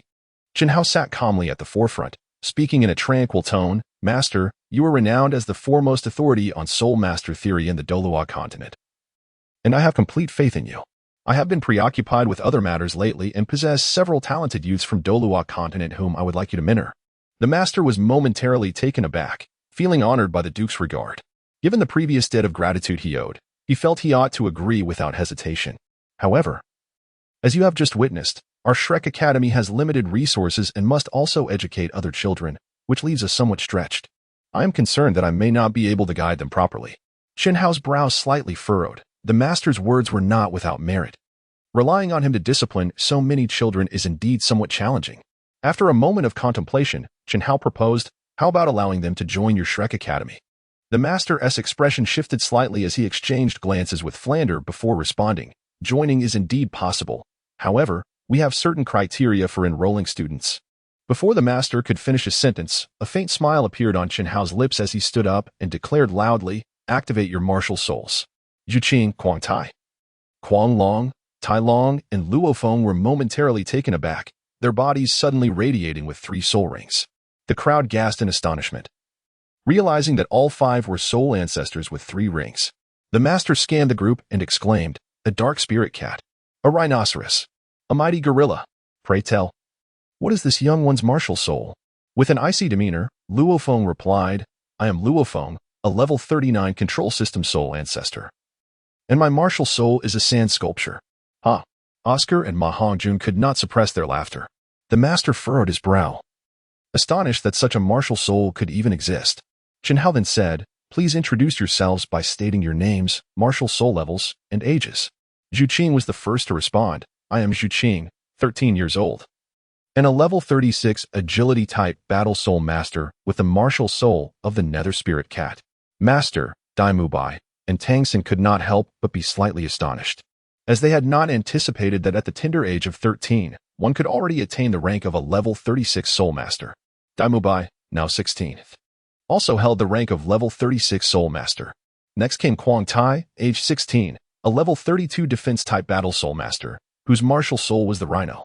Following him was Kuang Long, also 16, a level 31 defense type battle soul master, with the same martial soul of the rhino. Tai Long, at 14, was a level 32 defense type battle soul master with the martial soul of the mighty gorilla. Luo Feng, 18 years old, was a level 39 control type battle soul master, with the martial soul of the sand sculpture. The expressions of Master and the others subtly shifted. They had initially believed that the children from their academy were already prodigies, only to realize that there were indeed greater talents beyond their own. These youngsters had already achieved the status of battle soul masters at such a young age. Except for the one with the sand sculpture martial soul, the others could undoubtedly be regarded as geniuses. How does this align with the admission standards of your Shrek Academy? Master furrowed his brow, noting that apart from the soul master named Luo Feng, the rest met the criteria for entry into Shrek Academy. Chen Hao chuckled lightly. Isn't Shrek Academy reputed for exclusively admitting monsters? Does this absurd martial soul qualify as a monstrous one? At 18 and at the 39th rank, he hardly embodies genius. However, I can assure you that here, among soul masters under the age of 18, none can match him. Dai Bai held no fondness for Chen Hao, after all. Chen Hao's mere presence had cost him his girlfriend and rendered him virtually invisible. A flicker of indignation stirred within him. How could one determine our inadequacy without a contest? Chen Hao's lips curled into a subtle smile as he tilted his head towards Dai Bai. Truly, as a prince of the empire, he exuded an air of nobility. And his handsomeness was indeed extraordinary. Oh, so Mubai wishes to engage in a contest with him? Dai Bai crossed his arms, his tone slightly elevated as he declared. Let us compete then. Chen Hao chuckled lightly and said, Very well, let this serve as an opportunity for you all to spar and enhance your practical experience. Do any of the other instructors have any objections? The master felt a twinge of unease. Why was Mubai stirring up trouble at this moment? The reasons behind the crown's words were undoubtedly sound. They were guessed from afar, and should Mubai emerge victorious, it would be commendable. However, should he face defeat, it would be quite embarrassing. Would it not imply that Shrek Academy's skills were inferior? No objections. Chen Hao rose to his feet and gently patted Luo Feng's shoulder 3 times, saying, Xiao Feng, do engage in a spar with him. But remember to refrain from causing any harm. Luo Feng nodded subtly. The two exchanged a glance before commencing their battle. Unbeknownst to them, the ground had already accumulated a significant amount of sand scattered about. All of this did not escape the master's keen observation, and he was inwardly astonished by the formidable control of the elemental martial spirit, which was truly elusive. Dai Bai's body trembled slightly, enveloped in the ethereal image of a white tiger, exuding an air of great ferocity. With a slight movement of his lips, he proclaimed loudly, First soul skill, white tiger. Before he could finish his words, his figure was suddenly engulfed by the swirling sands below, only to be expelled from another location. This caught Dai Bai off guard. However, he deftly performed a somersault in midair and landed steadily on the ground. Just as he regained his footing, the tempestuous sands closed in on him once more. Dai Bai shouted, Second soul skill, white tiger radiant wave. His body jolted, breaking through Luo Feng's sandy encirclement and delivering a powerful punch toward him. Luo Feng immediately activated his second soul skill, the wall of the Imperial Army. Dai Bai's fist collided forcefully with the barrier formed by the swirling sands, shattering Luo Feng's second soul skill in an instant. Truly, the white tiger martial spirit was ferocious. However, at that moment, Luo Feng silently appeared behind Dai Bai and delivered a punch that sent him flying. A look of astonishment returned to the master's face. Why was there no record of such a martial spirit in the annals of Douluo Continent? This martial spirit could be deemed exceptional, with each grain of sand capable of becoming its embodiment, rendering it utterly inscrutable. Dai Bai steadied himself, his eyes widening as he once again bellowed, Second soul skill, white tiger radiant wave. He aimed a punch at Luo Feng. Luo Feng did not evade, allowing Dai Bai's punch to send him soaring. Ma Hongjun and Oscar were filled with excitement, exclaiming, Haha, boss, you won. Yet, the master and Tang Sen could discern that this was clearly Luo Feng holding back. With the advantage of his martial spirit, he could have effortlessly evaded Dai Bai's assault or utilized his second soul skill to easily counterattack. After deliberating, the master and Flinders surmised Chen Hao's intentions. After all, this was Shrek Academy, and he did not wish for them to lose face. Although Dai Bai retracted his martial spirit, feeling victorious, a sense of unease lingered within him, akin to the discomfort of swallowing a fly. Suddenly, Luo Feng soared before Chen Hao, spitting out a mouthful of blood, his complexion paling significantly. Chen Hao spoke softly, his voice cold. Quickly, heal Luo Feng. The little girl had changed into a fresh outfit, appearing somewhat frail yet undeniably charming, with a slight movement of her right hand. A blood-red begonia flower materialized in her grasp. In a gentle tone, she declared, First soul skill, heal. Buzz. The flower suddenly expanded, enveloping Luo Feng's body in a radiant crimson light. Luo Feng wiped the blood from the corner of his mouth and stood up as if nothing had happened. The onlookers were filled with curiosity, pondering the identity of this formidable martial soul. The master stood frozen, eyes wide with astonishment, his mouth agape, momentarily at a loss for words. Could this truly be the legendary first auxiliary martial soul of the Douluo Continent, the Nine Hearts Begonia? Chen Hao spoke in a calm tone, lamenting that you were only partially correct. This is the mutated martial soul of the Nine-Heart Begonia.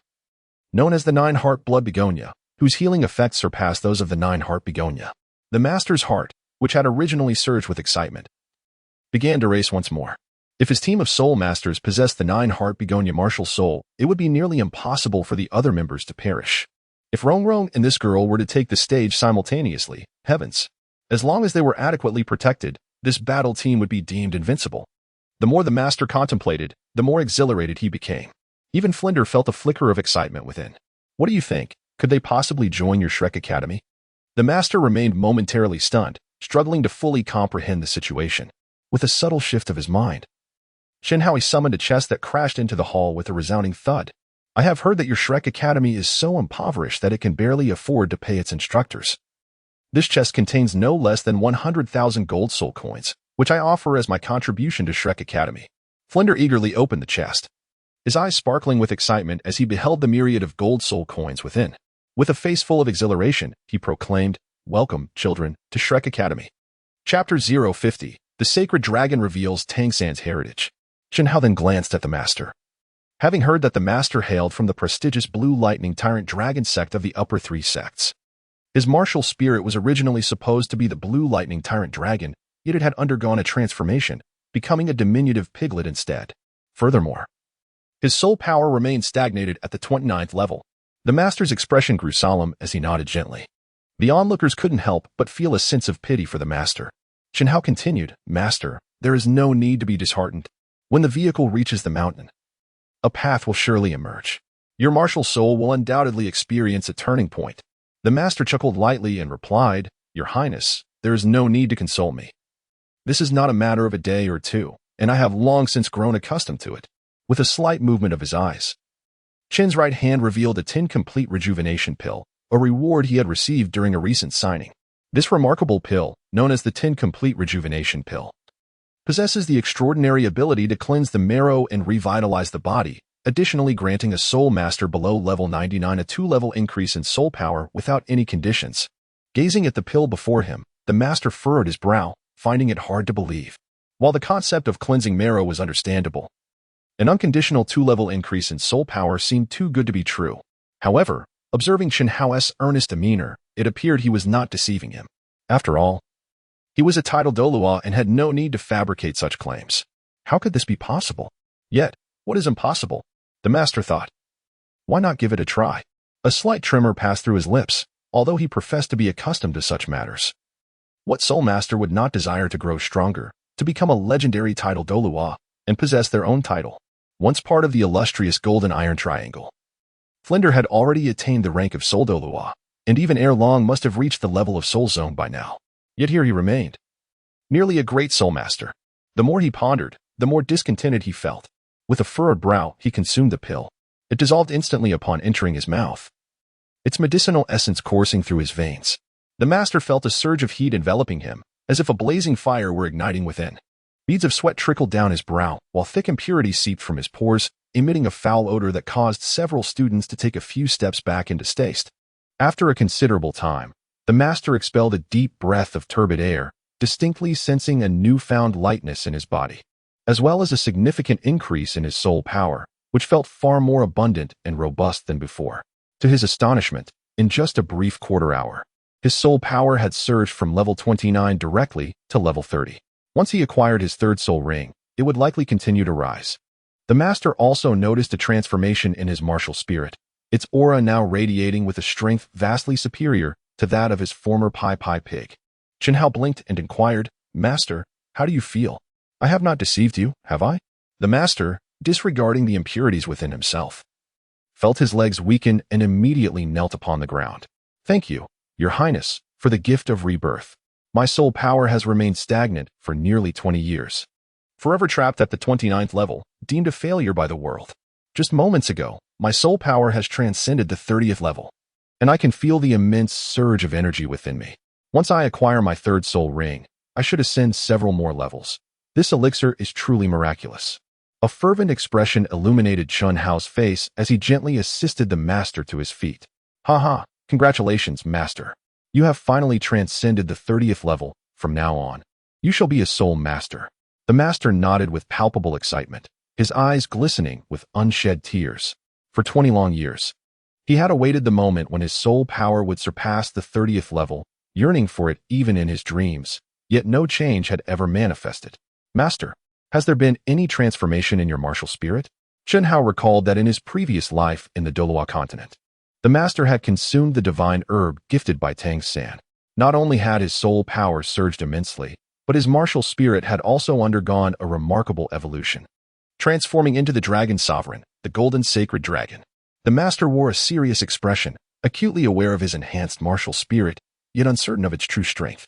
With a mere thought, a resounding dragon roar echoed into the heavens, unleashing a tremendous pressure that enveloped the surroundings, causing others to struggle for breath. A colossal golden sacred dragon soared in the air, its wings unfurled, radiating a brilliant golden light that flooded the entire room. The master was utterly astonished. Was this truly the golden sacred dragon? It is noteworthy that the first leader of the Blue Lightning Tyrant Dragon sect possessed the golden sacred dragon as his martial spirit. Revered as the ancestor dragon and considered the most formidable entity of the sect. At this moment, the master found himself at a loss for words to express the exhilaration that swelled within him. He embraced Chen Hao tightly, exclaiming, "Crown Prince, I am at a loss for how to express my gratitude. However, your kindness is something I, Yu Xiaojiang, shall eternally cherish." Chen Hao patted the master's shoulder and said, "I have great faith in you. For now, I shall entrust these few children to your care, as I have another matter to attend to and shall not return for the time being." Zhu Qing, Kuang Tai, and Kuang Long gathered around, exclaiming, "Master, what do you mean by this? Are you abandoning us?" Chen Hao gently patted the shoulder of Kuang Long, saying, "What abandonment? Once a teacher, always a father. I am indeed your father. Have you ever witnessed a father forsaking his child? Rest assured, I will return immediately after I conclude my matters. During this interim, you must heed the master's words diligently. Whatever he instructs you to do, you shall comply. Anyone who dares to disobey will face my wrath." The crowd nodded reluctantly. Zhu Qing glanced at Chen Hao with tender affection, her lips parting as if to speak, but ultimately she lowered her gaze, her eyes glistening with unshed tears. Yi Lingling clung tightly to Chen Hao, asking, "Brother, are you going to abandon me again?" This sentiment weighed heavily on Chen Hao's heart. He merely intended to seek out his mother, Tang Yuehua. Why did it feel as though he were forsaking his family? He gently caressed Lingling's head, reassuring her. "Do not worry, dear sister. I simply have matters to attend to outside, but I will return shortly." "You said that last time as well," she replied. Chen Hao felt a sense of helplessness. Since he wasn't leaving for the time being, he decided to address it later. Chen Hao glanced at Tang San and Xiao Wu behind him.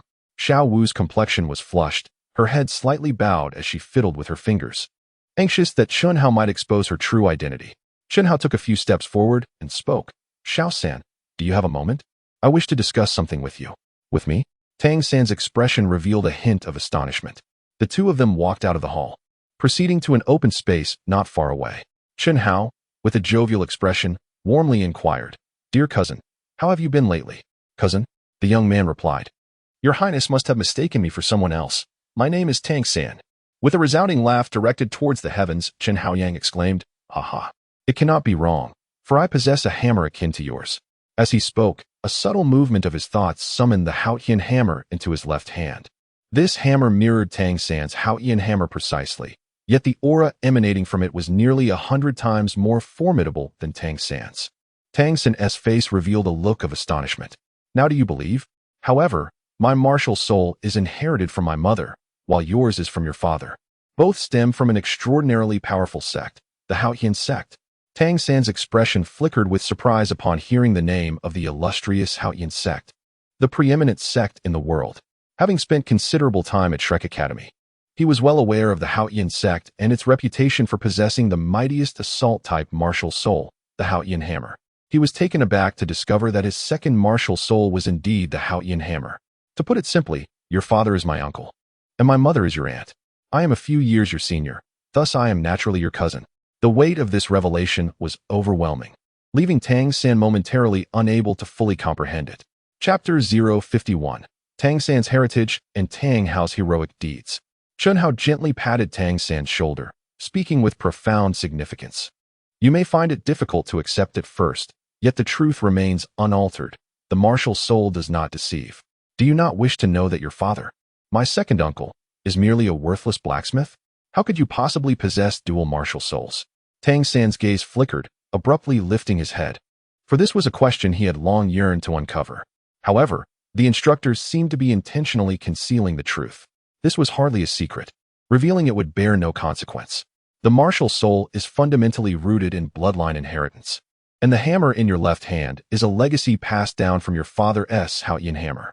Your father, my second uncle, is none other than the renowned Hao Tian Douluo, a figure of great repute across the Douluo Continent. He is one of the 3 master artisans of the continent, the most exceptional genius of the Hao Tian sect, and once the youngest titled Douluo. In the battle within the Star Do Forest, he single-handedly defeated the former pope, Qin Shi, inflicting grievous injuries upon several titled Douluo of the Spirit Hall. His name resounds throughout the Douluo Continent. Tang San's face betrayed a look of incredulity. This cannot be true. My father is merely a worthless blacksmith. No, just a blacksmith. As a soul master, the illustrious reputation of Hao Tian Douluo and his legendary exploits are known to all. What you perceive is merely a fade. Your father's name is Tang Hao, and Hao Tian Douluo is also known as Tang Hao. If this is merely a coincidence, ponder this. When you enrolled in Nodding City, did your father not teach you a set of chaotic cloak hammer techniques? That is the ultimate skill of the Hao Tian sect. Tang San's heart quivered, a wave of excitement stirring within him. Indeed, if his father were merely a worthless blacksmith, how could he wield such formidable hammer techniques? Consider this. When you first joined Shrek Academy, you were severely injured by Zhao Wujia, rendering you unconscious for an entire day and night. Yet the following day, Zhao Wujia was left battered and bruised, suffering a fate 10 times worse than yours. Who could stand against Zhao Wujia but your father's prowess?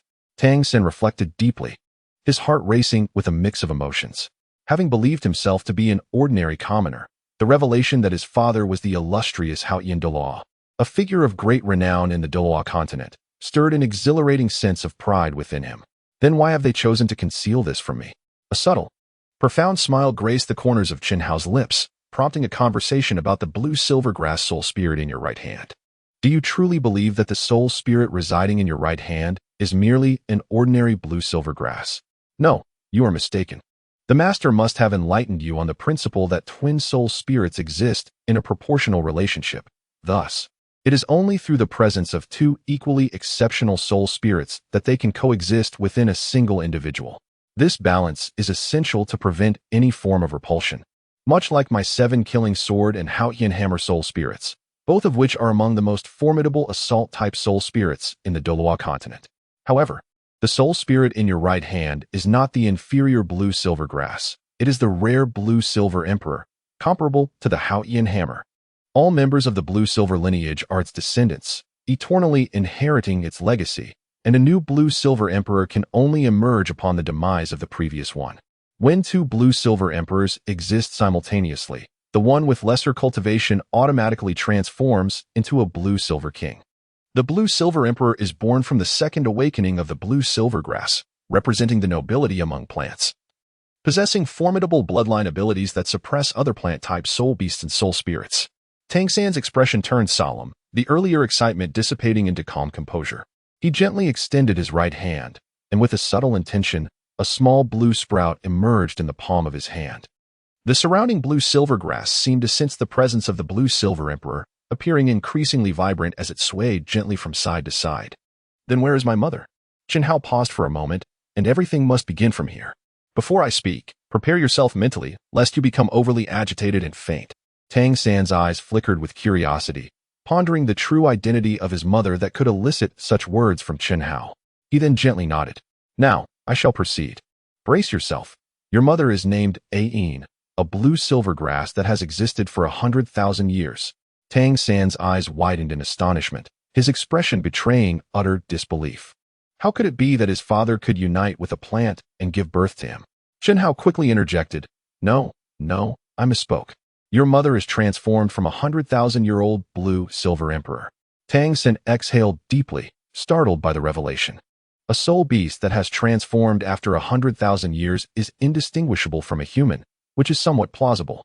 On a romantic evening, a full moon ascended from the eastern ridges, resembling a grand lantern, illuminating the valley strewn with peculiar stones, casting the shadows of branches and tender grass upon the path, creating a whimsical tapestry of light and shade. Can you please get to the point? Chen Haotuan paused for a moment, and then said, all right. I will describe the scene of your uncle and aunt's encounter in a more romantic light. Simply put, they met, and from that moment, you came into existence. On the night of your birth, the Spirit Hall suddenly discovered your mother's whereabouts. Under the leadership of the former Pope Qianxuanji, they allied with over a dozen titled Douluos to hunt down your mother, aiming to capture her and seize her coveted 100,000-year spirit ring. As a spirit master, you should understand the immense value of a 100,000-year spirit ring. At that time, your mother had just given birth to you and was in a weakened state. It was then that your father, my uncle, single-handedly defeated the former Pope Qianxuanji and severely injured several titled Douluos from the Spirit Hall, becoming a legendary hero renowned throughout the Douluo Continent. Speaking of this, Tang San felt an exhilarating surge of bloodline energy coursing through him. He had initially thought of himself as just an ordinary traveler, but he never anticipated such an extraordinary lineage. It was enough to inspire a novel. And then what happened? Chen Hao teased for a moment, saying so much, yet his throat felt parched. Tang San, stepping lightly, swiftly returned to the room, poured a cup of tea, and hurried back. He arrived before Chen Hao, the tea still warm, without a single drop spilled. With eager anticipation, he gazed at Chen Hao. What followed was a tale steeped in sorrow, so prepare some tissues. At the Spirit Hall, apart from the former Pope Qianxuanji, there were over 10 titled Douluo. While your father was merely a 90th level soul Douluo, your mother, seeing herself in a dire predicament, chose in that critical moment to sacrifice herself for your father. The scene was one of cataclysm, with mountains crumbling and ghosts wailing, shrouded in darkness. It was a heart-wrenching event. Every soul master fortunate enough to witness it was left in utter shock. Tang San's expression trembled slightly, his eyes widening in astonishment. Sacrifice, as he had learned from his teacher, involved a soul beast of at least 80,000 years using its life force as fuel to empower human soul masters, allowing for a perfect compatibility with their soul rings, irrespective of the soul master's level, and guaranteeing the drop of soul bones. The sacrifice would result in the eternal obliteration of the soul, never to be reborn. With a gentle sigh, Chen Hao spoke, as your cousin, I am uncertain if I should share this with you, yet do not blame your father. He is a tragic figure as well. Alone, he faced the entire Spirit Hall, helplessly watching your mother perish before his eyes, unable to act. Your father is a man of iron will, resolute in nature. Had it not been for you, he would have fought to the bitter end against the Spirit Hall. Thus, your father chose to live in seclusion in Holy Soul Village, anonymously working as a blacksmith, spending his days in solitude with alcohol. In that moment, Tang San comprehended that his father was not merely a drunkard. He sought solace in drink to drown the anguish within, perhaps hoping that with each sip, the torment would ease. All these years, his father had endured immeasurable hardship. With clenched fists, a glimmer of fierce determination emerged within him. One day, Spirit Hall, I shall ensure that blood debts are repaid in kind. Chapter 052, Crafting Silent Crossbows. Journey to the Sunset Forest. You are still but a child. I am uncertain if I should share this with you. Yet I know you are a man. And a man must learn to confront his challenges, Chen Hao declared. Despite being merely 14, Tang San, having lived 2 lives, possessed a deeper understanding than most. He increasingly appreciated his father's well-meaning intentions.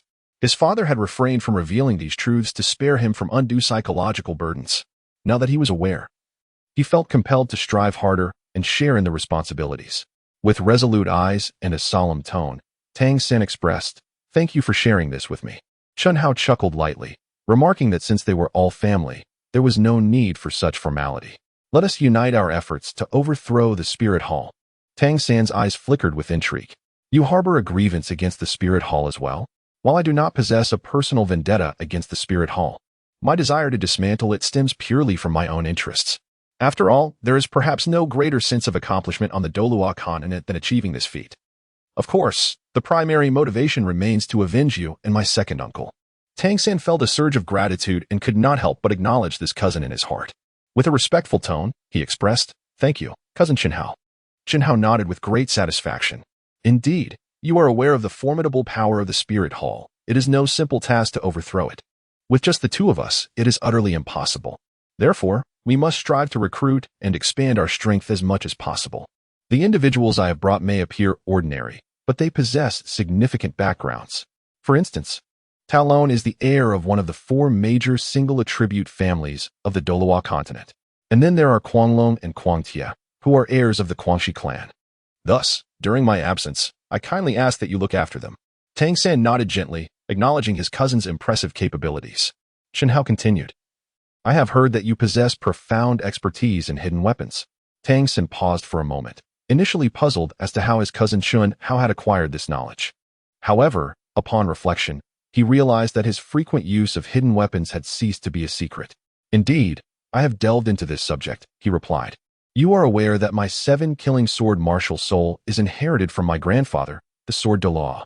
My grandfather, the Sword Douluo, serves as the esteemed protector elder of the 7-treasure Glazed tile school, one of the top 3 sections.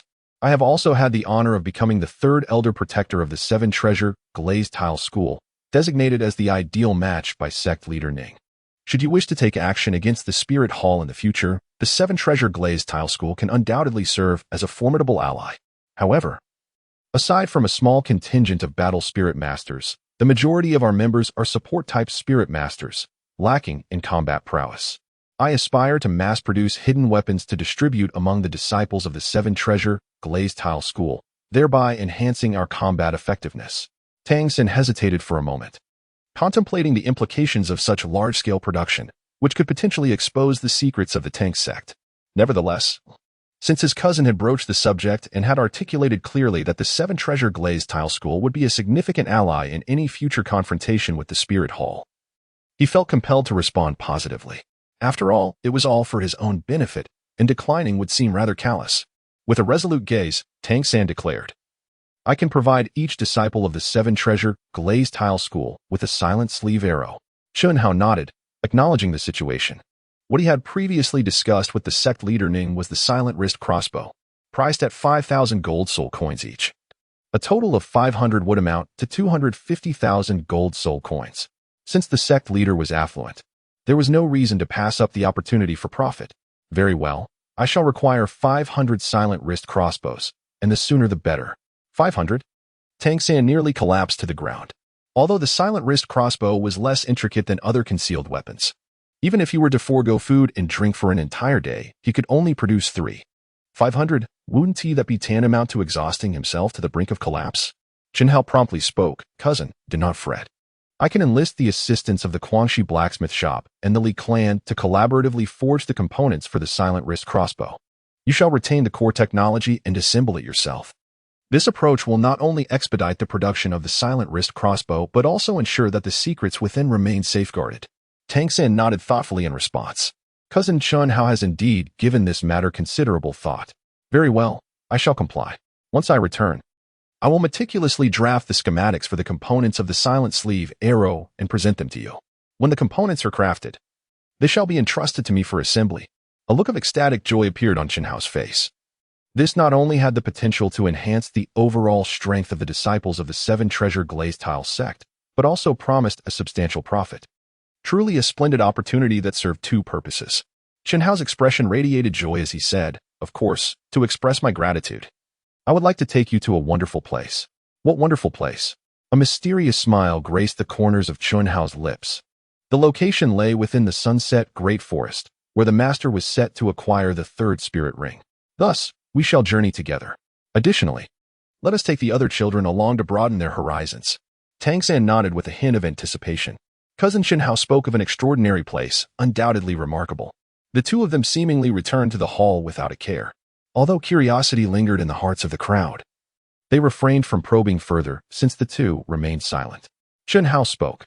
I intend to take Tang San on a journey to the Sunset Forest, as the master also requires the acquisition of a 3rd spirit ring.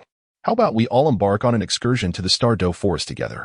Excitement illuminated the faces of the group, for it had been quite some time since they had the opportunity to unwind. The master, with a hint of surprise in his eyes, remarked, The Sunset Forest, I have heard, is a treacherous place, known to be a toxic wilderness, monopolized by the Poison Douluo. Dugabo ordinary spirit masters who venture inside seldom emerge alive. Chen Hao slightly raised his head and remarked, You just mentioned that they are ordinary soul masters. Am I an ordinary soul master? Is Dean Flander an ordinary soul master? Is Zhao Wujia an ordinary soul master? Are the students of Shrek Academy ordinary soul masters? The master paused for a moment, choosing not to elaborate further. In the vast expanse of the sunset forest, one might not necessarily encounter Duality. Even if one were to meet Duality, the title Douluo wielding the 7-killing sword martial spirit would not dare to act recklessly. All right, I shall grant everyone half an hour to prepare. Bring along tents, clothing, vegetables, human, sauces, and beverages. The weather has been quite warm recently. We can find a cool pond to bathe in, set up a few tents, and enjoy a barbecue. How delightful. The crowd envisioned the prospect, surprised to discover that even a titled Douluo could indulge in the pleasures of life. You all spend your days solely on cultivation, nearly to the point of dullness. Yet you speak of soul power advancement. One must learn to balance work and relaxation. Only then can a soul master reach their fullest potential. Everyone nodded in agreement, finding much wisdom in Chun Hao's words. After half an hour, under the guidance of Dean Flander, they set off in the dragon horn carriage towards the sunset forest. The atmosphere was lively, filled with laughter and camaraderie, forging closer bonds among the group. The sunset forest, located near the mysterious woods of Heavendou City, is rich in mineral and herbal resources, making it a paradise for blacksmiths and alchemists. However, it is also fraught with danger, as high-level soul beasts abound, deterring those lacking sufficient strength from venturing there to gather herbs. It is said that the Poison Douluo resides within these woods. Chapter 053, Sunset Forest. The eyes of ice and fire upon their arrival at the sunset forest, they found it was not merely the toxic wilderness that rumors suggested. Like other forests, it was divided into two sections. The outer area bore little distinction from other forests, inhabited by lower-ranked soul beasts. It was within the depths that the air thickened with poison, home to the more formidable soul beasts. The group traversed the outskirts for some time, aiming to acquire a third soul ring for the master. Chun Hao spoke. Has the master's martial spirit undergone an evolution? Has there been a transformation in the soul skills as well? The master nodded. Indeed, my current soul skills are the first, Holy Dragon's Roar, and the second, Holy Dragon's Shockwave. Their power has increased exponentially, magnified several times, exuding a dragon's might that imposes formidable pressure on soul beasts. What kind of soul ring do you intend to acquire for your third soul skill? I need to locate a soul beast with a spirit power of approximately 3,000 years to obtain my third soul ring, preferably one that possesses the bloodline of a dragon. The crowd's expressions shifted in astonishment. A creature with a dragon's bloodline? How exceedingly rare. Even if such a beast exists, it would not be easy to hunt. The master quickly amended. A soul beast with a serpent's bloodline would suffice as well. Chun Hao nodded gently. After wandering for quite some time without locating a suitable spirit beast, and observing that the spirit beasts on the periphery were rather low in rank, the master spoke up, indicating that it was necessary to venture into the heart of the sunset forest to hunt for an appropriate spirit beast. He then produced a small vial from his chest, poured out a pill, and swallowed it, subsequently passing the vial to the others. This was an antidote pill, capable of counteracting the poisonous miasma found within the sunset forest. As the group ventured into the very center of the sunset forest, they found themselves enveloped in a perpetual haze of toxic gas. Even the spirit beasts within were shrouded in this noxious aura, possessing peculiar appearances and formidable powers. Shortly after entering, they encountered a 3,000-year-old poison dragon drill spirit beast, resembling a rhinoceros with its rough skin and robust physique, crowned with a sharp horn atop its head. Master, what do you think of this creature? One of them inquired. The master's expression shifted slightly, and he nodded thoughtfully. My first two spirit abilities are primarily offensive, so my third should focus on defense. This poison dragon drill spirit beast not only boasts immense strength but also possesses commendable defensive capabilities, and its age is just right. Chun Hao urged, since it is suitable. Why are you still hesitating? Are you waiting for me to assist you in hunting? The master paused for a moment, then with a flicker of thought, a phantom of a golden holy dragon enveloped him, emanating an overwhelming aura that surged outward. The usually arrogant poison dragon spirit beast trembled under the immense pressure of the golden holy dragon. The master had already unleashed his first soul skill, Holy Dragon's Roar. The golden holy dragon flapped its wings, opened its massive jaws, and let out a fierce roar, its formidable dragon might crashing toward the poison dragon spirit beast once more. It forcefully pinned it to the ground, rendering it incapable of movement. Truly, the rare golden holy dragon martial soul is indeed formidable. Seizing this opportunity, the master swiftly dispatched the poison dragon spirit beast, then sat cross-legged to absorb the soul ring of the poison dragon. Chen Hao spoke, "Flander, Zhao Wuji. You two shall protect the master while I take Tang San to a certain location. We shall return shortly. The rest of you, remain here and do not stray." The group nodded in agreement, and Chen Hao swiftly lifted Tang San by the waist, soaring deep into the heart of the sunset forest. As they ventured further, they entered a realm untouched by others. The deeper they traversed, the more potent the noxious gas became, until they reached the innermost sanctuary, where the azure scale's 7 absolute flowers protective array, devised by the solitary bow, stood guard, an impregnable barrier even the oldest soul beasts could not breach.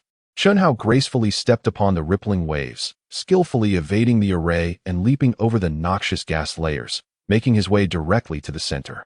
As his feet touched the ground, a look of astonishment appeared on Tang San's face, his eyes widening in disbelief as he exclaimed, "The Eye of Ice and Fire?" Chen Hao was aware of the existence of a certain place, yet he was oblivious to the concept of the Ice and Fire Duality Eye. What peculiarities did this place hold? Tang San cast a sweeping glance, his expression fluctuating continuously, murmuring, "The Ice and Fire Duality Eye, as the name implies, is a convergence of a volcano and an ice mountain, a duality born from the very essence of nature, where opposites coexist and counteract one another. It is a rare treasure, one that may take millennia to manifest. This site is also one of the 3 great treasure troves of medicinal herbs.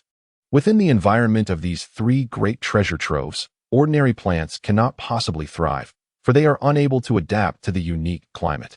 Yet, these 3 great treasure troves serve as the cradle for all precious flora, facilitating their growth at an accelerated rate, shortening their maturation period tenfold.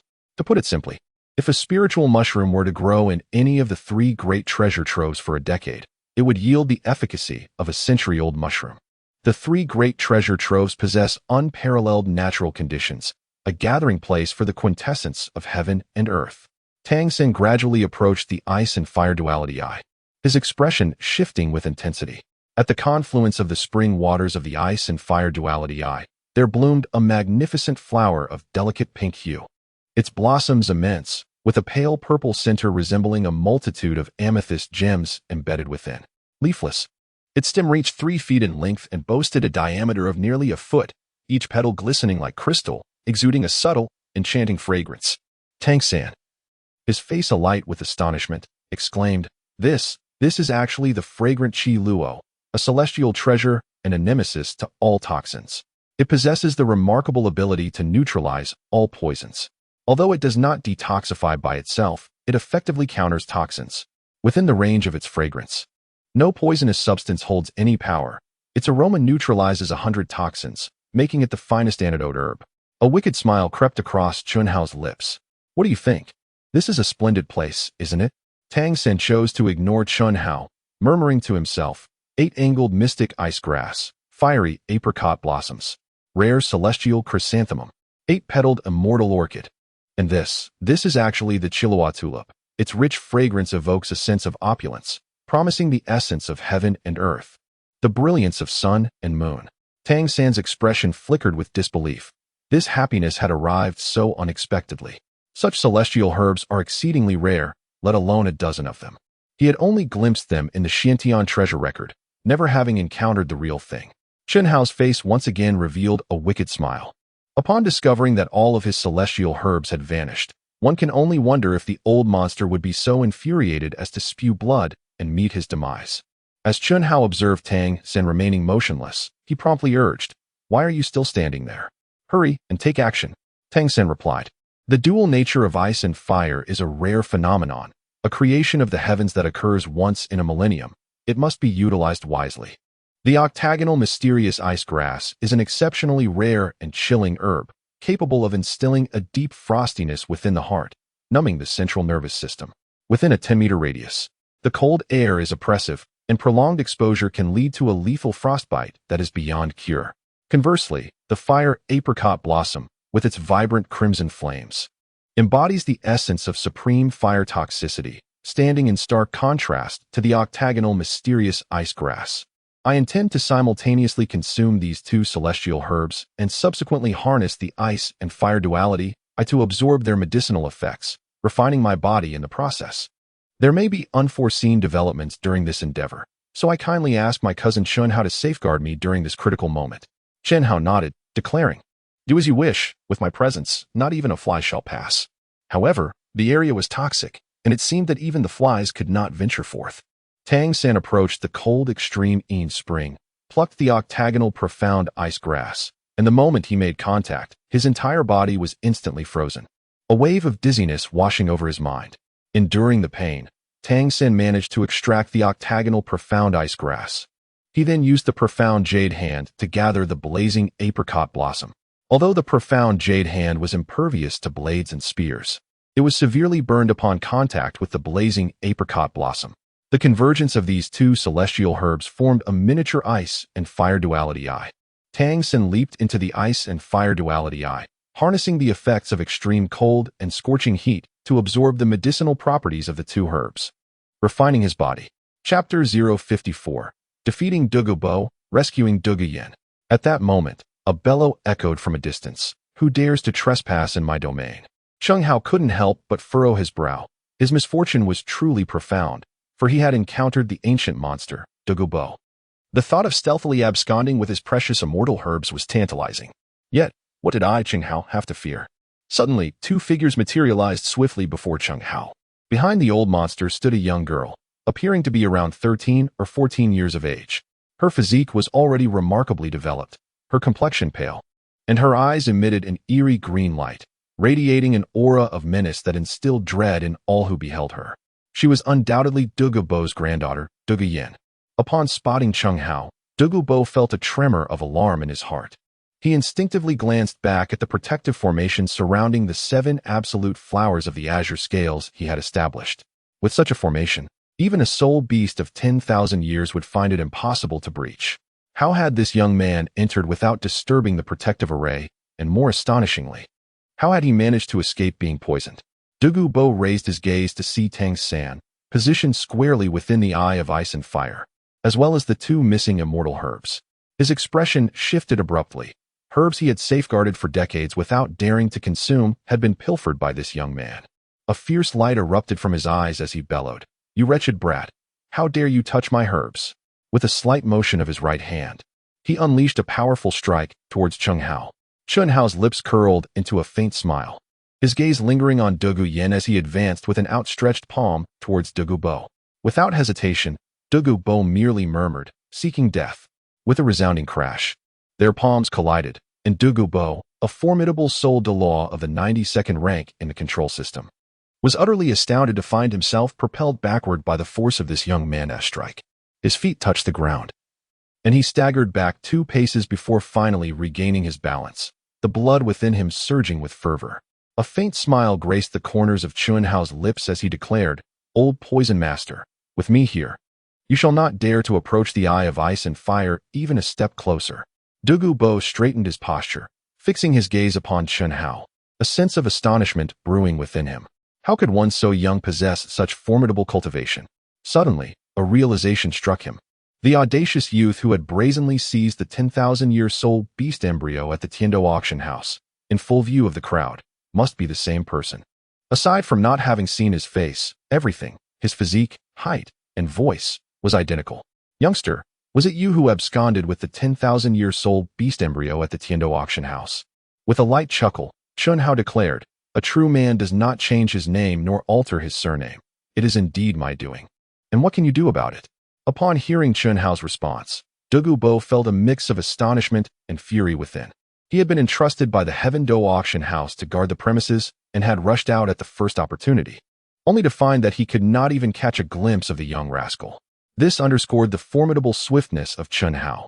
However, as he observed Tang San absorbing the essence of the 2 immortal herbs, Dugubo's resentment deepened. After all, those were herbs he had nurtured for decades. Even if he could not partake in them himself, he would certainly not allow anyone else to benefit. With that thought, he stepped forward, 9 soul rings illuminating his form, enveloping a colossal emerald serpent king, emanating an overwhelming aura that exerted absolute pressure upon all serpent-type martial souls and soul beasts. Chen Hao paid no heed to the situation, yet the aura emanating from it was undeniably intimidating. The sight of the colossal phosphorescent serpent king flicking its tongue sent a shiver down one's spine. Without uttering a word, Duality had already unleashed his third soul skill, phosphorescent purple poison. A dense cloud of toxic mist immediately surged towards Chen Hao. Observing that Chen Hao made no attempt to evade, Duality could not help but let out a faint chuckle. It was akin to courting death. Chen Hao merely stood in place, clearing his throat twice, and gently waved his right hand to disperse the toxic mist.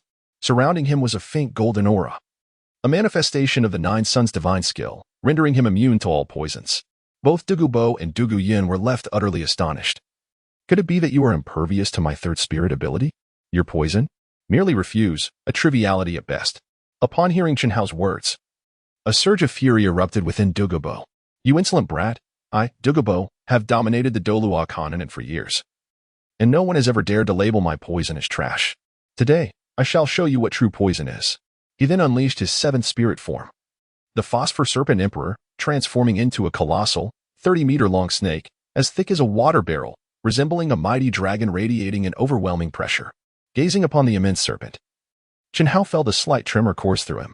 Goodness, it seems I can no longer afford to be arrogant. I must engage seriously, or I risk being swallowed whole by Duality roar. The Phosphor Serpent Emperor let out a deafening roar, conjuring a fierce whirlwind that surged towards Chen Hao. In Chen Hao's hand, a colossal sword materialized, gripped firmly with both hands. With a swift motion, he swung the blade downwards, cleaving through the tempest with a single strike. The massive serpent's head lunged fiercely towards Chen Hao, who met it with a sword. A resounding clash erupted, sparks flying from the Serpent King's head, revealing its formidable hardness. Chen Hao spoke, "Old fool, I advise you to spare yourself the futile effort. I have merely utilized a few of your celestial herbs. If it costs me my life, it would be a grave miscalculation." The Bailin Snake Emperor emitted another roar, seemingly venting its inner dissatisfaction. Duality felt equally stifled. He had traversed the Douluo Continent for decades, and even the Pope would grant him some measure of respect. Yet here he was, being toyed with by this young man. I shall see how you withstand my soul skill. Its soul skill, time stasis. Chen Hao was familiar with Douluo Continent and was undoubtedly aware of the terrifying nature of this soul skill. When combined with the ninth soul skill, it possessed the capacity to effortlessly annihilate an entire city, its power sufficient to completely freeze time within a radius of several thousand square meters. However, this soul skill also required a certain amount of time to accumulate soul power. Chen Hao would never grant him such an opportunity. With a graceful movement, he stepped lightly upon the waves, then unleashed the wind god leg, soaring into the air. He delivered a powerful kick to the head of the Emerald Phosphor Serpent Emperor. The 30-meter-long body of the Poison Douluo was forcefully propelled away, crashing heavily to the ground and destroying countless celestial herbs in the process. Without the slightest hesitation, Chen Hao pressed forward, wielding his storm greatsword, aimed directly at the head of the Azure Phosphor Serpent Emperor. A tremor coursed through Duality heart. Should that sword descend upon him, even survival would come at a harrowing price. If it were to strike at the serpent's vital point, certain death would ensue. Duality dismissed his martial spirit, collapsing onto the ground, as he extended his right hand to wipe the blood from the corner of his mouth. Observing this, Dualyin gasped in alarm, "Grandfather?" In an instant, she leaped forward, launching a powerful kick towards Chen Hao. Chen Hao had no interest in cherishing her beauty. With a single kick, he sent Dualyin flying.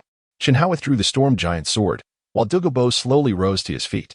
At his advanced age, what purpose do all these celestial herbs serve? After all, you cannot consume them all. Moreover, your body has long been assailed by poison, leaving you with but a few years to live. In a sense, we are merely extending a helping hand, allowing you to witness the fruits of your labor during your immortal years. Dualyin retorted angrily, "You insolent boy, do not speak recklessly. You yourself have but a few years left." With a light chuckle, Chen Hao remarked, "Oh, little girl, your temper is quite stubborn. Your grandfather is old anyway. If he dies, so be it. The truly pitiable one is you. At such a tender age, you are already laden with poison. It seems unlikely you will ever find a husband. Whoever shares your bed will meet their demise." Indifferent to his taunts, Dualyin felt anger surging within her. She made a slight movement, intending to retaliate against Chen Hao, but was halted by Duality. With a grave tone, he said, "Yenner, this young man speaks a truth. Our Bailin Snake Emperor martial soul, upon awakening, is inherently toxic. As time passes in cultivation, the toxicity becomes further ingrained within the body. The husband you seek must possess a similar martial soul or be immune to toxins. Otherwise, the wedding night could spell disaster." A flush of embarrassment spread across Dualyan's face, and she lowered her gaze slightly. Fear gripped her heart as she reflected on her relationship with Yu Tianheng. Fortunately, nothing had transpired between them, or the consequences would have been dire.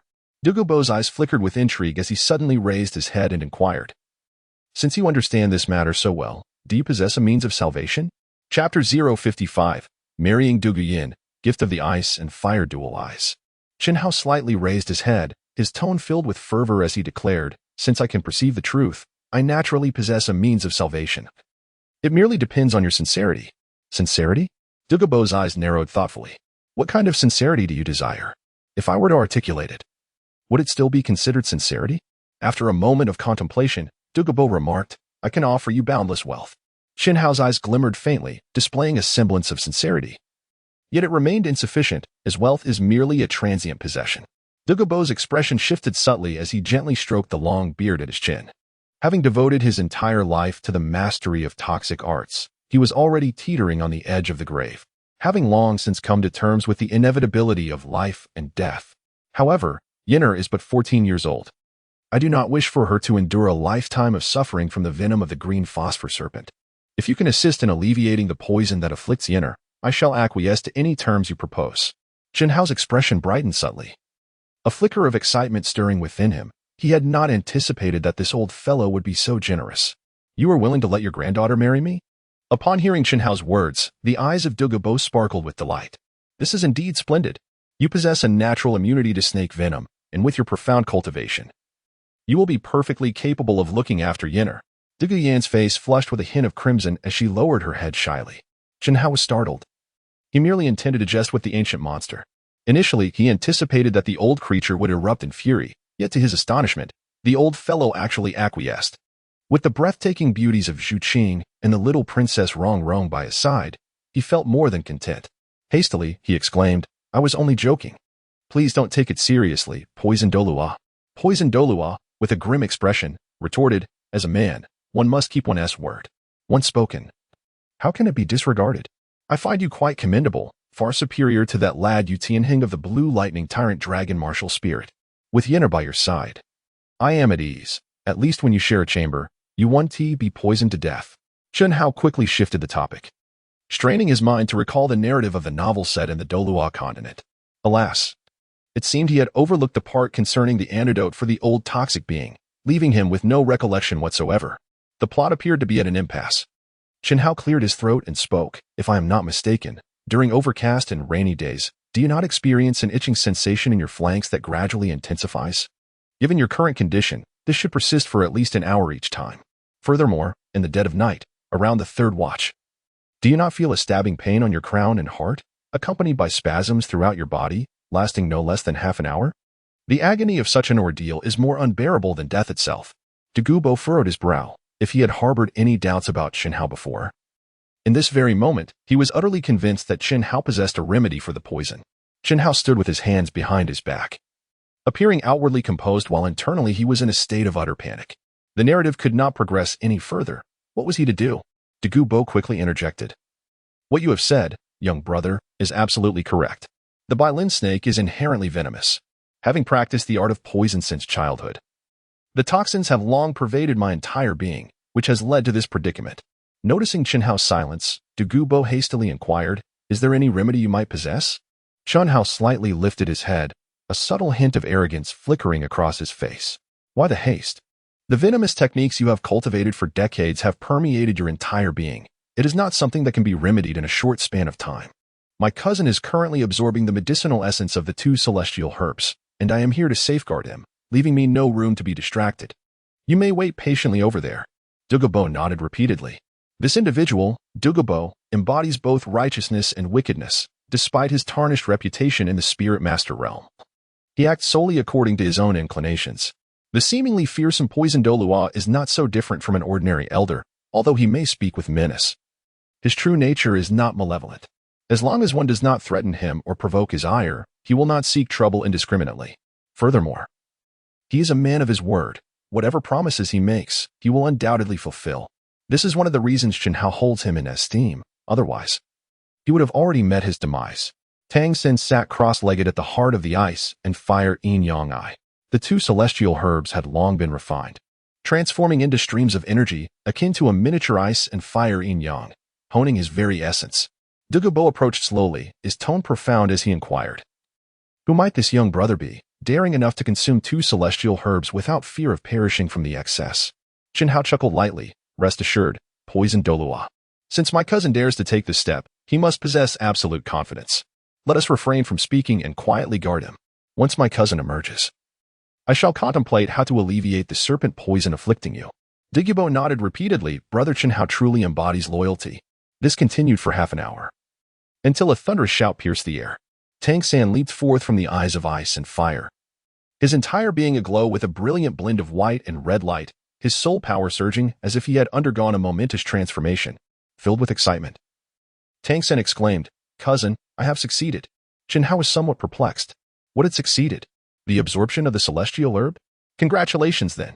Tang San shook his head, stating, "Not only that, but I have successfully absorbed the medicinal essence of both the octagonal mysterious ice grass and the fiery apricot blossom.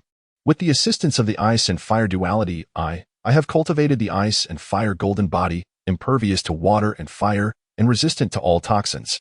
Dugubo's eyes flickered with a hint of annoyance. "You little rascal, you have consumed my 2 celestial herbs, and yet you dare to flaunt your prowess here." Tang San bowed respectfully. "I apologize, esteemed elder. I was unaware that the ice and fire duality was your domain." Chen Hao spoke softly, "Cousin, why be courteous to this old fellow? The eye of ice and fire is a creation of heaven and earth. What does it mean to claim it as his own? There is no name inscribed upon it." Dugubo did not dare to refute this. He knew he still relied on Chen Hao's assistance to alleviate her poison. "Young friend Chen Hao, now that your cousin is unharmed, regarding the matter of detoxification." Chen Hao quickly began to shift the blame, raising his voice. "Such a simple matter. Why should I take action? Little San, could you assist in examining how to neutralize the poison on these old and young toxic beings?" As Chen Hao spoke, Tang San naturally complied without hesitation. After a brief glance, he remarked, "If I am not mistaken, your martial soul must contain a lethal poison, which is spread throughout your body due to prolonged cultivation." Dugubo felt a tremor in his heart, surprised that this young man was indeed extraordinary. "Young friend Tang San, your words are most insightful. My martial soul is the Emerald Phosphor Serpent King." Tang San furrowed his brow in contemplation and then replied, "The Emerald Phosphor Serpent King is indeed a top-tier martial soul. However, its toxicity is exceedingly potent. You have practiced poison techniques for several decades, and the venom has long since permeated your being, making detoxification a formidable challenge. Nevertheless, the young girl beside you is still afflicted by the poison, and I am absolutely confident in my ability to cure her." A glimmer of joy appeared on Dugubo's gaunt face as he expressed his gratitude. "Thank you, young friend Tang San. If you can truly relieve my granddaughter of her poison, I, Dugubo, shall be eternally grateful." Chen Hao stepped forward and declared, "You need not feel any gratitude nor obligation. Simply agree to my 3 conditions, and I shall enlist your granddaughter's assistance to neutralize the poison." After a moment of contemplation, Dugubo readily acquiesced, for what could be more paramount than the health of his granddaughter? "Speak, Brother Chen Hao." "The first condition is that I have taken a fancy to the eye of ice and fire." This left Dugubo with a furrowed brow, for it was evident that this was a blatant attempt to take advantage of the situation. "What, do you refuse to comply?" With gritted teeth, Dugubo replied, "I can concede, but I too have a condition. You old fool, truly unaware of your own mortality. We are here to assist you, and yet you dare to haggle." Dugubo frowned. "I am deeply poisoned and have little time left to live. I possess but this one granddaughter. I once vowed that whoever marries Yina shall receive the eye of ice and fire as a gift. Throughout my life, I have taken countless lives. Yet I am steadfast in my promises. If you marry Yina, I shall bestow the eye of ice and fire upon you." Chen Hao swallowed hard, then glanced at Dugu Yen. Although this young lady appeared somewhat cold, she possessed a unique beauty. If the sect leader Ning were to discover his indecisiveness, he would surely take his life. After a moment's contemplation, he decided it was best to forego the eye of ice and fire. Chapter 056, The Method of Detoxification. The pestilence of immortal herbs. Upon hearing Chen Hao's words, the Poison Douluo was instantly enraged. "You little rascal, what do you mean by that? Your words bear little offensive power, yet are steeped in profound insult." Chen Hao was startled and quickly replied, No, it's just that my heart already belongs to someone."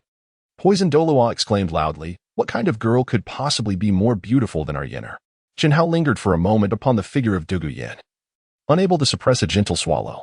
Yenner was undoubtedly the most exquisite girl in the world. However, a true man must shoulder his responsibilities.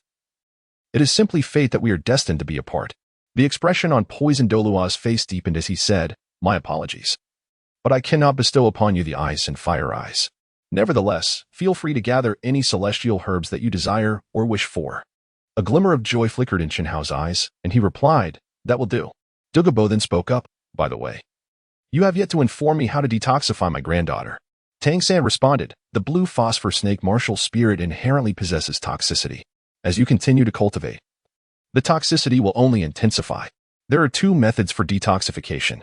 The first method involves utilizing the celestial herbs here to neutralize the poison, allowing you to expel all the toxins from your bodies. I am fully confident that this method will succeed." Dualiti's face lit up with delight. "Then let us commence at once. What do you require? I can prepare it." Tang San's brow furrowed slightly. "However, your martial spirits and the toxicity are interdependent. Eliminating the toxins would also mean your entire cultivation will be lost."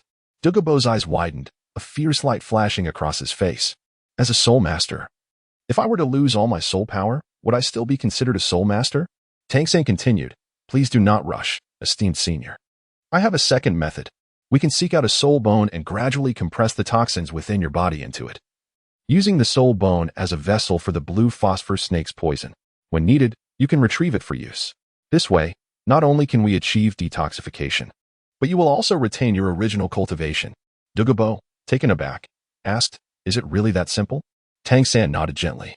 Duality was momentarily dumbfounded, pondering how such an elementary solution had eluded him, causing him to endure endless suffering throughout his arduous cultivation of demonic arts. Still skeptical, he questioned, "Will this truly work?" Tang San hesitated for a moment, then, with a flicker of thought, 8 external soul bones suddenly emerged from his back. Dualiti's expression shifted to one of astonishment. "What is this? External soul bones?" Tang San gracefully waved the 8 spider spear soul bone and explained, "This external soul bone was obtained from hunting a 1,000-year-old human-faced demon spider soul beast. It too contains potent toxins. Yet, I remain unaffected, as I have stored the spider's venom within the 8 spider spear soul bone, thereby shielding myself from its effects." Duality nodded thoughtfully. "What has become of the youth today? Each one surpasses the last. Truly, the waves of the Yangtze River push the waves ahead, while the former waves perish on the shore, demonstrating that blue surpasses blue." At that moment, Chen Hao interjected, "I have shared this method with you. How to implement it depends on your own efforts." Duality responded with a bow, "Thank you both for your guidance." Chen Hao paid no heed to Duality, instead directing his gaze towards the central eye of ice and fire. The utmost frigid ice and the most intense blazing sun. Bathing in such a place must be utterly delightful. A faint smile graced the corners of Chen Hao's lips as he inquired, "What do you think of this hot spring?" "Hot spring?" Tang San could not help but reveal a wry smile. Could such a place truly be termed a hot spring? A mere ordinary individual who dared to enter might be instantaneously reduced to ashes. Before Chen Hao could respond, the frost dragon from the Rui treasure bag unexpectedly emerged, leaping into the eye of ice and fire. It then floated on its back upon the water's surface, its mouth slightly agape, appearing to revel in the experience. In unison, Tang San and the Poison Douluo exclaimed, "What is this?" With a hint of resignation, Chen Hao spoke. "This is the 100,000-year soul beast embryo that I managed to procure from the Tiando auction house, and it is already hatched." The Poison Douluo furrowed his brow, observing that it was merely a horned 4-legged serpent. Suddenly, as if responding to the Poison Douluo's words, the frost dragon flipped over, its small tail sweeping in a fierce motion, sending a torrent of frigid water crashing toward the Poison Douluo.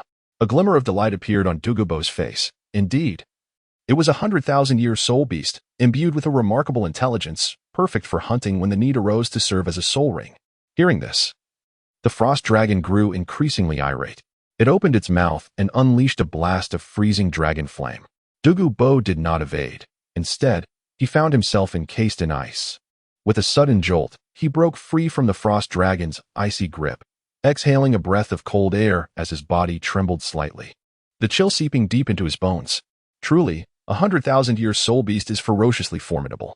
While the frost dragon swam in the pool, Chen Hao was not idle. With a subtle motion of his right hand, he stored a splendid Kira tulip, along with the surrounding soil and flowers, into his treasure pouch. This Kira tulip, resplendent and regal, would allow its user to absorb the essence of heaven and earth, as well as the radiance of the sun and moon. Once Ronron consumed it, The 8-treasure glazed tower should evolve into the 9-treasure glazed tower. Dugubo felt a pang of regret, yet said nothing further. For this was a promise he had made to Chen Hao. Chen Hao cast a sweeping glance around, disregarding any potential consequences, and plucked 6 ethereal herbs, along with their soil, to stow them away in his auspicious treasure pouch. Chen Hao is certainly not Tang San. He truly does not know the names of these flowers or their remarkable uses. Dugubo's expression shifted slightly in surprise as he stepped forward, saying, Dear brother Chen Hao, there are only so many of these celestial herbs. Could you possibly leave some for me? Chen Hao's outstretched hand finally came to a halt. He brushed off the dust from his palms, conceding that nurturing these flowers was no easy task. He decided to pluck a few, promising to return should the need arise. Dugubo stumbled slightly, realizing that he must establish a more formidable array, lest this young man empty the place entirely. At that moment, Tang San spoke up, Senior. I understand that these celestial herbs are exceedingly precious. I have just consumed 2 of your herbs, and with the assistance of the ice and fire yin-yang I have cultivated the ice and fire golden body, rendering me impervious to water and fire and resistant to all toxins. I should be content, however. I find that this heartbreak red flower is perfectly suited for my friend. Might I request to receive this celestial herb? Dugubo paused.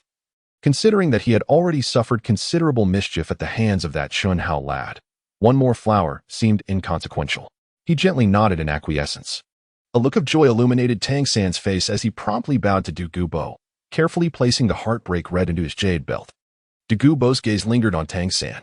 Though this young man did not rival the prowess and charm of Chen Hao, he possessed a profound and reserved demeanor, conducting himself with grace and propriety. Entrusting Yenner to him seemed a commendable choice. Tang San, do you have a girlfriend? Tang San furrowed his brow, suspecting Dugubo's intentions, and quickly replied, Thank you for your kind offer, Senior, but my heart is already pledged. Dugubo nodded lightly. Indeed. All the good cabbage had been snatched by pigs. That lad, Yu Tianheng, with the blue lightning tyrant dragon spirit, though not particularly remarkable, would have to suffice as a standard. As the day waned, it was evident that Master and the others had likely been waiting anxiously. Chen Hao seized the frost young dragon and departed the Eye of Ice and Fire alongside Dugubo and Duguyen. The 4 of them navigated through the forest. And as they drew nearer, the sounds of a fierce battle echoed through the woods. Chen Hao's expression flickered with surprise, prompting him to quicken his pace and leap onto a towering giant tree. At that moment, Flandra and Zhao Wuji were engaged in a fierce battle with a millennia-old soul beast, while Zhu Qing, Talon, and Daimu Bai lay sprawled on the ground. Rongro stood nearby, her face pale as she gasped for breath, evidently drained of soul power. The formidable nature of this ancient soul beast was unmistakable. Dugubo's eyes twitched slightly as he spoke in a low voice, a 60,000-year soul beast, the Earth Two-Headed Lion Tiger. Are you familiar with this creature? Dugubo nodded, explaining that this Earth Two-Headed Lion Tiger was indeed the sovereign of this domain. The ice and fire yin-yang I had previously marked its territory, until I expelled it. Although it is merely a 60,000-year soul beast, having absorbed the essence of the ice and fire yin-yang it possesses both ice and fire attributes, making its true strength equivalent to around 70,000 years. My previous decision to spare its life was to eventually provide my granddaughter with her 8th soul ring. A wicked smile played upon Chen Hao's lips as he chuckled. You might find yourself disappointed, for I shall soon transform it into my soul ring. Dugubo's expression flickered with surprise. You have yet to acquire your 9th soul ring? How did he manage to defeat himself? No. It is the 2nd martial soul. Before Dugubo could utter another word, Chen Hao had already leaped into action. Fear not, for I, Chen Hao, have arrived. Zhao Wuji, having been forced back several paces, furrowed his brow and spoke in a grave tone. This beast is truly formidable, possessing the ultimate attributes of ice and fire, rendering ordinary attacks utterly ineffective. A faint smile graced the corners of Chen Hao's lips. Let them be strong. The gentle breeze caresses the mountain ridge. Let them be arrogant. The bright moon illuminates the great river. With a swift step, he positioned himself before the formidable 2-headed lion tiger beast. Beast, become my soul ring. The colossal creature, with its 2 massive heads held high, unleashed a roar that echoed through the heavens, exuding an aura of sovereignty that radiated into the surroundings. As the lion's head slightly parted, a tremendous fireball hurtled towards Chen Hao. Chen Hao's body flickered, swiftly evading the impending danger as the fireball erupted instantaneously, unleashing a shockwave that radiated outward. The sheer magnitude of its power was evident. Had it struck a person directly, it could have reduced them to a mere mass of flesh, leading to an instantaneous demise. A tremor coursed through Chen Hao's heart as he contemplated the fiery assault against him, but instead, he declared, "Feel the edge of my sword." With a mere flick of thought, he grasped the 7 killing sword, and 9 soul rings had already manifested around him. A renewed expression of astonishment crossed the face of Duality. This was a title Douluo. The 7 killing sword martial soul. Tangsan interjected. My cousin has come to the 7 treasure Glazed tile school. His grandfather is the revered guardian elder of the sect, Sword Master Chenxin. Dualbo's eyes flickered as a shiver ran through him. It was indeed fortunate that he was not Chen Hao's adversary.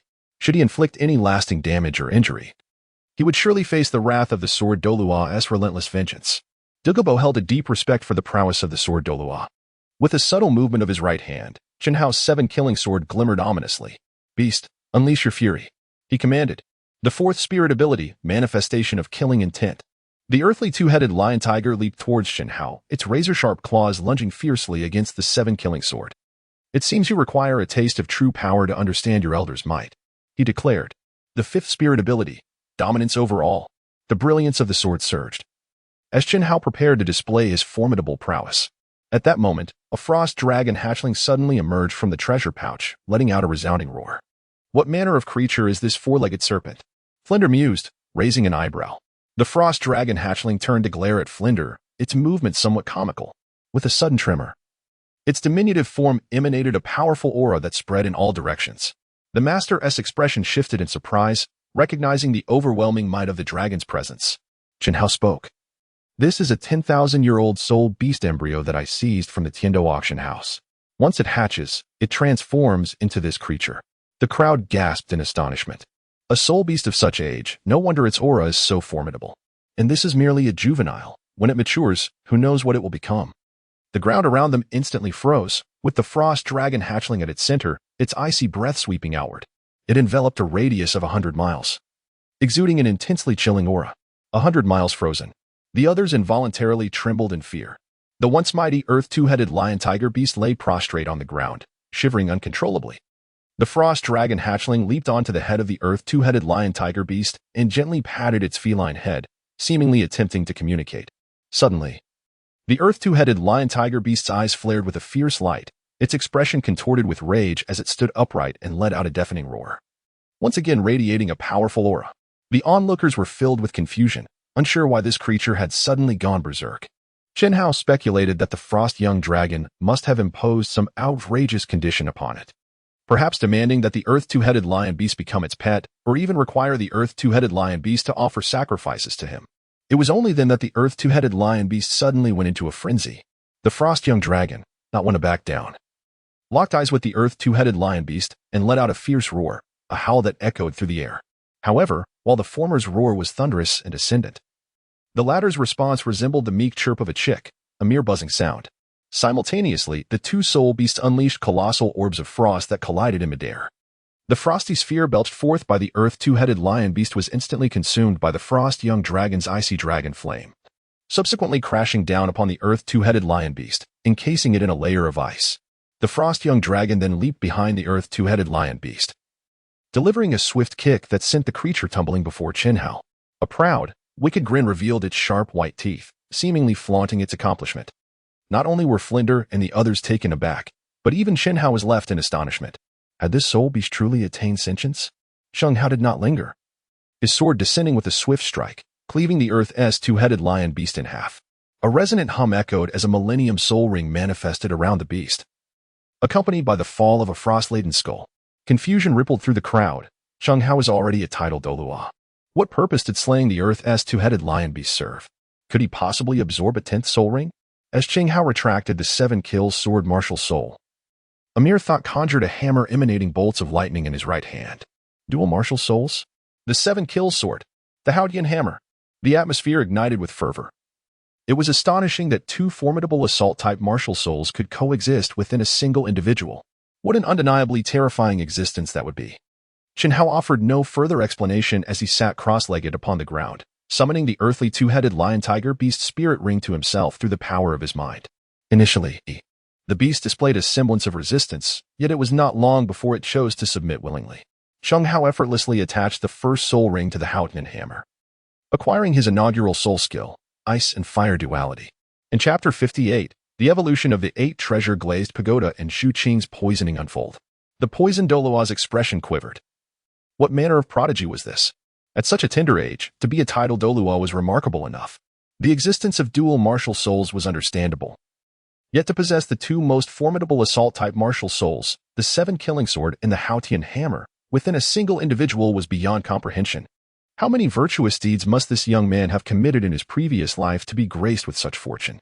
Compared to this lad, Yu Tianheng was utterly incomparable. Had he known, he would have exerted himself a little more. Perhaps he could have secured such an exceptional son-in-law. Flander, observing the Poison Douluo's presence, felt compelled to stand. Caution evident in his demeanor. Why would you, esteemed Poison Douluo, be here? After all, the Poison Douluo was a figure of both righteousness and malevolence, necessitating vigilance. The Poison Douluo's expression shifted slightly. Flander, are these 2 young men also from your Shrek Academy? Flander replied, indeed, Tang San is one of our Shrek Academy students. However, we dare not claim this young friend Sheng Hao, nor are we worthy to do so. The Poison Douluo nodded slightly, his gaze sweeping across the assembly. He was taken aback to discover that this seemingly insignificant Shrek Academy harbored such remarkable talents. Chen Hao stepped forward, supporting Rong Rong with a gentle hand positioned firmly against her back. Her garments were already drenched with perspiration, glistening with fragrant beads of sweat. Chen Hao infused a pure essence of the 9 suns into Rong Rong's body, aiding her in the restoration of her soul power. With a subtle motion of his right hand, a magnificent Qilua tulip materialized before her, exuding an alluring fragrance. Rong Rong's face flushed with embarrassment, rendering her even more enchanting. It was unexpected that Chen Hao would display such romanticism, presenting her with flowers in front of so many witnesses. This flower is truly exquisite. What kind of flower is this? It is a celestial herb, the Qilua tulip, capable of discerning the properties of all earthly and heavenly essences. Its aroma can even transform a person's aura. You must consume it at once. Tang San's eyes widened in surprise, realizing that his cousin had knowledge of celestial herbs. The Qilua tulip was perfectly suited for Rong Rong to absorb. Ah! Rong Rong exclaimed in astonishment. Such a beautiful flower. How could one possibly eat it? Rong Rong. This is not merely a flower. It is a celestial herb. You must take it. It will undoubtedly bring you unexpected joy. Perhaps your 7 treasure glazed tile will even evolve into the 9 treasure glazed tile. Isn't that the dream you share with Uncle Ning? Rong Rong's expression shifted in astonishment. Previously, after Chen Hao had helped her clear her meridians, her 7 treasure glazed tile had evolved into the 8 treasure glazed tile, a miracle in itself. The possibility of further evolution was astonishing. After a moment's hesitation, she plucked a petal and placed it in her mouth. It was mildly sweet, leaving a fragrant aftertaste. How delightful! She then picked the flower's stamen and consumed it as well. In an instant, Rong Rong was enveloped in a resplendent glow, her entire being radiating an air of opulence. The 8 treasure glazed tile spun ceaselessly. The Poison Douluo's expression shifted in surprise. He had not anticipated the manifestation of the 7 treasure glazed tile. This was indeed extraordinary for Shrek Academy. Buzz. All eyes turned towards Rong Rong, while Xu Qing stood aside, her expression cold, quietly withdrawing from the crowd. Suddenly, a cracking sound was heard. The 8 treasure glazed tile on Rong Rong's body unexpectedly fractured, scattering a layer of crystalline shards. It has evolved, exclaimed those nearby in awe. Chen Hao's eyes flickered slightly as he counted once again, and indeed, evolution had occurred. The adage that one must read more if one is not blessed with beauty proved to be quite true. Reading has its merits. With a hum, Rong Rong retracted her soul power, and a remarkable transformation enveloped her, making her increasingly alluring, exuding an air of boundless nobility. Her small hands clasped tightly together. Her heart swelled with exhilaration. Evolving the 7 treasures glazed pagoda into the 9 treasures glazed pagoda had long been the aspiration of the 7 treasures glazed sect. To her astonishment, with Chen Hao's assistance, success had been achieved. Furthermore, her soul power had surged directly from level 30 to level 38. Her father and grandfather Jian would surely be overjoyed upon hearing this news. The more she contemplated, the more her excitement intensified. Unable to contain herself, she stepped forward and planted a kiss on Chen Hao's cheek, exclaiming, "Thank you." Chen Hao felt a sudden shock, his heart brimming with a sweetness akin to honey. Wishing he could return the kiss on the spot, the crowd couldn't help but bow their heads, unwittingly consuming a metaphorical meal of dog food.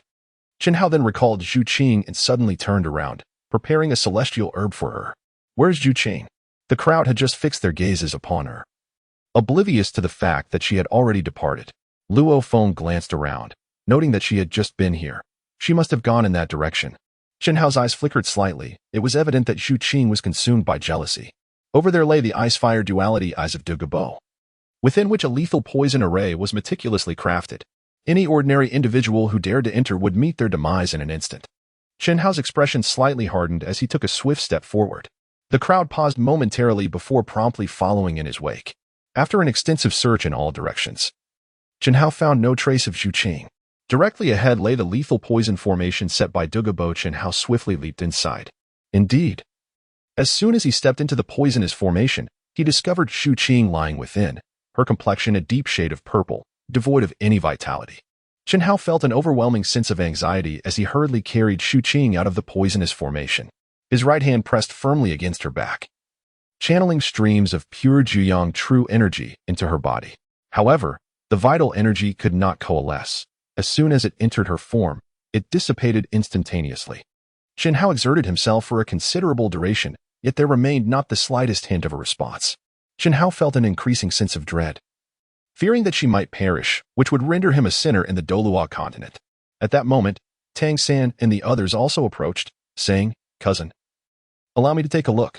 Chen Hao nodded. When it comes to detoxification, no one in the entire Douluo Continent understands it better than Tang San. Tang San glanced at Xu Qing's complexion, his brows furrowing deeply, indicating that the situation was grave.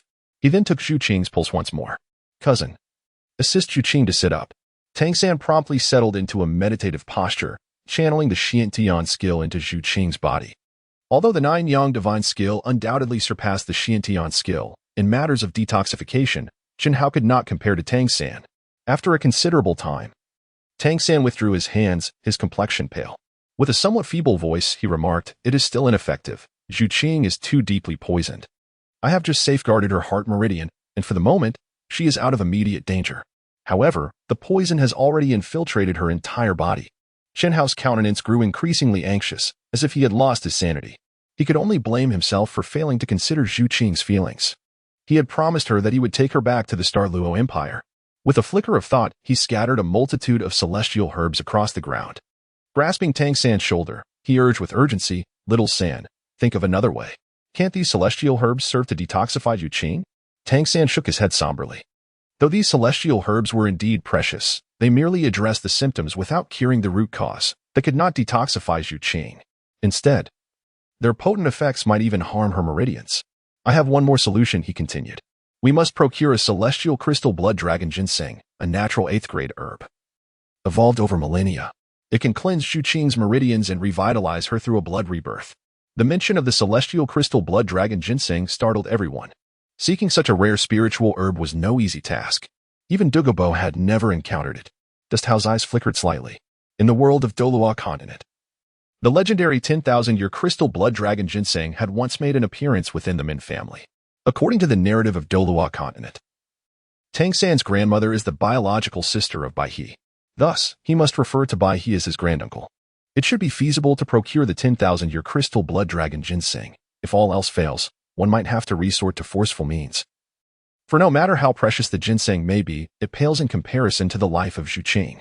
In Chapter 059, with soul power depleting, they encounter Huo Wu, second update, seeking collections. I have heard that Bai He, the leader of the Min family, one of the 4 major clans of single attributes, possesses a 10,000-year crystal blood dragon ginseng. The master remarked that the Min family resides in Songhai City, several thousand miles away. Even with the use of a flying sword, it would take at least a day to reach there. Tang San pondered for a moment, his expression grave, and declared, "With my presence, I can ensure that she remains unscathed by the poison for 3 days. After that, even divine intervention would be of no avail." Chen Hao patted Tang San's shoulder, saying, "Cousin, I shall entrust Xu Qing to you for the time being. You both should return to Shrek Academy. In 3 days, I shall undoubtedly return." Tang San nodded, reassuringly replying, "Cousin, do not worry." Chen Hao then turned to look at Poison Douluo, his expression grave. "Old Poison, I have a request." Poison Douluo was taken aback, not expecting to still be of use. "Please, speak, young friend Chen Hao. There is still a considerable distance to Shrek Academy, and I cannot allow any unforeseen events to occur in the interim. I would like to request your assistance in escorting them back. In return, I will forego the 3 demands I previously stated."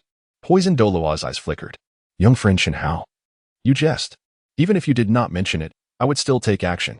However, let us keep matters separate. I, Douluo, am a man of my word. Promises made will be fulfilled, and one matter cannot be used to negate another. Jian Dao felt a subtle sense of emotion. Although Douluo straddled the line between righteousness and wickedness, he was still able to discern right from wrong when faced with significant moral dilemmas. Jian Dao then bowed and said, "Esteemed guests, I shall trouble you with this matter. I will return shortly." Rong kept her head lowered, remaining silent. Jian Dao, feeling helpless, approached Rong and spoke, Rong, I hope you can understand my feelings. I cherish you, as well as Zhu Qing. For your sake, I would traverse the world in search of celestial herbs and refine the 7 treasures glazed pagoda, even at the cost of my life. The same goes for Zhu Qing. Once this matter is resolved, I shall provide both of you with a proper explanation. He then moved in front of Zhu Qing, gazing at her as he gently caressed her cheek, overwhelmed with guilt. Daimu Bai, witnessing this, felt deeply moved. He had once thought himself a master of romance. But compared to Jian Dao, he realized the vast chasm that lay between them. Jian Dao abruptly turned around and immediately unleashed his third soul skill, soaring through the air towards Songhai City on his sword. Meanwhile, the others, accompanied by the Poison Douluo, Flanders, and Zhao Wujie, made their way back to Shrek Academy. Jian Dao sped along without a moment's respite. When his soul energy was exhausted, he sat cross-legged to circulate the 9 suns divine art, restoring his vitality. He traversed countless cities until he arrived near the modest Songhai City. This small town boasted a population of fewer than 50,000. With lowly walls and dilapidated houses surrounding it, life in such a place starkly reflected the descriptions found in the Douluo Continent, revealing that the Min clan did not fare well at all. Jian Dao sped along, his spiritual energy completely depleted. Even if he were to forcibly activate the 9 yang divine art, it would take a considerable amount of time to restore his strength. Even machines require rest. How much more so a human? Had he known, he would have procured some Oscar's restorative sausages. Plop. At last, as Jian Dao's final remnants of soul power were exhausted, the 7 killing sword vanished, and he plummeted from the sky. He landed squarely in the heart of Kanghaiqing, startling the pedestrians who scurried by. For a moment, he could hardly rise, and the locals, possessing keen instincts for self-preservation, dared not approach to assist him. They merely cast a glance before departing. Just then, a horse-drawn carriage approached not far away, adorned with a fiery phoenix motif, its curtains embroidered with a blazing flame. The coachman shouted boisterously, "Get out of the way. You little beggar! Don't obstruct our path." Upon hearing this, Jian Dao hesitated momentarily, then rolled over on the ground, coming to a stop at the corner of a wall. At that moment, the curtain of the carriage was drawn back, revealing a figure clad in brilliant red. Observing the boy's attire, which was far from shabby and suggested nobility, the coachman deduced that he must have encountered some misfortune. "Here, take 10 silver soul coins," he exclaimed reluctantly, tossing the coins towards Jian Dao, a sum that represented half a year's wages for him. Jian Dao's expression shifted slightly, truly resembling a beggar. He lay on the ground, merely seeking to restore a modicum of his soul power. With a subtle movement of his right hand, he picked up a silver coin and hurled it fiercely. In an instant, it struck the back of the horse, causing the dragon-horned horse to rear back and let out a thunderous neigh. Its hooves thrusting toward the sky as it abruptly dislodged itself from the carriage, flinging its occupant to the ground. A fiery red figure leaped gracefully, landing lightly on the earth. To his astonishment, she was a stunning beauty. Her complexion was porcelain-like, and she was enveloped in a cascade of fiery red. Her hair a blazing inferno, reminiscent of a searing flame.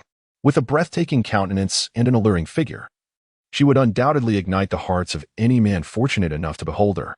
Jian Dao's eyes widened in surprise as he softly uttered, "Is that Ji Huowu?" After all, her attire bore an uncanny resemblance to that of Ji Huowu in the game Honor of Kings. The young girl suddenly cast a fierce glance at Jian Dao, a glint of fury flashing in her eyes. "You little rascal, I kindly offered you silver coins. Yet you have frightened away my horse." Jian Dao disregarded her entirely, even if she were the fire goddess descending from the heavens. He had no time to attend to her, for his sole focus was on rescuing Zhu Qing. He promptly closed his eyes, channeling the energies of the 9 yang divine technique to restore his soul power. The beautiful woman, witnessing Jian Dao's indifference, was instantly consumed by rage. With a slight movement of her right foot, she fiercely kicked a silver soul coin from the ground, sending it hurtling toward Jian Dao like a concealed weapon. Truly, her fiery demeanor matched her blazing appearance. Although Jian Dao's eyes were closed, he remained acutely aware of all movements within a radius of 1 mile. His right hand shot out swiftly, catching the silver coin with precision. With a subtle flick of his wrist, he hurled it back toward the enchanting woman. The coin pierced through the air with a resounding whoosh. The woman's eyes widened in astonishment, struck by the immense force behind the throw. She extended her right hand to catch the silver coin, but the overwhelming power sent her stumbling backwards several steps. Her gaze sharpened as she realized that the strength displayed just moments ago unequivocally indicated that this young man was indeed a soul master. In an instant, 3 soul rings shimmered around her, revealing her identity as Huowu, a 33rd level control-type battle soul master, with the martial spirit, Fire Shadow. Chen Hao's expression shifted with surprise. He marveled at his extraordinary fortune in love. Even in the remote and underdeveloped Songhai city, he encountered the enchanting Huowu from the Academy of Fiery Arts. Chen helping calm the tumult within his heart, and spoke with a tranquil demeanor, "You may leave. I have no martial arts to entertain you." A fierce glint flashed across Huowu's face as she retorted, "You may have been kind at first, but you injured my horse afterward. Today, if you do not provide me with an explanation, you shall not leave." Chen Hao felt an overwhelming burden on his shoulders as he swore to the heavens that he had never intended to flirt with other girls. "Very well. I apologize for my earlier transgression. I should not have harmed your horse. I beg you, please leave swiftly." Huowu let out a light snort, dismissing his apology with a wave. "A mere apology suffices? I see you are also a soul master. Rise and face me in battle, should you triumph. I shall allow you to depart." Chen Hao, feeling helpless, shook his head and slowly opened his eyes as he stood up, brushing off the dust from his clothes. At that moment, Huowu took a proper look at Chen Hao, realizing with surprise that he was quite handsome. The attire he wore must surely be worth several gold soul coins. Such a person could hardly be short on wealth. It seemed she had misjudged him earlier. Chen Hao's complexion remained somewhat pale, yet it had improved significantly compared to before. After casting a glance at Huowu, he turned to leave, prioritizing the rescue of Zhu Qing above all else. Huowu, the daughter of the president of the Blaze Academy, was a prodigy of extraordinary talent and possessed an inherently proud disposition. Thus, Chen Hao's blatant disregard for her did not sit well with her. She stepped forward, intent on obstructing his path. At this moment, Chen Hao was entirely preoccupied with thoughts of Zhu Qing, his mind in disarray as he hurried forward without a care. He was utterly unprepared for the sudden appearance of Huowu, who stepped into his path. With a thud, the two collided, causing Chen Hao to feel a soft impact against his chest. Huowu's face flushed with a tinge of embarrassment, prompting her to retreat a few steps. At that moment, she resembled a blazing inferno. Chen Hao hurriedly apologized. "No, I am truly sorry, but I currently lack the time to indulge in play. Let us converse when I am free. Now, let us each return to our respective homes." With that, he gracefully departed like a fleeting shadow. Huowu remained rooted in place, her heart racing fiercely, instinctively sensing that this individual was far from ordinary. After all, how could one escape with such remarkable speed? Chapter 060, The Min Clan, the millennia-old crystal blood dragon ginseng.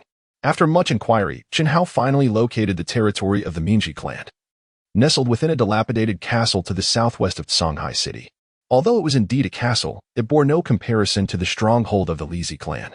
The crumbling gates bore the scars of time, while the rudimentary walls revealed the clan's harsh existence. However, their vigilance was unmistakable as soon as Chen Hao approached the entrance. 2 figures gracefully descended from the concealed battlements, positioning themselves before him. With a respectful tone, they inquired, "This is the realm of the Mingji clan. May I ask what brings you here?" Chen Hao lifted his head and spoke, "I seek your chieftain, White Crane." The 2 guards, taken aback, could not help but feel a twinge of displeasure towards Chen Hao.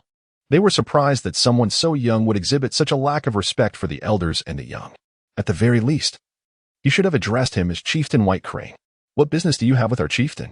Chen Hao furrowed her brows slightly and raised her voice, urging, "Enough with the nonsense, quickly bring out Senior Bai He." At that moment, 3 figures approached the entrance. Leading the way was a young girl. The girl was tall and well-proportioned, possessing extraordinary beauty. Although she appeared somewhat slender, her looks were merely a shade less striking than those of Xiao Wu and Zhu Shiqing. With an air of arrogance, she declared, "You, little brat, what do you think you are to dare call my grandfather by his name?" Chen Hao's eyes flickered slightly. This enchanting young lady was indeed Bai Qinxiang, possessing a certain allure. It seems that his destiny in this life is inextricably intertwined with beauty. Chen Hao, feeling somewhat impatient, remarked, "Isn't a name meant for others to call? Hurry and summon Elder Bai He. I truly have urgent matters to discuss with him."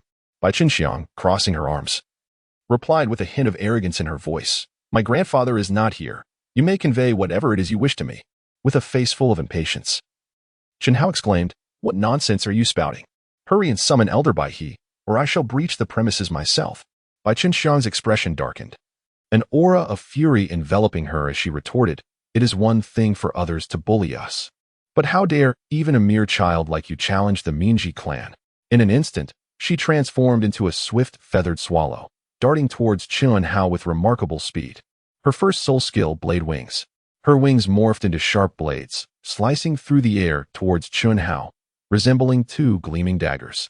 The Mingji clan was traditionally devoid of offensive capabilities. However, Bai Qianxiang had forcefully absorbed an aggressive soul ring to demonstrate the clan's strength, thereby exhausting her innate potential. Disguising herself as a male under the name Yufeng, she falsely claimed to be 18 and joined the Imperial Combat Team. Due to her earlier overexertion, she reached a standstill at the 38th level of soul power and was subsequently expelled from the team. Returning to her clan, she underwent secret methods of soul ring absorption and exchange. Thus, Bai Qianxiang became the sole offensive soul master of the Mingji clan. Yet, in Chen Hao's eyes, her meager attack was akin to a futile endeavor, striking a stone with an egg, brandishing a sword before Guangong, and attempting to display prowess in front of a master craftsman. With a single strike, Chen Hao sent Bai Qianxiang flying. However, Bai Qianxiang demonstrated remarkable agility. As soon as she touched the ground, she leaped once more. Her second soul skill, Mental Barrier. A wave of psychic energy surged toward Chen Hao, aiming to disrupt him. Chen Hao felt a profound sense of helplessness. He truly did not wish to resort to ruthless measures. However, he could not simply remain stationary and be assaulted. His eyes suddenly widened, and a surge of mental energy surged forth, forcefully pressing towards Bai Qianxiang. Bai Qianxiang's mental fortitude rebounded, sending a sharp pang through her mind. She let out a wretched cry, cradling her head with her hands, and gracefully descended from the air. With a furrowed brow, Chen Hao could not allow Bai Qianxiang to crash to the ground. He stepped forward and caught her in his arms. The fragrance enveloped him. As Bai Qianxiang's feet touched the ground, she let out a soft hum and forcefully pushed Chen Hao away. This entire scene did not escape the keen eyes of Bai He, who stood atop the building, observing intently. A sense of astonishment surged within him, despite his youth. The strength Chen Hao had just displayed marked him as at least a soul emperor. In a flash, Bai He transformed into a streak of light, hurtling toward Chen Hao. He then landed before him, standing with his hands clasped behind his back, and spoke in a deep voice, "Young one, what brings you to seek me?" Upon beholding the venerable white bird before him, Chen Hao felt a surge of excitement. "Esteemed elder, I have come to pay my respects." The white crane, gently stroking its long beard, replied, "Speak plainly if you have matters to discuss. There is no need for circumlocution." Chen Hao pondered for a moment. If he were to directly demand the millennial crystal blood dragon ginseng, it would undoubtedly not be an easy task. To seize it by force would be rather uncouth, especially since they were all relatives. After all, one might not meet on the first day of the new year, but could certainly encounter each other by the 15th. One ought not to strain familial ties too severely. It seemed imperative to orchestrate a display of familial affection. After a moment of contemplation, Chen Hao, with a face full of affection, proclaimed, "Young lad, I have come to pay my respects to my granduncle." Granduncle? Why, he was momentarily taken aback. For the Min family had long since severed ties with other clans after their departure from the Hao Tian sect many years ago. Chen Hao took a step forward and spoke. "Great uncle, my mother is Tang Yuehua. Tang Xiao is my eldest uncle, and Tang Hao is my second uncle." A look of astonishment spread across the faces of the crowd. Even Bai Qianxiang was momentarily taken aback. Bai He's eyes flickered with movement. It was natural for him to feel a sense of affection for the long-lost descendant. He quickly assisted Chen Hao to his feet, exclaiming, "Child, please rise. I never expected you to be the son of Yuehua.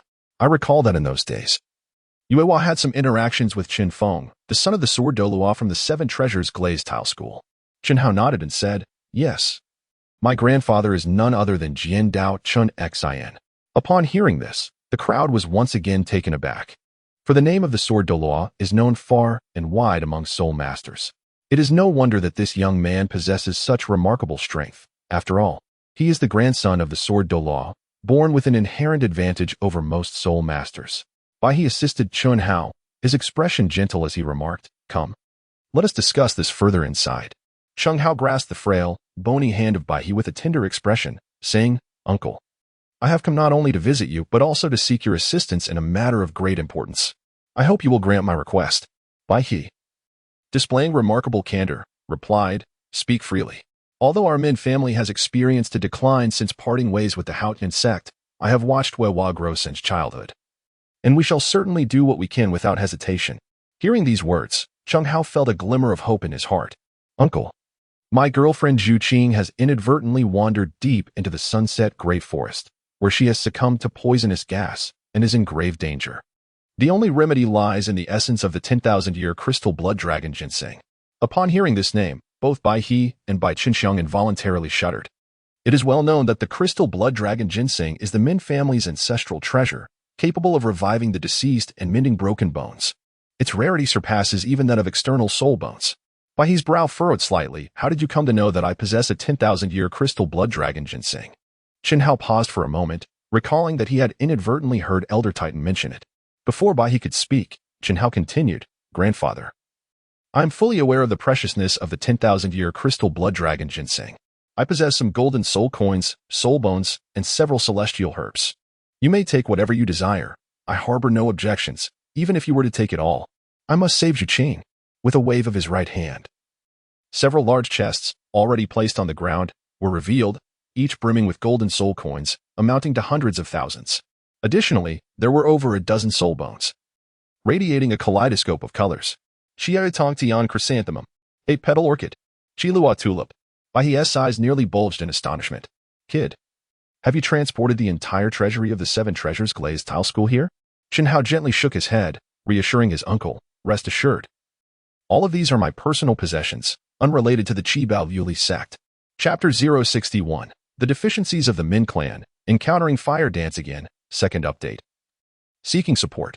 Bai He's expression grew solemn, his tone grave as he addressed, Xiao Hao, I comprehend your eagerness to save others, yet deception is not a commendable act. At your tender age, how could you possibly possess such an array of rare treasures? You must understand that each item here is a priceless gem, valued yet scarce. Upon concluding his words, he felt an overwhelming sense of shame. Even a mere child such as this held so many valuable items, while he, a respectable figure of a sect, could scarcely present a single one. It was indeed a source of deep embarrassment. Chen Hao felt quite helpless, however. Bai He's concerns were not unfounded, as these items were indeed exceedingly precious. Chen Hao's expression shifted slightly, indicating that he was about to confront the situation head-on. With a subtle thought, he enveloped himself in 10 soul rings. 10 rings. Witnessing this scene, Bai He was so exhilarated that he nearly leaped into the air. Chen Hao hastily elucidated, Grandfather, please do not be agitated. I possess a twin martial soul, the 7-killing sword in my left hand, and the Hao Tian Hammer in my right. The first 9 soul rings belong to the 7-killing sword, while the final soul ring is the first one of the Hao Tian Hammer, which accounts for the total of 10 rings. A wave of dizziness washed over Bai He, nearly causing him to collapse to the ground. Twin martial souls. The 7-killing sword, the Hao Tian Hammer. A title Douluo. Good heavens. After calming the tumult within his heart, Bai He grasped Chen Hao's hands tightly and exclaimed, Little Hao, please tell me how you cultivated to achieve such greatness at such a tender age, becoming a title Douluo. Chen Hao paused for a moment, addressing his granduncle with a weighty heart. It is difficult to articulate, yet I must swiftly procure the crystal blood dragon ginseng and return to Shrek Academy. Otherwise, Zhu Qing's life hangs in the balance. Bai He, his expression grave, nodded gently in understanding. Indeed, while the crystal blood dragon ginseng is exceedingly precious, if it can assist you, it shall be its destiny. As he spoke, his right hand moved slightly, revealing a sandalwood box that had materialized in his grasp. Upon opening the box, a ginseng of a vivid crimson hue appeared before Chen Hao. Its translucent blood-red surface was adorned with a prominent pattern, intricately connecting to form the likeness of a magnificent 5-clawed dragon soaring through the heavens. Chen Hao felt a subtle surge of excitement within. Just as he was about to reach out, Bai Qinxiang stepped forward, her expression grave. Grandfather, this is an heirloom of our Mingji clan. Bai He let out a deep sigh, remarking, Alas, our Mingji clan has already fallen into decline. Once grandfather passes, it seems our clan will cease to exist. Chen Hao's brows slightly furrowed, filled with a sense of bewilderment regarding the meaning of his uncle's words.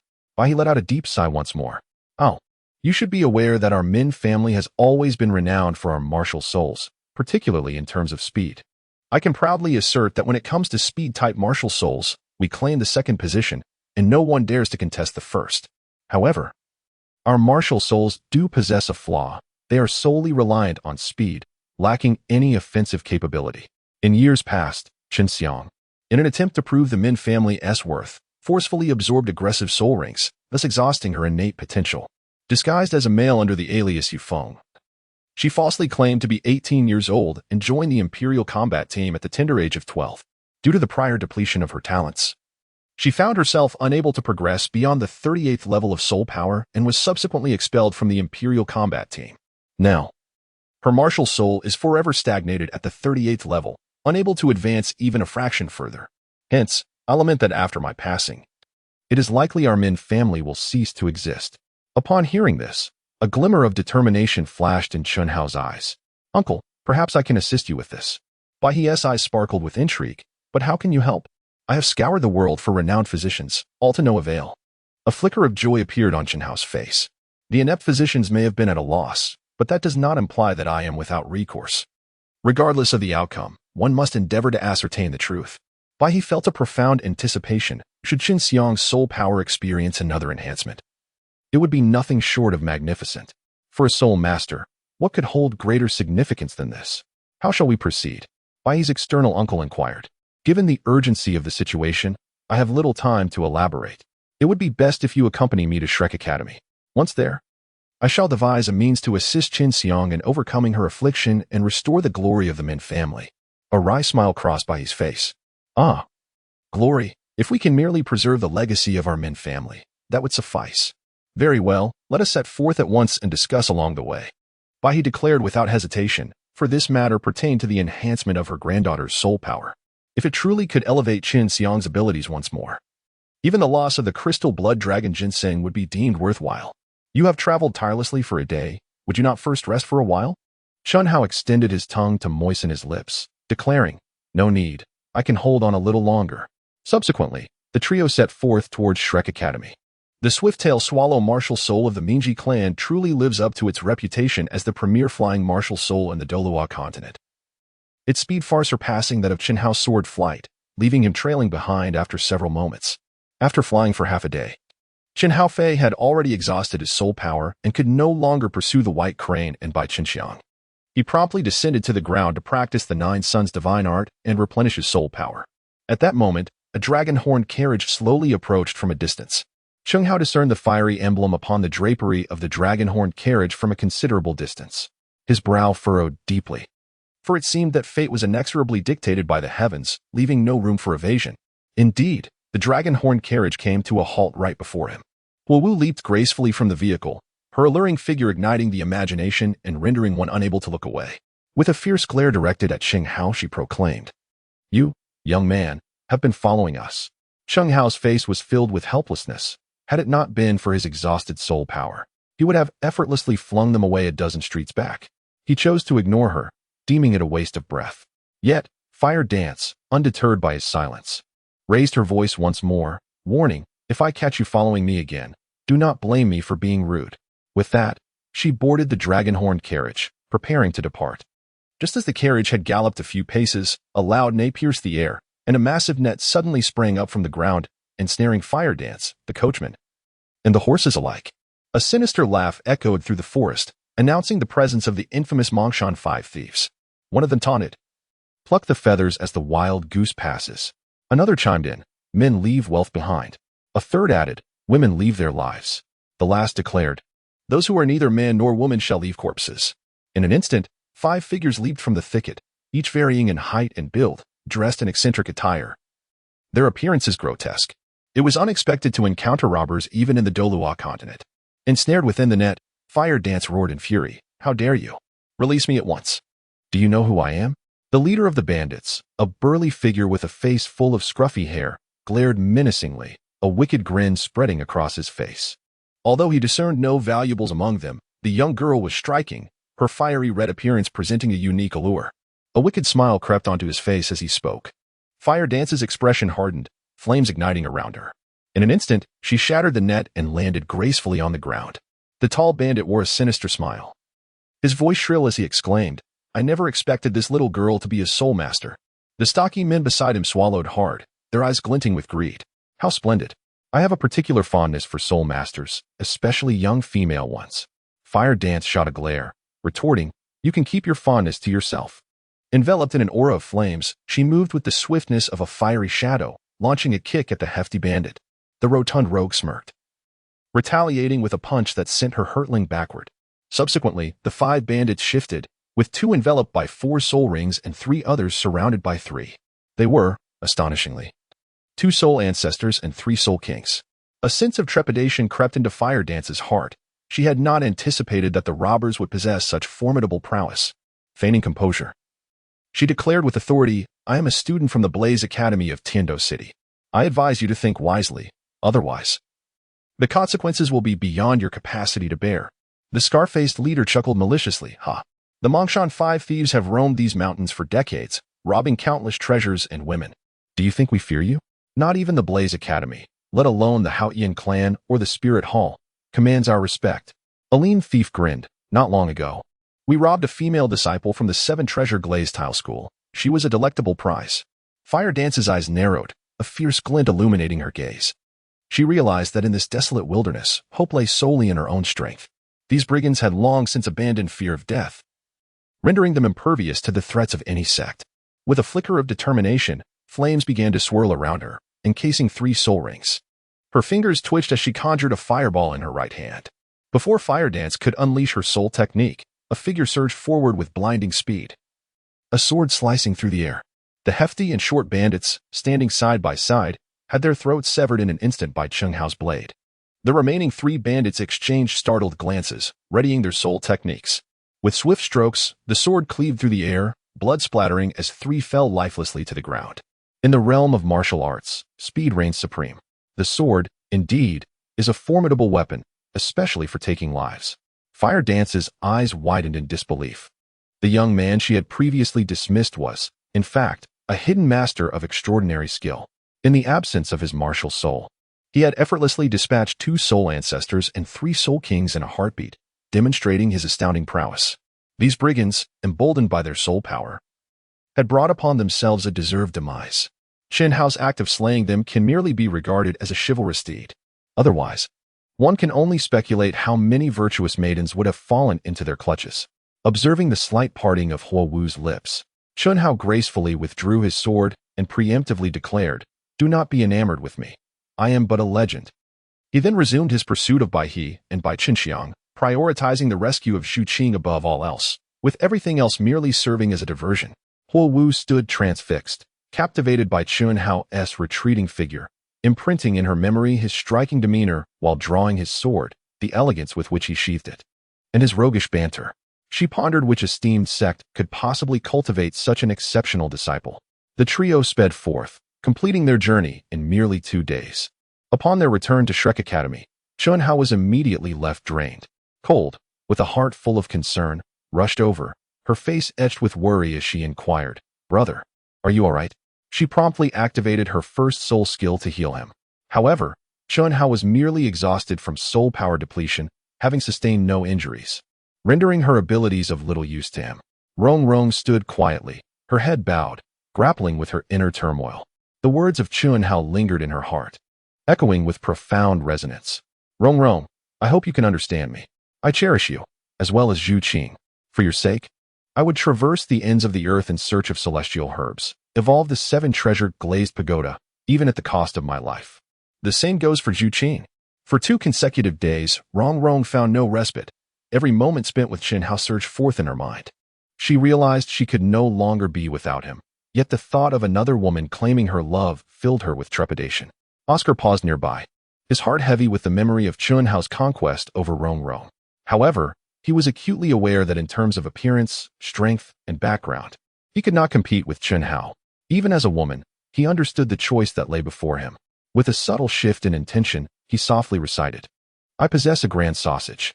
The other female soul masters had long grown accustomed to Oscar's soul skill incantations, yet Bai Qinxiang, standing beside him, could not help but blush and lower her gaze. She playfully twirled a small braid in her fingers before presenting a restorative sausage to Chen Hao. Chen Hao glanced at it and couldn't help but swallow lightly. Although it was referred to as the restoration sausage, it bore a striking resemblance to the hot dogs from his previous life that cost 4 yuan each. It seemed that this world lacked the term hot dog. Otherwise, Oscar's first soul skill might very well have been named Restoration Hot Dog. Shun Hao hesitated not for a moment and swiftly devoured the entire restorative sausage. The flavor was quite delightful, purely natural, without any additives. In an instant, the restorative sausage transformed into streams of pure soul energy, seamlessly integrating into his being. Shun Hao was taken aback, his face alight with laughter as he exclaimed, "Oscar, your hot dog is truly exceptional." "A hot dog?" Dust lightly furrowed her brows, and she quickly corrected herself, saying, "No, this recovery sausage is indeed remarkable. I feel much better now." She then continued, "Grandfather, Chenxiang, would you like to have one as well? It's quite delicious." Chenxiang, her face flushed with shyness, retreated behind Bai He. Ma Hongjun, Tailong Quangtia, and Quanglong gazed intently at Bai Chenxiang, their eyes gleaming with envy. Bai He gently raised his hand and, in a solemn tone, remarked, "No need. Our Min family possesses secret techniques that minimize soul power consumption." The mention of the Min family startled Flander and the others. Flander stepped forward, his tone filled with respect. "Could it be that you are the esteemed patriarch Bai He of the Min family?" Bai He nodded slightly in affirmation. Chen Hao spoke with a grave tone, urging, "Do not linger here to forge connections. It is imperative that we rescue Zhu Qing first." He then turned his gaze towards Tang San, inquiring, "Xiao San, how is Zhu Qing faring now?" Tang San nodded gently, reflecting on how unexpectedly swift his cousin was, having returned in just 2 days. Chen Hao licked his parched lips, lamenting his arduous journey, during which he had not sipped a single drop of water, nearly succumbing to a sudden demise. With no time for idle chatter, he resolved to prioritize rescuing Zhu Qing. A group of individuals followed him to the door of the room. Tang San spoke, asserting that the room must remain quiet and well ventilated, and requested that others refrain from entering. Flander nodded in acknowledgement, suggesting they wait outside. The quartet of Tang San, Chen Hao, Bai He, and Bai Chenxiang entered the room. At that moment, Zhu Qing's complexion was ashen, her vitality nearly extinguished. Fortunately, Tang San had been tirelessly channeling his internal energy to safeguard her heart meridian. Otherwise, she would have long since departed to the netherworld. Chen Hao spoke, "Uncle, this is Tang San, the son of my second uncle, Tang Hao." Bai He's eyes narrowed slightly as he softly exclaimed, You are Tang Hao's son." Tang San's expression shifted, filled with bewilderment. "Little San, this venerable elder is Bai He, the patriarch of the Mingji clan.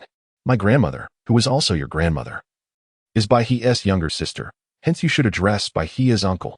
Tang San was taken aback, realizing the intricate web of familial connections he belonged to. The two were just about to reminisce about the past. Chen Hao spoke first, suggesting, "Let us rescue Zhu Qing first. We can have a heartfelt conversation later as a family." The two nodded in agreement. Tang San then inquired, "What about the 10,000-year crystal blood dragon ginseng?"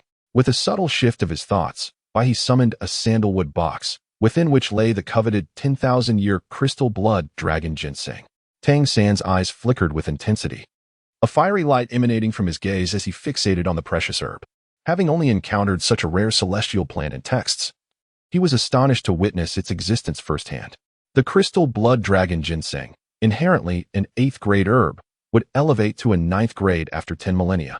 This particular specimen was indeed a 9th grade celestial herb. Chen Hao, filled with impatience, urged, "Tang San, hasten to save Zhu Qing, for I can scarcely endure another moment." Tang San, visibly agitated, nodded affirmatively. "Uncle, Zhu Qing clings to the last vestiges of life. The ensuing procedures demand utmost precision. I implore you both to step outside." Bai He gently acquiesced. From the moment he beheld Zhu Qing, he was profoundly astonished. He had not anticipated that salvation was still possible in such dire circumstances. How remarkable the youth of today. Tang San then addressed Chen Hao, "Cousin, the reason I require your presence is that, in the process of administering the acupuncture, Zhu Qing must be divested of all garments, none may remain. Otherwise, the toxins may fail to escape, resulting in calamity. Not a single piece? Would that not mean my wife would be completely exposed before you? If it troubles you, I can blindfold myself. Will that suffice?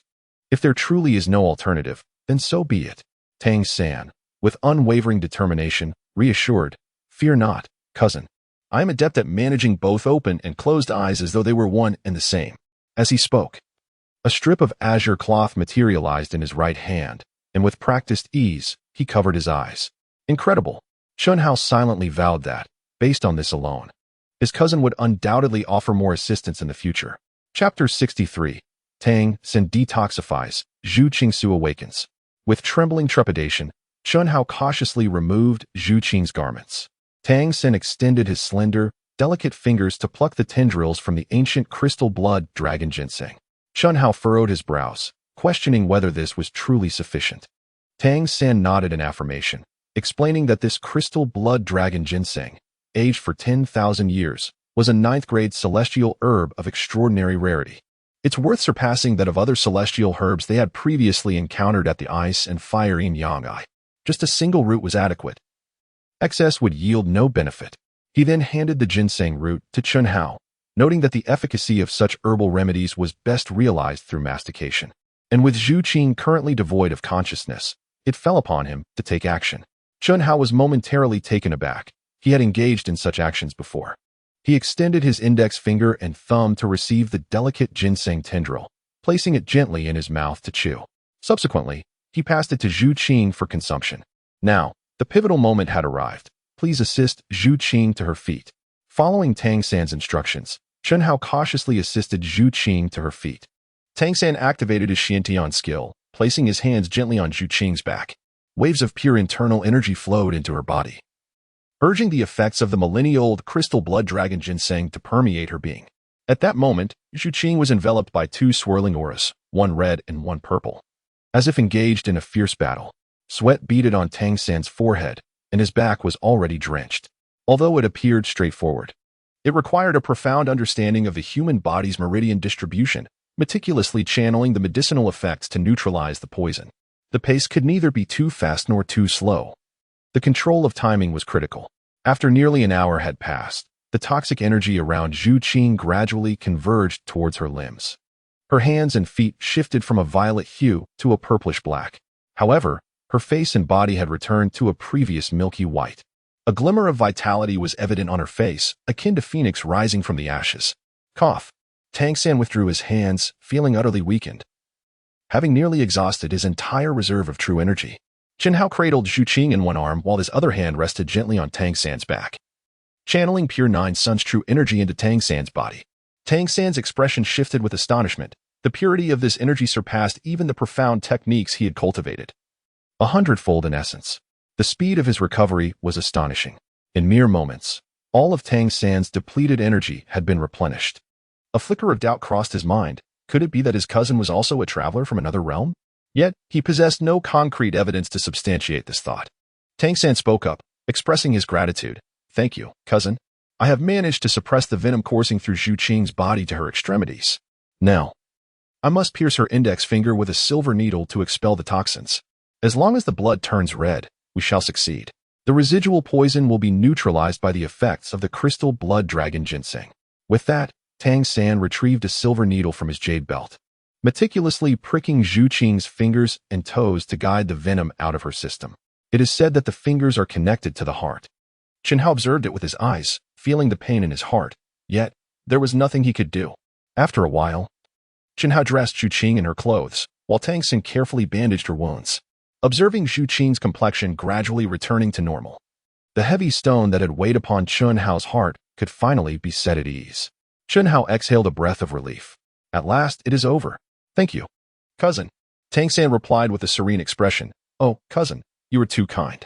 We are family. After all, it is only natural. Chun Hao felt deeply touched. Since you regard me as family, I have no reason to treat you as an outsider. Xiao-san, I possess a technique bestowed upon me by a master, which should greatly benefit your cultivation. I shall present it to you now. With that, he retrieved a handwritten copy of the Nine-Yang divine art from his treasure pouch and handed it to Tang San. Tang San repeatedly declined, saying, Cousin, your words are rather distant. How could I possibly accept your gift? Chun Hao handed the Nine Sun's divine skill to Tang San, asserting that while one matter is separate from another, Zhu Qing will indeed be your sister-in-law, and it is only natural for you to care for her. As your cousin, it is my duty to share the treasures I possess. Tang San felt a surge of joy. With Chun Hao expressing it so, he had no reason to decline. As he gently opened the book, a blush crept onto his face. Cousin, is this truly the treasured item you spoke of? Chun Hao's expression shifted slightly as he glanced at the cover and swiftly seized it. In his haste, he inadvertently mistook the Nine-Yang divine art for the art of the imperial harem. Apologetically, He rectified his error by producing the genuine tome of the 9 Yang divine art and handed it to Tang San. Let us proceed. Zhu Qing requires a period of tranquility. After some rest, she should awaken. The two exited the wooden cabin together. Talon, Quang Tai, and others hastened towards them. Their faces etched with concern as they inquired anxiously, "How is Sister Zhu Qing?" Chen Hao nodded gravely. "It's all right now, with some rest. He will awaken in due time. Everyone should go down and take a break. I shall remain here to keep watch. Thank you all." Flander, seeing that Zhu Qing was unharmed, could not help but reveal a smile of relief. "It is indeed an honor for our academy to serve a title Douluo." Chen Hao could not help but chuckle lightly as the tension that had been coiled within him finally began to ease. Enough of the flattery here. Let us escort the students down to rest. At that moment, Poison Douluo and Dugu Yin approached, bowing slightly, and remarked, "Young friend Chen Hao, since Zhu Qing is unharmed, we shall take our leave now." Chen Hao nodded and expressed his gratitude, saying, "Thank you, Elder Poison Douluo. I shall certainly pay you a visit another day." Elder Poison Douluo returned the nod, accompanied by Dugu Yin as they departed. As they left, there lingered a sense of reluctance. Deep within, he yearned a voice of thought. "Since you already have 2 girlfriends, if you do not mind, why not take my granddaughter as well?" Bai stood nearby, pondering the identity of the remarkable figure who had just departed. Was that truly the illustrious Poison Douluo renowned throughout the Douluo Continent? Chen Hao responded affirmatively, indeed. Bai gently stroked his white beard, feeling a subtle shock within. He never expected that the renowned Poison Douluo of Douluo Continent would actually consider his grandson as a brother. There were several generations separating them. This clearly indicated the remarkable strength of his grandson. Tang San handed the sandalwood box to Bai He, speaking with reverence, "Uncle, I have only used 1 root of the crystal blood dragon ginseng. This is the remainder." Bai He's expression shifted slightly. "Oh, only 1 root was required? I had assumed the entire ginseng was necessary." The crystal blood dragon ginseng is extraordinarily precious. The efficacy of just 1 root is already immensely potent. If one were to consume an entire root, it would be nearly impossible for an ordinary person to absorb it within a reasonable time frame, potentially causing their meridians to be overwhelmed by the powerful medicinal effects, leading to detrimental consequences. Bai nodded gently. Chen Hao spoke, "Flander, does your academy not possess any chairs? It's been quite some time, yet you still have Elder Bai standing here." Flander, taken aback, quickly approached with a beaming smile and exclaimed, "Ah, Elder Bai, I have long heard of your esteemed name. I never imagined I would have the honor of meeting you today. It is indeed a stroke of extraordinary fortune. Please, right this way." Chen Hao then spoke. "Grandfather Bai, please take a moment to reminisce with Xiao San, and, if you would, share the matter of Qin Xiang with him. He may have a solution. I regret that I cannot leave my post at the moment." "It's quite all right. Just ensure you keep a close watch on Zhu Qing," Bai replied. Chapter 064. Zhu Qing Awakens, Exchanging Celestial Herbs. In a side hall of Shrek Academy, Tang San spoke with utmost respect. "I have the honor of meeting my uncle Grandpa." Bai's gaunt visage illuminated with joy as he gently caressed Tang San's head. Previously, he had only heard of Tang Hao having a child. Yet he was astonished to see how much he had grown. Tang San, visibly surprised, immediately inquired, "Uncle Grandpa, do you know my father?" Bai, stroking his white beard, replied with a solemn expression, "Not merely acquaintance. In fact, he was once our master." Tang San's desire to uncover the past intensified. Chen Hao shared only a portion of the truth, yet Tang San remained engulfed in a multitude of unanswered questions. But then why? Bai sighed softly once more. "Ah, this matter is rather lengthy to recount. Although the Hao Tian sect chose to retreat into seclusion back then, leaving us to face the spirit hall alone, suffering its relentless persecution, you must remember to tell him that regardless of our current plight as the 4 single attribute clans, we have never truly blamed him. After all, he too has his own unavoidable grievances." Tang San's curiosity deepened. "Uncle, why did the Hao Tian sect abandon the 4 great clans and choose seclusion?" Bai shook his head. "I understand your father's character. He did not disclose this to you, as he has his own plans. If I were to reveal it now, it would only disrupt his intentions." Tang San nodded lightly in understanding. He continued, "By the way, Uncle, my cousin mentioned that you should also inform me about Qin Xiang. What has happened to her?" Bai glanced at Qin Xiang before turning back to Chen Hao. He then related to Tang San the unfortunate incident where Qin Xiang had forcibly absorbed an aggressive martial soul, leading to its depletion and her inability to enhance her soul power. Tang San pondered for a long while, his gaze intermittently resting on Qin Xiang. "Qin Xiang, Would it be convenient for me to take your pulse? A blush of embarrassment graced Xiang's face as she delicately extended her fair and exquisite right hand. Tangsen gently took her pulse. In a situation like this, it appears to be a depletion of the martial soul, resulting in a blockage of the meridians throughout your body, hindering the advancement of your soul power. A glimmer of joy appeared on Baihe's face. Indeed, I have sought out renowned physicians across the land for Xiang, and many have stated that her meridians are blocked and must be unblocked. Otherwise, her soul power cannot circulate. She must have possessed exceptional aptitude in her early years, and ordinary methods to unblock the meridians would be unsuitable for her, potentially destroying her innate talent. She could consume a 9-grade purple Ganoderma. While its effects may not rival those of true celestial herbs, it is still a top-tier spiritual herb, excellent for consolidating the foundation and enhancing vitality. Baihe's expression turned to one of surprise. 9-grade purple Ganoderma. Does that not imply it is a 9-grade celestial herb? Tangsen nodded. Baihe furrowed his brow. An 8-grade celestial herb is already exceedingly difficult to procure. A 9-grade celestial herb is an even more daunting challenge. Tangsen replied, "You need not worry about that, uncle. I previously saw a specimen at my cousin's place. He is quite magnanimous. Moreover, considering that you aided Zhu Qing in detoxifying with the crystal blood dragon ginseng, once you express your request, he would undoubtedly graciously present it." Baihe nodded in agreement. Reminiscing about Chen Hao's plea for the crystal blood dragon ginseng, golden soul coins, soul bones, and celestial herbs lay scattered around. Very well, for the sake of Xiang, and also for the Min family, I shall make an attempt later. In front of Zhu Qing's bed, Chen Hao sat cross-legged on the ground, recovering the soul power he had previously depleted. Though hunger and thirst gnawed at him, he remained steadfastly focused. After several hours, Zhu Qing emitted a series of soft coughs. Chen Hao's eyes suddenly sprang open, and he grasped Zhu Qing's hands with fervent concern, exclaiming, "Zhu Qing, you are awake." Zhu Qing slightly opened her eyes, and in her dazed state, the first thing she beheld was that familiar visage. It felt as if she were lost in a dream. With feeble strength, Zhu Qing extended her delicate right hand, gently caressing Chen Hao's face. Her parched lips whispered softly, Chen Hao, I do not wish to part from you." Deeply moved, Chen Hao promptly replied, "I too do not wish to part from you, not in this life, nor in the next. Once you have recovered, I shall take you back to the Starlo Empire to fulfill the dreams you have harbored for so long." Zhu Qing blinked, reminiscing about the moment she first stepped into the poisonous forest. In that instant, as she closed her eyes, only Chen Hao occupied her thoughts. She had initially believed that closing her eyes meant an eternal slumber, that her life had reached its end. Little did she know, it was Chen Hao who ultimately roused her from that darkness. He was, indeed, her savior. "Zhu Qing, you have been in slumber for quite some time. Rest here for now while I prepare some millet porridge for you."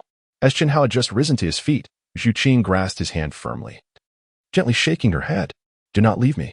Chen Hao sat down once more and gently kissed Zhu Qing on her forehead, quietly keeping her company. It was not until she had fallen asleep again that he silently exited the room. Alone, he busied himself in the kitchen. All of this did not escape Rong's notice. While Chen Hao did not rest, neither did she. Initially, a twinge of jealousy stirred within her, but upon reflection, she realized that if she were in his position, he would undoubtedly do the same for her. Both Zhu Qing and she had become his most cherished individuals. It was impossible for him to forsake either of them. To love him was to embrace all facets of his being. Her own father had taken many wives. Why should she deny him the affection for other women? As these thoughts crossed her mind, her eyes grew misty, and a single, glistening tear fell to the ground. After 2 days of recuperation and with Chen Hao's attentive care, Zhu Qing's health had nearly returned to normal. At this moment, Chen Hao recalled the matter of Bai Qinxiang. Addressing everyone present, he inquired, "Xiao San, how is Qinxiang's martial soul? Is there any possibility for improvement?" Bai He replied, Xiao San has already examined Qinxiang. The issue arises from the overexertion of her martial soul, which has caused meridian blockages. Is there a remedy for this? Chen Hao asked. Bai He paused before responding. Xiao San indicated that a 9th-grade purple fungus is required, which should help clear the blockages in Qinxiang's meridians. Chen Hao nodded. Oh, that is manageable. I possess a multitude of celestial herbs here, though I am uncertain if there exists any grade 9 purple fungus among them. If not, I shall endeavor to procure some for you. No, I shall assist you in your search. With a flourish of his right hand, 5 or 6 celestial herbs were already arranged upon the ground. The Rui Baobao pouch is capable of storing living entities, thus these herbs were all thriving. albeit not as swiftly as those produced within the eye of ice and fire. A flicker of astonishment passed through the eyes of the onlookers, their envy palpable, however. Such celestial herbs are not to be casually requested. Tang San cast a glance and recognized that the purple fungus among them was indeed the coveted grade 9 purple fungus. Without a moment's hesitation, Chen Hao did not even blink as he swiftly extended his right hand, presenting the exquisite 9-grade purple Ganoderma to Baihe. The frail hands of Baihe trembled slightly. This was indeed the esteemed 9-grade purple Ganoderma, and Chen Hao had offered it without a flicker of doubt. It was a stark contrast to the time when he had requested the crystal blood dragon ginseng from Baihe, during which Baihe had hesitated, even voicing his objections. Reflecting on that moment, Baihe realized that his own vision had been rather limited. Accepting the 9-grade purple Ganoderma from Chen Hao, Baihe then focused his thoughts and retrieved the ancient crystal blood dragon ginseng, presenting it back to Chen Hao. Having accepted your 9-grade purple Ganoderma, this ancient crystal blood dragon ginseng is now yours. Chen Hao revealed a subtle smile at the corners of his mouth, remarking that his uncle was exceedingly courteous. After all, they were family. There was no need for such formalities. You have already aided me in healing Xuqing. How could I possibly accept your precious Millennium Crystal Blood Dragon ginseng? Baihe, with his naturally proud disposition, could hardly accept the use of another celestial herb without due reciprocation. Observing Chen Hao's refusal, he returned the 9-grade purple fungus to him, stating, "Since you are unwilling to accept this Millennium Crystal Blood Dragon ginseng, I shall also forego your 9-grade purple fungus." Chen Hao felt somewhat helpless, yet he had no choice but to accept the Crystal Blood Dragon ginseng from the Mingji clan. He decided to keep it for now, surely Xiao San would find it useful in the future. Chapter 065, A Night Conversation Between Two Women, Blue Lightning Tyrant Sect outside Shrek Academy. Two figures walked side by side, Xuqing and Rong Rong. Rong Rong spoke first. "What is it that you wish to discuss with me?" Xuqing, her hands clasped and head bowed, replied gently, "I would like to have a conversation with you." Rong Rong remained silent, her heart entangled in a tumult of emotions. As if two inner voices were at odds. One voice opposed Chen Hao being with Xuqing, while the other supported the notion of caring for him together.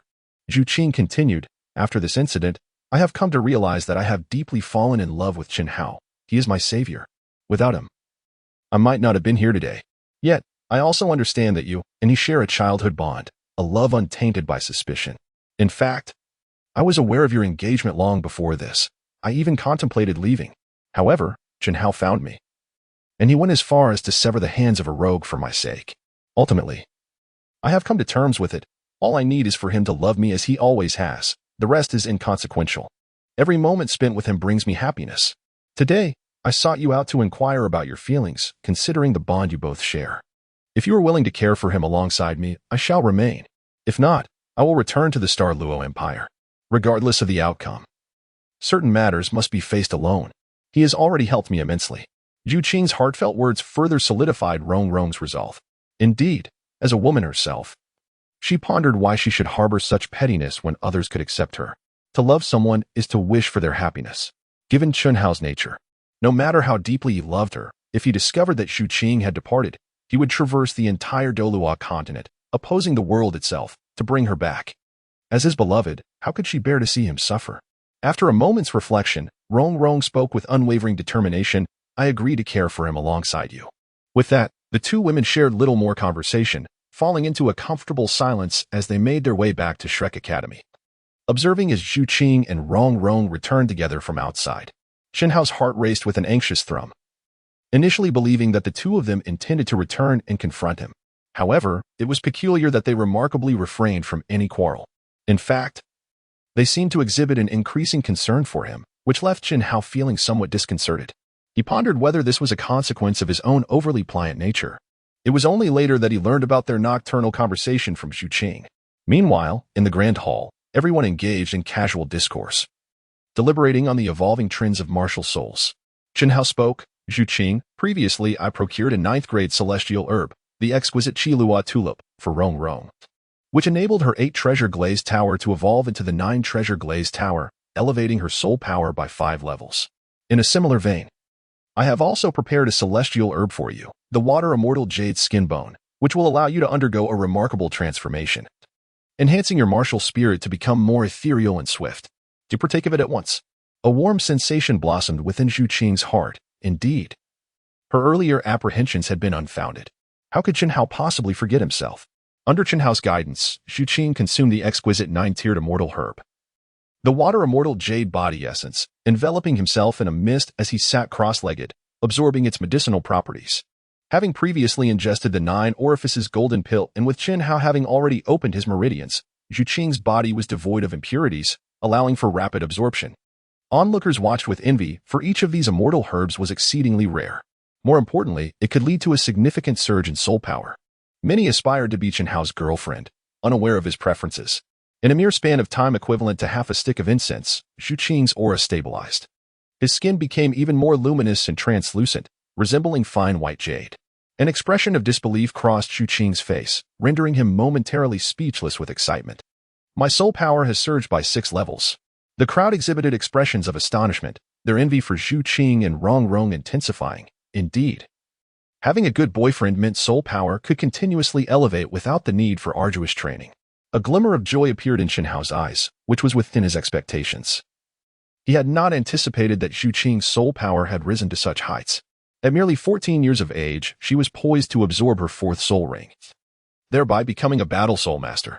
Perhaps she would be the youngest battle soul master on the Douluo Continent, aside from himself. Chen Hao gently caressed Xu Qing's head, saying, "In a few days, I shall take you to the Star Dao Forest to obtain your 4th spirit ring." Xu Qing nodded in agreement. At that moment, the master spoke up, "Coincidentally, my spirit power has also reached level 40. I too am in need of a 4th spirit ring. How about we embark on this journey together?" Flander, taken aback, exclaimed with astonishment, "Xiao Gang, your spirit power has remarkably reached level 40 so swiftly." The master bowed to Chen Hao, expressing gratitude. "This is all thanks to Chen Hao. The elixirs he provided not only unblocked my meridians but also enhanced my constitution, restoring my martial soul to its former glory." Chen Hao spoke, "Master, you are too modest. This is rightfully yours. If it were anyone else, even with the consumption of divine elixirs and spiritual herbs, it would be in vain. You have diligently cultivated for so long, and your soul power has been suppressed within you. Once liberated, it flows forth like the surging waters of the Yellow River."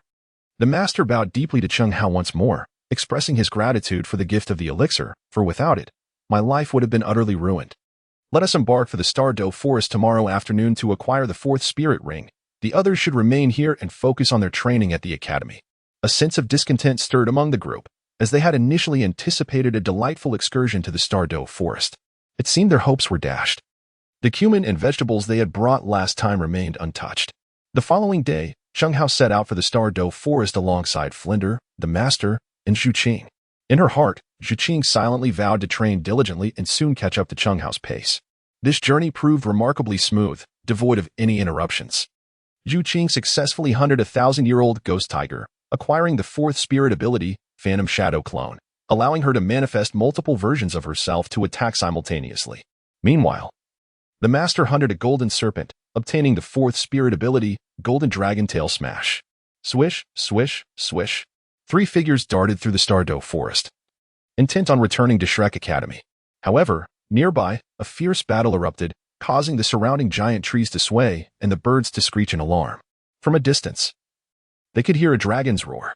The master paused momentarily. It seemed to belong to the Blue Lightning Tyrant Dragon clan. Chen Hao chuckled lightly, remarking that this was indeed fortuitous, as it would allow those who once looked down upon and mocked you to see the truth. Your martial spirit is not worthless, but rather the golden sacred dragon, surpassing even the blue electric Tyrannosaurus family. With the emergence of the golden sacred dragon, all dragons shall pay their homage. As he approached, he noticed several children collaboratively besieging a colossal iron-backed rhinoceros. Their garments bore the inscription, Blue Electric Tyrannosaurus Sect.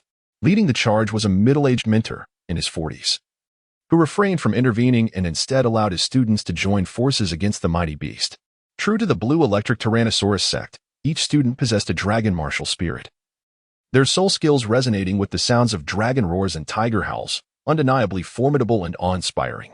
At that moment, the leading mentor approached, his face adorned with a grin, exclaiming, Xiao Gang, it has been quite some time. I never expected to encounter you here. I thought that after your expulsion from the sect, you might have succumbed to despair and taken a leap into the river."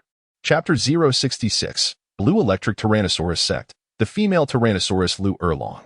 The master, possessing a calm demeanor, had no intention of engaging in conflict. Although he had been expelled from the sect, He remained a direct descendant of the blue electric Tyrannosaurus sect. And it was never wise to sever ties completely. Turning away, he declared, "Let us depart." However, the middle-aged man had no intention of allowing the master to leave. With a robust physique, he stepped forward, blocking the master's path. "Xiao Gang, it has been so long since we last met. Do you not wish to catch up properly?" The master's expression darkened as he replied, "I have nothing to discuss with you." The middle-aged man's lips curled into a smirk, his face radiating arrogance, an expression that was truly infuriating. "Not a problem," he retorted. "Even if there is nothing to say, we can engage in a friendly spar. After all these years, I wonder if your Pai Pig martial spirit has surpassed level 30. His tone was ostensibly serious, yet laden with derision. The master's expression grew grave as he responded, "Yushan, that is quite enough. Do not push your luck." Yushan's smile widened, "Xiao Gang. What do you mean by that? I merely wish to reminisce after such a long separation. How could I possibly bully you?" This was intolerable. The audacity of this man was beyond measure. Chen Hao rolled up his sleeves, ready to charge forward and strike him until he was unrecognizable. However, he was halted by the master. "For my sake, I implore you to spare him." "Spare him?" Yushan was utterly bewildered. Not only had Yu Xiaojiang's martial spirit undergone a transformation, but it seemed his intellect had also deteriorated. How could he possibly suggest that this young boy show mercy? It was utterly preposterous. The master then spoke, "Very well, let this be the end of it. When you return, kindly extend my regards to my third uncle." With that, he intended to depart. Chen Hao felt a profound sense of indignation within him. To refrain from provoking trouble is a mark of mediocrity. How could he allow this individual to take advantage of him? At that moment, several figures emerged nearby, adorned in garments emblazoned with the words Lamba Academy. One figure leaped forward, issuing a furious roar, "Yushan, do not overstep your bounds." The newcomer's voice was as fiery as her physique. Clad in a form-fitting black outfit that accentuated her every curve, her long hair billowing in the wind. Yet her fair, exquisite face bore a fierce and menacing expression, exuding an aura of lethal intensity that sent shivers down one's spine. As the enchanting woman landed, both Yu Xiaojiang and Yushan involuntarily trembled. However, while Yu Xiaojiang was taken aback in astonishment, Yushan was gripped by sheer terror, completely shedding the arrogance he had previously displayed. With a pale visage, Yushan whispered in fear, Lu Erlong." Chen Hao's expression momentarily faltered, for he never anticipated that this enchanting beauty was none other than the fierce and formidable dragon Lu Erlong of the Golden Triangle of Carnage. No wonder Yushan appeared so terrified. Swallowing hard, Yushan spoke softly, "We have matters to attend to, so we shall take our leave for now. We can converse another day." He then called out to the disciples of other sects, "Let us depart. We will find another location." "Fourth uncle, we have yet to hunt the ironback rhinoceros." Yushan exclaimed in anger. "What are you talking about? This is a 6,000-year-old wild iron rhinoceros. Do you think you can kill it? Quickly, choose another soul beast. Do not squander time here." The crowd paused, momentarily taken aback, and halted their steps. Lu Erlong turned around, her gaze intensely fixed upon the master. However, the master appeared as though he had committed a grave error, his face flushed with embarrassment. His head bowed low. He resembled a defeated rooster, devoid of any semblance of masculine vigor. One could only wonder what it was that Lu Erlong found appealing about him. Not far off, the ironback rhinoceros had already been provoked, snorting heavily, its eyes burning with fury. Just as the disciples of the Blue Lightning Tyrant sect withdrew, the ironback rhinoceros charged wildly towards Lu Erlong and the master. Chen Hao's expression shifted slightly as he prepared to strike. Lu Erlong leaped into the air, delivering a powerful kick to the chin of the raging ironback rhino. The force sent it flying nearly 100 feet, crashing heavily to the ground, extinguishing any semblance of life. Chen Hao could not help but swallow hard, his heart racing with trepidation. Indeed, she was a fierce woman, exuding an undeniable ferocity. The master, with his head bowed, turned to leave. Lu Erlong landed firmly on the ground and exclaimed, "Xiao Gang, how long do you intend to evade this confrontation?" The master remained silent, merely standing still with his back turned to Lu Erlong. "Erlong, I am truly sorry. I'm so sorry. But do you believe that mere apologies will suffice?" Chen Hao stood aside, gently sighing. "Ah, time flies like an arrow, and the months weave swiftly by. Life is but a fleeting few decades. Even if one were to attain the rank of title Douluo, it amounts to merely a century. We must cherish those who are present in our lives." As he spoke, he could not help but embrace Qing tightly. Chen Hao's words successfully captured Lu Erlong's attention, prompting her to cast a glance in his direction. Even a child possesses such awareness. Have you truly lived like a dog for these several decades? The master spoke in a low voice. Erlong, in this lifetime, I have wronged you. In the next life, I shall take good care of you. Next life, next life. She retorted, who knows if you are human or dog? All I desire is to be with you in this life. The master's brow furrowed, and his broad shoulders trembled slightly. After a moment of pause, he continued, but you are my cousin. Without a hint of hesitation, Lu Erlong replied, I do not care. I only know that when I fell in love with you, I was unaware of all this. Chen Hao stood by, unable to refrain from embracing Zhu Qing more tightly. Fortunately, his father was rather devoted. Master, I truly can no longer bear to witness this. If you hold no affection for Sister Lu Erlong, you ought to express it plainly. It would spare her the fruitless investment of time on you. There are plenty of admirable men in the world. You are not the sole gem among them. The master hesitated, words lingering on the tip of his tongue. What do you mean by I? If you also harbor feelings for her, then by all means, pursue it. Pay no heed to the judgments of the world or moral constraints. As long as you both share mutual affection, that is all that matters. To love someone is to possess the audacity to stand against the entire world for their sake. Chen Hao's heartfelt words deeply moved Zhu Qing, who nestled closely against his chest. Lu Erlong cast another glance at Chen Hao, inwardly pondering the true essence of manhood. This is what it means to be a man. If only I had been born 20 years later, who would ever love a blockhead like you? The master was momentarily taken aback. He had contemplated his relationship with Lu Erlong for quite some time. Yet he found himself unable to transcend the moral boundaries that constrained him. However, Chen Hao's remarks seemed to awaken something within him. After a brief pause, the master spoke again. Erlong, I hope you can grant me a little more time. Lu Erlong nodded in agreement. Very well, I shall give you time. But I hope you will not disappoint me. With a wave of his hand, he departed with several students from the Blue Tyrant Academy. The master remained rooted in place. His head bowed, a look of profound despair etched upon his face. Chen Hao gently patted the master's shoulder, urging him not to be so conflicted. You must summon the audacity of your youth when you straddle two boats. Besides, your martial spirit is now the golden sacred dragon. And you are a level 41 spirit master. Your soul power will undoubtedly continue to ascend. Should anyone dare to gossip, strike them down until they are silenced. Rumors cease in the presence of the formidable. The master stood still, his mind tumultuous and unquiet for a prolonged period. He had not anticipated that Chen Hao possessed not only profound soul power and exceptional talent, but also mastery in matters of the heart. It was no wonder he could capture the affections of both Zhu Qing and Rong Rong, two stunning beauties. Chapter 067, The 10,000-Year Soul Beast, the Two-Headed Silver Wolf King. After pondering for some time, the master, along with the two others, once again made their way towards the outskirts of the Stardow Forest. Chen Hao inquired, Master, who was that middle-aged man of similar age to you? He appeared rather arrogant. The master furrowed his brow and replied, His name is Yushan, the son of my third uncle, Yuan. His martial soul is the blue electric Tyrannosaurus Rex.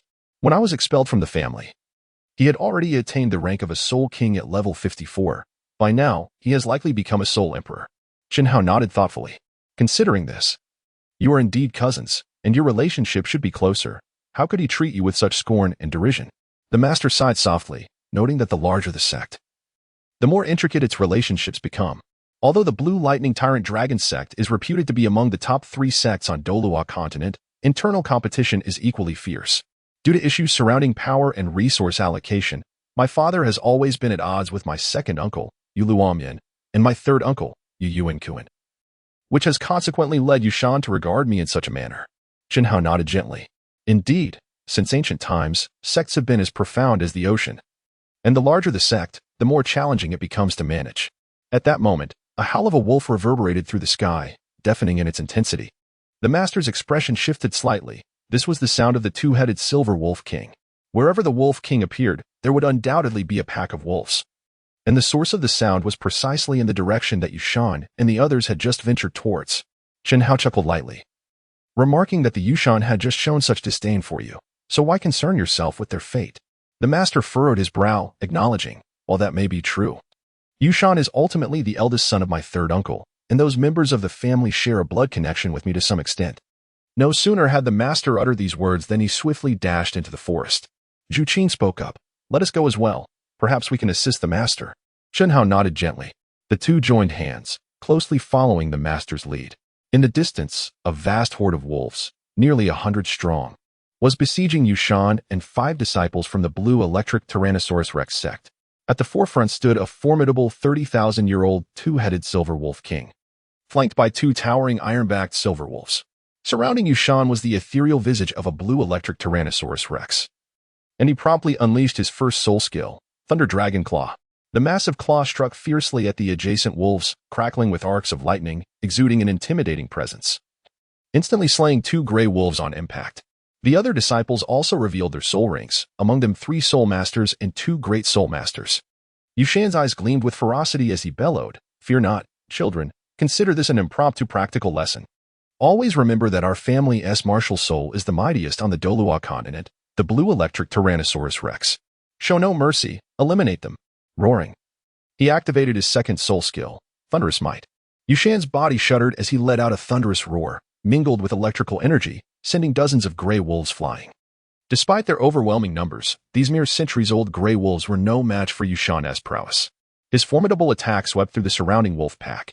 At that moment, the two-headed silver wolf king emitted a fearsome howl, and the 2 iron-backed silver wolves surged forward like bolts of lightning, charging at Yushan. Undaunted, Yushan smirked slightly, welcoming the challenge. "Come forth, my 4th soul skill, Blue Electric Divine Dragon Speed." He shot forward like a streak of lightning, delivering a powerful punch that sent 1 iron-backed silver wolf flying. As another charged at him, Yushan leapt into the air, delivering a kick that sent the 2nd iron-backed silver wolf sprawling. He roared skyward, his expression fierce and wild, resembling a frenzied Blue Electric Tyrannosaurus Rex. Yet, the 2 iron-backed silver wolves, seemingly unfazed, rose once more from the ground. At that moment, the master arrived swiftly. These 2 iron-backed silver wolves possess soul power exceeding 8,000 years, with backs and heads as hard as iron. Attacking their backs will yield no results. Yushan wore a prideful smirk. "Oh, Xiao Gang, I didn't expect you to come back to aid us. But with your pig martial soul, what can you accomplish? You'll only be a burden. Be gone." The master remained calm, responding steadily, "Yushan, do not underestimate the situation. End this swiftly. The two-headed silver wolf king is the dominant force among the wolves and is notoriously vicious. The surrounding wolves are already vanquished, yet it remains here. If I am not mistaken, a large pack is converging upon us." Yushan scoffed dismissively. "Stop flaunting your scant knowledge of martial souls. Just because others call you master doesn't make you one." As the 2 iron-backed silver wolves lunged at Yushan again, he sent them flying once more. Yet they stood up as if unscathed. This wolf pack was known for its resilience, yet even the iron-backed silver wolves had tough midsections to inflict damage. One must attack their undersides, the softest part. Yushan snorted. Nearby, the disciples looked on in terror. "Third uncle, the wolf pack. So many wolves."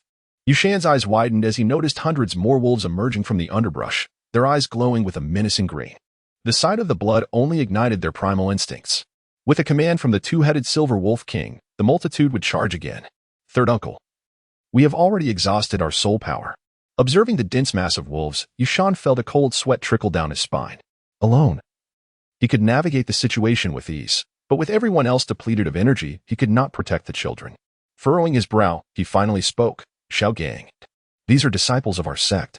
I will hold off the wolves while you take them to safety." In this life and death moment, Yushan displayed a semblance of humanity, prioritizing the safety of the children. The master exhaled softly. "Allow me to confront the wolves. You use your 4th soul skill, Blue Electric Divine Dragon Speed, and lead them to safety." Yushan was taken aback. "How can you be so reckless, Xiao Gang? Even if you wish to show off, you cannot gamble with your life. But your pig martial soul cannot possibly withstand these wolves. The Master S will surge forth, enveloping him in the ethereal form of a golden holy dragon, a powerful aura radiating outward. For soul rings encircled him, 2 yellow and 2 purple. Yushan was left speechless. Nearby, the children gasped in astonishment. The legendary golden holy dragon. Yushan's mouth fell open. "But your martial soul was a pig." "My martial soul has evolved. Hurry and lead the others away. I will hold the wolves at bay." The golden holy dragon unleashed another roar, its overwhelming pressure forcing the surrounding wolves back to their knees. However, the 2-headed silver wolf king, being a 30,000-year soul beast with its own silver moonlight aura, would not regard a mere soul master lightly. It howled defiantly, and under its command, hundreds of wolves surged toward the master. The master's eyes flashed fiercely as he proclaimed. First soul skill, Holy Dragon's Roar. The master's dragon form quaked, and the massive dragon head radiated golden light, letting loose a thunderous roar. The immense dragon might force the oncoming wolves to cower on the ground. Yushan was astounded. Xiao Gang's martial soul was indeed formidable. The power of his first soul skill nearly rivaled Yushan's fifth. The two iron-backed silver wolves, witnessing this, led the charge, their massive forms lunging at the master. Zhu Qing's expression shifted slightly. Should we not assist? Chen Hao embraced Zhu Qing, urging patience. If the illustrious golden sacred dragon cannot handle a few minor gray wolves, it might as well be renamed the golden sacred serpent. The master furrowed his brow, confident in his martial soul. Deep within, he felt a surge of excitement. He had never imagined that one day his piggy martial soul could evolve into the golden sacred dragon. As the eldest son of the blue electric Tyrannosaurus Rex sect's leader, he knew his father, Yu Yunjin, would be immensely pleased to witness this transformation. The master understood well that his father had been compelled by the pressures of the sect to expel him. As two iron-backed silver wolves lunged at him, the master summoned a colossal dragon claw from the heavens, forcefully slamming both formidable creatures to the ground. The overwhelming dragon might envelop the 10-mile radius. And the twin-headed silver wolf king let out a howl, its presence rivaling that of the master's golden sacred dragon. Despite the master being merely a four-ringed battle spirit at that moment, the twin-headed silver wolf king, having long feasted on moonlight, radiated beams of white light, its fur bristling, enhancing its already imposing figure. With a sudden flash, it darted toward the master like a streak of lightning. The master released the two iron-backed silver wolves, preparing to defend himself, but it was too late. How swift! Bam! The two wolf heads struck the master, sending him hurtling across the ground. Without a moment's pause, they charged again, mouths agape, aiming to bite at the master's neck. Startled, the master rolled on the ground and executed a powerful kick, sending the twin-headed silver wolf king sprawling. Quickly regaining his footing, he glared at his adversary. While the golden sacred dragon martial soul was indeed formidable, the speed of the twin-headed silver wolf king was not to be underestimated. With a fierce glare and its four crimson eyes radiating a murderous aura, the wolf circled the master, seeking an opportunity to strike. Seizing the moment, the master unleashed his third soul skill, Golden Dragon Tornado. This skill, acquired from slaying the poison dragon spirit beast, boasted immense offensive power. With a powerful flap of his golden wings, he summoned a tornado that engulfed the surrounding gray wolves and vegetation, forming a massive golden iron cone. The tornado's formidable pull ensnared the twin-headed silver wolf king, rendering it unable to escape. The colossal golden tornado iron cone pierced toward its abdomen. Chen Hao couldn't help but exclaim, "This soul skill is indeed remarkable." With a roar, the two-headed silver wolf king's back suffered a tremendous blow. The once iron-hard surface was unexpectedly breached. The two-headed silver wolf king let out a howl then, in a state of disarray, retreated, intending to flee. The master stood his ground, not intending to pursue the victory. The two-headed silver wolf king cast a resentful glance back at the master before hastily making its way into the forest. Cheng Hao's eyes erupted with a fierce gleam as he leaped downward with determination. Having flaunted his prowess, he sought to escape, but his fate was sealed. With the storm giant sword in hand, he executed a swift strike, severing the heads of the two-headed silver wolf king, resulting in its immediate demise. The master had initially intended to counsel Cheng Hao, advising against indiscriminate slaughter of the innocent, as the training of soul beasts was delicate. However, at that moment, two luminous orbs emerged from the severed wolf heads. The master's expression shifted in surprise. He had not anticipated that the silver wolf king, having long consumed moonlight, had condensed its essence into Innerdan. Innerdan, typically only a select few soul beasts over 100,000 years old, such as serpentine creatures, could attain this. The Innerdan encapsulated the entirety of the soul beast cultivation, and consuming it would greatly benefit a soul master-esque training. Yet, many soul beasts, facing inevitable defeat, would opt for self-detonation of their Innerdan, resulting in mutual destruction with their foes.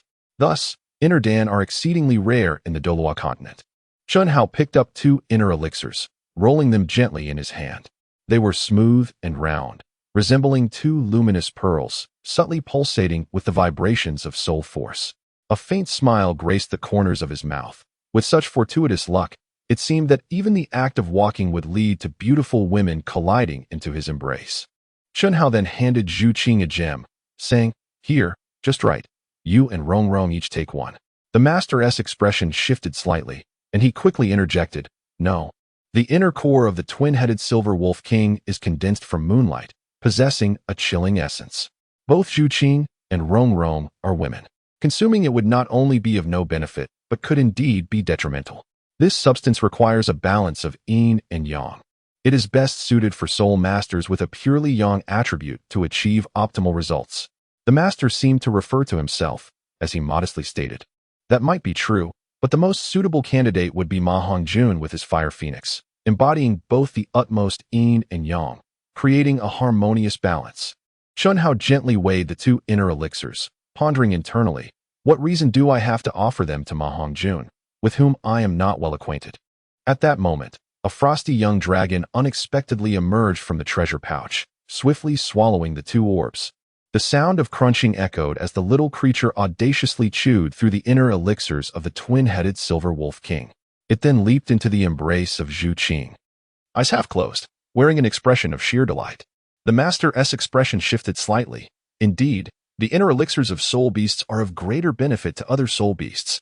After all, soul masters must suppress the beastly essence within the elixirs, whereas soul beasts can directly consume and absorb them, yielding far superior results.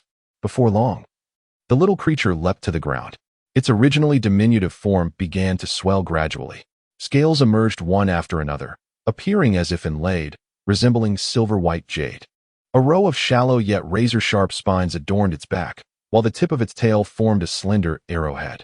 Its eyes gleamed with a sharp brilliance of purple. Wings sprouted from its body, fluttering gently. The once tiny body grew to several meters before finally halting, resembling a young calf. Though its appearance lacked the majestic grace of the divine dragons of my homeland, it was undeniably a dragon. With a roar, it tilted its head skyward. The sound already infused with a hint of draconic resonance, rivaling that of the master's golden holy dragon. The master's gaze remained fixed upon the frosty young dragon. Legends tell of a time, a millennium ago, when the Douluo Continent was home to countless powerful dragon-type soul beasts. Including the 9 great dragon kings and the golden and silver dragon gods. These beings were of unparalleled strength. Each of the 9 dragon kings corresponded to a dragon attribute soul beast, such as the golden dragon king, the mountain dragon king, and the frost giant dragon king.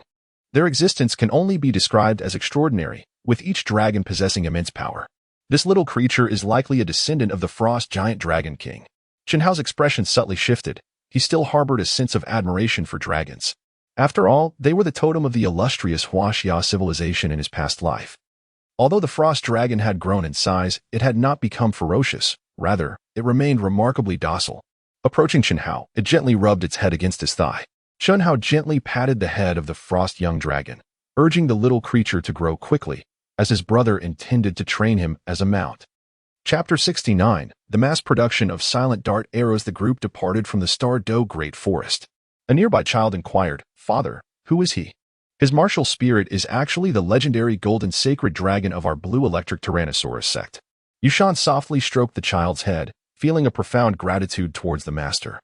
Having long since abandoned any prior hostility, had it not been for the master, even if he could have escaped unscathed, the other children would surely have been injured or even perished. Yushan spoke kindly, "Tian Lin, this is your uncle, the most renowned expert in martial spirit theory on the Douluo Continent." He then turned to the master and added, "This is my child, Yu Tianlin. Today he turns 11 and has just acquired his 2nd spirit ring, becoming a great soul master." The master nodded amiably. Yu Tianlin, astonished, exclaimed, "Ah, he is my uncle. However, I heard from Brother Tian Hang that uncle's martial spirit mutated into a small pig, and his soul power can never surpass 29, leading to his expulsion from the sect." Yu Xiaogang approached and affectionately ruffled Yu Tianlin's hair. Smiling gently, "Congratulations, child. You have grown so much. And your aptitude is impressive. You will undoubtedly become a pillar of our blue electric Tyrannosaurus sect in the future." A hint of self-reproach lingered in Yushan's heart. After a pause, he asked, "When will you return to the sect? They will surely rejoice to see your martial spirit evolve into the golden sacred dragon, especially your uncle." Yu Xiaogang shook his head lightly. "I am quite content outside. I have my own sect, disciples, and companions. For now, I shall not return to the blue electric Tyrannosaurus sect. Please convey my regards to my father and uncles when you return." Understanding Yu Xiaogang's resolute nature, Yushan refrained from pressing further, simply nodding in acknowledgement. Yu Xiaogang then patted Yu Tianlin's head and glanced at the remaining children, raising his voice, "Children, you are the future of our blue electric Tyrannosaurus sect. Upon your return, be sure to cultivate diligently. I hope that each of you will become a great soul master in the days to come." The 5 children nodded in unison, their eyes growing ever more resolute. Chen Hao's eyes twirled as he reflected. How fortunate it would have been in his past life to encounter such a remarkable mentor in his youth. Had his previous teachers offered him similar encouragement, he might have secured admission to a commendable college. A multitude of individuals parted ways at the crossroads, while the master guided Chen Hao and Zhu Qing back to Shrek Academy. They rested for 2 days at the academy.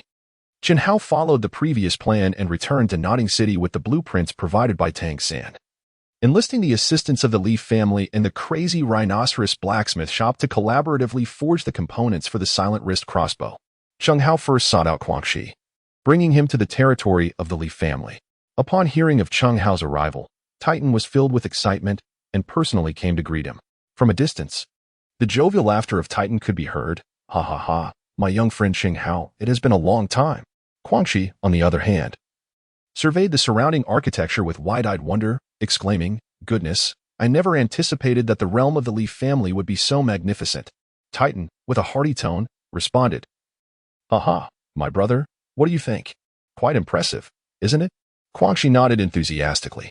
Titan continued, "I can see from your stature and adornments that you must be a blacksmith as well." Guangxi affirmed, "Indeed, I am Guangxi, a level 67 defensive soul emperor, with a martial soul of a rhino. I have a passion for blacksmithing, and the Guangxi blacksmith shop in the south of the city is my family business." Titan nodded, his face beaming with mirth. "Ha ha, so it is your esteemed shop. I have long admired your reputation." Guangxi replied with a smile, "You flatter me, Titan. The name of your Li family is renowned far and wide. I am fortunate to witness it firsthand." Chen Hao cleared his throat and exclaimed, "Shall I arrange a lavish banquet for you all, so that you may dine and converse?" The smiles on their faces abruptly faded. In a moment of excitement, they had forgotten about the title Douluo standing nearby. Titan quickly turned around and said, "Ha ha, brother Chen Hao, what brings you back? How is Zhu Qing and my unworthy grandson doing?" "Rest assured, I shall not sell your grandson. Being male, he holds little value." They proceeded into the grand hall of the Li Ji clan. Guangxi's face was once again filled with astonishment. The hall was indeed vast. It was a grand spectacle. Chen Hao spoke, urging calmness. "Do not be overly excited just yet. There will be more to stir your enthusiasm shortly." With a flicker of thought, he retrieved a neatly stacked array of schematics from his storage ring. Titan, the esteemed vice president of the Blacksmith Guild, possessed remarkable expertise in the art of forging. His expression grew serious as he perused one of the blueprints, then another, his countenance betraying a mix of astonishment and concern. "What manner of components are these? The craftsmanship is astonishingly advanced. Just tell me, can they be forged?" Chen Hao inquired earnestly. Titan nodded affirmatively as a proud member of the Strength Clan. "There is nothing we cannot forge, aside from divine artifacts." "Excellent.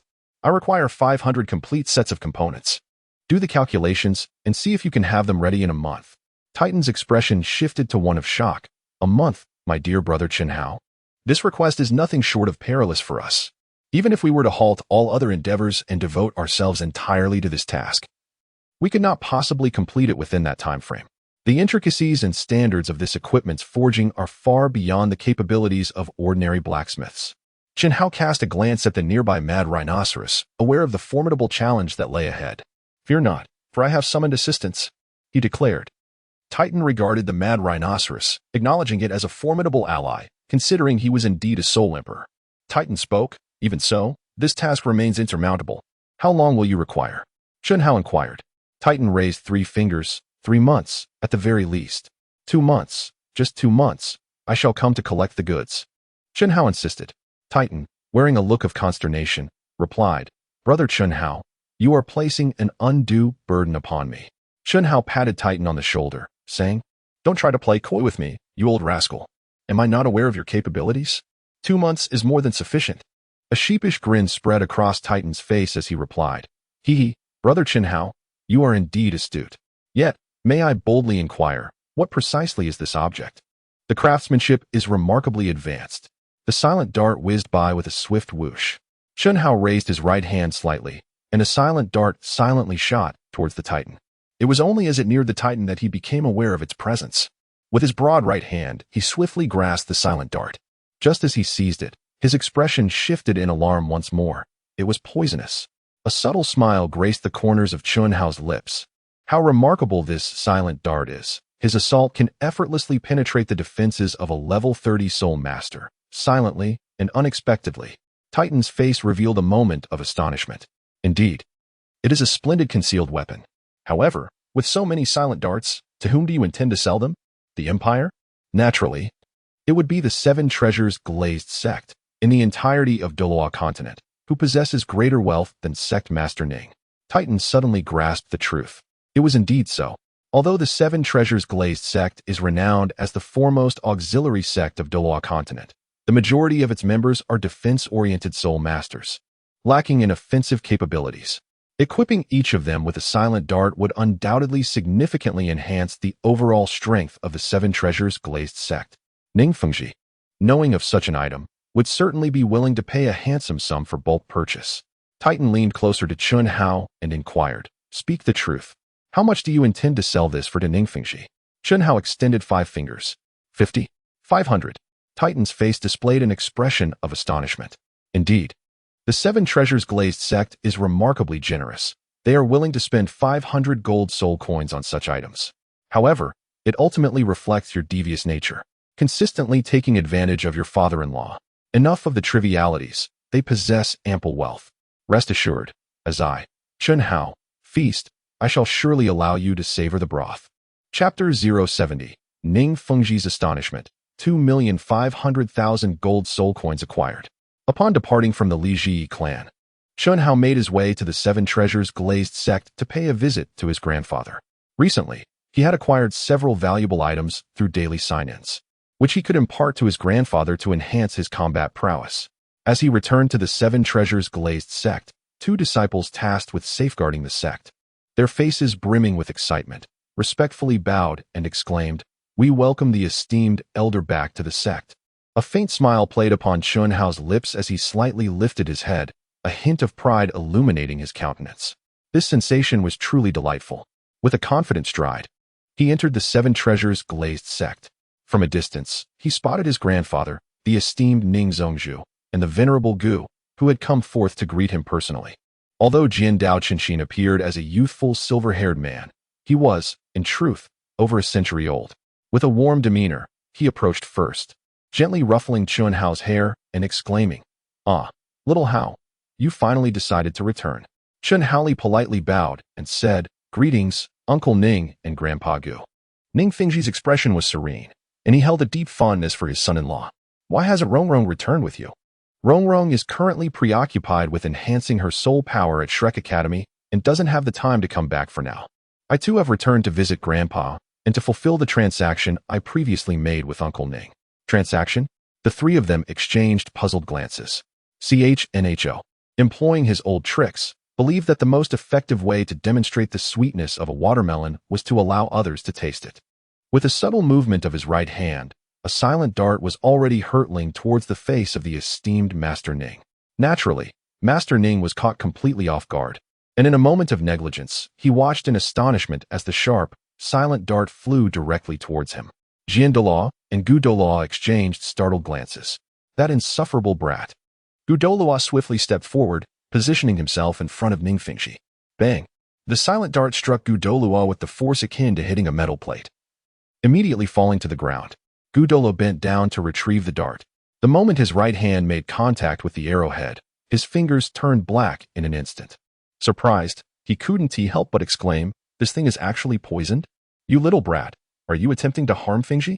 A faint smile graced Chun Hao's lips as he exclaimed, "Haha, with Grandfather Gu here, no hidden weapon can harm Uncle Ning." He then turned to Ning Fengzhi and inquired, "Uncle Ning, how is our prior agreement faring?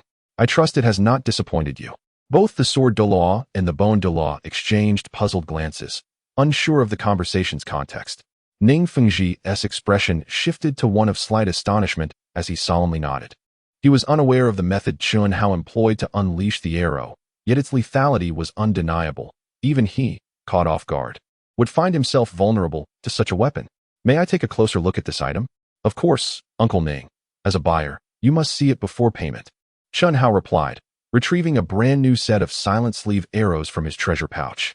This is called a silent sleeve arrow, aptly named.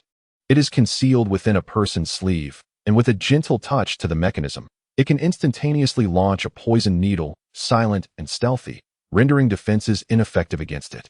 Capable of piercing through the protection of soul masters below the rank of soul sovereign. Ning Fengzhi scrutinized the arrow closely and delicately activated the mechanism, causing a sleeve arrow to soar forth in an instant. Whoosh!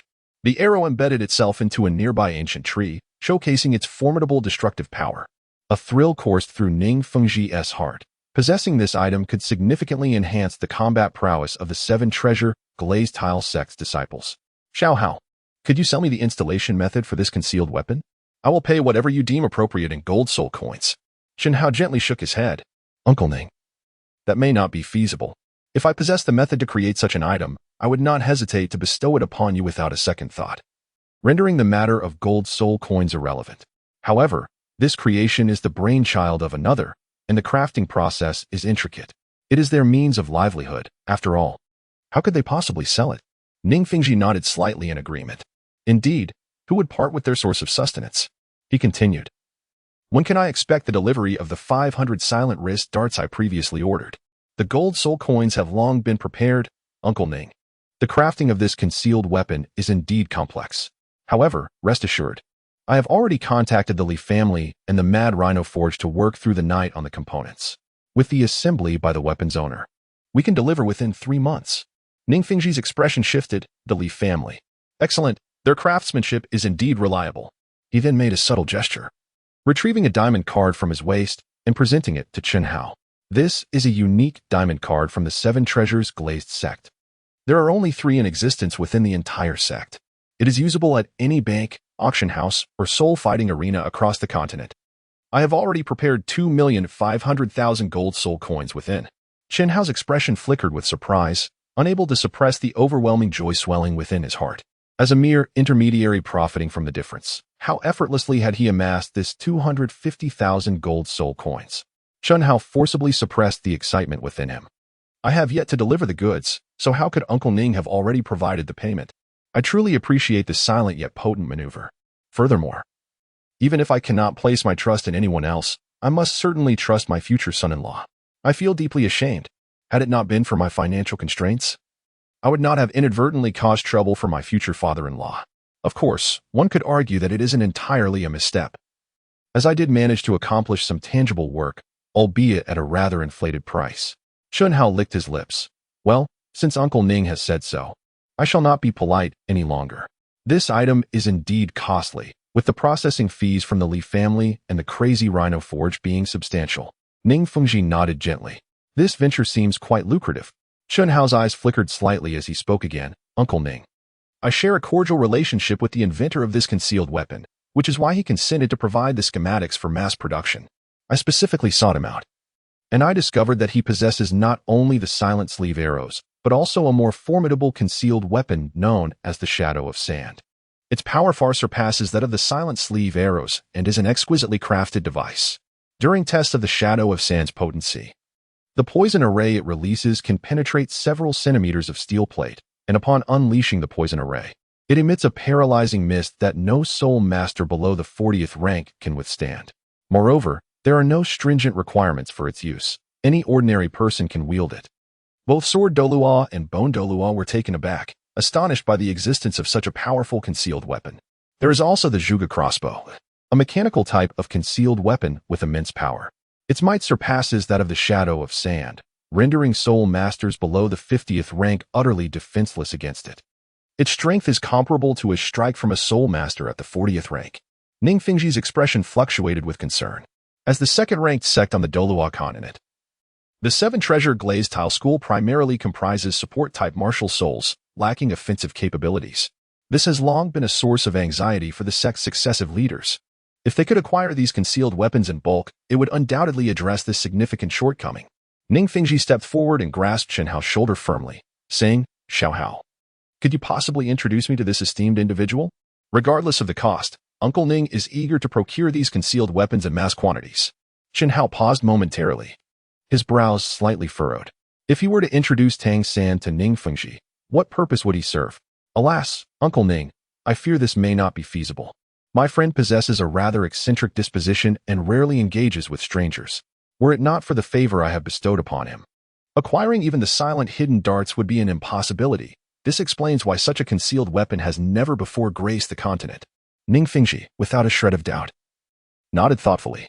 It is not uncommon for extraordinary individuals to exhibit peculiar temperaments. Moreover, as Chen Hao mentioned, they had never encountered the existence of silent hidden darts until now. Chapter 071, Sword Contest, Suifeng Sword Technique, Second Update, Seeking Collections. Ning Fengzhi composed himself, calming the excitement within.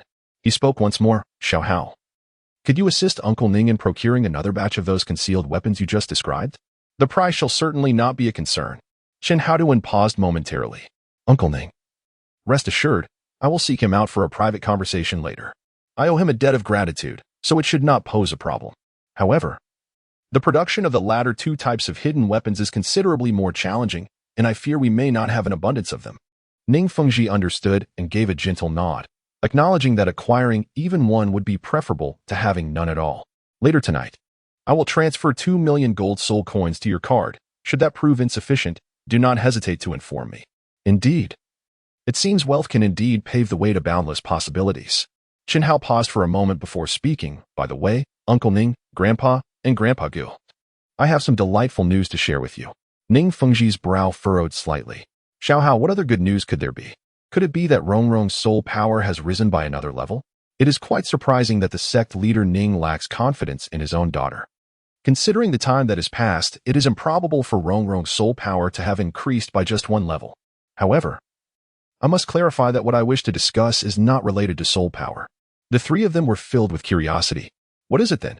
Chen Hao lifted his gaze to behold the magnificent and grand sign of the seven treasures glazed sect in the distance. The three individuals were utterly perplexed, unable to comprehend what Chen Hao was attempting to convey. Uncle Ning could very well transform the seven treasures glazed sect into the 9 treasures glazed sect. At that moment, Ning Fengzhi, Poison Douluo, and Sword Douluo were all taken aback. Ning Fengzhi seemed to have an epiphany. He stepped forward, grasped Chen Hao's shoulder fervently, and with a face brimming with excitement, implored, Xiao Hao, what do you mean by this? Could you please clarify? You're driving Uncle Ning to the brink of desperation. A wicked smile crept upon Chen Hao's lips as he recalled his discovery of a 9th-grade celestial herb, the Douluo tulip, in the Sunset Great Forest. 9th grade? The Douluo tulip possesses the extraordinary ability to discern the properties of all earthly spiritual entities, commanding them at will. It encompasses every capability associated with aroma. Its fragrance potent enough to alter a person's very essence.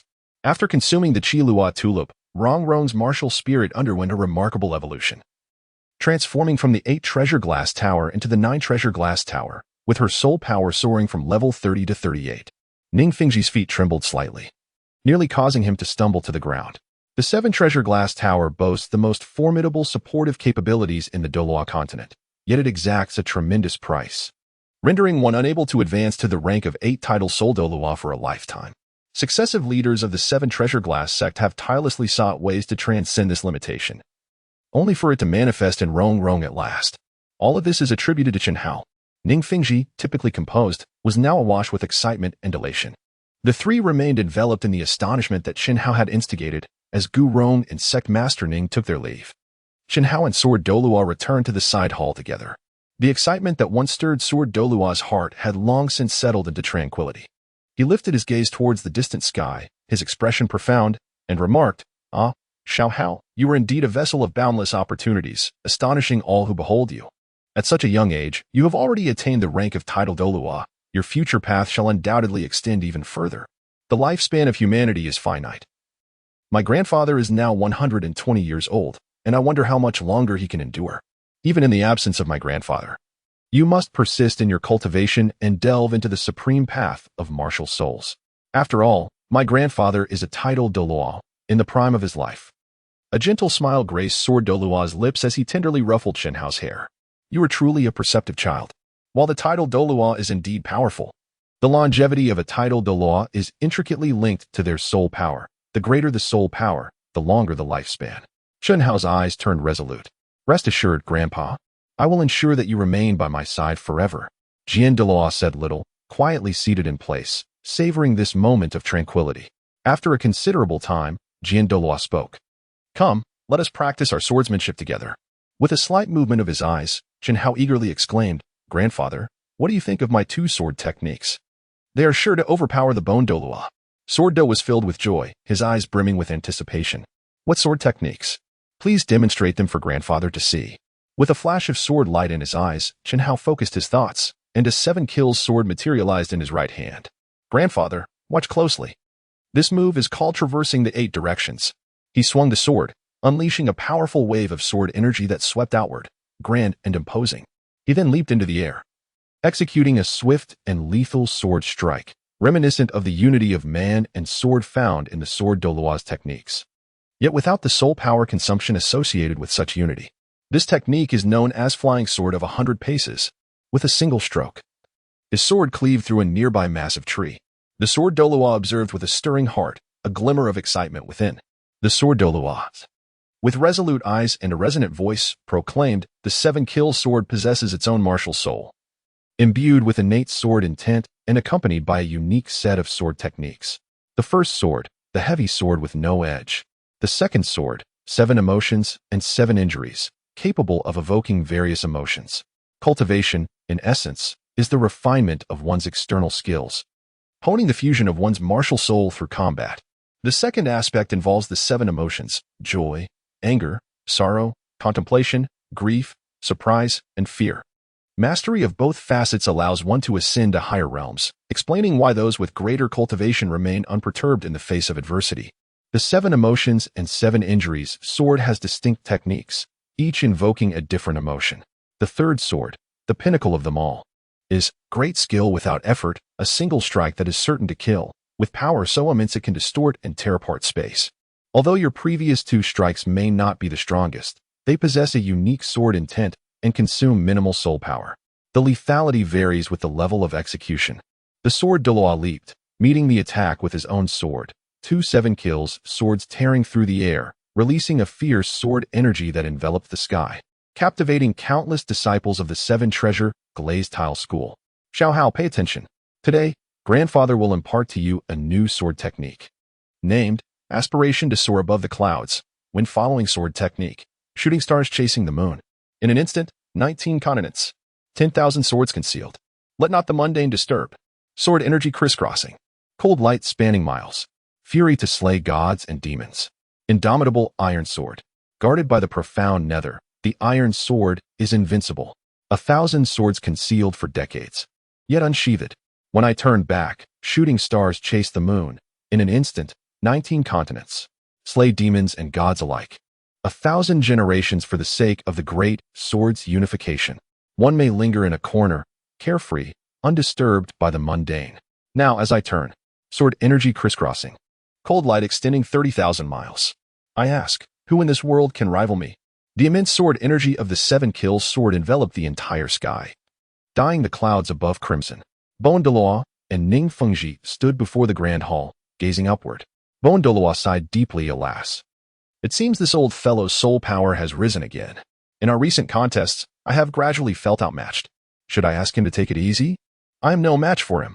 Ning Fengzhi's lips curled into a faint smile, remaining silent, for he had long been aware of this.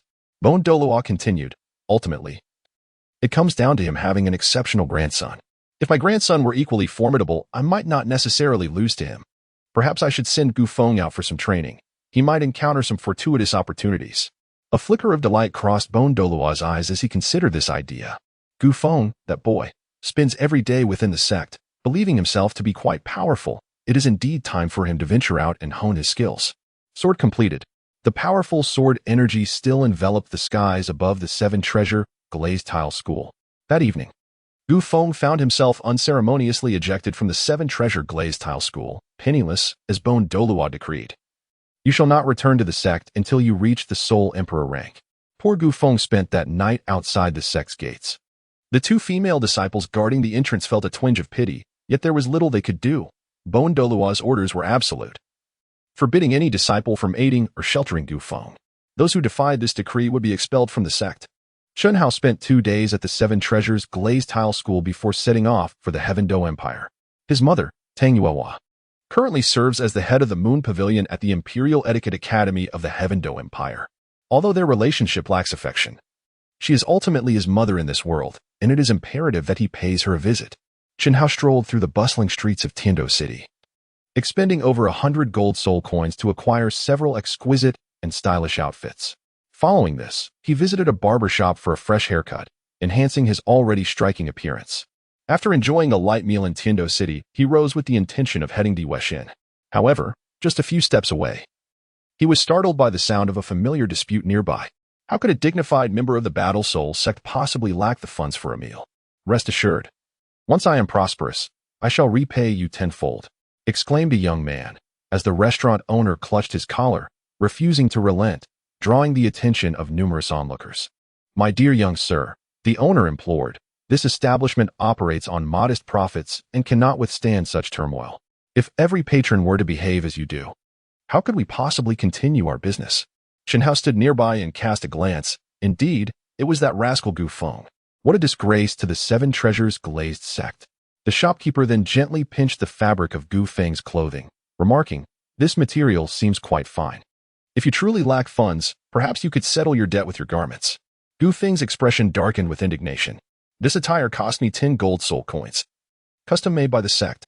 Upon hearing the mention of a sect, the shopkeeper's expression shifted, a flicker of surprise crossing his face. After all, it was hardly worth entangling oneself with a sect over the price of a meal. He immediately donned a cheerful demeanor, inquiring, may I ask which sect this young brother hails from? Gu Feng slightly raised his head, a hint of pride illuminating his features. If I were to reveal it, I fear it might frighten you. The shopkeeper, still smiling, encouraged, do share, young brother. Just as Gu Feng began to respond, a gold soul coin suddenly flew forth, striking him squarely in the face before landing at the shopkeeper's feet. Chen Hao stood not far away, chuckling lightly. You should hurry and leave.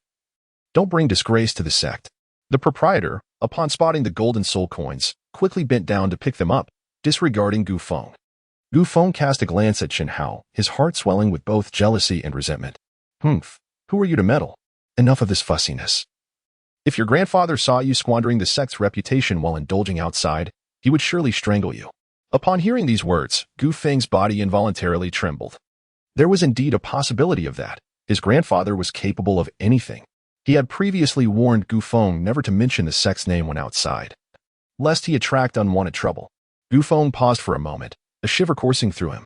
At such a young age, he had already ascended to the rank of a level 46 battle soul within the sect, a feat not unaccompanied by his grandfather's stern discipline. Thus, he could only reluctantly follow Chen Hao, swallowing his pride. After walking a short distance, Gu Feng spoke up, Brother Chen Hao, you possess great knowledge and experience. Do you happen to know any quick ways to earn money? My grandfather is truly ruthless. I can't tell if he is my biological grandfather, as he cast me out of the sect with nothing. Chen Hao chuckled. It's quite simple, really. Just find a broken bowl, sit by the roadside, and you shall earn an income every day. If you sweeten your tongue a bit, you might even collect a few gold soul coins daily. Gu Feng's eyes sparkled with delight. Is there truly such a wonderful opportunity?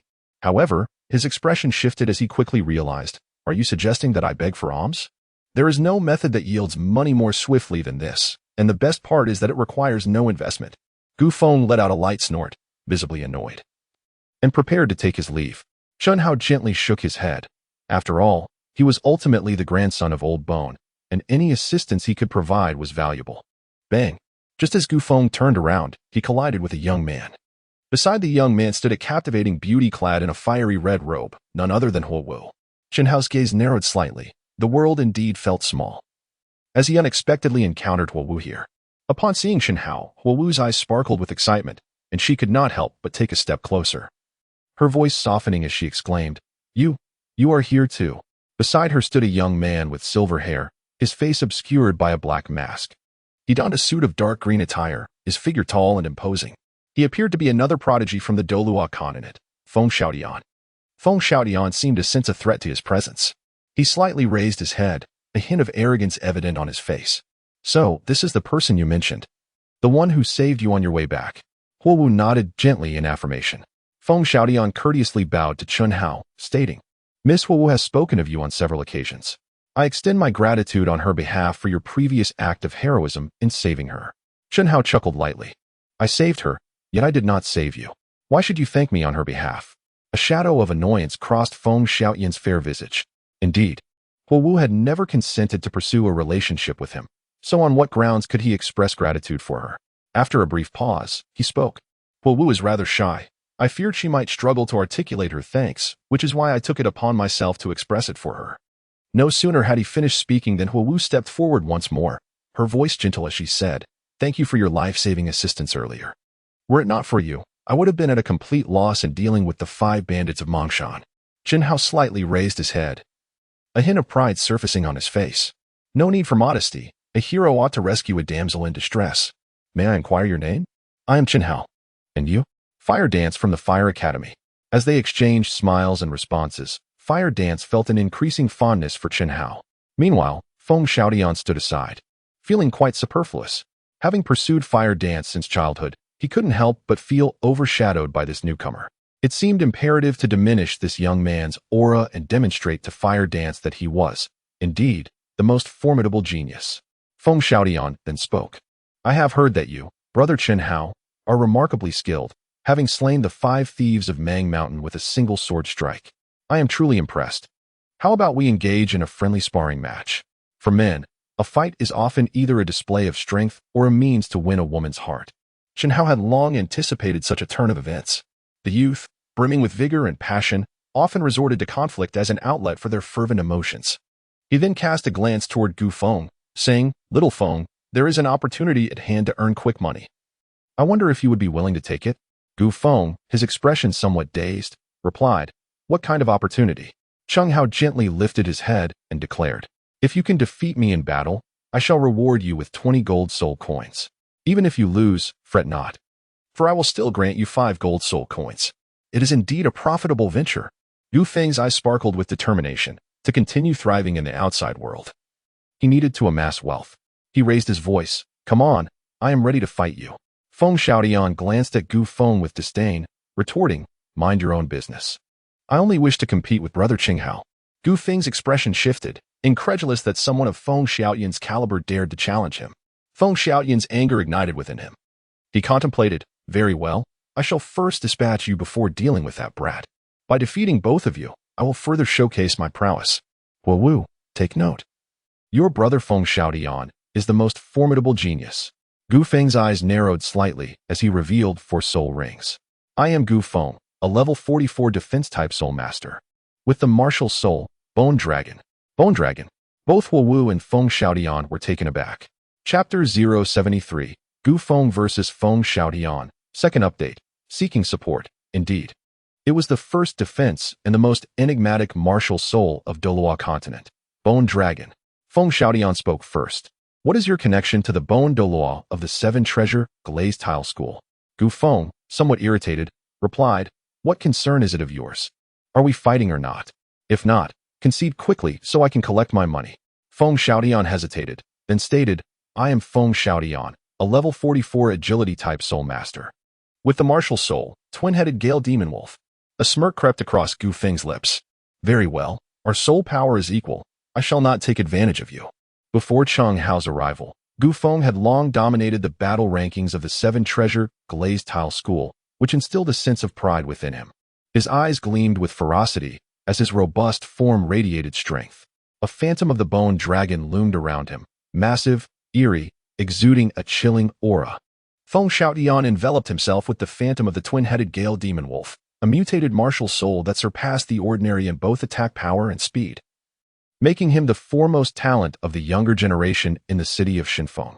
Without hesitation, Gu Feng unleashed his first soul skill, Bone Dragon Charge. His feet moved, and the ground erupted with countless sharp fangs.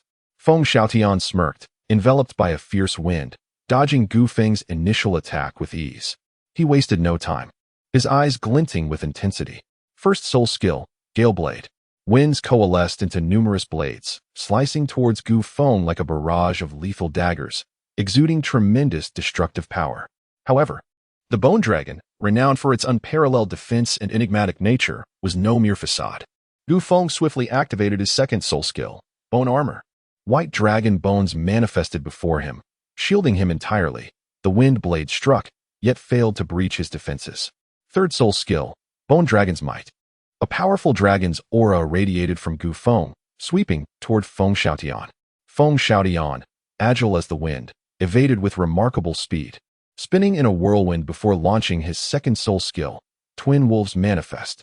Instantly, he transformed into a twin-headed gale demon wolf, twirling with ferocity, as two wind blades formed across, slicing toward Gu Feng.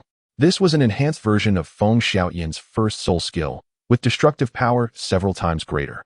Yet it still could not penetrate Gu Feng's defenses. The two combatants were evenly matched. Neither had gained an advantage, merely exhausting a portion of their soul power. It seemed the decisive victory would lie in their third and fourth soul skills. Gu Feng invoked his third soul skill, Bone Dragon's Might. Although it appeared somewhat lackluster, it possessed a unique function, diminishing the opponent's attack while exerting mental pressure, simultaneously enhancing his own attack power. Feng Xiaotian's twin wolf heads howled, sending a tremor through the air, as a massive gale demon wolf phantom enveloped him.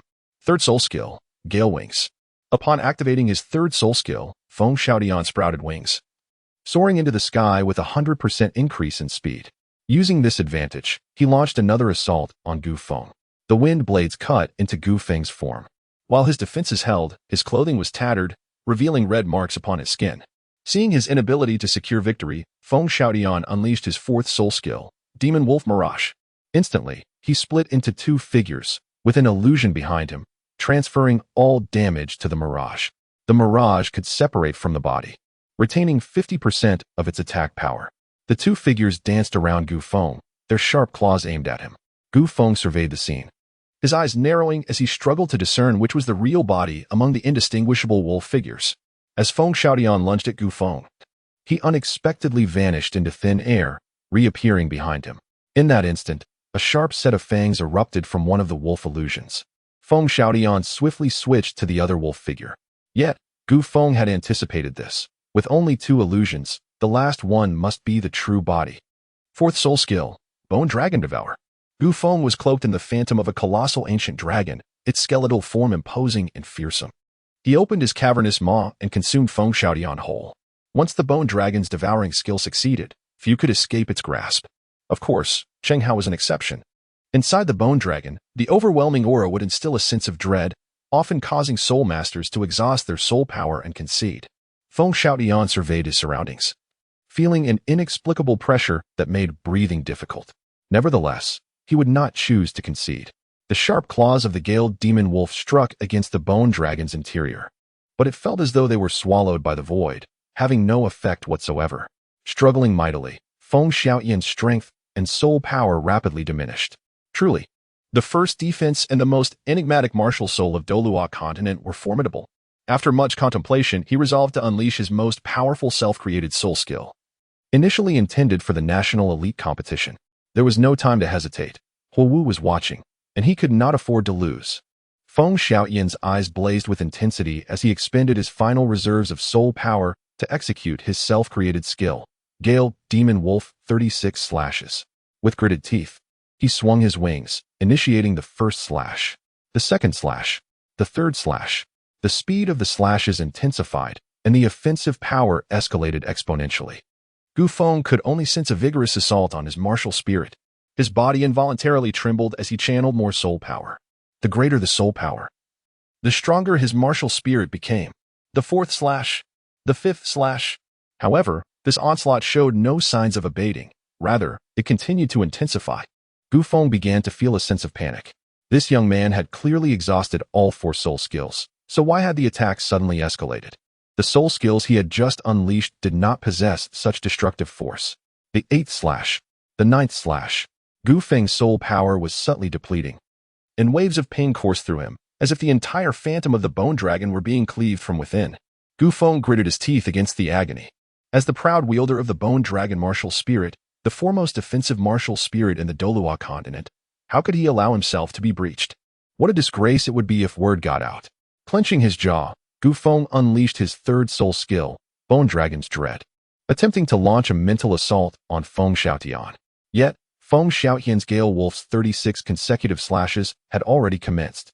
Unless he chose to halt, there was no way to stop the relentless barrage. Chapter 074, Moon Xian, Spring, Tree, Autumn Frost Painting. With a slight narrowing of his eyes, Chen Hao understood that Gu Feng could not withstand much longer. After all, Feng Xiaotian's Gale Demon Wolf's 36 consecutive slashes was indeed formidable. Within the realm of Douluo Continent, This technique had caused significant trouble for Tang San during the Soul Master competition. In order to counter this move, the Shrek 7 monsters employed their martial soul fusion skill. And with the exceptional young talent Tang San pushing his limits and utilizing the Hao Tian true body, they were ultimately able to defeat Feng Xiaotian. It was only natural that Gu Feng was not his match. As Chun Hao observed Gu Feng persevering with unwavering determination, he could not help but speak up. Xiao Feng, if you cannot win, it's best to concede. Do not injure yourself. Yet, Gu Feng was resolute, gritting his teeth and enduring the onslaught. Feng Xiaotian unleashed a relentless barrage of 20 slashes, each one targeting the same precise point, resulting in a veritable storm of critical strikes. Feng Xiaotian was inwardly astonished. Indeed, the defense of the Bone Dragon martial spirit was formidable. Were it any other Soul Master, they would surely be unable to withstand the 10th strike of his 36 consecutive slashes from the Gale Demon Wolf. A faint smirk graced Feng Xiaotian's lips. It was time to conclude this encounter. Break for me. As he executed the 21st slash, he shattered Gu Feng's Bone Dragon martial spirit, causing it to explode outward. With his martial spirit destroyed, Gu Feng coughed up a mouthful of blood and collapsed to the ground. Chun Hao hurriedly approached, relieved that he was merely physically exhausted and not in any mortal danger. This young man was just as stubborn as his grandfather. Feng Xiaotian landed on one foot, his body slightly bent, drenched in sweat, and clearly at the end of his strength. Chun Hao rose to his feet, brushing off his palms, clearly impressed. Indeed, this Gale Wolf martial soul is remarkable, Feng Xiaotian remarked, his voice slightly weakened. And this Bone Dragon martial soul is formidable as well. Very well. Let us consider this an exchange of skills to enhance our soul power. Should fate permit, we shall meet again. I shall take my leave now. With that, he lifted Gu Feng with one arm and made his way toward the opulent hotel nearby. Huo Wu had intended to say something further. Chun Hao had already departed with great strides. Feng Xiaotian intended to challenge him another day, but as he stood up, a mouthful of blood was violently expelled, leaving his complexion ashen. The onlookers, both spirit masters and common folk alike, exhibited expressions of utter astonishment. Several spirit masters, overwhelmed with shame, lowered their heads. How remarkable it is that the current generation of young spirit masters possesses such extraordinary prowess, even at a tender age. They are already affiliated with the spirit sect and wield formidable strength. Chen Hao found the scene utterly mundane, having already defeated even the title Douluo. He deemed the contest between two mere soul ancestors unremarkable. When Gu Feng awoke the following day, he discovered that Chun Hao had vanished without a trace. Lying beside him was a captivatingly beautiful woman, startling Gu Feng and causing him to hastily retreat to the corner. Chun Hao had already utilized the Nine Suns' divine art to mend the wounds within his body. The enchanting voice of a beautiful woman inquired, "How did you rest last night, little brother?" Gu Feng's expression shifted with surprise, a hint of blush creeping across his face. "Where is Chun Hao?" "The other young man departed last night," she replied, "and he entrusted me with this to deliver to you." With that, she produced a heavy pouch and handed it to Gu Feng. Upon opening the pouch, Gu Feng found it filled with nearly 100 golden soul coins. His expression changed slightly. With these coins, he would at least no longer have to endure hunger. The alluring woman continued, "A whole day has passed. Do you wish to do something? Rest assured, the other young man has already provided the funds generously." Gu Feng shook his head repeatedly. The woman let out a soft, delicate laugh, extending her slender, fair hand to gently caress Gu Feng's back. She then stood, dressed herself, and walked barefoot toward the door. Gu Feng remained seated on the bed, unable to suppress a deep swallow. This was his first experience of witnessing a woman from such close proximity. Chen Hao tidied himself up and proceeded directly towards the moon pavilion. As he stepped into the first floor from a distance, he was greeted by a subtle yet refreshing fragrance. The shadow wall, intricately carved from fine boxwood, emanated a delicate woody aroma. In front of the wall stood two exotic orchids, towering at 3 meters, releasing a gentle and ethereal scent. Although he had merely crossed the threshold of the moon pavilion, it felt as though the chaos of the outside world had been momentarily suspended. Every brick and tile exuded an exquisite elegance. The entire moon pavilion was enveloped in a faint fragrance, instilling a sense of clarity and vitality. The patrons frequenting the moon pavilion were invariably affluent, adorned in splendid attire. After navigating around the shadow wall, he entered a spacious hall. The floor was laid with 1-meter-long gray square tiles, surrounded by furnishings crafted from various luxurious woods. At the front, behind a wide table, stood several elegantly dressed young ladies, modest in attire yet possessing an undeniable grace. One of the young ladies approached with a respectful tone, inquiring if the esteemed guest had made a reservation. Chen Hao intended to first familiarize himself with Yu Xian before seeking out his mother. "No, I'm merely browsing," the young girl replied respectfully. "Very well. Our first floor features an inkwash painting exhibition, the second floor houses the piano room, and the third floor is the VIP lounge. Should you require any assistance, please do not hesitate to contact us." Chen Hao gently nodded, casting a cursory glance around. Indeed, the first floor was adorned entirely with inkwash paintings, predominantly featuring landscapes, though there were also depictions of cats, tigers, and horses. Numerous scholars and literati were engrossed in the appreciation of these exquisite artworks, coupled with the surrounding decor. The ambience exuded an air of elegance. It was unexpected to find that individuals in the Douluo Continent had an affinity for such studies. Not long ago, Chen Hao had acquired a piece titled Spring Trees and Autumn Frost by Tang Bohu, which had infuriated him to the point of nearly setting it ablaze. He wondered whether the people here shared a similar appreciation. Chen Hao strolled around the first floor, observing the inkwash paintings that may hold unique value in the eyes of others. However, to him, they bore little significance, and he deemed a sumptuous feast to be far more valuable. Chen Hao inquired of the maid beside him, "Are the paintings here available for purchase?" With a smile gracing her lips, the young woman replied, "Any artworks displayed outside can indeed be traded. I possess a painting. Will you accept it?" He continued. The maiden nodded gently, "Certainly, but it must first be evaluated and appraised by our esteemed art connoisseur." Chen Hao had long observed a white-haired elder not far away, wielding a majestic brush with a vigorous stroke, exuding an aura of profound strength, hinting at the presence of soul energy. He was undoubtedly another soul master. Chen Hao's thoughts stirred gently, and a rolled-up painting materialized in his hand. "Could you kindly assess the value of this painting?" The young girl cautiously accepted Chen Hao's artwork and hurriedly approached the esteemed appraiser nearby. With a tone of utmost respect, she addressed, "Master Wu, there is a customer wishing to sell a painting. I would be grateful for your evaluation." Master Wu glanced at Chen Hao, his expression lacking any warmth. For what could a mere lad of 16 or 17 possibly know about inkwash painting? However, upon seeing the exquisite inkwash artwork in the girl's hands, his demeanor shifted slightly in surprise. Although the painting remained unrolled, the delicate Xian paper hinted at the exceptional quality of the artwork within. With a sense of anticipation, Master Wu set aside his brush and accepted the painting with care. Gradually, he unfurled it, his expression fluctuating as the scroll revealed itself. His eyes widened in astonishment. Chen Hao could discern that this Spring Trees and Autumn Frost by Tang Bohu was indeed extraordinary. Truly, gold shines wherever it is found. As Master Wu fully unrolled the painting, he retrieved a magnifying glass and meticulously examined it, a process that extended nearly half an hour, causing Chen Hao to grow increasingly impatient. "Old man, will you accept this painting or not? If not, then spare me this waste of time." Master Wu's profound eyes shifted, a hint of displeasure crossing his face. Not only was he an expert in inkwash, but he was also a level 71 soul saint, with his martial spirit being a brush. "Who is the master behind this painting?" he inquired. "What does it matter who the master is? Just tell me whether you will accept it." Master Wu paused momentarily, then gently shook his head. For such a treasure to fall into the hands of a mere child is indeed a grave misfortune. "Name your price." Chen Hao felt a flicker of joy in his heart. After all, keeping it would merely contribute to excess inventory. It would be far better to sell it, allowing someone who truly appreciates it to care for it properly. 100 gold soul coins? Master Wu's expression shifted slightly, a hint of anger surfacing on his face. "Humph. 100 gold soul coins? Are you attempting to insult this painting?"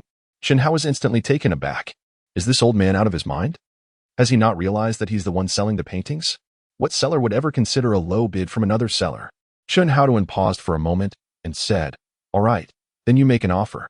Whatever you say is the price. I will not haggle." The debate between the two attracted several enthusiasts of inkwash painting to gather around. Observing the Spring Trees and Autumn Frost painting before them, they nodded in appreciation.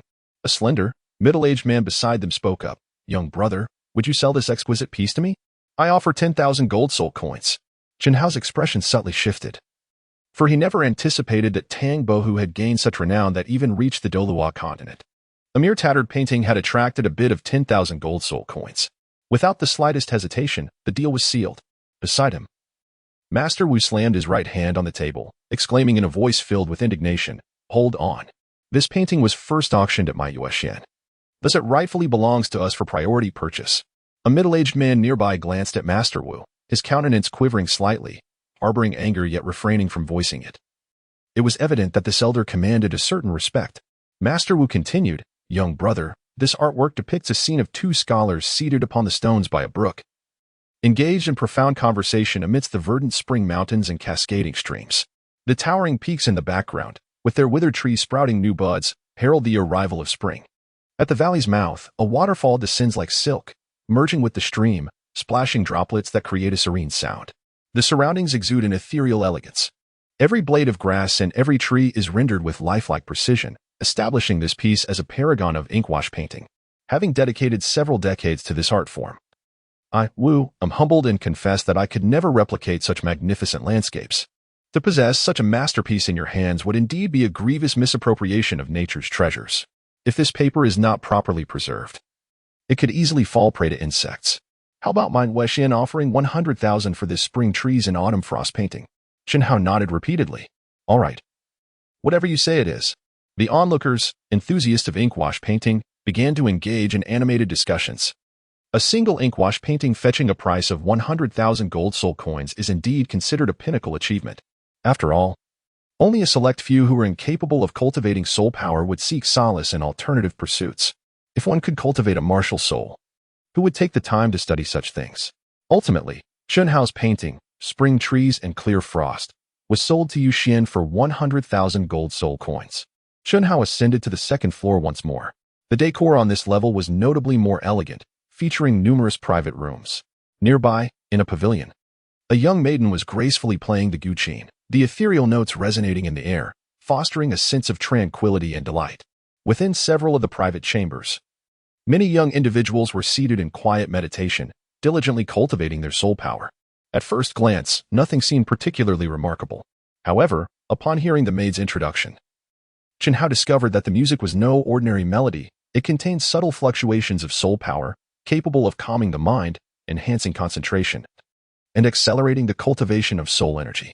Furthermore, the service was rather expensive, costing 1 gold soul coin for an hour. Chen Hao lingered on the second floor for a while, feeling rather disenchanted. He found greater joy in listening to contemporary music from his previous life. Thus, he boldly declared, "I wish to meet your esteemed Xianzhu." Upon hearing this, a nearby maid was taken aback. After all, the Xianzhu was the master of the Moon Pavilion at the Imperial Academy of Ceremonial Etiquette of the Tiandou Empire, a figure not easily accessible to just anyone. The young maid, her expression slightly startled, replied, "Please hold on a moment. I shall relay your request at once." Chen Hao nodded. Before long, a tall figure clad in purple, surrounded by several maidservants, approached slowly. Chen Hao's heart trembled incessantly. Is this truly my mother? The figure clad in purple approached slowly, casting a glance at Chen Hao, and spoke with a tone of utmost respect. "Greetings, I am the steward of this place. How may I assist you?" Chen Hao furrowed his brows and remarked, "You have prepared all this, yet you present me with this? I have already made it clear that I wish to meet the master of your Moon Pavilion." The figure in purple attire smiled and replied, "I apologize, but our pavilion master does not entertain outsiders. Their sole responsibility is to instruct the students of the Royal Academy of Etiquette." Chen Hao's dissatisfaction grew deeper within him. After all, he was her son, and perhaps one day this would be his own inheritance. Was he truly considered an outsider? Yet, this seemed to be his mother's custom. He could not possibly disrupt his mother's affairs. Pausing for a moment, he spoke. "Very well then. What must I do to meet your esteemed master? Unless you can pass the assessment and become a student at the Royal Academy of Court Etiquette, you may meet our master once a month and receive her guidance." After a moment of contemplation, Chen Hao decided that it was of little consequence. After all, he had ample time at his disposal. Why not take a glimpse into the Royal Academy of Court Etiquette? It is rumored that within its walls reside numerous imperial princesses and daughters of nobility. What must one do to gain admission to the Royal Academy of Court Etiquette? He inquired. The purple-clad individual responded with a light chuckle. Firstly, one requires the endorsement of a noble patron, and secondly, a tuition fee of 1,000 gold soul coins must be paid to secure a place in our esteemed Royal Academy of Court Etiquette. Chen Hao furrowed her brows slightly. The Royal Academy of Court Etiquette was rather unscrupulous. They actually demanded a tuition fee of 1,000 golden soul coins. While the golden soul coins were certainly not an issue, the question remained, who would provide the necessary guarantee? Chen Hao pondered for a moment, concluding that Ning Fengzhi could indeed be considered a noble. At that moment, a young man approached, his tone gentle as he said, "Allow me to act as his guarantor." The purple-clad individual and the four young ladies were taken aback, quickly bowing and exclaiming, "We greet His Highness, Xueqinghe." Chen Hao's eyes involuntarily flickered. Xueqinghe, Chen Rinxue. He recognized the disguise she employed. It was impossible to discern her true identity as a woman, not even the slightest flaw in her voice. Xueqinghe spoke. "I have just seen the ink painting he sold to you, Xian. It is indeed remarkable, and I wish to befriend him." The violet-clad individual quickly interjected. With His Highness Qinghe's assurance, there is naturally no issue. However, the tuition fee amounts to 1,000 soul coins? Xueqinghe's thoughts stirred as he produced a coin pouch. Cheng Hao swiftly pulled back Xueqinghe's right hand, asserting that with His Highness's endorsement, the tuition would certainly be covered by himself. Their hands instinctively clasped together. Were both individuals men, this would be of no consequence. However, Cheng Hao distinctly perceived a flush of embarrassment adorning Xueqinghe's face. A figure in purple accepted 1,000 gold soul coins and respectfully stated, "Please, follow me." The group proceeded towards the rear courtyard of the Moon Pavilion. To their surprise, it led directly to the Royal Court Etiquette Academy, which boasted a more expansive space and far more opulent decorations than the exterior. Numerous affluent youths were engaged in mastering musical instruments under the guidance of several instructors. Chapter 076. Ding. You have become the saint of the Guqin. First update. At that moment, a woman clad in white approached, her countenance striking and her demeanor exuding grace and nobility.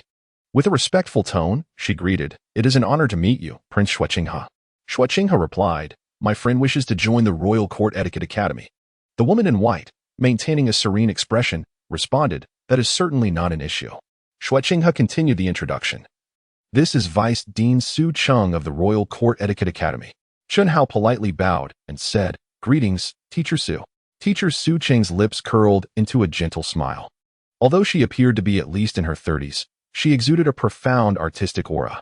"Have you previously studied or had a fondness for any musical instruments?"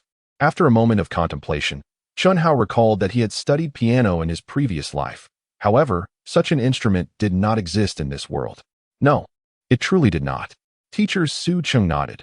"Well, since I happen to be teaching a few students how to play, I shall impart the art of piano to you as well." Chen Hao nodded. Thus, the first day came to a close, leaving him with a heavy heart.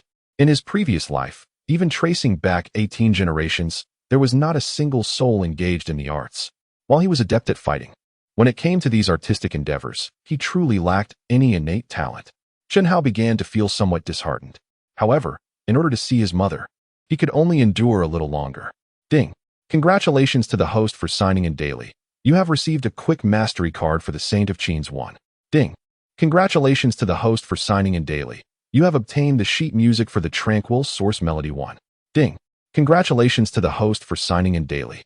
You have acquired the Ancient Wood Dragon's Whisper Qin 1.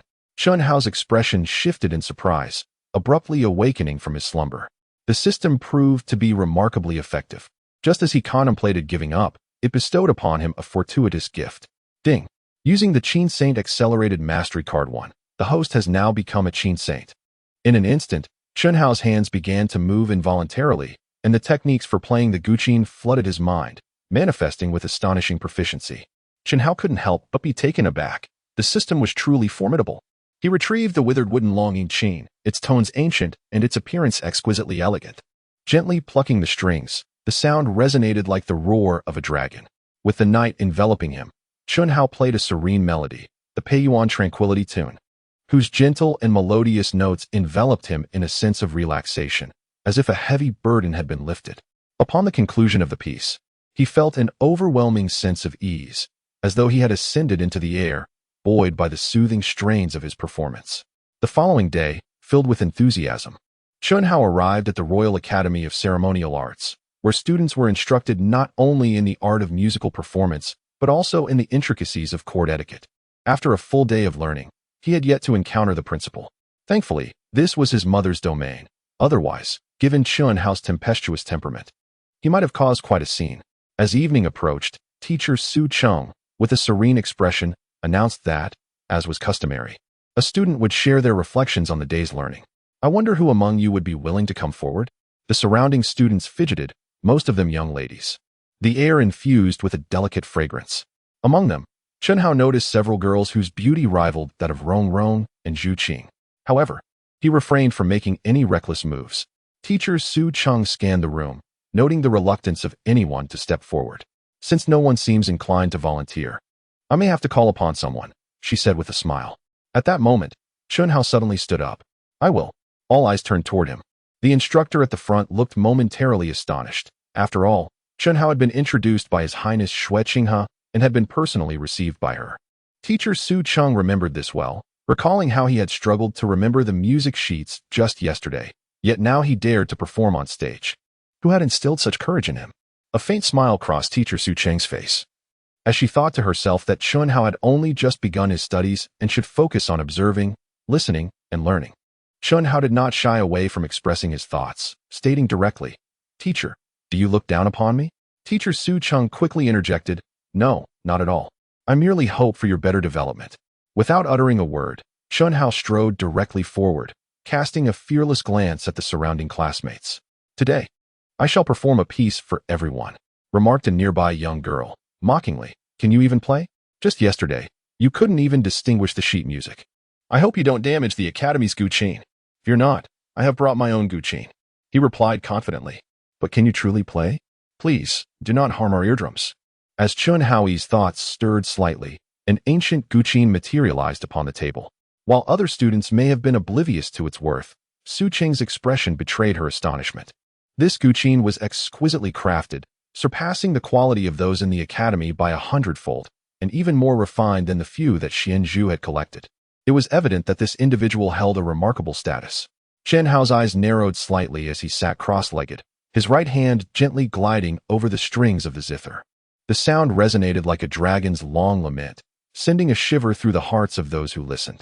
His gaze shifted ever so slightly, and his hands deftly danced across the strings, each movement exuding professionalism. The elegant melodies captivated every student, leaving them utterly astonished and regarding Chen Hao with newfound respect. The enchanting music wafted through the air, enveloping the entire courtyard and drawing in countless students from other classes. This was merely the beginning.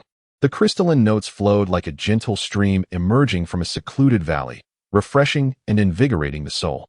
Subsequently, the melody resembled the bubbling springs of the mountains, washing away the weariness of the day. The music then transformed, akin to butterflies taking flight, their delicate wings fluttering with grace, the clarity of the sound cascading forth. It evoked the vastness of the sky beyond the frontier, suffused with a serene luminescence. Gradually, the tempo softened, and all the students found themselves immersed in the enchanting strains of the zither, utterly spellbound, rivaling even the performance of the esteemed Xian master. Suddenly, a thunderous roar pierced the air, jolting the entranced students back to reality. My soul power has actually increased. One exclaimed. Others echoed the sentiment. My soul power has risen too. Excited murmurs of disbelief spread through the crowd, as many students experienced a surge in their soul power for the first time. A phenomenon hitherto unseen. Teacher Su Cheng was equally astonished, realizing that this seemingly unassuming young man was indeed a hidden master, concealing his true prowess. Just yesterday, he had appeared inept at reading music sheets. Was he merely playing the fool to deceive them? At that moment, a regal and elegant woman descended the staircase, flanked by two strikingly beautiful young ladies. Chen Hao could not help but be taken aback, for he could not discern the true age of this enchanting woman. At first glance, she seemed to be in her late 20s, yet her eyes bore the wisdom of someone who had seen beyond the veil of the world, far surpassing a mere 27 or 28-year-old. The silver gown she wore accentuated her form exquisitely. In terms of grace, perhaps only Pope Bibidong could be compared. However, unlike Bibidong, she exuded an aura of nobility without any oppressive weight. The crowd immediately bowed, uttering in unison, "We have come to pay our respects to the Xian master." Chen Hao's eyes narrowed slightly, and his heart involuntarily trembled. Ah, so this is my mother? No wonder I am so handsome. It is indeed due to the strength of my genes. The host's voice was gentle as he inquired, "Who was it that played that beautiful melody just now?" Chen Hao was nearly unable to restrain himself from rushing forward to acknowledge his identity, Yet he ultimately held back. Rising to his feet, he bowed respectfully to the master of the pavilion, exclaiming, "It was I who played just now." The pavilion master, with a congenial expression, nodded in acknowledgement. "May I have a look at your guqin?" Chen Hao did not hesitate in the slightest. There was certainly no issue. Not only could he let her take a look, but he would even offer it to her as a gift. Tang Yuehua's expression showed a hint of surprise as she accepted the guqin, gently caressing its body. She then delicately plucked a few strings, her eyes half closed, immersing herself in the sensations. Every subtle movement and expression exuded an air of elegance, truly reflecting the essence of her words. Chen Hao's expression shifted slightly, taken aback by his mother's unexpected familiarity. Naturally, she was sincere. Tang Yuehua had always cherished the collection of ancient musical instruments, and upon encountering such an exquisite guqin, it was only natural for her to desire it. Chapter 077. A reunion between mother and son. The first encounter with Princess Xueka. Second update. Seeking support. A faint smile graced Tang Yuehua's lips as she remarked, "You, my dear child, are quite generous in your dealings. To be truthful, this guqin is indeed remarkable. I truly adore it. However, I cannot simply take your possession without compensation. Do name your price." Chen Hao gazed at his mother before him, a surge of emotion stirring within him, causing his throat to tighten with a gentle sob. "It truly doesn't require any money. I simply wish to gift it to you." Tang Yuehua looked at Chen Hao, her eyes brimming with affection, her expression softening into tranquility as she tenderly caressed his head. A shadow of profound contemplation crossed her face as she became lost in thought. "If my Hao were still here, he would surely be as tall as you are now." Chen Hao could no longer contain his emotions and abruptly embraced Tang Yuehua, his voice tenderly declaring, "Mother." The two handmaidens beside them visibly shifted, an intense aura of hostility emanating from them. Tang Yuehua gently raised her slender right hand, signaling the handmaidens to retreat. In a soft voice, she replied, "Child, perhaps you have mistaken me for someone else. I am not your mother." Chen Hao embraced Tang Yuehua even more tightly, exclaiming, "You are my mother." Tang Yuehua's expression shifted slightly, as if a realization dawned upon her. No wonder this child bore such a striking resemblance to him. "Child, what is your name?" she inquired. "Mother, I am Chen Hao." Tang Yuehua's body trembled, her heart brimming with boundless astonishment. Grasping Chen Hao's shoulders firmly, she stammered, "Xiao Hao, is it truly you?" Tears glimmered in the corners of Chen Hao's eyes. As he reminisced about his parents from a past life, uncertain of their current fate, he nodded lightly, affirming, "Indeed, I have come specifically to seek my mother." Tang Yuehua exuded an air of nobility, illuminated by the radiance of motherhood. Addressing the maid beside her, she declared, "Notify the academy that today's mandatory classes are cancelled." Understood.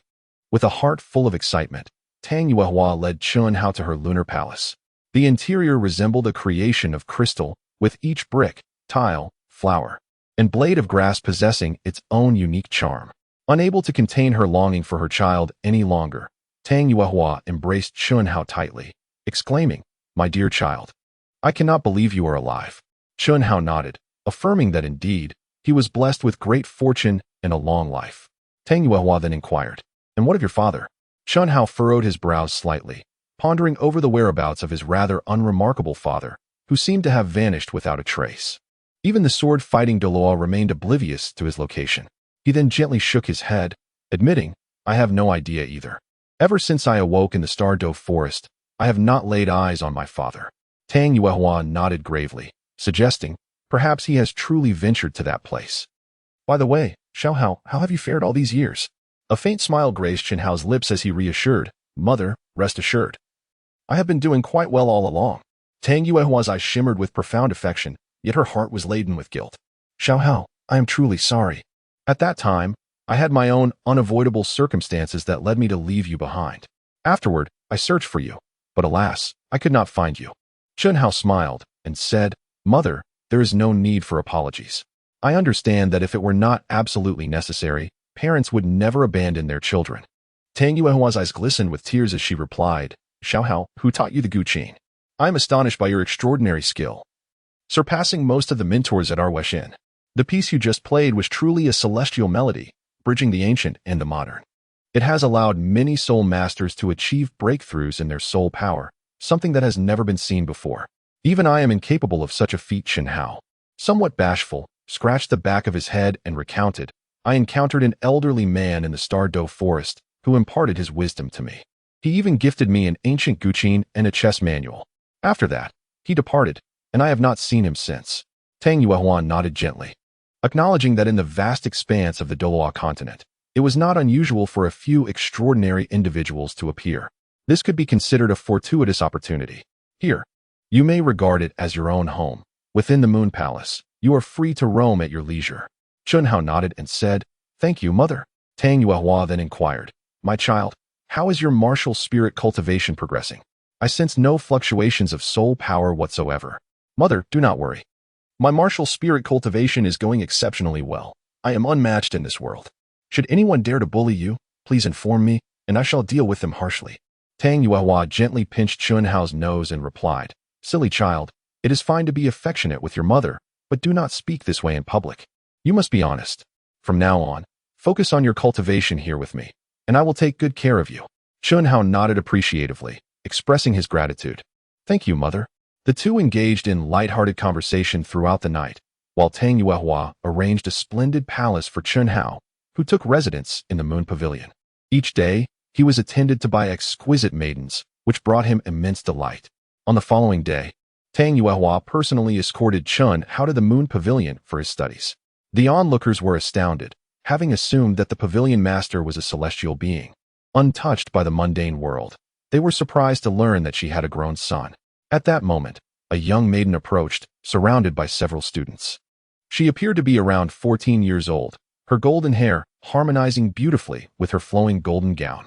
Her fair and stunning visage rivaled that of Rongrong and Zhuqing, exuding a strong air of nobility. After casting a brief glance at Chunhao, she respectfully addressed him, Greetings, teacher. Tang Yuehua's face brightened with a serene smile as she introduced, This is Princess Xueka of the Tiando Empire, my most cherished disciple. And this is my son, Chunhao. The two exchanged a glance and nodded gently in acknowledgement. Princess Xueka then turned to Chunhao and expressed her gratitude. Thank you. Chunhao was momentarily taken aback. Chuckling with a hint of innocence, Have you mistaken me for someone else? This is our first encounter, so why would you thank me? The music you played yesterday was profoundly enchanting, and it elevated my soul power by 2 levels. Chunhao paused for a moment, realizing, Oh, so that's how it is.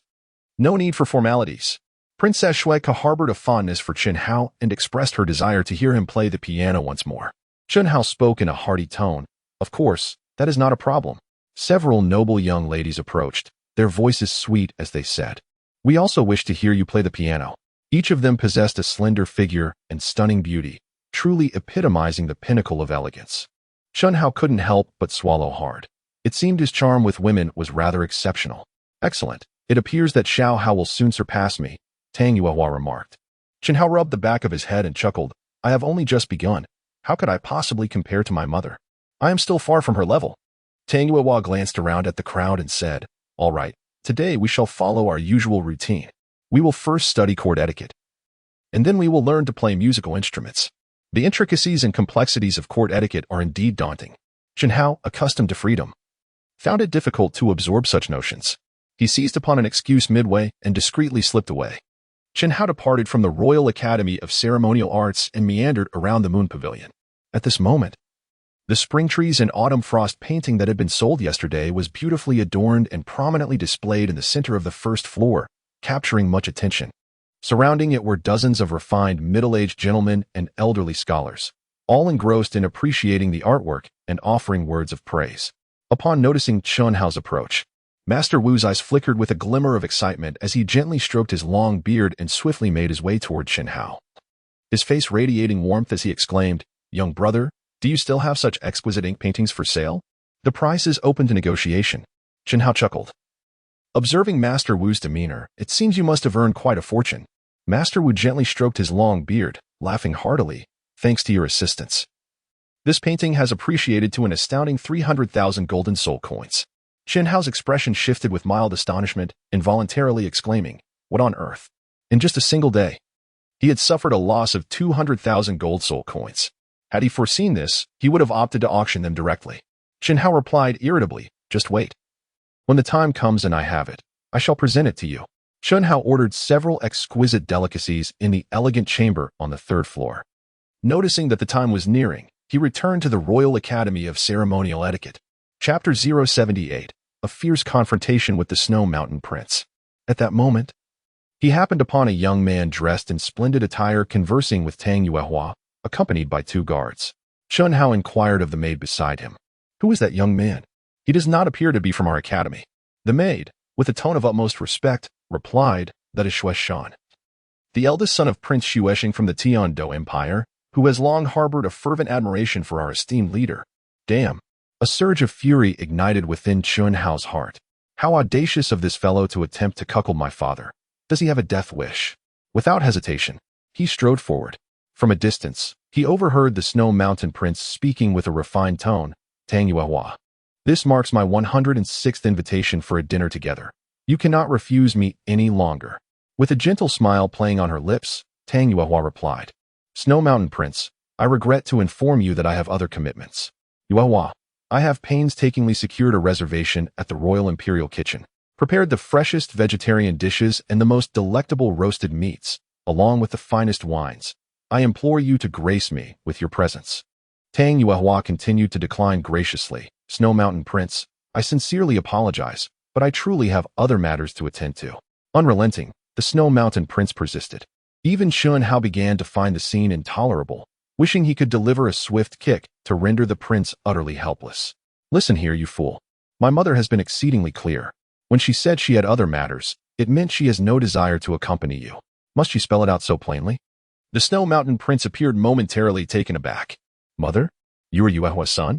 Upon witnessing Chun Hao's robust physique, the prince's face was painted with astonishment. After a brief pause, a sinister smile crept across his face, as if to say, "No wonder Tang Yuehua possesses more charm than a mere girl. Her son is already this grown. What's the matter? Not fond of the truth? If you wish to avoid a beating, I suggest you vacate the premises as swiftly as possible. Otherwise, I shall leave you unrecognizable to your own mother." 2 nearby guards barked angrily. "Do you have any idea who this is?" "He is none other than the Snow Mountain Prince." Chun Hao's lips curled into a disdainful smile. "Not to mention a mere prince of a minor branch. Even if the Emperor of the Snowy Night were to grace us with his presence, I would not regard him with any measure of respect. While I am still in a good mood, you would do well to leave at once." Tang Yuehua, rather than feeling angered, found herself somewhat pleased. Chun Hao bears an uncanny resemblance to his father in his youth. Although he radiates a hint of youthful audacity, he exudes a formidable masculinity. Tang Yuehua, undeterred, remains unafraid. Her years of diligence have ensured that Yueshuan's strength is deeply rooted. The young prince of the snow-capped mountains is of little concern to her. If he takes offense, so be it. Although the prince feels a flicker of indignation, he still wishes to leave a favorable impression on Tang Yuehua. With a gentle tone, he suggests that if Yuehua is willing, she may bring her son along to the soirée. Chun Hao began to grow somewhat impatient. He did not expect this young fellow to possess such a thick skin, displaying the demeanor of a young master pursuing a lady. However, I shall reiterate, my mother will not attend. Speak another word, and I warn you to beware of me taking matters into my own hands on behalf of my father. The Snow Mountain Prince felt an uncontrollable surge of anger within him. He had initially believed that with perseverance, he could successfully court the owner of Yuxian. To his astonishment, a brash young lad had suddenly appeared. As if that were not enough, this audacious youth dared to speak so insolently, completely disregarding his status as a prince. After all, his father was the younger brother of the current Snowy Night Emperor. Determined to teach Chun Hao a lesson, lest others think the illustrious Snow Mountain Prince an easy target, he subtly shifted his expression. The 2 attendants beside him instantly understood the Snow Mountain Prince's intentions. With a mere thought, for soul rings materialized around them, unleashing a formidable pressure that swept toward Chun Hao. Remarkably, they were both soul ancestors. However, as this was the territory of Yuxian, they had no intention of engaging in combat. Their aim was solely to exert pressure on Chun Hao. Yet, Tang Yuehua was far from pleased. Having finally reunited with her son, she could not allow anyone to bully him, regardless of his disrespectful words. In a voice filled with rage, she declared, "How dare you?" With a swift motion, 2 figures leapt forth, each surrounded by 4 soul rings, also 2 soul ancestors. Chun Hao chuckled lightly, remarking, "Do you truly believe that 2 mere soul sect members can impose pressure upon me? Are you here merely for amusement?" Xueshan understood that engaging in a confrontation at Yuxian would be decidedly disadvantageous for him. Yet, with so many noble youths observing. Retreating in such a disheartened manner would be a blow to his pride. He needed to find a way to save face. The Prince of Xueshan slightly raised his head, a hint of arrogance gracing his countenance. It appears you two are a soul master. Why not engage in a contest to entertain the students? Tang Yuehua interjected. Xueshan, do you truly wish to stir trouble in our Yuexian? For a distinguished battle soul emperor to challenge a mere child, what would that amount to? It would only invite ridicule. If you seek a competition, I shall find someone to face you. Chen Hao, however, remained utterly unconcerned. I initially thought he was a soul king or perhaps a soul sage, yet this insignificant soul king dares to be so audacious. The onlooking students could not help but display subtle fluctuations in their expressions. They had anticipated that this young man possessed some merit, only to realize that his youthful arrogance led him to disregard even a battle soul king. Even Tang Yuehua felt a tremor in her heart. She could not fathom from whom Xiao Hao had acquired such audacity. It seemed imperative that she impart some guidance to him, to strip away his superficial bravado and teach him the virtues of composure. A fierce glint surged across Xueshan's face as he bellowed, "You are far too arrogant, young man. Today, I shall teach you a lesson in humility." With a mere thought, 5 soul rings enveloped him, 2 yellow, 2 purple, and 1 black. He conjured a staff of resplendent golden light with his soul power in his right hand. Xueshan, a 51st rank battle soul king, wielded the martial spirit, the coiling dragon staff. How contemptible! With a slight change in expression, Chen Hao sprang into action, effortlessly propelling himself into the air and sending the snow mountain tumbling into the adjacent pond, creating a cascade of splashes. His movements were swift and fluid, executed in one seamless motion. More significantly, everyone observed that throughout the entire episode, he had not once summoned his martial soul. Shock was etched upon the faces of the onlookers, even leaving Tang Yuehua utterly stunned. She had not anticipated that her son had grown so formidable. Yet, upon reflection, it was not entirely surprising. He was the grandson of the Sword Douluo from the 7-treasure Glazed Tile School and the son of Chenfeng, one of the youngest soul Douluos in the Douluo Continent. The snow mountain, drenched and disheveled, crawled out of the pond, resembling a drenched chicken, a picture of utter disarray. Anger surged on his face, brimming with dissatisfaction. "Kid, this is my mother's territory. I have no desire to stir trouble. I showed mercy just now. Otherwise, you would have faced dire consequences. Do not harbor resentment. Your father must be Prince Xuexing, correct? You can return and relay this incident to him. I am certain he will give you a sound thrashing. Alternatively, you might inquire with that avalanche prince about the taste of being beaten." At this moment, the snow mountain realized that the youth before him was far from simple. A shiver ran through him, and he hastily retreated in a state of disgrace. Princess Xueka witnessed the entire exchange, her admiration for Chen Hao deepening. Truly, he was the son of his master. Not only did he excel in playing the guqin, but his soul power was also remarkably potent. Princess Xueka approached, saying, "The lesson is nearly over. May we now listen to your guqin performance?" A faint smile graced Chen Hao's lips as he confidently replied, "Certainly, no problem at all." He resumed playing the soothing melody of the Peiyuan Tranquility piece. This time, a larger audience had gathered to listen. Even Tang Yuehua found herself captivated by Chen Hao's enchanting music. After a considerable duration, the performance concluded, leaving the audience immersed in the melodious strains, as if bathed in a gentle spring breeze. Subsequently, a wave of applause erupted around him. Countless young ladies cast adoring glances towards Chen Hao, and even some young men were taken aback, remarking on his striking handsomeness. Before long, the other children began to depart one after another. Princess Xueka gradually approached, expressing her genuine appreciation. "It is truly an honor to hear your music once again. It is simply exquisite." Chen Hao, slightly bashful, scratched the back of his head and chuckled. "Thank you for the compliment." Princess Xueka then spoke. "This evening marks the 60th birthday of my esteemed father, and a grand banquet is to be held at the Tiando Imperial Palace. Might I extend an invitation for you to join us for dinner?" Chen Haoduan paused for a moment, allowing himself to savor the majestic aura of the emperor. It is often said that to reign as an emperor for even a single day is a worthier endeavor than to live 20 years in obscurity. Whether this holds any truth remains uncertain. Tang Yuehua chimed in. "I too have received an invitation from the Emperor of the Snowy Night and shall attend the banquet this evening. If you find the time, I encourage you to join and witness the splendor." Chen Hao nodded and said, "All right, I shall go and take a look." Princess Xueka's face displayed a faint blush. Her small hands clasped tightly, exuding a palpable joy. As the sky gradually darkened, Chun Hao donned an exquisite evening attire tailored for him by Tang Yuehua, appearing increasingly dapper and charismatic. Accompanied by Princess Xueke, they ascended into the royal golden dragon-horned carriage, making their way towards the Tiandou imperial palace. As they approached the palace, the surroundings became increasingly fortified, with sentinels stationed every 5 paces and guards every 10, all clad in golden armor, wielding golden dragon spears, exuding an aura of formidable authority. However, traveling in the royal carriage, none dared to obstruct their path as they advanced towards the palace.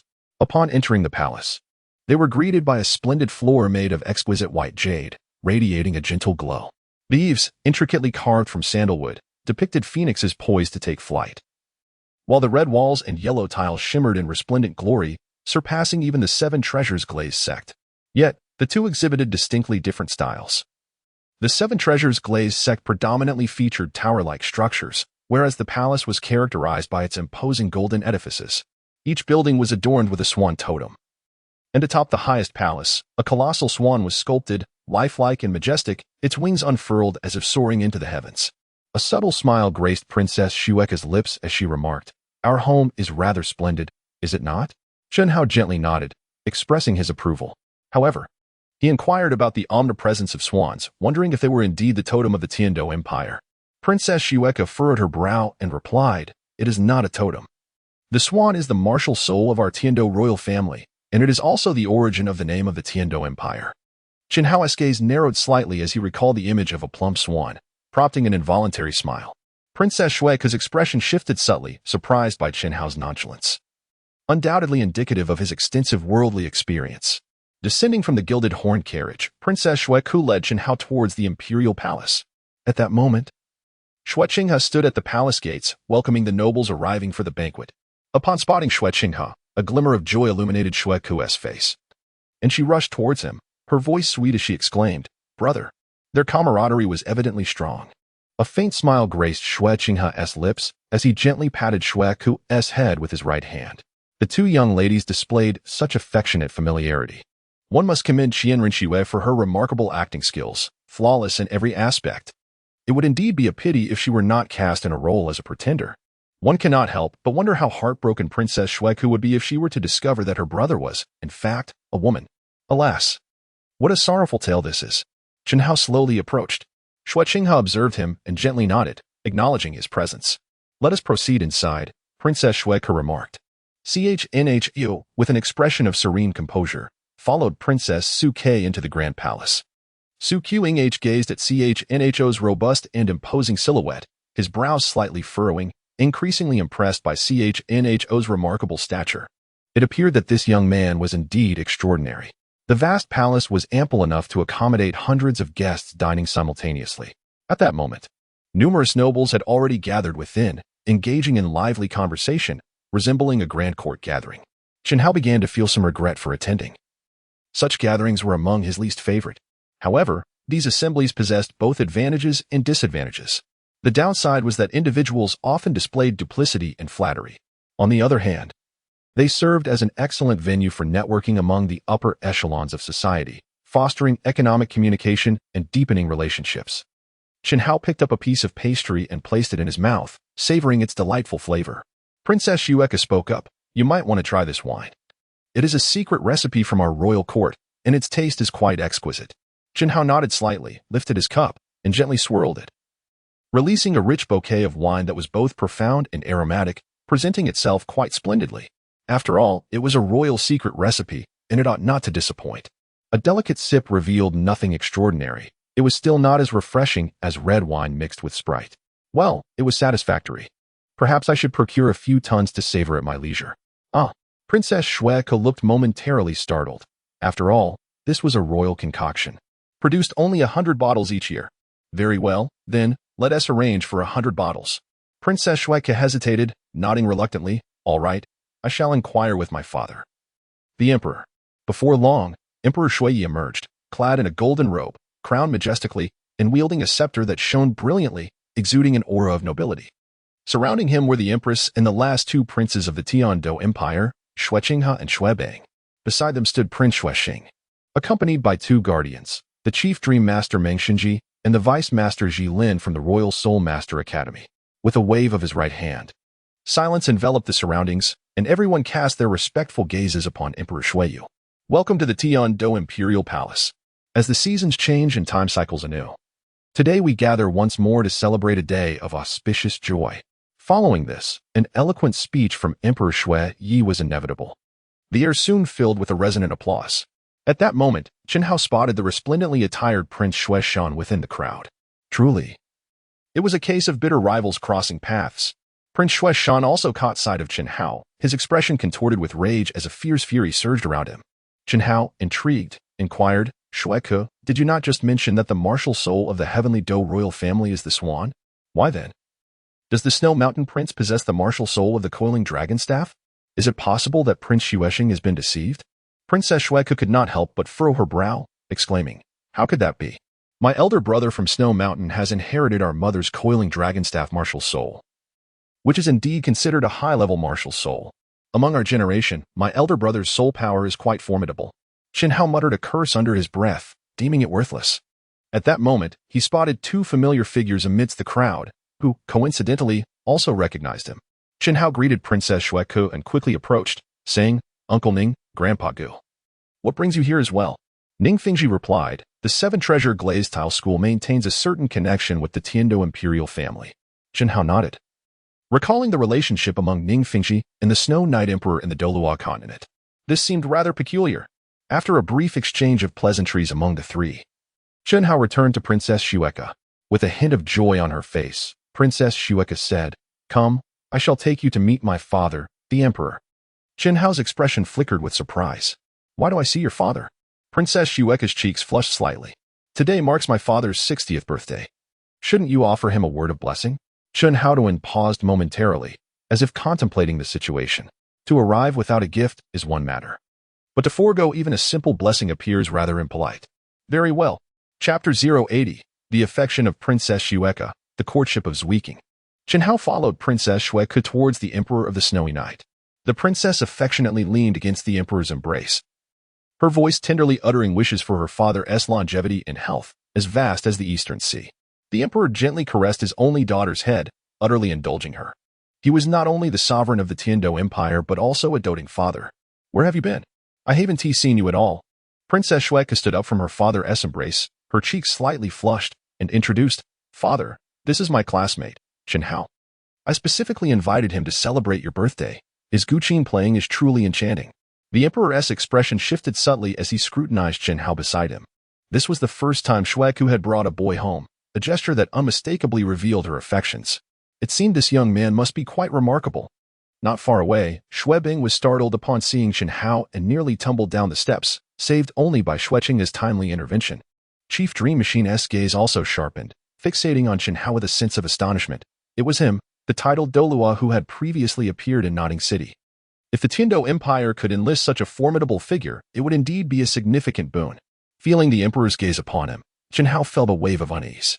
After a brief pause, he bowed with a playful grin and proclaimed, I extend my heartfelt wishes to Emperor Shuiyi and the Tiando Empire. May your fortune be as boundless as the Eastern Sea and your longevity surpass that of the Southern Mountains. May you sail smoothly through life. May 2 dragons soar. May 3 sheep bring prosperity. May all seasons be peaceful. May 5 blessings arrive at your door. May everything flow in harmony. May the 7 stars shine brightly. May wealth come from all directions. May hearts unite as one. And may your endeavors be flawless. Chen Hao's voice resonated with a rich timbre, and his attire was resplendent, exuding an extraordinary presence that inevitably captivated the attention of numerous nobles. Even the Snow Knight Emperor could not suppress his amusement, beaming with an approving smile as he stroked his long beard. At such a tender age, you possess a remarkable eloquence. No wonder Kua chose to bring you home. Do you realize you are the very first boy she has ever brought back? Chen Hao gently nodded, exclaiming, oh, without perceiving anything amiss, perhaps merely due to his own exceptional nature. The Snow Knight Emperor continued, my child. How fares your soul power cultivation? As the son-in-law of our Tiando Empire, your soul power must not be lacking. Princess Shuike, her face flushed with embarrassment, lowered her head and softly murmured, Father. Chen Hao's expression changed in surprise. What does this mean, the son-in-law of the Heavendou Empire? I never claimed I wished to be their son-in-law. The Snow Knight Emperor's gaze sharpened slightly. What, have I wronged you? Kuo is my cherished jewel, the sole princess of the Heavendou Empire. If she were not fond of you, would she have brought you back to the royal palace? Do not feel embarrassed. Even if your soul power and status are somewhat lacking, as long as Kuer is fond of you, it poses no issue. Chen Hao wore a look of utter disbelief. And with a hint of embarrassment, he declared, "It is not that I feel wronged. Rather, I simply do not regard you at all." Princess Xueka lowered her head slightly. The Knight Emperor, grasping his scepter, made a subtle movement and proclaimed, "How audacious. To be favored by the Jian Dao royal family is indeed a privilege you should cherish." Chen Hao spoke with great respect. "I apologize, but I do not require such an honor. Princess Xueka, I am truly grateful for your invitation. Yet I believe we are not suited for one another. I do not wish to cause you any hurt. I shall take my leave now. Farewell." Ning Fengzhi's lips curled slightly, observing how this young man resembled his father, possessing quite the charm with women. Fortunately, he had declined the offer. Otherwise, he would have surely interrupted his third leg. Douluo chuckled softly. "Ah, men and their trifles, having multiple wives is rather commonplace, is it not? If you were to impede his third leg, I dare say Rong would not let you off easily." Ning Fengzhi revealed a faint smile, choosing not to respond further. Chen Hao turned and strode purposefully towards the palace entrance. A crystalline tear rolled down Princess Xueka's cheek. The Snow Knight Emperor's expression darkened slightly, his eyes flashing with intensity. "Impudent! Seize him!" With that command, 5 golden armored guards swiftly emerged from either side, brandishing golden halberds to obstruct Chen Hao's path. A faint smile graced the corners of Chen Hao's lips. "Your Majesty, the Emperor of the Snowy Night, are you intending to force a marriage upon me?" The Emperor, with a firm press of his scepter against the ground, emanated an overwhelming aura of imperial authority. "You, young man, truly lack awareness. How dare you be so disrespectful? Seize him." At that moment, the chief dream god machine stepped forward, urgently addressing, "Your Majesty, we cannot afford to provoke this individual." "Why? Is he perhaps a scion of a prominent clan?" The dream god machine continued, "I am uncertain of that, but I do know he is a distinguished title Douluo." Title Douluo? An expression of astonishment washed over the faces of the Tiando royal family, including the vice seat Jieling. Even Princess Xueka could not help but raise her head in disbelief. This cannot be possible. He is so young. How could he possibly be a title Douluo? The dream god machine responded, "If your Majesty doubts this, you may inquire with Prince Xuexing. As we sought to recruit him for the Tiando Royal Academy together, I personally witnessed him defeat the 2 great offerings of the Spirit Hall, Yue Guan and Gue Mei."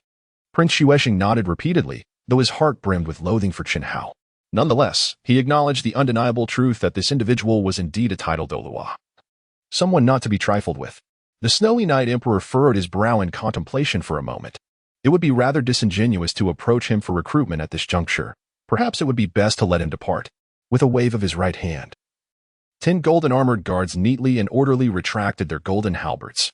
Chen Hao did not hesitate and quickly exited the grand hall. Now that his identity had been exposed, remaining would only lead to further complications. "Princess Xueka, my apologies. You possess a certain charm that we are simply not meant to be." Tang Weihua stood dazed among the crowd, realizing that her father, Chen Feng, was already a prodigious genius of the Douluo Continent. To her astonishment, her son, at the tender age of 17, had already attained the rank of title Douluo. He must surely be the youngest title Douluo in the history of the Douluo Continent. Xuexing pondered for a moment amidst the throng, then proceeded to exit through a side door. Chen Hao arrived at the Heavenly Dou Imperial Palace, casting a glance around. The flickering lights illuminated an atmosphere of desolation, rendering the place rather dull. Had he known, he would have refrained from coming, especially considering he had nearly been coerced into marriage by the royal family. Xuexing approached swiftly, his expression warm as he said, "Brother Chen Hao, please wait." A subtle stir coursed through Chen Hao's heart as Xuexing caught up with him, not out of desire for his beauty, but rather in an attempt to win him over.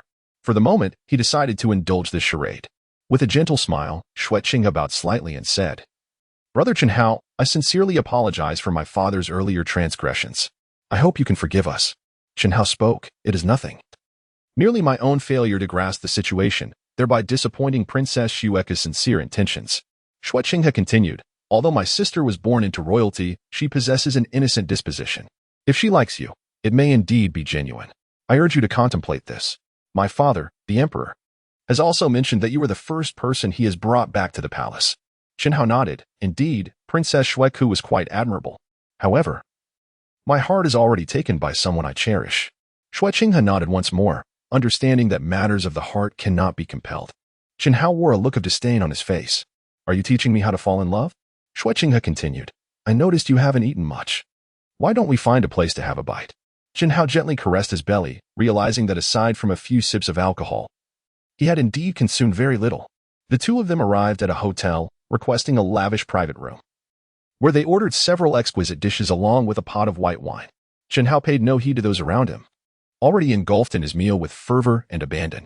In an effort to foster a closer relationship with him, Shui Qinghe raised his glass and proclaimed, Brother Jian Dao, I toast to you. A faint smile appeared at the corner of Jian Dao's lips, daring you to drink. Let us see how you feign composure when inebriated. Chapter 081, Dragon Heart 9 Leaf Ganoderma, 9 Heavens Ringing Pearls and Zither. Jian Dao and Shui Qinghe indulged in several cups of white liquor, causing Jian Dao's face to flush and his mind to feel slightly muddled. In contrast, Shui Qinghe exhibited only a faint blush on his cheeks, showing no signs of inebriation whatsoever. Jian Dao felt a surge of astonishment. This young lady certainly possessed an impressive tolerance for alcohol. Before long, Jian Dao had consumed his fill. Shakily rising to his feet, he declared, We have eaten enough. Let us take our leave. Shui Qinghe placed 2 gold soul coins upon the table, assisting Jian Dao as they exited the tavern together. Jian Dao's feet slipped, and in an instant, he fell into Shui Qinghe's embrace. Shui Qinghe's body trembled. A flush of embarrassment manifested on her face, spreading all the way to the roots of her ears. Jian Dao cleverly took advantage of the situation, throwing himself into the embrace of Shui Qinghe. Shui Qinghe, feeling quite helpless, could feel her heart racing. This was indeed her first experience of such close contact with another male. She had no choice but to find another hotel for Jian Dao to temporarily reside in. Gently blinking her eyes, she exhaled a deep sigh of relief. At last, the night had come to an end. By the time she awoke the next morning, Shui Qinghe had already departed from the hotel. Jian Dao freshened up and patted his head, a hint of sluggishness lingering in his mind. It appears that his tolerance for alcohol remains inadequate. He must practice further, unable even to outdrink a young girl. Upon returning to the Moon Pavilion, Jian Dao found Tang Yuehua pacing restlessly, having spent the entire night without a moment's sleep. The moment she saw him, her face filled with concern as she enveloped him in a warm embrace. You wretched boy, where have you been? You did not return all night. Jian Dao paused, observing the profound concern etched upon his mother's face, and realized his error. In the past, he had been solitary, free to indulge in whatever whims he desired. Now, with his mother present, he understood that family should take precedence. Mother, I apologize. I had a few drinks with Shui Qinghe outside. Tang Yuehua gently admonished. You are still just a child. Why are you drinking? Jian Dao stuck out his tongue, choosing to remain silent. To parents, their children will always be their little ones. Tang Yuehua then spoke earnestly. Xiao Hao, you must honestly tell me, have you truly become a titled Douluo? Jian Dao nodded gravely, his eyes filled with solemnity.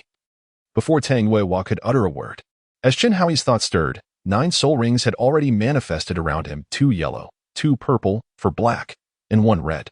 Tang Yuehua was utterly astonished, gently covering her mouth as an exclamation escaped her lips. Could it be that there exists a soul ring of 100,000 years? My dear child, your talent is simply extraordinary. By the way, what is your martial soul? It must be the inherited 7-killing sword martial soul of your father. Jian Dao gently shook his head. Tang Yuehua felt a slight tremor in her heart. Could it be the Hao Tian Hammer of the Hao Tian sect? Jian Dao shook his head once more, for his mother had only spoken half the truth. He possessed twin martial souls. With a subtle tremor in his hands, he revealed the Hao Tian Hammer in his left hand and the 7-killing sword in his right. The 2 most formidable assault-type martial souls of the Douluo Continent manifested simultaneously in Jian Dao's grasp. Tang Yuehua's mouth fell slightly agape, her astonishment unmistakable. She embraced Jian Dao tightly once again, her powerful grip rendering him breathless. Yet, this was merely a testament to his mother's affection, and Jian Dao could only endure it. Jian Dao then spoke, By the way, mother, what is your martial soul? A hint of melancholy appeared on Tang Yuehua's face. For in comparison, her mother's talent was rather lacking. Although she hailed from the Hao Tian sect, her martial soul had undergone a mutation, resulting in a mere soul power of level 9. Jian Dao nodded, well aware of these matters. However, the Douluo Continent does not provide guidance on how to improve such situations. His mother, aside from his grandfather, was the person he held most dear in that realm. Although she currently serves as the dean of the Royal Court Etiquette Academy, the future remains uncertain. He could not be by her side at all times. Thus, it would be ideal if she possessed the strength for self-protection. Jian Dao cast a glance at the wish-granting treasure pouch, which contained several rare herbs, the enigmatic ear-communing chrysanthemum, the coxcomb phoenix sunflower, and the dragon's heart 9-leafed Ganoderma. Among them, the dragon's heart 9-leafed Ganoderma was particularly notable for its gentle nature and potent medicinal properties. Even if it could not enhance his mother's martial soul, it would still provide considerable benefits to her health. As Chenhao's thought stirred, a dragon heart 9-leaf Ganoderma had already materialized in his right hand. This exquisite fungus bore a striking resemblance to ordinary lingji, adorned with 9 delicate petals. Golden celestial patterns danced upon the surface of the Ganoderma, exuding a fragrant aroma of medicinal herbs. What is this? Tang Yuehua inquired, her curiosity piqued. This is a 9th-grade celestial herb, the dragon heart 9-leaf Ganoderma, which should greatly benefit my mother's health. A look of astonishment flickered across Tang Yuehua's face. A 9th-grade celestial herb? I recall that during the last auction at the Tiando auction house, an 8th-grade herb fetched a staggering price of 8 million gold soul coins. Thus, this 9th-grade herb must be worth over 10 million. Chenhao nodded. In theory, that is indeed the case. However, this item holds a price yet lacks availability. It is nearly impossible to procure, so mother, please consume it quickly. Tang Yuehua paused for a moment, exclaiming, "This is far too precious." Chenhao gently plucked a petal and presented it to Tang Yuehua, for it was precious, and thus reserved for the most significant person. "Mother, please eat it quickly," Chenhao urged. Tang Yuehua felt deeply touched, a sweet smile gracing her lips as she accepted the dragon heart 9-leaf mushroom from Chenhao's hand. Savoring it bit by bit, the initial bitterness upon tasting was overshadowed by a sweetness in her heart that surpassed even honeyed water. Before long, a faint golden radiance enveloped Tang Yuehua as she sat cross-legged on the ground, absorbing the medicinal power of the dragon heart 9-leaf mushroom. Chenhao stood quietly to the side, his heart brimming with anticipation. He hoped that his mother's soul power could transcend the 10th level, advancing as rapidly as the master's. Tang Yuehua's noble domain was activated, radiating a resplendent golden glow, exuding an air of opulence and brilliance. After a considerable time, a soft hum escaped Tang Yuehua's lips, and a powerful wave of soul energy surged around her. Her face revealed an expression of exhilaration as she exclaimed, "I have broken through to the 10th level of soul power." Chenhao's face was also adorned with joy. Indeed, the 9-tiered immortal herb possesses remarkable efficacy. Chenhao, unable to contain his excitement, inquired, "Mother, what is your martial spirit?